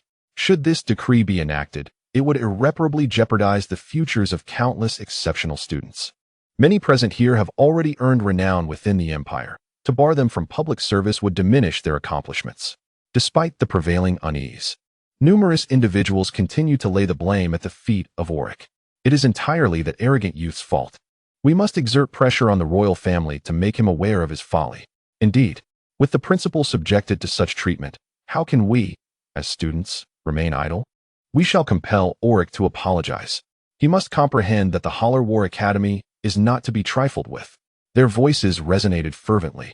Yet beyond the confines of the academy, few seemed to care. In contrast to this dispute, the empire's focus had shifted elsewhere. All eyes were fixated on one matter. When would Emperor Orrick deign to visit the cathedral and submit to the authority of the Altan theocracy? The Clover auction house awaited. The Tasher family awaited. Numerous clandestine forces, some deeply concealed and scarcely known, were also intently observing the palace. However, 10 days have elapsed. A full 10 days without a whisper from Valoria Palace. Meanwhile, an unexpected development unfolded. The incessant political machinations of former factions had ceased, allowing the machinery of government to function smoothly. The police department and the security department joined forces to launch a sweeping campaign against crime in the capital. Following the purge, Eldender emerged revitalized. A new order was established. The common populace experienced an unprecedented sense of safety. Abuses subsided, and the long-oppressed civilians could finally breathe. Far to the north of Eldender, the Frostwalk territories lay frozen and desolate, besieged by unrelenting blizzards. Here stood the magnificent castle of the Frostborn Duke. Nominally part of the Crossbridge Empire, much of the Frostwalk territories effectively belonged to the Duke as his private domain. For the local populace, Orrick's decree held little significance. The commands of the Frostborn Duke constituted the only law. The Duke was a formidable figure, having attained heroic status, commanding a formidable army of 200,000 elite troops. Few nobles throughout the entire Crossbridge Empire could rival his strength. At this moment, within the cold stone chambers of the Duke's castle, a significant meeting was underway. A multitude had gathered, their voices echoing as they deliberated the recent upheaval in the capital. The Frostborn Duke himself occupied the seat of honor, his imposing frame exuding an aura as unyielding as the northern blizzards. They had just received news of Orrick's astonishing reversal. For a moment, astonishment flickered across their faces. That young man Orrick possessed cards hidden even from me. Hard to believe. The advisors murmured in agreement. Indeed, my lord. Who could have anticipated he concealed such strength? His strategic acumen was remarkably deft, simultaneously neutralizing two major threats. We had previously underestimated him. Yet the pressing question remains. Who stands behind him? Who endowed him with such power? Another advisor leaned forward, his voice low and rife with suspicion. According to the intelligence we have gathered, the forces under Orrick's command can traverse the winds. However, despite my exhaustive search through all records and texts, I have been unable to find any force capable of producing such warriors. The Duke of Frostblood's expression grew solemn, his gaze narrowing as he plunged into contemplation. Are you suggesting that even you, Professor Aurelius, have never encountered such warriors? The room fell into an immediate silence, the atmosphere thickening with tension as everyone awaited Aurelius's response. Chapter 63. The Empire's prodigy Claude Aurelius turned his gaze toward the Duke of Frostblood. He paused briefly, his eyes reflecting deep thought. Then, in a steady and measured tone, he began, "Indeed, I have traveled extensively. Throughout my journeys, I have encountered countless formidable forces, from assassin guilds to the Black Dagger organization. I have witnessed their combat and assassination techniques firsthand. Yet, even so, I have never seen a situation quite like this. I have never encountered such bizarre and elusive methods." Claude's tone was laced with caution and a hint of awe. The truth was evident. Within the city of Alinder, numerous hidden masters must be lurking. What shocked me even more was not their existence, but the fact that no one had been able to detect them. The ability to blend so seamlessly into shadows is extraordinary in itself. Even master-level experts cannot achieve such a feat as far as I know. Only those at the Grandmaster level can barely attain this degree. I must concede, Duke, though young, Orrick is indeed exceptionally gifted, a rare talent. Before the Duke of Frostblood could respond, a sharp, discordant voice shattered the room's tranquility. "Master, Duke of Frostblood, why do you insist on calling Orrick a genius? If I possessed the same supreme power as he, I could undoubtedly surpass him." The speaker was a young man clad in the robes of an astrologer. His expression brimmed with pride, and his voice overflowed with arrogance. In his eyes, Orrick was neither emperor nor a sovereign worthy of respect.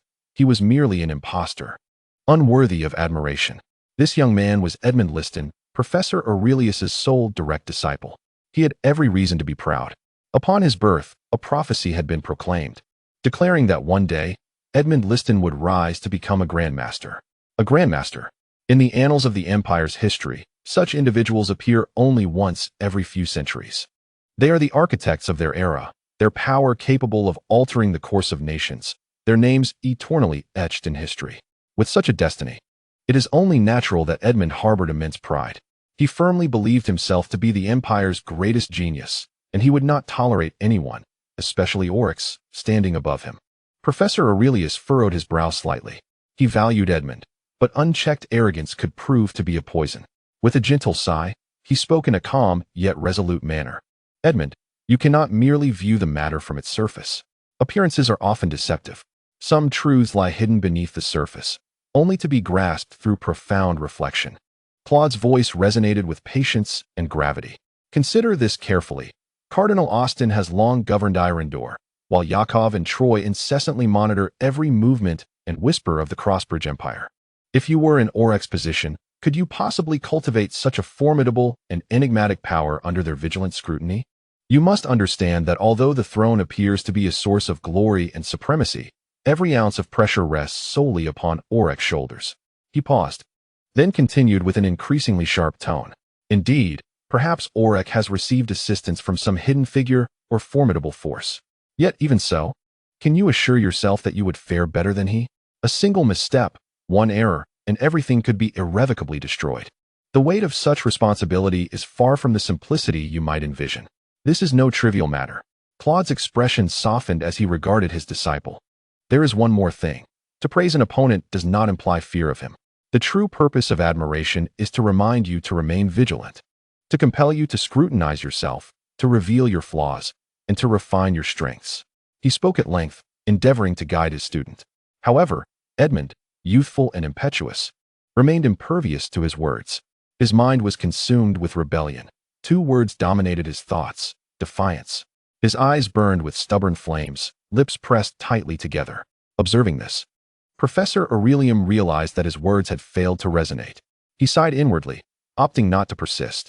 Instead, he turned to Duke Frostborn and, with a serious tone, inquired, "My lord, let me ask you this. If Orrick truly gains the support of the Altan theocracy, what will you do? Will you begin preparations in advance or attempt to establish contact with them?" The Duke's countenance darkened, lost in contemplation. As one of the 5 great dukes of the Crossbridge Empire, he understood the significance of this question. The thought of Orrick regaining the support of the theocracy unsettled him. Should such a scenario unfold, it would spell bad news for the dukes and the forces backing them, as an overly centralized imperial power would only undermine their own authority. This is something they could never allow. It was for this reason that Professor Aurelium posed the question: should the theocracy intervene? All of Frostborn's meticulous arrangements would face catastrophic repercussions. The Duke weighed various possibilities in his mind. After a prolonged silence, he finally replied, "At present, Orrick has offended numerous factions: the Assassin's Guild, the Unicorn Guild, the Leaping Mercenaries. If we could exploit the conflicts among them, we might cause Orrick substantial trouble. Moreover, Orrick has slain many. There must be individuals harboring deep-seated grudges against him. If we can seize the right moment to instigate a rift between Orrick and the Altan theocracy, our plans may proceed smoothly." At that moment, Edmund suddenly spoke again. "Duke of Frostborn, Minter, allow me to go to the imperial capital. Since you all hold Orrick in such high regard, I wish to confront him personally. I long to witness with my own eyes whether he possesses greater strength, or if I am superior. If he seeks to uphold the empire, then I shall be the one to shatter his dreams. I will drag the entire Crossbridge Empire into ruin." His voice was ablaze with confidence, his tone intense and resolute. However, both Professor Aurelian and the Duke of Frostborn found no fault in his declaration. To them, the Crossbridge Empire was not worthy of reverence. If this youth sought experience, why not grant him the opportunity? Claude nodded slightly. "In truth, this might not be a bad thing. Edmund, you have been under my tutelage for a long time. It is time for you to forge your own path. Merely studying theory is insufficient. You must test yourself in reality. If Orrick serves as your whetstone, so be it." Even from Professor Aurelian's discerning perspective, Edmund's potential was limitless. The youth was undoubtedly exceptional. Upon hearing the professor's approval, Edmund's face lit up with excitement. "Thank you, Minter. Rest assured, I shall not disappoint your expectations. Step by step, I will drag the Crossbridge Empire into the abyss." His countenance radiated unwavering confidence, for in his heart, no one surpassed him in this world. To Edmund, Orrick was merely a jester, a fool destined for humiliation. From the side, the Duke of Frostborn understood Aurelian's intentions as well. He did not oppose this notion. From his perspective, Edmund was still too young. The boy needed trials and tribulations. As for the deeper conspiracies, those were matters beyond Edmund's purview. However, it was indeed necessary to redeploy new personnel to the imperial capital. If that was the case, let Edmund take a chance. As for the stance of the Altan theocracy, the Duke's resolve was unwavering. Regardless of their choices, he would never abandon his plans. In truth, Frostborn was not the only one orchestrating schemes. The other four dukes were also maneuvering their pieces on the chessboard. Orrick's ambitions had begun to surface. If they delayed any further, they would surely be crushed by his rising power. Besides the dukes, countless formidable forces lurking in the shadows were also stirring restlessly. The empire stood on the precipice of upheaval. The storm was only just beginning. Chapter 64. The Black Pearl Hotel. The walls of Ailander loomed like ancient giants. Twisted and grotesque bodies hung from the battlements, exposed for the entire city to behold. These were the heroic assassins of the Guild of Assassins, along with Alice of the Leaping Mercenaries and several of his elite companions. They were extraordinary in strength, resilient in life, and even in their dismal defeat, they had not met their end on the spot. What astonished them further was that Orrick had spared their lives. He had deliberately allowed them to draw breath. Every scar, every pang of agony, is a deliberate torment. Survival is the most primal instinct of all living beings. Among these individuals, each a paragon within their respective factions, the will to survive burns even more fiercely. They firmly believe that their guilds will come to their rescue, that their comrades will come to their aid.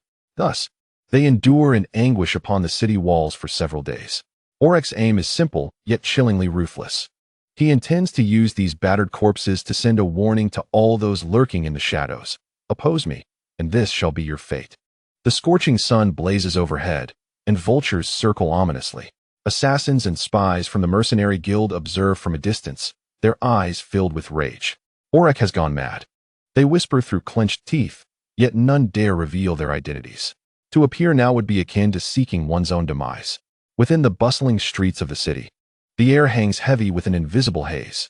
In a dilapidated tavern, several pallid students clad in academic robes speak loudly. The empire of Crossbridge is doomed. Emperor Orrick's bloodshed knows no bounds. He is a veritable, bloodthirsty tyrant. How can such a ruler claim dominion over the empire? Sooner or later, he will drag us into the abyss. Are we not afraid that one day he might take a disliking to us and simply kill us? Does he recognize the law? Their voices resonate, echoing throughout the tavern. Other patrons are taken aback, hastily vacating their seats. Within the imperial capital, everyone lives in fear. Outside the city, the corpses remain unburied, and these students dare to publicly denounce the emperor? Have they lost their minds? If not mad, then why risk their lives so recklessly? On the second floor of the tavern, adorned with intricate carvings and the fragrance of fruit wine, the proprietor sits across from an old friend, savoring their drinks. What game does the Hylar War Academy intend to play? The proprietor inquires quietly. Are they not concerned that sending students to the imperial capital to stir up trouble could lead to their own annihilation? The old friend scoffs, swirling his wine glass. Those students are but pawns. The Academy's gambit against Orrick uses them merely as cannon fodder. Despite this, he takes a sip of his drink. The noble status of Hylar students means that should they truly incite the masses, Orrick would have a headache on his hands. The proprietor furrows his brow. What of us? The old friend grins. We, the Brotherhood of the Endless Goblet, need only to observe the unfolding events. The day Orrick bows to the theocratic nation of Orton will be our moment to step forward. As for the Hylar Academy, no matter how formidable they may be, they will not wage war on Orrick and the theocratic nation. He shakes his head with a soft sigh. Poor children, believing they stand for justice, when in truth they are merely pawns on the chessboard. Just as they are speaking, a servant strides up the stairs with purpose, though clad in servant's attire. His demeanor is haughty, and his gaze piercing. The proprietor hastily rises, bowing. Vice President, what brings you here personally? The newcomer, Smith, strides directly to the wine rack, seizing the most expensive bottle of red wine and uncorking it for a hearty drink. The students of the Hylar War Academy have been exceedingly audacious of late. He states coldly, the Brotherhood of the Endless Goblet has no need to wade through these murky waters. Henceforth, all taverns shall refuse such patrons. I am here solely to deliver a message. The manager of the establishment was visibly distressed, repeatedly expressing his dismay. Soon, the citizens of Aelander discovered an odd occurrence. Students from the Hylar War Academy roamed the city, vociferously denouncing the tyranny of Orrick. Strangely, Orrick remained entirely unresponsive, neither arresting nor purging anyone, and not even uttering a single rebuke. He did not even set foot in the Grand Cathedral, as if he had chosen a path of complete silence. Within the inner city, in the most opulent restaurant, Bruno Vailmont sat alone by the window, savoring the exquisite desserts crafted by the chef. Upon taking a bite, he furrowed his brows in discontent. It lacked sweetness. It was as insipid as water. Were these chefs completely inept? His voice thundered, causing the manager to tremble in fear. The Black Pearl Hotel demanded nothing short of quality. Serving such refuse was a blatant affront to their reputation. The manager fell silent, aware that she was merely the head of the Aelander branch, while the man before her was one of the founding elders of the Black Pearl Hotel, Bruno Vailmont, who oversaw over 3,000 branches across the empire. Bruno's anger simmered, yet his gaze suddenly sharpened as he focused on a nightingale perched by the window. Speak, he commanded. In an instant, the nightingale transformed into a cloaked woman. Master, she whispered, the Tasher family seeks an audience. The head of the family, Yull, has come in person. Bruno raised an eyebrow, a smirk playing at the corners of his lips. The Tasher family? Had they not already pledged their allegiance to Orrick? To seek to leverage the Black Pearl's influence was feasible, albeit at a steep cost.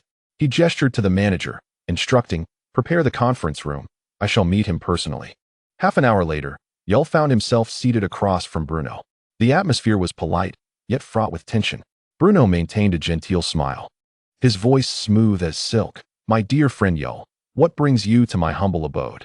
Yull returned the smile, though inwardly he cursed, the old fox. He certainly knew why I had come. This display was merely a facade to elevate the status of the Black Pearl. Suppressing his displeasure, Yull finally spoke. I have long heard of your arrival in the imperial capital, and naturally, I wish to pay my respects. Additionally, I bring a grand opportunity for the Black Pearl, a chance for unprecedented expansion. Bruno's smile remained unchanged, as if he had little interest in the notion of opportunity. Let me guess, he replied softly. Your visit today is to request that the Black Pearl align itself with Emperor Orrick, is it not? Chapter 65. The Emperor falls into the trap. Bruno had clearly articulated his position. Supporting Emperor Orrick was not an impossibility for the Black Pearl Hotel. But it came with one stipulation. Orrick himself must issue a decree personally. In Bruno's eyes, Yul's solitary persuasion held no weight. However, Yul discerned the veiled message within Bruno's silence. His refusal to respond was, in itself, a response. Clearly, the Black Pearl Hotel was demanding that Orrick lower himself from his lofty throne and extend a hand willingly. This is not a matter of loyalty. It is a question of interests, bargaining, and leverage. Is there still room for negotiation? Yul inquired, his brow furrowed. He possessed a greater understanding of Orrick than Bruno. It was inconceivable to expect Orrick to bow before anyone, let alone issue a decree to win their favor. Such an act would fundamentally contradict Orrick's nature.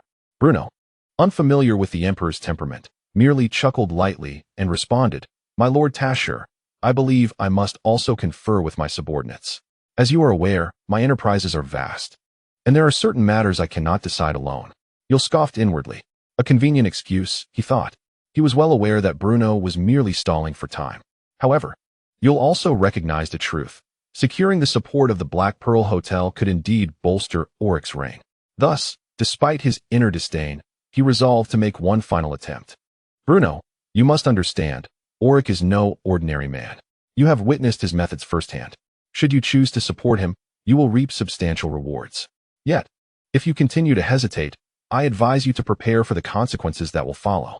Having uttered these words, Yul was reluctant to engage further. He abruptly turned and strode away. At that moment, he comprehended the reality. Bruno and those of his ilk still fancied themselves indispensable. They had yet to realize that Orrick had never regarded them as essential. Even Yul's visit was merely a gesture of courtesy, a form of grace. Yet, they remained too blind to perceive this truth. Bruno noted the shift in Yul's tone, his smile gradually fading. This was not the outcome he had anticipated. Yul's assertiveness unsettled him. Something felt amiss. Logically, Orrick should be under tremendous pressure. The students of the Hylar War Academy were inciting unrest throughout the Empire. This turmoil rested squarely on Orrick's shoulders. He ought to be in despair, not exuding such confidence. So why did he dare to speak with such assurance? On what grounds? Indeed, Orrick had proven himself cunning, perhaps even ruthless. But could he truly withstand the collective indifference of such formidable forces? Furthermore, the Hylar War Academy was by no means a minor player. Provoking them would be courting disaster. Should he lose their favor, Orrick would struggle to attract capable ministers to form a cabinet. Bruno wrestled with his conflicting emotions, then reverted to disdain. He would wait. Yes, he would wait and observe. Orrick must reveal his hand when the storm truly erupted. If the Emperor desired the support of the Black Pearl, he must first demonstrate humility. Until then, the hotel would maintain its neutrality. After all, it is not they who bear the weight of pressure. Yet in Orrick's eyes, the truth is far more brutal. The Black Pearl Hotel wields power, indeed, but only a fraction of it. Significant enough, yet never sufficient to compel his submission. To expect him to bow to them? Absurd. In his heart, Orrick utterly disregards them. What is the Black Pearl Hotel but a fleeting name? Yul departed from the premises of the Black Pearl. At this moment, he came to a realization. Visiting other organizations held no purpose anymore. They were all the same opportunists, unwilling to act without guaranteed profit. But Orrick did not require their assistance. Meanwhile, in the dim alleys of Alinder's outskirts, a chilling confrontation was unfolding. "Damn it! Who are you?" a student shouted in anger. A group of students from the Hylar War Academy stood anxiously, their eyes narrowed, fixated on the figures encircling them. Before them, armored soldiers stepped into the dim light. They were soldiers of the Manhattan Legion. With practiced precision, they tightened their formation, completely surrounding the students. Their cold smiles glimmered like steel, their eyes sparkling with the delight of predators. To them, these youthful scholars were but lambs awaiting slaughter. "You little brats certainly have guts," one soldier taunted. "To insult Emperor Orrick and spread such incendiary rhetoric. Are you not afraid of the Empire's justice? Do you not fear the law?" The students exchanged anxious glances. Finally, one stepped forward, frowning, and said, "If I recall correctly, the Manhattan Legion does not owe allegiance to Orrick. So why meddle in matters that do not concern you?" This question elicited a low, cruel laughter. The soldier's smiles twisted into something darker. "Young fool, you are correct. We are not Orrick's men. We would never bow to him. In fact, we hold him in greater contempt than you can imagine. We would relish seeing him torn to shreds. The student's eyes widened. Then why? But before he could finish, the soldiers swiftly drew their blades. The steel shrieked against the night sky. The students barely had time to react before the flash of steel struck. Heads rolled. Bodies crumpled. Blood pooled upon the cobblestones. For these seasoned killers, slaughtering a few untrained students was a trivial task. The squad leader stepped forward, kicking aside a fallen head with disdain. A mocking smile curled upon his lips. "Poor child," he whispered. "You know nothing. Allow me to enlighten you. Orrick commands a cadre of assassins, stealthy, lethal. They strike from the shadows, killing without a trace." He gestured toward the fallen students. "When the news of your demise spreads, what will the Hylar War Academy believe? Will they not cast doubt upon Orrick? Will they not accuse him of slaughtering his own people? The scheme is glaringly evident. The Manhattan Legion, once the brother force of the Leap Mercenary Corps, now stands entirely opposed to Orrick. The students of the Hylar War Academy serve as perfect pawns, naive, imbued with an air of scholarly innocence, utterly oblivious to the brutal realities of war. These killings will ignite a fervor. The Academy's wrath will boil over. They shall deem Orrick guilty. They will not rest until they confront him. When that war arrives, and the Hylar War Academy faces Orrick head-on, both sides shall bleed. Both will falter. Meanwhile, the Manhattan Legion will lie in wait, poised to reap the spoils of conflict. In the imperial capital, tension escalates. Whispers spread like wildfire, relaying tales of bloody corpses and severed heads. These murders are orchestrated by an unseen hand, a deliberate instigation. Within mere hours, the entire city is ablaze with rumors. The students of the Hylar War Academy rush towards the scene of the carnage. Upon their arrival, witnessing the lifeless bodies of 4 of their comrades, fury envelopes them. "Tyrant!" One cries out. "That damned tyrant dares to slaughter our Academy's own." Their roars echo through the streets. A storm draws nearer. Chapter 66. A net to catch all the mice. The moment the tragedy is unveiled, the students present almost instantly direct all suspicion towards Orrick. In their eyes, no one else could employ such bloody, merciless methods of murder. The corpses displayed in the palace hall, each bearing horrific signs of a brutal death, lead the students to swiftly conclude that this must be the work of Orrick. Of course, a few individuals harbor a lingering sense of unease. For instance, the president of the Hylar War Academy Student Council, Jick, finds the entire situation exceedingly bizarre. If Orrick truly aimed to target the students, why not eliminate them all? With his notorious reputation for brutality, he could easily have wiped out every last student in one fell swoop, thus eradicating any future threats. However, these are merely Jick's private musings. He refrains from vocalizing his thoughts or defending Orrick. The stark reality remains. Students of the Hylar War Academy are dead, and nearly everyone believes Orrick to be the culprit. Consequently, the entire imperial capital soon reverberates with insults, curses, and malicious slander directed towards him. Yet, within the palace, a different narrative unfolds. Over the past half-month, Orrick has been steadily amassing his forces. His power has grown, and he now commands a vast and fearsome military. Particularly, those troops imbued with destructive attributes fill Orrick with boundless anticipation and tremendous potential. At this moment, an elemental assassin suddenly appears, reporting to him. From the words of his subordinates, Orrick discerned the truth. The students who had been massacred were not slain by his hand. The perpetrators were soldiers of the Manhattan Legion, who, after committing their heinous act, deftly placed the blame squarely on Orrick. The report further mentioned that Yul had ventured to the Black Pearl Hotel for negotiations, yet returned empty-handed, failing to achieve the anticipated outcomes. However, such news did not surprise Orrick. He had anticipated everything. After eliminating the idle nuisances, he was fully aware that he would face pressure from all directions. The forces lurking in the shadows could no longer contain themselves. They sought to tear apart the Empire by any means necessary. Orrick was not foolish. On the contrary, he was astute, meticulous, and exceedingly adept at calculation. He understood that this farce was not solely the doing of the Hylar War Academy. This tempest of chaos was a collective upheaval orchestrated by numerous clandestine factions. After a moment's contemplation, Orrick commanded, "Since there are so many rats hiding in the sewers, there is no need to drag them out one by one. We shall resolve this in one fell swoop." As his words fell, a figure silently appeared before him. The golden assassin knelt on one knee, his voice steady. "Your Majesty, shall I annihilate the entire Manhattan Legion?" To the golden assassin, Orrick was everything. His will was absolute. Those who defied Orrick faced only death. Yet, the Golden Assassin was acutely aware of the gravity of the situation. Without Orrick's explicit command, he would not act recklessly. Orrick slowly rose, gazing toward the distant city walls. His tone nonchalant. The meager forces of the Manhattan Legion are inconsequential. Their elimination would serve no purpose. What I desire is the entirety of the Manhattan Legion. Since they have extended their filthy claws, let them serve as guides. Furthermore, he ordered, deploy the Purple Thunder. Let them engage directly, while the remaining forces provide flanking support. Orrick's plan was straightforward. He wished to witness the true prowess of Purple Thunder with his own eyes. To others, the Manhattan Legion might appear to be a formidable entity. To Orrick, they were nothing more than a large rat, and nothing beyond that. His true concern lay with the other vermin scurrying about the imperial capital. The Manhattan Legion was merely a pawn on the chessboard. Subsequently, another report arrived. Your Majesty, all subsequent matters have been resolved. The Imperial Knights have regained control of the situation, and several nearby castles now fly the royal banner. All confiscated treasures have been securely stored in the royal council chamber. Orrick listened quietly as his subordinates reported. Among them were familiar faces as well as many newcomers, all of whom pledged their loyalty solely to Orrick, unwavering in their allegiance. At this juncture, Secretary Winston spoke up. Your Majesty, since order has been restored, may we command the Imperial Knights to return to their original station?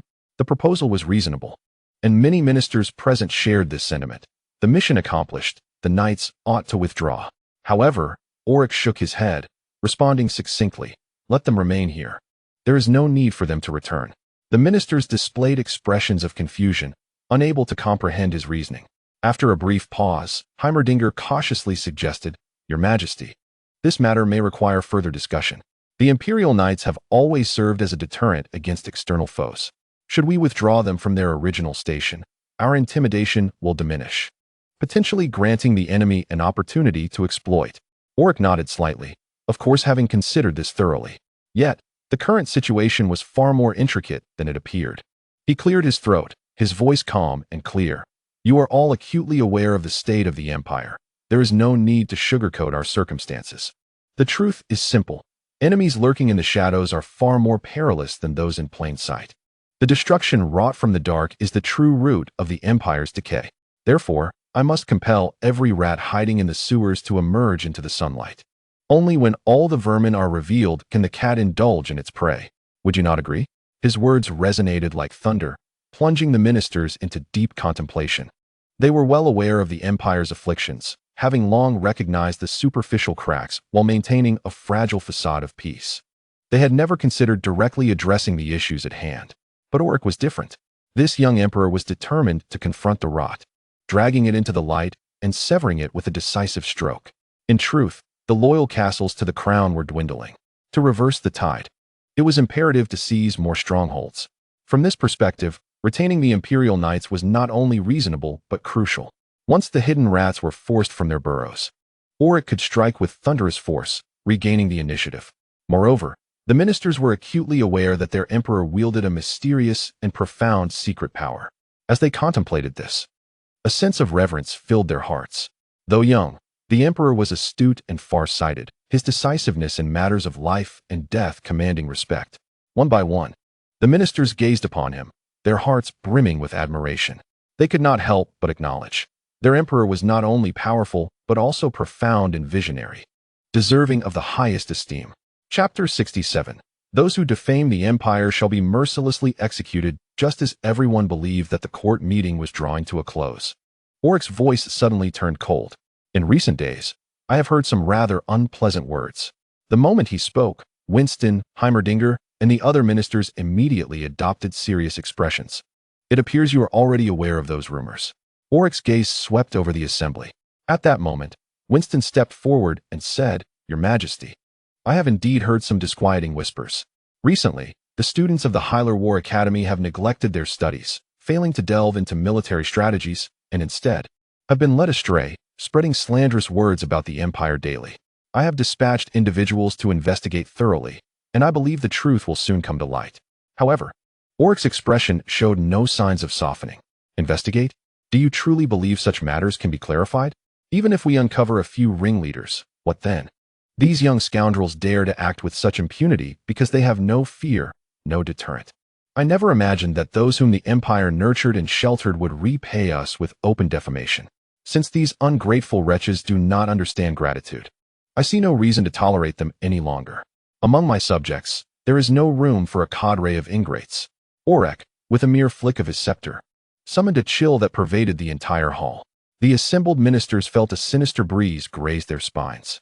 This young emperor had long since demonstrated, through his actions, that he was no feeble figure. Today, the conduct of those students was tantamount to courting their own demise. The sole question remained: how would Orrick address the very institution of the Hylar War Academy? Given Orrick's temperament, it was evident that he would not be swayed by the Academy's stance. At last, Orrick declared his resolution. Since they insisted on causing unrest, they would be dealt with according to imperial law. If executing 100 would not serve as a deterrent, then let it be 1,000. If 1,000 proved insufficient, then let it be 10,000. His words resonated like thunderclaps, plunging the hall into an oppressive silence, each minister feeling an icy dread penetrate their very core. It was clear, His Majesty was indeed resolved to enact bloodshed. Even with the backing of the Hylar War Academy, Orrick would not relent. While opinions may vary among the gathered officials, one fact remained indisputable: Orrick's audacity, decisiveness, and imperial prowess eclipsed any ruler of his time. He inspired both fear and reverence. To be fair, Orrick may not be entirely at fault. The heart of the Empire had recently endured a brutal purge, now at a critical juncture where stability was paramount. Yet, it was precisely at this moment that the students of the Hylar War Academy chose to rise, maligning the royal family and even attempting to subvert the Empire. Such audacity, such ignorance of consequence, could only be resolved through annihilation. It was no wonder Orrick was resolute in his course of action. He understood better than anyone the myriad hidden hands stirring the pot behind the students' rebellion. However, he had little inclination to concern himself with those shadowy figures. Under the watchful eyes of elemental assassins, every name was already recorded. What remained was merely a matter of timing. One by one, he would hold them accountable. This time, his chosen target was none other than the Manhattan Legion, who had instigated the unrest through their subordinates in the mercenary corps. Since they had ignited the flames, it would be Orrick who determined how the fire would be quelled. As for the Hylar War Academy, Orrick was equally aware of the consequences that lay ahead. The Academy's influence extended well beyond the borders of the Crossbridge Empire, its name and authority resounding throughout the Eastern realms. Thus, whatever actions he undertook, the Academy would ensure his notoriety spread far and wide. Neighboring nations would surely rise against him, branding him a tyrant. Yet, Orrick remained unperturbed. Even if they painted him as an irredeemable fiend, so what? In the face of absolute power, the blades of slander held no weight. Should these students fail to serve the Empire with loyalty, they would pay with their lives. The Crossbridge Empire now teetered on the brink of crisis. If the Empire were to shatter, what value would reputation hold? At present, he had toiled tirelessly to restore order. The only thing of consequence was stability. Stability must be fiercely defended at any cost. Even if it means severing all ties with the Hylar War Academy, I shall not hesitate. Aurelian's gaze shifted to Commander Gaia. Gaia, I assign you a portion of the capital's garrison and grant you authority over the city defense forces. I have but one stipulation. Any student who maligns the Empire is to be arrested and brought to the gallows without exception. Should anyone dare to obstruct this, they too shall face merciless retribution. As his words echoed through the chamber, a profound silence enveloped the room. Countless faces bore the weight of dread and trepidation. It was evident to all that should His Majesty proceed with such actions, the Hylar War Academy would be irrevocably affronted, potentially inflicting unbearable repercussions upon the Empire. Heimdinger could no longer contain himself and urged urgently, "Your Majesty, I implore you to reconsider. The Hylar War Academy has numerous branches across various nations. Should we act against the Academy in the capital, it may trigger a chain reaction that extends beyond our borders." Aurelian merely nodded, for these considerations had already crossed his mind countless times. There was no need for further deliberation. Those who incite unrest shall be dealt with according to imperial law. Commander Gaia knelt on one knee. "Rest assured, Your Majesty, I shall carry out your orders without fail." "Good. This meeting is concluded. You may disperse," Aurelian declared as he rose from his seat and turned to depart. The courtiers filed out in succession, yet Winston, Heimdinger, and a few others lingered in the hall, reluctant to leave. They desired a private audience with the emperor, for deep within their hearts, they understood the perilous path Aurelian had chosen, fraught with risks beyond measure. Chapter 68. Aurelian's plan. Aurelian instantly discerned the intent behind William Winston and the others as they approached to dissuade him.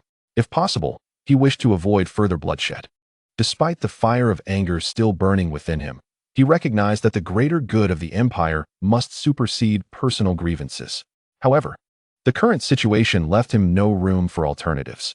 He had to act swiftly to sever the tendrils of the Manhattan Legion reaching into the imperial capital while simultaneously issuing a stern warning to the Hylar War Academy. Should the academy show prudence, there might still be a chance for a peaceful resolution. If they insisted on defiance, there would remain only the path of death. Aurelian's thoughts were already crystal clear. In punishing the rebellious students, he also needed to provide sufficient explanations and benefits to the populace. The carrot and the stick must always appear in tandem. He understood well. As long as the common people remained calm and unrest-free, the empire would not plummet into the abyss of despair. The matter was settled. Aurelian's voice was firm, leaving no room for further persuasion. I am not a man who revels in bloodshed, but some must perish. Only by eliminating them can the future of the empire be secured. Have you forgotten how powerful the empire once was? His words reverberated in the hall. Winston fell into a deep silence. Having glimpsed only a fragment of the empire's former glory in dusty family archives and forgotten tomes. Yet even these remnants were sufficient to ignite a fervor within. How vast, how splendid, how invincible the empire once was. If that glorious past could be revived, what would mere students amount to? Even if the entire Hylar War Academy were to be reduced to dust, the rebirth of the empire would make it worthwhile. In truth, no one can fully fathom the depths of Orrick's thoughts. The burden upon his shoulders is immense, one that only he can bear alone. The ministers are aware that further persuasion would be futile, yet they too yearn for the empire to reclaim its former zenith. As for the theocracy of Alton, Orrick's gaze sharpened, and a resolution was formed. In addition to executing the traitors, he decreed that they must also deliberate on the matter of tax reduction. The empire is riddled with wounds, and the common folk are struggling to make ends meet.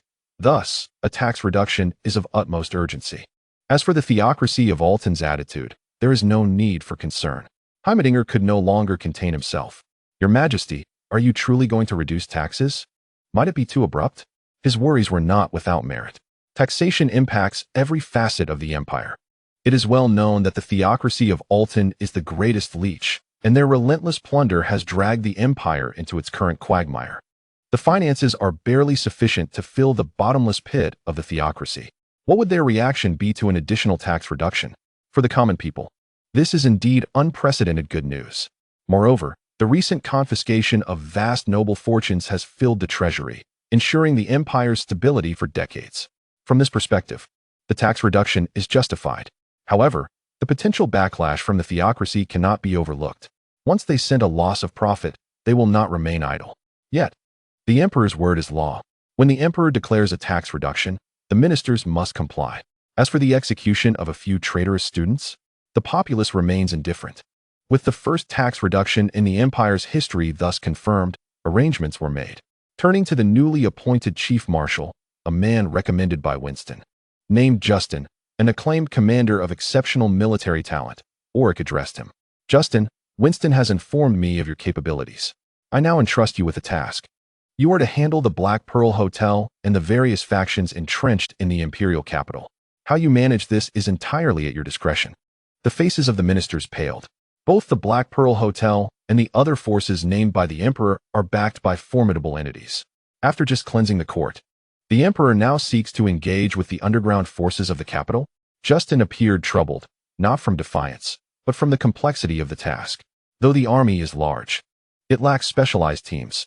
Ordinary soldiers would be clumsy and ineffective against a place like the Black Pearl Hotel. Orrick discerned his concern and smiled softly. Fear not. I will send assistance. You need only execute your orders. I shall handle the rest. Once Winston and the others had withdrawn, Orrick gazed towards the distant city walls. He slightly nodded, and the Golden Assassin appeared silently. Your Majesty, all members of the Manhattan Legion have been identified and marked. Orrick nodded in approval. Very well. Assign people to keep a close watch and ensure no one slips through the cracks. The remainder, leave to Zile. Time is of the essence, and swift action is imperative. His fixation on the Manhattan Legion is laden with significance.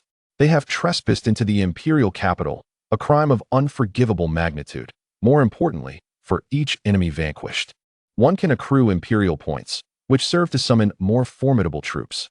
Orrick understands better than anyone. Only by fortifying his own forces can he attain true security. Thus, amassing imperial points and calling forth stronger units has become his utmost priority. Chapter 69. The Mufasa Family in Alinder. A throng of students has gathered along the Avenue de Champs-Élysées. Their faces are etched with righteous indignation as they chant in unison, "What skill lies in clandestine murder? Is this the duty of the Emperor? Can you truly eradicate us all? We, the students of the Holler War Academy, fear not death." These students are not cowed by the demise of their peers. On the contrary, they are filled with fervent outrage. They are convinced that all of this stems from Orrick's machinations. As the crowd reaches a fever pitch, the heavy clanking of armor echoes in the distance. The Imperial Guard cavalry approaches. Onlookers and passers-by hastily retreat, yet the students stand their ground, unwavering in their gaze upon the iron steeds. They believe these soldiers are merely a bluff, that the cavalry would not dare to engage them. However, reality delivers a harsh rebuke. The commander raises his hand, issuing a single command: subdue them all. At the sound of his voice, some students immediately scatter in panic. Yet a few resolute souls remain, unwilling to believe that the cavalry would truly take action against them. The cavalry, however, acts without hesitation. Military discipline is as unyielding as iron. In an instant, they encircle the students, easily overpowering them. For these soldiers, orders are paramount. Moreover, their strength is undeniably real. While they may not rival true high-level warriors, they are more than sufficient to subdue ordinary individuals. The students stand powerless, swiftly brought to the ground. "What are you doing?" "We are students of the Holler War Academy." A young man in a robe glares defiantly at the soldiers. "I warn you, to lay a hand on us is to declare war on the entire Holler War Academy." The soldier across from him sneers, his face a mask of disdain. "And with just this, you dare to be so brazen? Do you think that because you have the Holler War Academy backing you, you can attack the Emperor and curse the Empire?" The cavalry commander casts a cold glance over the group of students.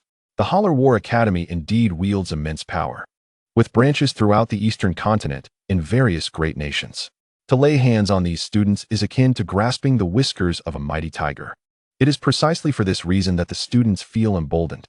They are convinced that Orrick would not dare to confront them, that he would not risk offending the academy. Thus, they speak without fear, hurling accusations with abandon. Enough of this nonsense. Everyone has witnessed Orrick's deeds. He dares to act. Can he truly silence the voices of the world? The young man's tone is sharp, his attitude venomous. Even bound by chains, he refuses to cower. Yet, such words carry a heavy price. The officer swiftly struck with the back of his hand, leaving 5 crimson marks upon the young man's face. The other students gasped in shock, unable to fathom that a soldier would dare to resort to violence. The assaulted youth's eyes flared with rage. "Fool, do you even comprehend your actions?" he exclaimed. "What am I doing?" The officer retorted sharply. "What do you represent? Who sustains you? Who grants you the privilege to stand here?" The cavalry commander's face was a mask of fury.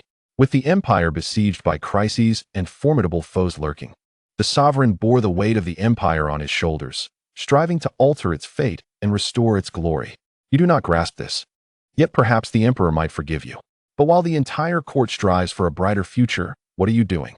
You consume the empire's sustenance while maligning it and slandering the emperor. How can you still stand here with any semblance of dignity? Take them away." With that command, the students were dragged off. The onlookers frowned. Initially, the students' words had seemed compelling. Yet, upon reflecting on the commander's speech, silence enveloped the crowd. The detained students continued to shout, "I am innocent. On what grounds do you arrest me? I have not transgressed the laws of the empire. Have those laws been devoured by you soldiers? Do you know who I am? I am a student of the Holler War Academy. Do you comprehend what that signifies? How dare you seize me? Release me." Throughout Alinder, imperial soldiers were omnipresent. Their sole mission was to apprehend the dissenting students of the Holler War Academy. One by one, those who defied Orrick and cursed the empire were taken away. In an instant, the city was ablaze with turmoil. No one anticipated Orrick would act with such decisiveness. No one believed he would dare to target the Hylar War Academy. This was true peril. Orrick was still too young, too impulsive. In a tavern, a well-dressed, middle-aged man spoke calmly, observing the students being dragged away outside. Seated with him were several similarly adorned young individuals, unmistakably from one of the Empire's 5 noble families, the Mufasa lineage. They were all of Mufasa blood, inherently noble. At that moment, a young man leaned forward and inquired, "Uncle, why do you say that?" The middle-aged man cast him a fleeting glance before responding, "These students from the Hylar War Academy are merely pawns, incited by unseen forces. If even this is beyond Orrick's understanding, then he is truly mediocre. The so-called legendary cunning is but a myth. The Empire is not so formidable. If he cannot distinguish between pawns, Orrick is merely ordinary." Chapter 70. Execution. The young heirs of the Mufasa family bore a distinct foresight. After listening to the middle-aged man's explanation, expressions of clarity washed over their faces. The Hylar War Academy held significant weight in the world.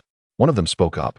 If Orrick truly intends to act against them, he will undoubtedly face overwhelming backlash. The middle-aged man nodded slightly, his gaze shifting to the young girl beside him. "And you? What is your perspective on this matter?" After a brief moment of contemplation, the girl responded, "I believe someone is deliberately stirring the pot. This choice is far too impulsive for Orrick. Targeting the Hylar War Academy causes even those who initially supported him to reconsider their stance and weigh the consequences. I even suspect that the Altan theocracy will hesitate because of this. It seems to me that Orrick has already stepped into a trap." Upon hearing this, the middle-aged man nodded in satisfaction. Orrick's current actions likely aligned perfectly with the intentions of those shadowy figures who are watching the chaos unfold from a distance, reveling in it. At that moment, a young man interjected, "Our family sent us here merely to observe Orrick's methods. Now, with the situation in Alindo growing increasingly tense, I anticipate that the mysterious forces will soon reveal themselves. Once they do, our mission will be accomplished." The location they occupied had been sealed with a special magical array set by the middle-aged man, rendering them undetectable, which allowed the young man to speak so freely. The girl beside him, however, pouted in frustration. "This is so dull. I wanted to play a little longer." The middle-aged man did not respond, but merely looked out the window. He understood all too well Orrick had been ensnared. The pressure from the Altan theocracy was currently being diverted and redirected. Orrick's struggle would not be an easy one. He murmured softly, alone and outnumbered, facing overwhelming odds. This time, it seemed he would not escape unscathed. On the outskirts of Alindo, atop a tower in a small village, a group of fair-skinned elves gazed towards the city. They hailed from the Empire's borders. They had gathered here solely to witness the mysterious power that Orrick possessed. That power was far too alluring. Even the mightiest factions could not suppress their curiosity. Why had he suddenly targeted the Hylar War Academy? What was his true intention? The one to speak was their leader, a breathtakingly beautiful elven princess. Her amber eyes shimmered with brilliance, yet bore a chilling aura that warded off approach. "Your Highness," one of the elves whispered, "I cannot comprehend this. Is Orrick truly as cunning and profound as the rumors suggest?" The crowd began to murmur. "Indeed, we have heard countless legends of Orrick's exceptional intelligence, his meticulous strategies, and careful maneuvers. Yet, why would he so blindly walk into such an obvious trap? Perhaps Orrick is merely a brute," one suggested. "The trap lies before him, and he cannot see it?" Another added, "I believe he is blinded by rage, unable to maintain his composure." At that moment, another elf reported, "Latest news, several factions have secretly infiltrated Alindo. In light of this, everyone naturally seeks to test Orrick and discern his true capabilities." Yet, the princess remained silent. Her expression was as frigid as frost, her gaze fixated firmly on the distant Alindo. Even she could not fathom why Orrick would make such a fatal misstep. The surrounding factions were equally unable to decipher the situation. However, for them, Orrick's blunder was not without its silver lining. Amidst the chaos, they were granted a glimpse into the enigmatic forces under Orrick's command, as well as the reactions of the theocratic nation of Altan. Captured students were marched towards the gallows. And in recent days, countless lives had been extinguished here. Though the ground had been cleared of corpses, a lingering aura of death still hung in the air, while fear and trepidation clung to the atmosphere. At this moment, dozens of students from the Hylar War Academy were being shoved toward the execution grounds. Yet even beneath the noose, not a flicker of fear graced their eyes. Some even glared defiantly at the imperial officials, demanding to know how many more must perish. "We are students of the Hylar War Academy. Do you dare to lay a hand on us?" Commander Gaia remained silent, resolutely executing Orrick's orders. "Bind them all and push them to the gallows." At the command, several students faltered, terror finally shattering their arrogance. Those who had shouted the loudest moments before now screamed in despair. "Damn it! How dare you? What if you kill us? Will no one speak of Orrick's crimes? Let me go? I command you to release me. I am a student of the Hylar War Academy." The soldiers remained indifferent, expressionless as they herded the students onto the platform, roughly pushing them toward the gallows. As death loomed, many students could no longer conceal their fear. Yet still, some fervent voices rang out, "Do not be afraid. Even if he hangs us, what of it? The Academy will avenge us. Orrick will not be able to sit securely on the throne. Yes, if Orrick dares to kill us, the Academy will ensure he cannot retain his throne." Even in the face of despair, numerous students held their heads high, their eyes ablaze with anger and disdain. Gaia's fury burned within him. If they had been willing to yield, if they had shown even the slightest remorse, perhaps there might have been a chance for redemption. Yet, they insisted on their stubborn defiance. "So be it."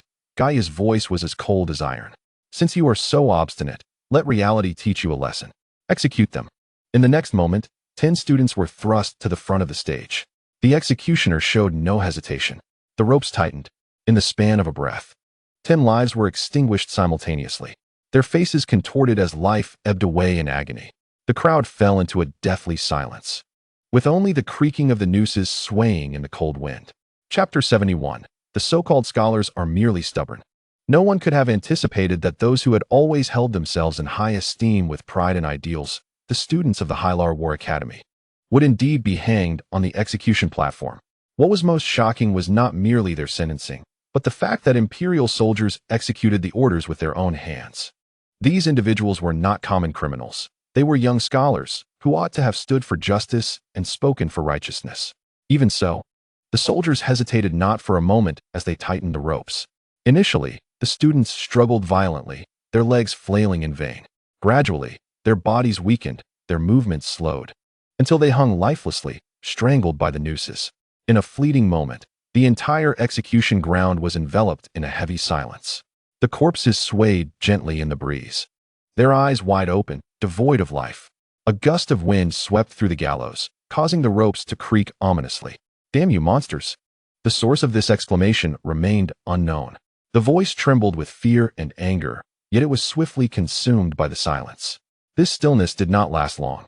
Soon, the soldiers who had just completed a round of executions efficiently ushered another 10 captured students forward, dragging them up to the gallows.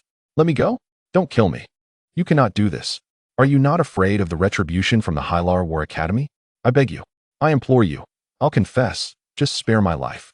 Yet, no matter how desperately they pleaded, the outcome remained unchanged. The nooses tightened around their necks, the platform was kicked away, and their cries abruptly ceased as they convulsed in suspension until death claimed them. Fear spread among the captives awaiting their fate. Many of the formerly arrogant students, who had once sneered with disdain, now trembled uncontrollably. Their prior pride and contempt crumbled, leaving only raw, unadulterated fear. They had never truly believed that Emperor Orrick would dare to execute them. After all, was he not an emperor, unafraid of the wrath of the renowned Hylar War Academy? Did he not fear the scorn of the populace? Yet reality proved otherwise. Orrick truly dared to slay them. He wielded the blade without hesitation, regarding their noble status as mere refuse. Once such a massacre commenced, it carried with it a dreadful momentum. Initially, even the soldiers had hesitated. They feared that killing the Academy students would invite retribution. They doubted whether the common people would condemn them. However, reality unveiled a different truth. The onlooking crowd did not resist. They did not surge forward in fury. Instead, they gawked like spectators at a cruel drama, their eyes wide, yet not lifting a finger to intervene. The populace's apathy surpassed all expectations. This bizarre indifference emboldened the soldiers anew. The fear in their hearts dissipated, replaced by a chilling audacity. And when they beheld those once boastful students now trembling in terror, collapsed on the ground, the soldiers' disdain deepened. So, the so-called noble students were nothing more than this. A soldier scoffed internally. In the end, they quaked before death just like ordinary people, even soiling themselves in fear. The truth stung the students themselves. They had never conceived that Emperor Orrick could be such a heartless tyrant. Now, trembling in fear, they have belatedly come to terms with reality. They are not unafraid of death. On the contrary, they were once utterly convinced that Orrick would not dare to execute them. That conviction served as their shield. Yet, when that shield shattered, and they witnessed Orrick's willingness to stain his hands with blood, their certainty crumbled into horror. He has gone mad. One thought within. This man is truly insane. Desperate cries echoed in the execution yard. I confess, we were wrong. It was the Academy that ordered us. We were merely following orders. This was not our choice. Great Emperor Orrick, merciful Majesty, I implore you to spare my life. But no matter how fervently they pleaded, the answer remained unchanging. The rope tightened, bodies convulsed, and then silence ensued. Among the gathered, ordinary citizens, a shift in sentiment occurred. Many had once admired the Academy students, envisioning them as paragons of noble will and indomitable character. However, as they witnessed these so-called elites weeping, begging, and collapsing like frightened farmers, the illusion was utterly shattered. Bah! Spat a man onto the ground. So this is what the so-called nobility amounts to? Merely cowards. They always preach lofty virtues and noble ideals, another scoffed. Yet when death looms over them, they are no different from us, wetting their trousers in fear. In an instant, the populace's admiration for the students transformed into disdain. The halo of the righteous scholar shattered, leaving only the image of trembling youths, as fragile as anyone else. Meanwhile, the executions continued unabated. According to imperial law, the guilt of these students was indisputable. In the eyes of the court, they were traitors, and traitors faced only one fate: hanging. As the students were hanged one by one, Commander Gaia was far from idle. Outside the execution ground, the Healer War Academy itself had been besieged. A vast imperial army surrounded the academy from all sides, sealing it off like a barrel. Gaia, holding the edict of Emperor Orrick, strode into the academy with purpose. His mission was to convey the emperor's will and enforce imperial law. But at the moment he stepped into the academy, a thunderous roar met him head-on. What are you doing? Do you know where you stand? The air crackled with furious vibrations. This is the Healer War Academy. You are not welcome. Leave at once. Striding forth from the hall was Professor Ethan, his eyes ablaze with indignation. In his hand, he clutched a glowing scroll, arcane runes swirling upon its surface. At the moment Ethan's voice rang out, a storm erupted. A fierce wind surged, repelling the soldiers who had followed Gaia into the academy. The professors of the academy were not mere theorists. Each was a formidable expert in their own right. Each individual possesses the formidable strength of a seasoned warrior or mage. In the face of such figures, ordinary soldiers stand utterly defenseless. Yet, Gaia's demeanor remains undisturbed, his tone steady and frigid. He fixates on Ethan and calmly proclaims, by the decree of His Majesty, Emperor Orrick, the Hylar War Academy has defied imperial law, cursed the empire, insulted the royal family, and even colluded with foreign enemies, inciting chaos within the city of Elinder. According to imperial justice, the entire academy is guilty of treason and must be sentenced to execution by hanging. These words fell like thunder. Ethan's countenance darkened instantaneously, and the other professors beside him exhibited expressions of fury and disbelief. How dare you lay a hand on us? Ethan demanded, his voice rising with indignation. Gaia, do you comprehend the gravity of your actions? Does your Orrick truly understand the implications of this? Is he aware of the consequences of taking action against the Hylar War Academy? Does he know the power we conceal? Their voices crescendoed, anger swelling like a tempest. Yet, Gaia remained unyielding. His tone was as unwavering as granite. His Majesty Orrick has considered every aspect, each consequence. Every peril pales in comparison to the survival of the empire. In the face of the empire's life and death, you professors, your academy, your so-called prestige are utterly worthless. Should you persist in defying imperial orders, there is but one outcome: death. I advise you to surrender without resistance. Subsequently, Gaia raised his hand, commanding with an iron authority, soldiers, heed my orders. Arrest them all. Should there be any resistance, they shall be dealt with on the spot. His words were as sharp as steel blades, reverberating throughout the academy hall. Upon hearing this, Ethan's eyes bulged with rage. He glared at Gaia, as if wishing to tear him apart, and bellowed with all the fury in his lungs. Halt! None of you shall step further into the Hylar War Academy. Should you dare cross this threshold, come and meet your demise. His roar echoed like thunder across the campus, its tremors shaking the very ground. In that moment, countless powerful figures throughout the surrounding city looked up, sensing the upheaval. The confrontation at the Hylar War Academy was no longer a secret. It had become the focal point of the entire city. Chapter 72. The air above the imperial capital. A breath of destruction. Within the vast city of Alinder, the atmosphere was tense and uneasy. Almost every major faction had dispatched spies to ascertain what transpired at the Hylar War Academy. This institution was no ordinary academy. It was a venerable establishment that had nurtured countless heroes, generals, and scholars over the centuries. Witnessing its imminent destruction sparked curiosity, fear, and greed among the various factions. The professors of the academy were not mere instructors lecturing in classrooms.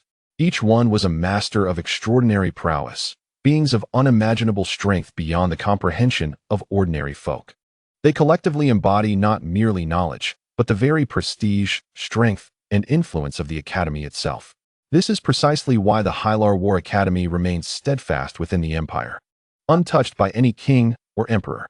However, confronted with the professor's resistance, the ordinary imperial soldiers evidently find themselves at a disadvantage.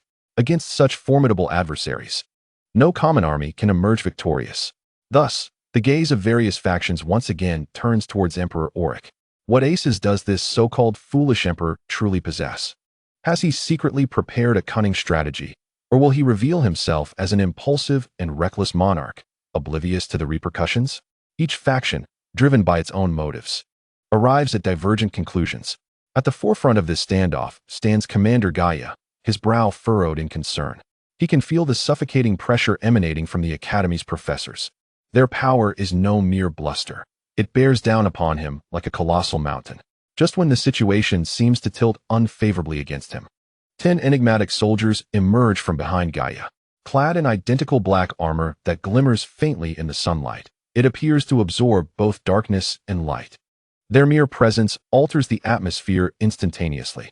Each soldier radiates a chilling aura of danger, their oppressive presence rendering the air itself heavy. Even without drawing their weapons, their mere stance is sufficient to instill a shiver of fear. Professor Ethan, leading the professors in opposition, squints his eyes, his expression grim, as those beside him feel a weight in their hearts. None anticipated Gaia would summon such a force. Even with their extensive experience and insight, they are unable to accurately gauge the power of these armored warriors. The turbulent, yet potent energy coursing through them resembles a tempest confined within flesh. The professors can only ascertain one terrifying truth. These individuals must not be underestimated. Could this be Emperor Orrick's true hidden trump card? Ethan ponders silently. The same thought flickers through the minds of countless spectators outside the arena. Powerful cultivators and mercenaries observing from afar wear expressions of solemn caution. Even at a distance, they can sense the threat emanating from those 10 soldiers. Are these Orrick's secret troops? Someone murmurs. Yet this contradicts the intelligence we received. The reports claimed his assassins could navigate through shadows, eluding the naked eye. Yet these warriors stand boldly before us, regardless of their nature. I instinctively perceive that these 10 individuals are exceedingly dangerous. It appears the professors of the Hylar War Academy have finally encountered worthy opponents. The emergence of the mysterious soldiers ignites fear and speculation within every faction. Whispers circulate that they may be the very assassins who silently eliminated expert-level powerhouses in the past. Others speculate that Orrick may possess more than one hidden strength. Even the Tasher family, who recently pledged allegiance to the royal family, finds themselves shaken. None among them realized that Orrick harbored such formidable power. The patriarch of the family appeared pallid, his expression frozen in a state of confusion and shock. Throughout the city, even the priests of the Altan theocracy cast their eyes upon this scene. Meanwhile, in a humble blacksmith's forge on the outskirts, an elderly blacksmith laid down his hammer, his brow furrowed in concern. This boy reveals his trump card so easily. The old man murmured to himself. How reckless, ultimately still too young. He did not comprehend that the unknown is the most terrifying of all. Once the shroud of mystery is lifted, the threat loses half its potency. In a secret courtyard within the city, 2 cloaked figures sat opposite each other. They each cradled a porcelain cup, leisurely sipping coffee, as if the city were not on the brink of chaos. Now that Orrick's hidden strength has been exposed, one remarked softly, the threat diminishes significantly. The aura of mystery has dissipated, leaving only raw power. As long as they could drag the Holler War Academy into this quagmire, Orrick's demise would be inevitable. The other nodded in agreement. Such an analysis had already circulated within the intelligence networks of various factions. The truth was simple. What is truly fearsome is never the measurable power, but the intangible, elusive menace. Until today, Orrick's assassins had been a nightmarish presence, ghostly and elusive, striking without a trace, leaving only corpses behind without a single clue. Even expert-level warriors had fallen to their hands, and rumors suggested that many such killers existed, perhaps dozens, or even more. This uncertainty left every faction feeling vulnerable. Against an invisible enemy, one could hardly defend themselves. Yet now, Orrick had summoned 10 of them into the open. Their appearance diminished much of the fear. After all, once danger is clearly seen, it is already half defeated. The truly terrifying adversary is always that which remains imperceptible. Should we lend a hand to the Academy's professor? One inquired. The two turned simultaneously towards the Academy, their eyes glimmering with calculating intent. The opportunity was enticing. Should they assist the professor, they could weaken Orrick and perhaps even seize the credit for themselves. However, caution tempered their eagerness. It is not yet the time, the other replied. Let us wait and see if Orrick has any further tricks up his sleeve. Only once we ascertain this can we be prepared. To act rashly now would be akin to courting death. The first person nodded gravely in agreement. These assassins, capable of lurking in the shadows, were exceedingly treacherous. To confront them unprepared would be a daunting task, even for heroes of great might. They remained unaware that the assassins they spoke of had already arrived silently. Invisible and undetectable, they lay in wait nearby, eavesdropping on every word. For them, loyalty was absolute. They obeyed only the commands of their leader, whether it entailed slaughter or the gathering of intelligence. Two cloaked figures did not survive to realize the error of their ways. Their whispered conspiracies had marked them as prey. Without warning, the assassins struck, and the courtyard fell into silence. Back at the Academy grounds, tension reached its zenith. The very air seemed to congeal under the weight of oppression. The energy of destruction surged violently, intertwining with the wrath of thunder and lightning.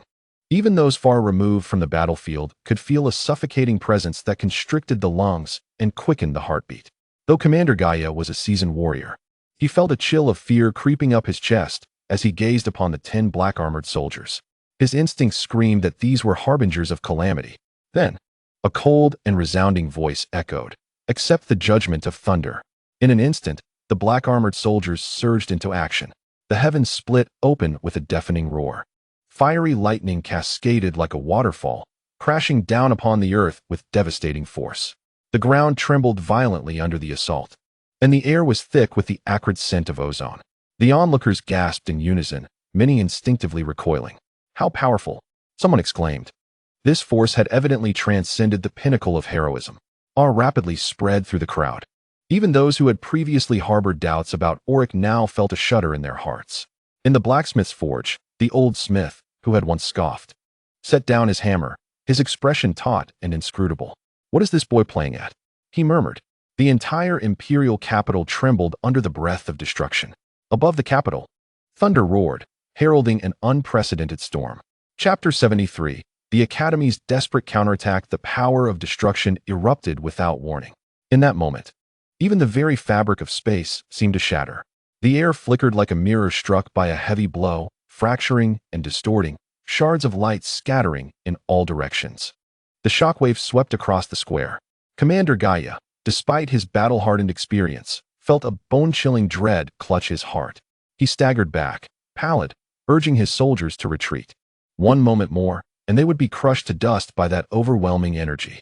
Opposite them, Professor Ethan of the Hylar War Academy and other senior professors instantly comprehended the enormity of the threat.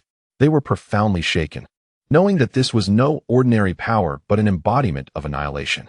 There was no room for hesitation. Almost simultaneously, they made their decision.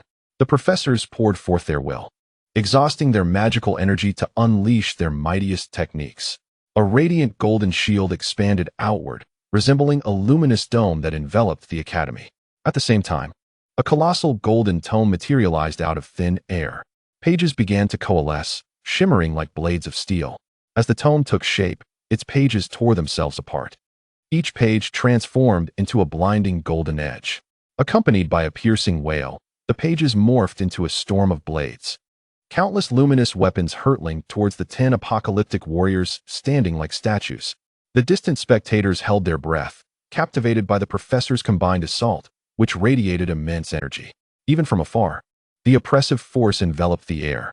The onlookers mused that these mysterious black-armored warriors would surely not escape unscathed. However, the subsequent scene utterly shattered their expectations. As the golden pages drew near, a sudden eruption of pure annihilation surged from the Doomsday Warrior. The air quivered in response, as the force of destruction consumed all in its path. Each golden page possessed a lethal sharpness, tearing through the atmosphere like fragile parchment.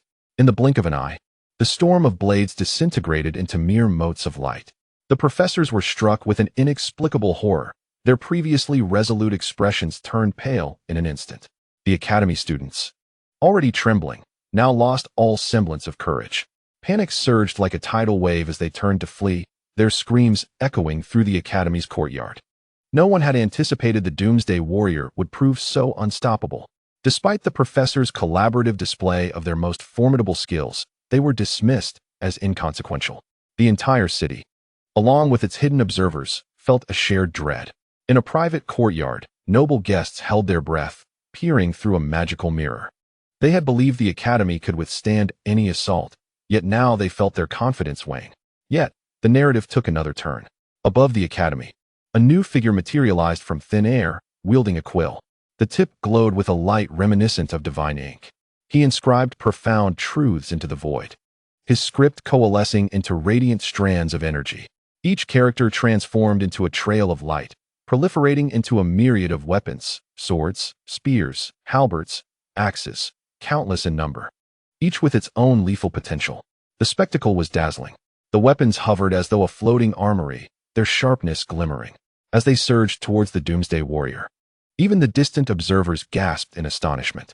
This individual's power surpassed that of his predecessor. He had surely reached the threshold of heroism.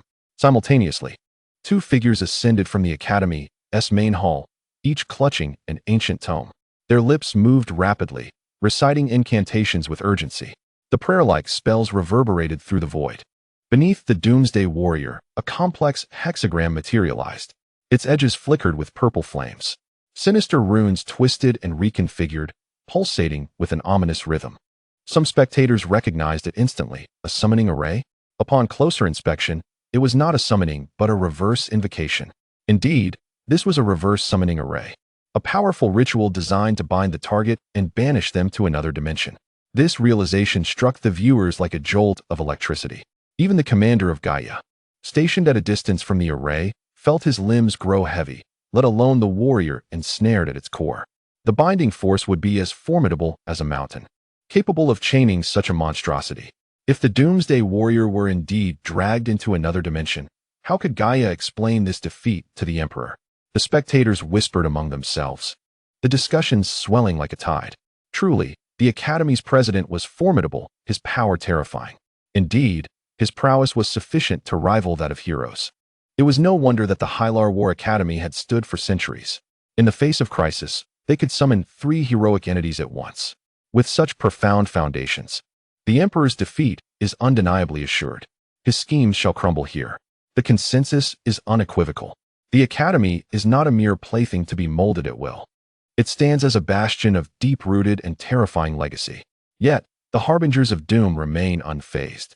Their eyes resemble dark abysses, devoid of fear or compassion. They do not retreat. They do not waver. Only annihilation fills their gaze. Then, one among them makes a move. He slowly raises his hand, plunging it into the torrent of destruction. The backlash is horrifying. Flesh is instantaneously stripped away, revealing bare bone, his fingers transforming into charred, white skeletons. Yet, there is no sign of pain, no hesitation. He grasps an intangible entity and yanks it fiercely. In an instant, a pitch-black longsword emerges from the sea of devastation. Its serrated blade hums with malevolence. The warrior reverently raises the sword, his voice echoing like a prayer across the battlefield. O Lord of Doom, I beseech you, may your will descend upon this place. The atmosphere thickens with the essence of destruction, congealing like molten lead. Surrounding the 10 warriors, dark purple lightning weaves into shape. transforming into a tempest of annihilation. When the warrior opens his eyes again, a remarkable light flickers within his pupils. Then, the heavens rend asunder. Purple lightning cascades like a waterfall, innumerable bolts crashing down, each strike akin to a divine hammer upon the earth. The ground quakes violently. The air screams in agony.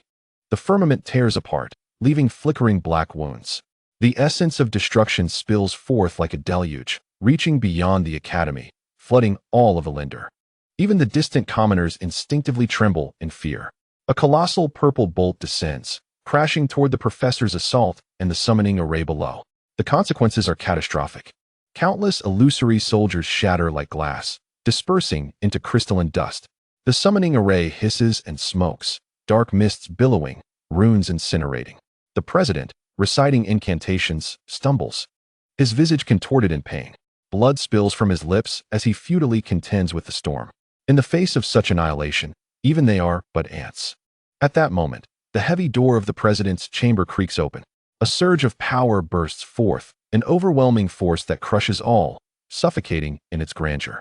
The aura of mastery sweeps across the battlefield, colliding head-on with the tide of destruction.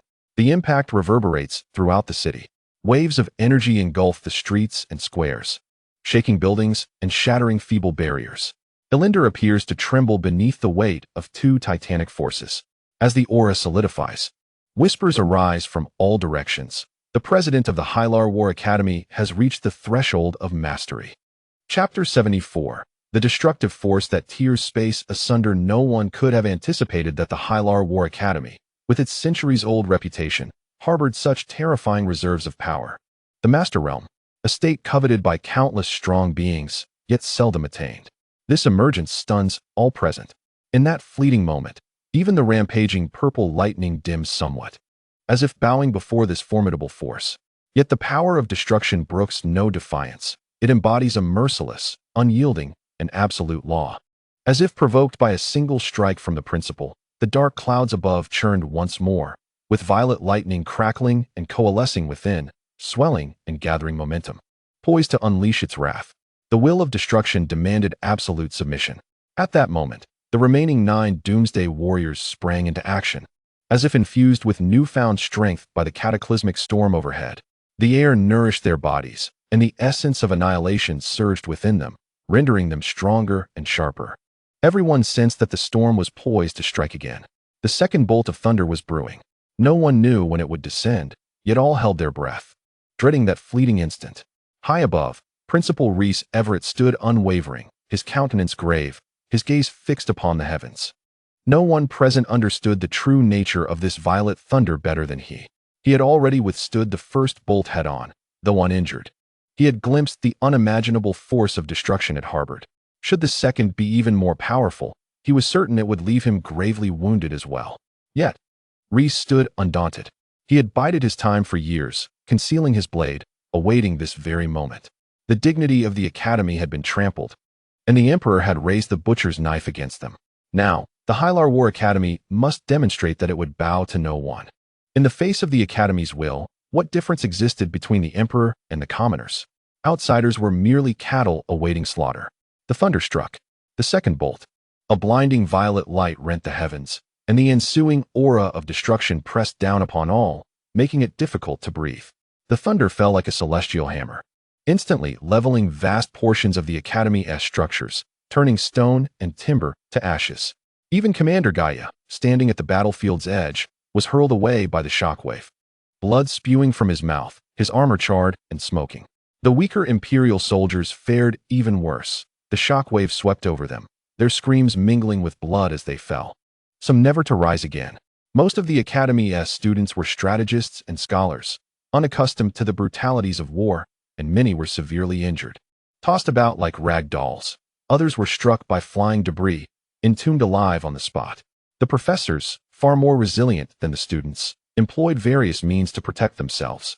Yet 3 were struck directly by the thunder, their bodies instantly reduced to ashes amidst violet flames, unable to utter a single cry. Even Rhys Everett did not dare to be overconfident. As the principal, he possessed countless treasures, ancient tomes, and legendary awakening devices. This was the Academy's foundation and his assurance. In that moment, He produced a scroll of antiquity, raising it high above his head, seeking to channel its power. Yet the essence of the thunder grasped it first, causing the scroll to disintegrate into ashes. Reese's eyes flickered, yet he remained composed, retrieving a tattered, ancient notebook, its pages adorned with lost runes. He infused it with his life force, managing to withstand a portion of the thunder's might, grasping at a slim chance of survival. Seizing the moment, he invoked a rare teleportation scroll, his fingertips crackling with energy as space began to warp, a gateway to escape slowly taking shape. Yet destruction would not permit retreat. The purple lightning surged forth with astonishing velocity, tearing the half-formed portal as if it were mere parchment. Its momentum unrelenting, it struck Lys squarely in the chest. The ancient tome flickered desperately, attempting to absorb a portion of the impact, yet ultimately proved inadequate. Blood trickled from the corner of Lys's mouth, his robe scorched, his body grievously injured. Yet the thunder continued to press down. In the heart of the academy, a vast pit gaped open, the ground collapsing inward as if devoured by an invisible maw. In the distance, the hidden onlookers in the city were left speechless. What manner of power is this? How can it wreak such devastation? If the second bolt of lightning is this formidable, what of the third? The dark clouds above roiled ominously, with the third bolt unmistakably coalescing. Should it descend, would the entire academy be laid to waste? The power of Emperor Orrick had become terrifyingly palpable. In a dim chamber of the Black Pearl Hotel, Bruno sat slumped on the floor, engulfed in despair. He recalled a fleeting opportunity to stand alongside Orrick and seize the future. Yet he hesitated, making the wrong choice. Now, that chance would never return. Gazing at the burning purple lightning in the heavens, he whispered hoarsely, "Just how formidable has Orrick become? Even a master like Lys is subdued. What then is Orrick's limit?" The answer lay inscribed upon the wounds of the principal. Though Lys had not perished, his severe injuries were indisputable. His defenses were crumbling. It was evident to all that this power transcended the ordinary. Various factions finally recognized the abyss before them. On that fateful night of bloody assassination, this power had not manifested. The slaughter then was clandestine, intangible, like a hand in the dark of night. Yet now, it was a grand destruction, thunderous and overwhelming. The style, the elements, the essence were entirely distinct. This implied that the 10 black-armored warriors had not been present that evening. Orrick possessed simultaneously two utterly different forms of terrifying power. This realization struck each leader like a sledgehammer. Despite being in separate chambers, their reactions were astonishingly uniform. Collectively inhaling sharply, the young emperor, whom they deemed reckless and arrogant, had far surpassed their imaginations. Within the cathedral, the pale-faced Archbishop Ramos pressed his lips tightly together. He had never conceived that Orrick could wield such destructive power. Even from across the city, he felt the oppressive aura, the air thick with the scent of scorched earth and thunder. Most chilling to him was the knowledge that, on that night of bloodshed, Orrick had refrained from unleashing this force. He had chosen restraint. He still possessed a trump card. Such power, Ramos murmured, enveloped in the most terrifying gifts of the Lord of Destruction. He clenched his fists, his knuckles turning white. Regardless of the cost, Orrick had seized it. This fact alone was enough to instill terror in Ramos. For if Orrick still had a hidden agenda, then neither the church, the nobility, nor enemy nations were truly prepared to face the impending storm. Chapter 75. Assassination, Total Annihilation. Ramos could hardly fathom that right beneath his very eyes, Orrick had ascended to such a terrifying degree. Even he, the archbishop clad in white, dared not wield the power of destruction recklessly. As this thought crossed his mind, his countenance darkened. No one understood the magnitude of that force better than he did.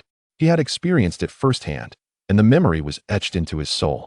It was not merely danger, it was pure annihilation, a destruction of will itself, demanding absolute humility. In an instant, the hatred within Ramos surged anew.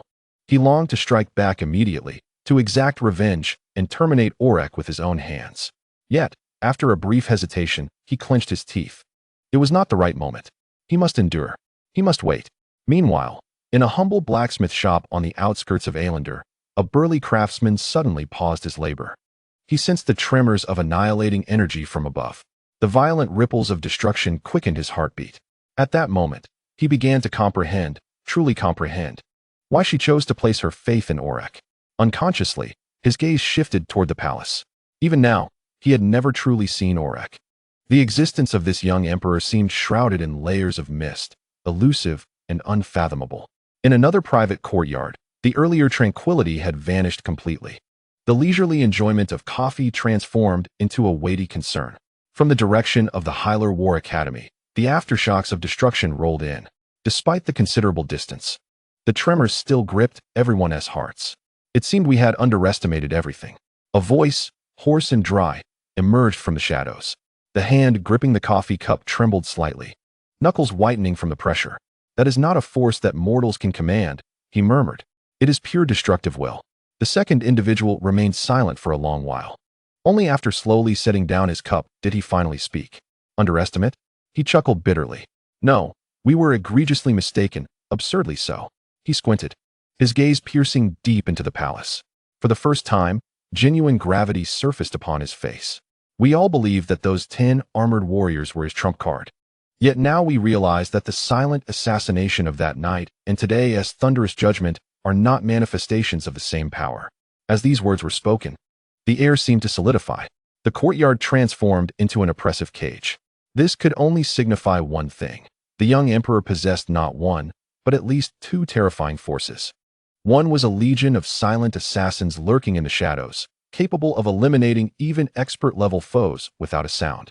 The other was a legion of destruction that crushed everything in its path, forcing even the half-step master, Principal Everett, to retreat in disarray. "Thank goodness, it truly is fortunate." The first shadow exhaled, a mix of relief and lingering trepidation. "Fortunately, we did not act rashly, otherwise the casualties among the professors of the War Academy would not be the only ones." They had once perceived Orrick as merely a reckless youth, believing that once his cards were laid bare, he would be left without recourse. Yet now, the truth was laid bare before them. This was not recklessness. It was a calculated strategy. It was the Emperor's cunning, shrouding one formidable power with another even more terrifying force. He was not shallow. He was not impulsive. He was unfathomable.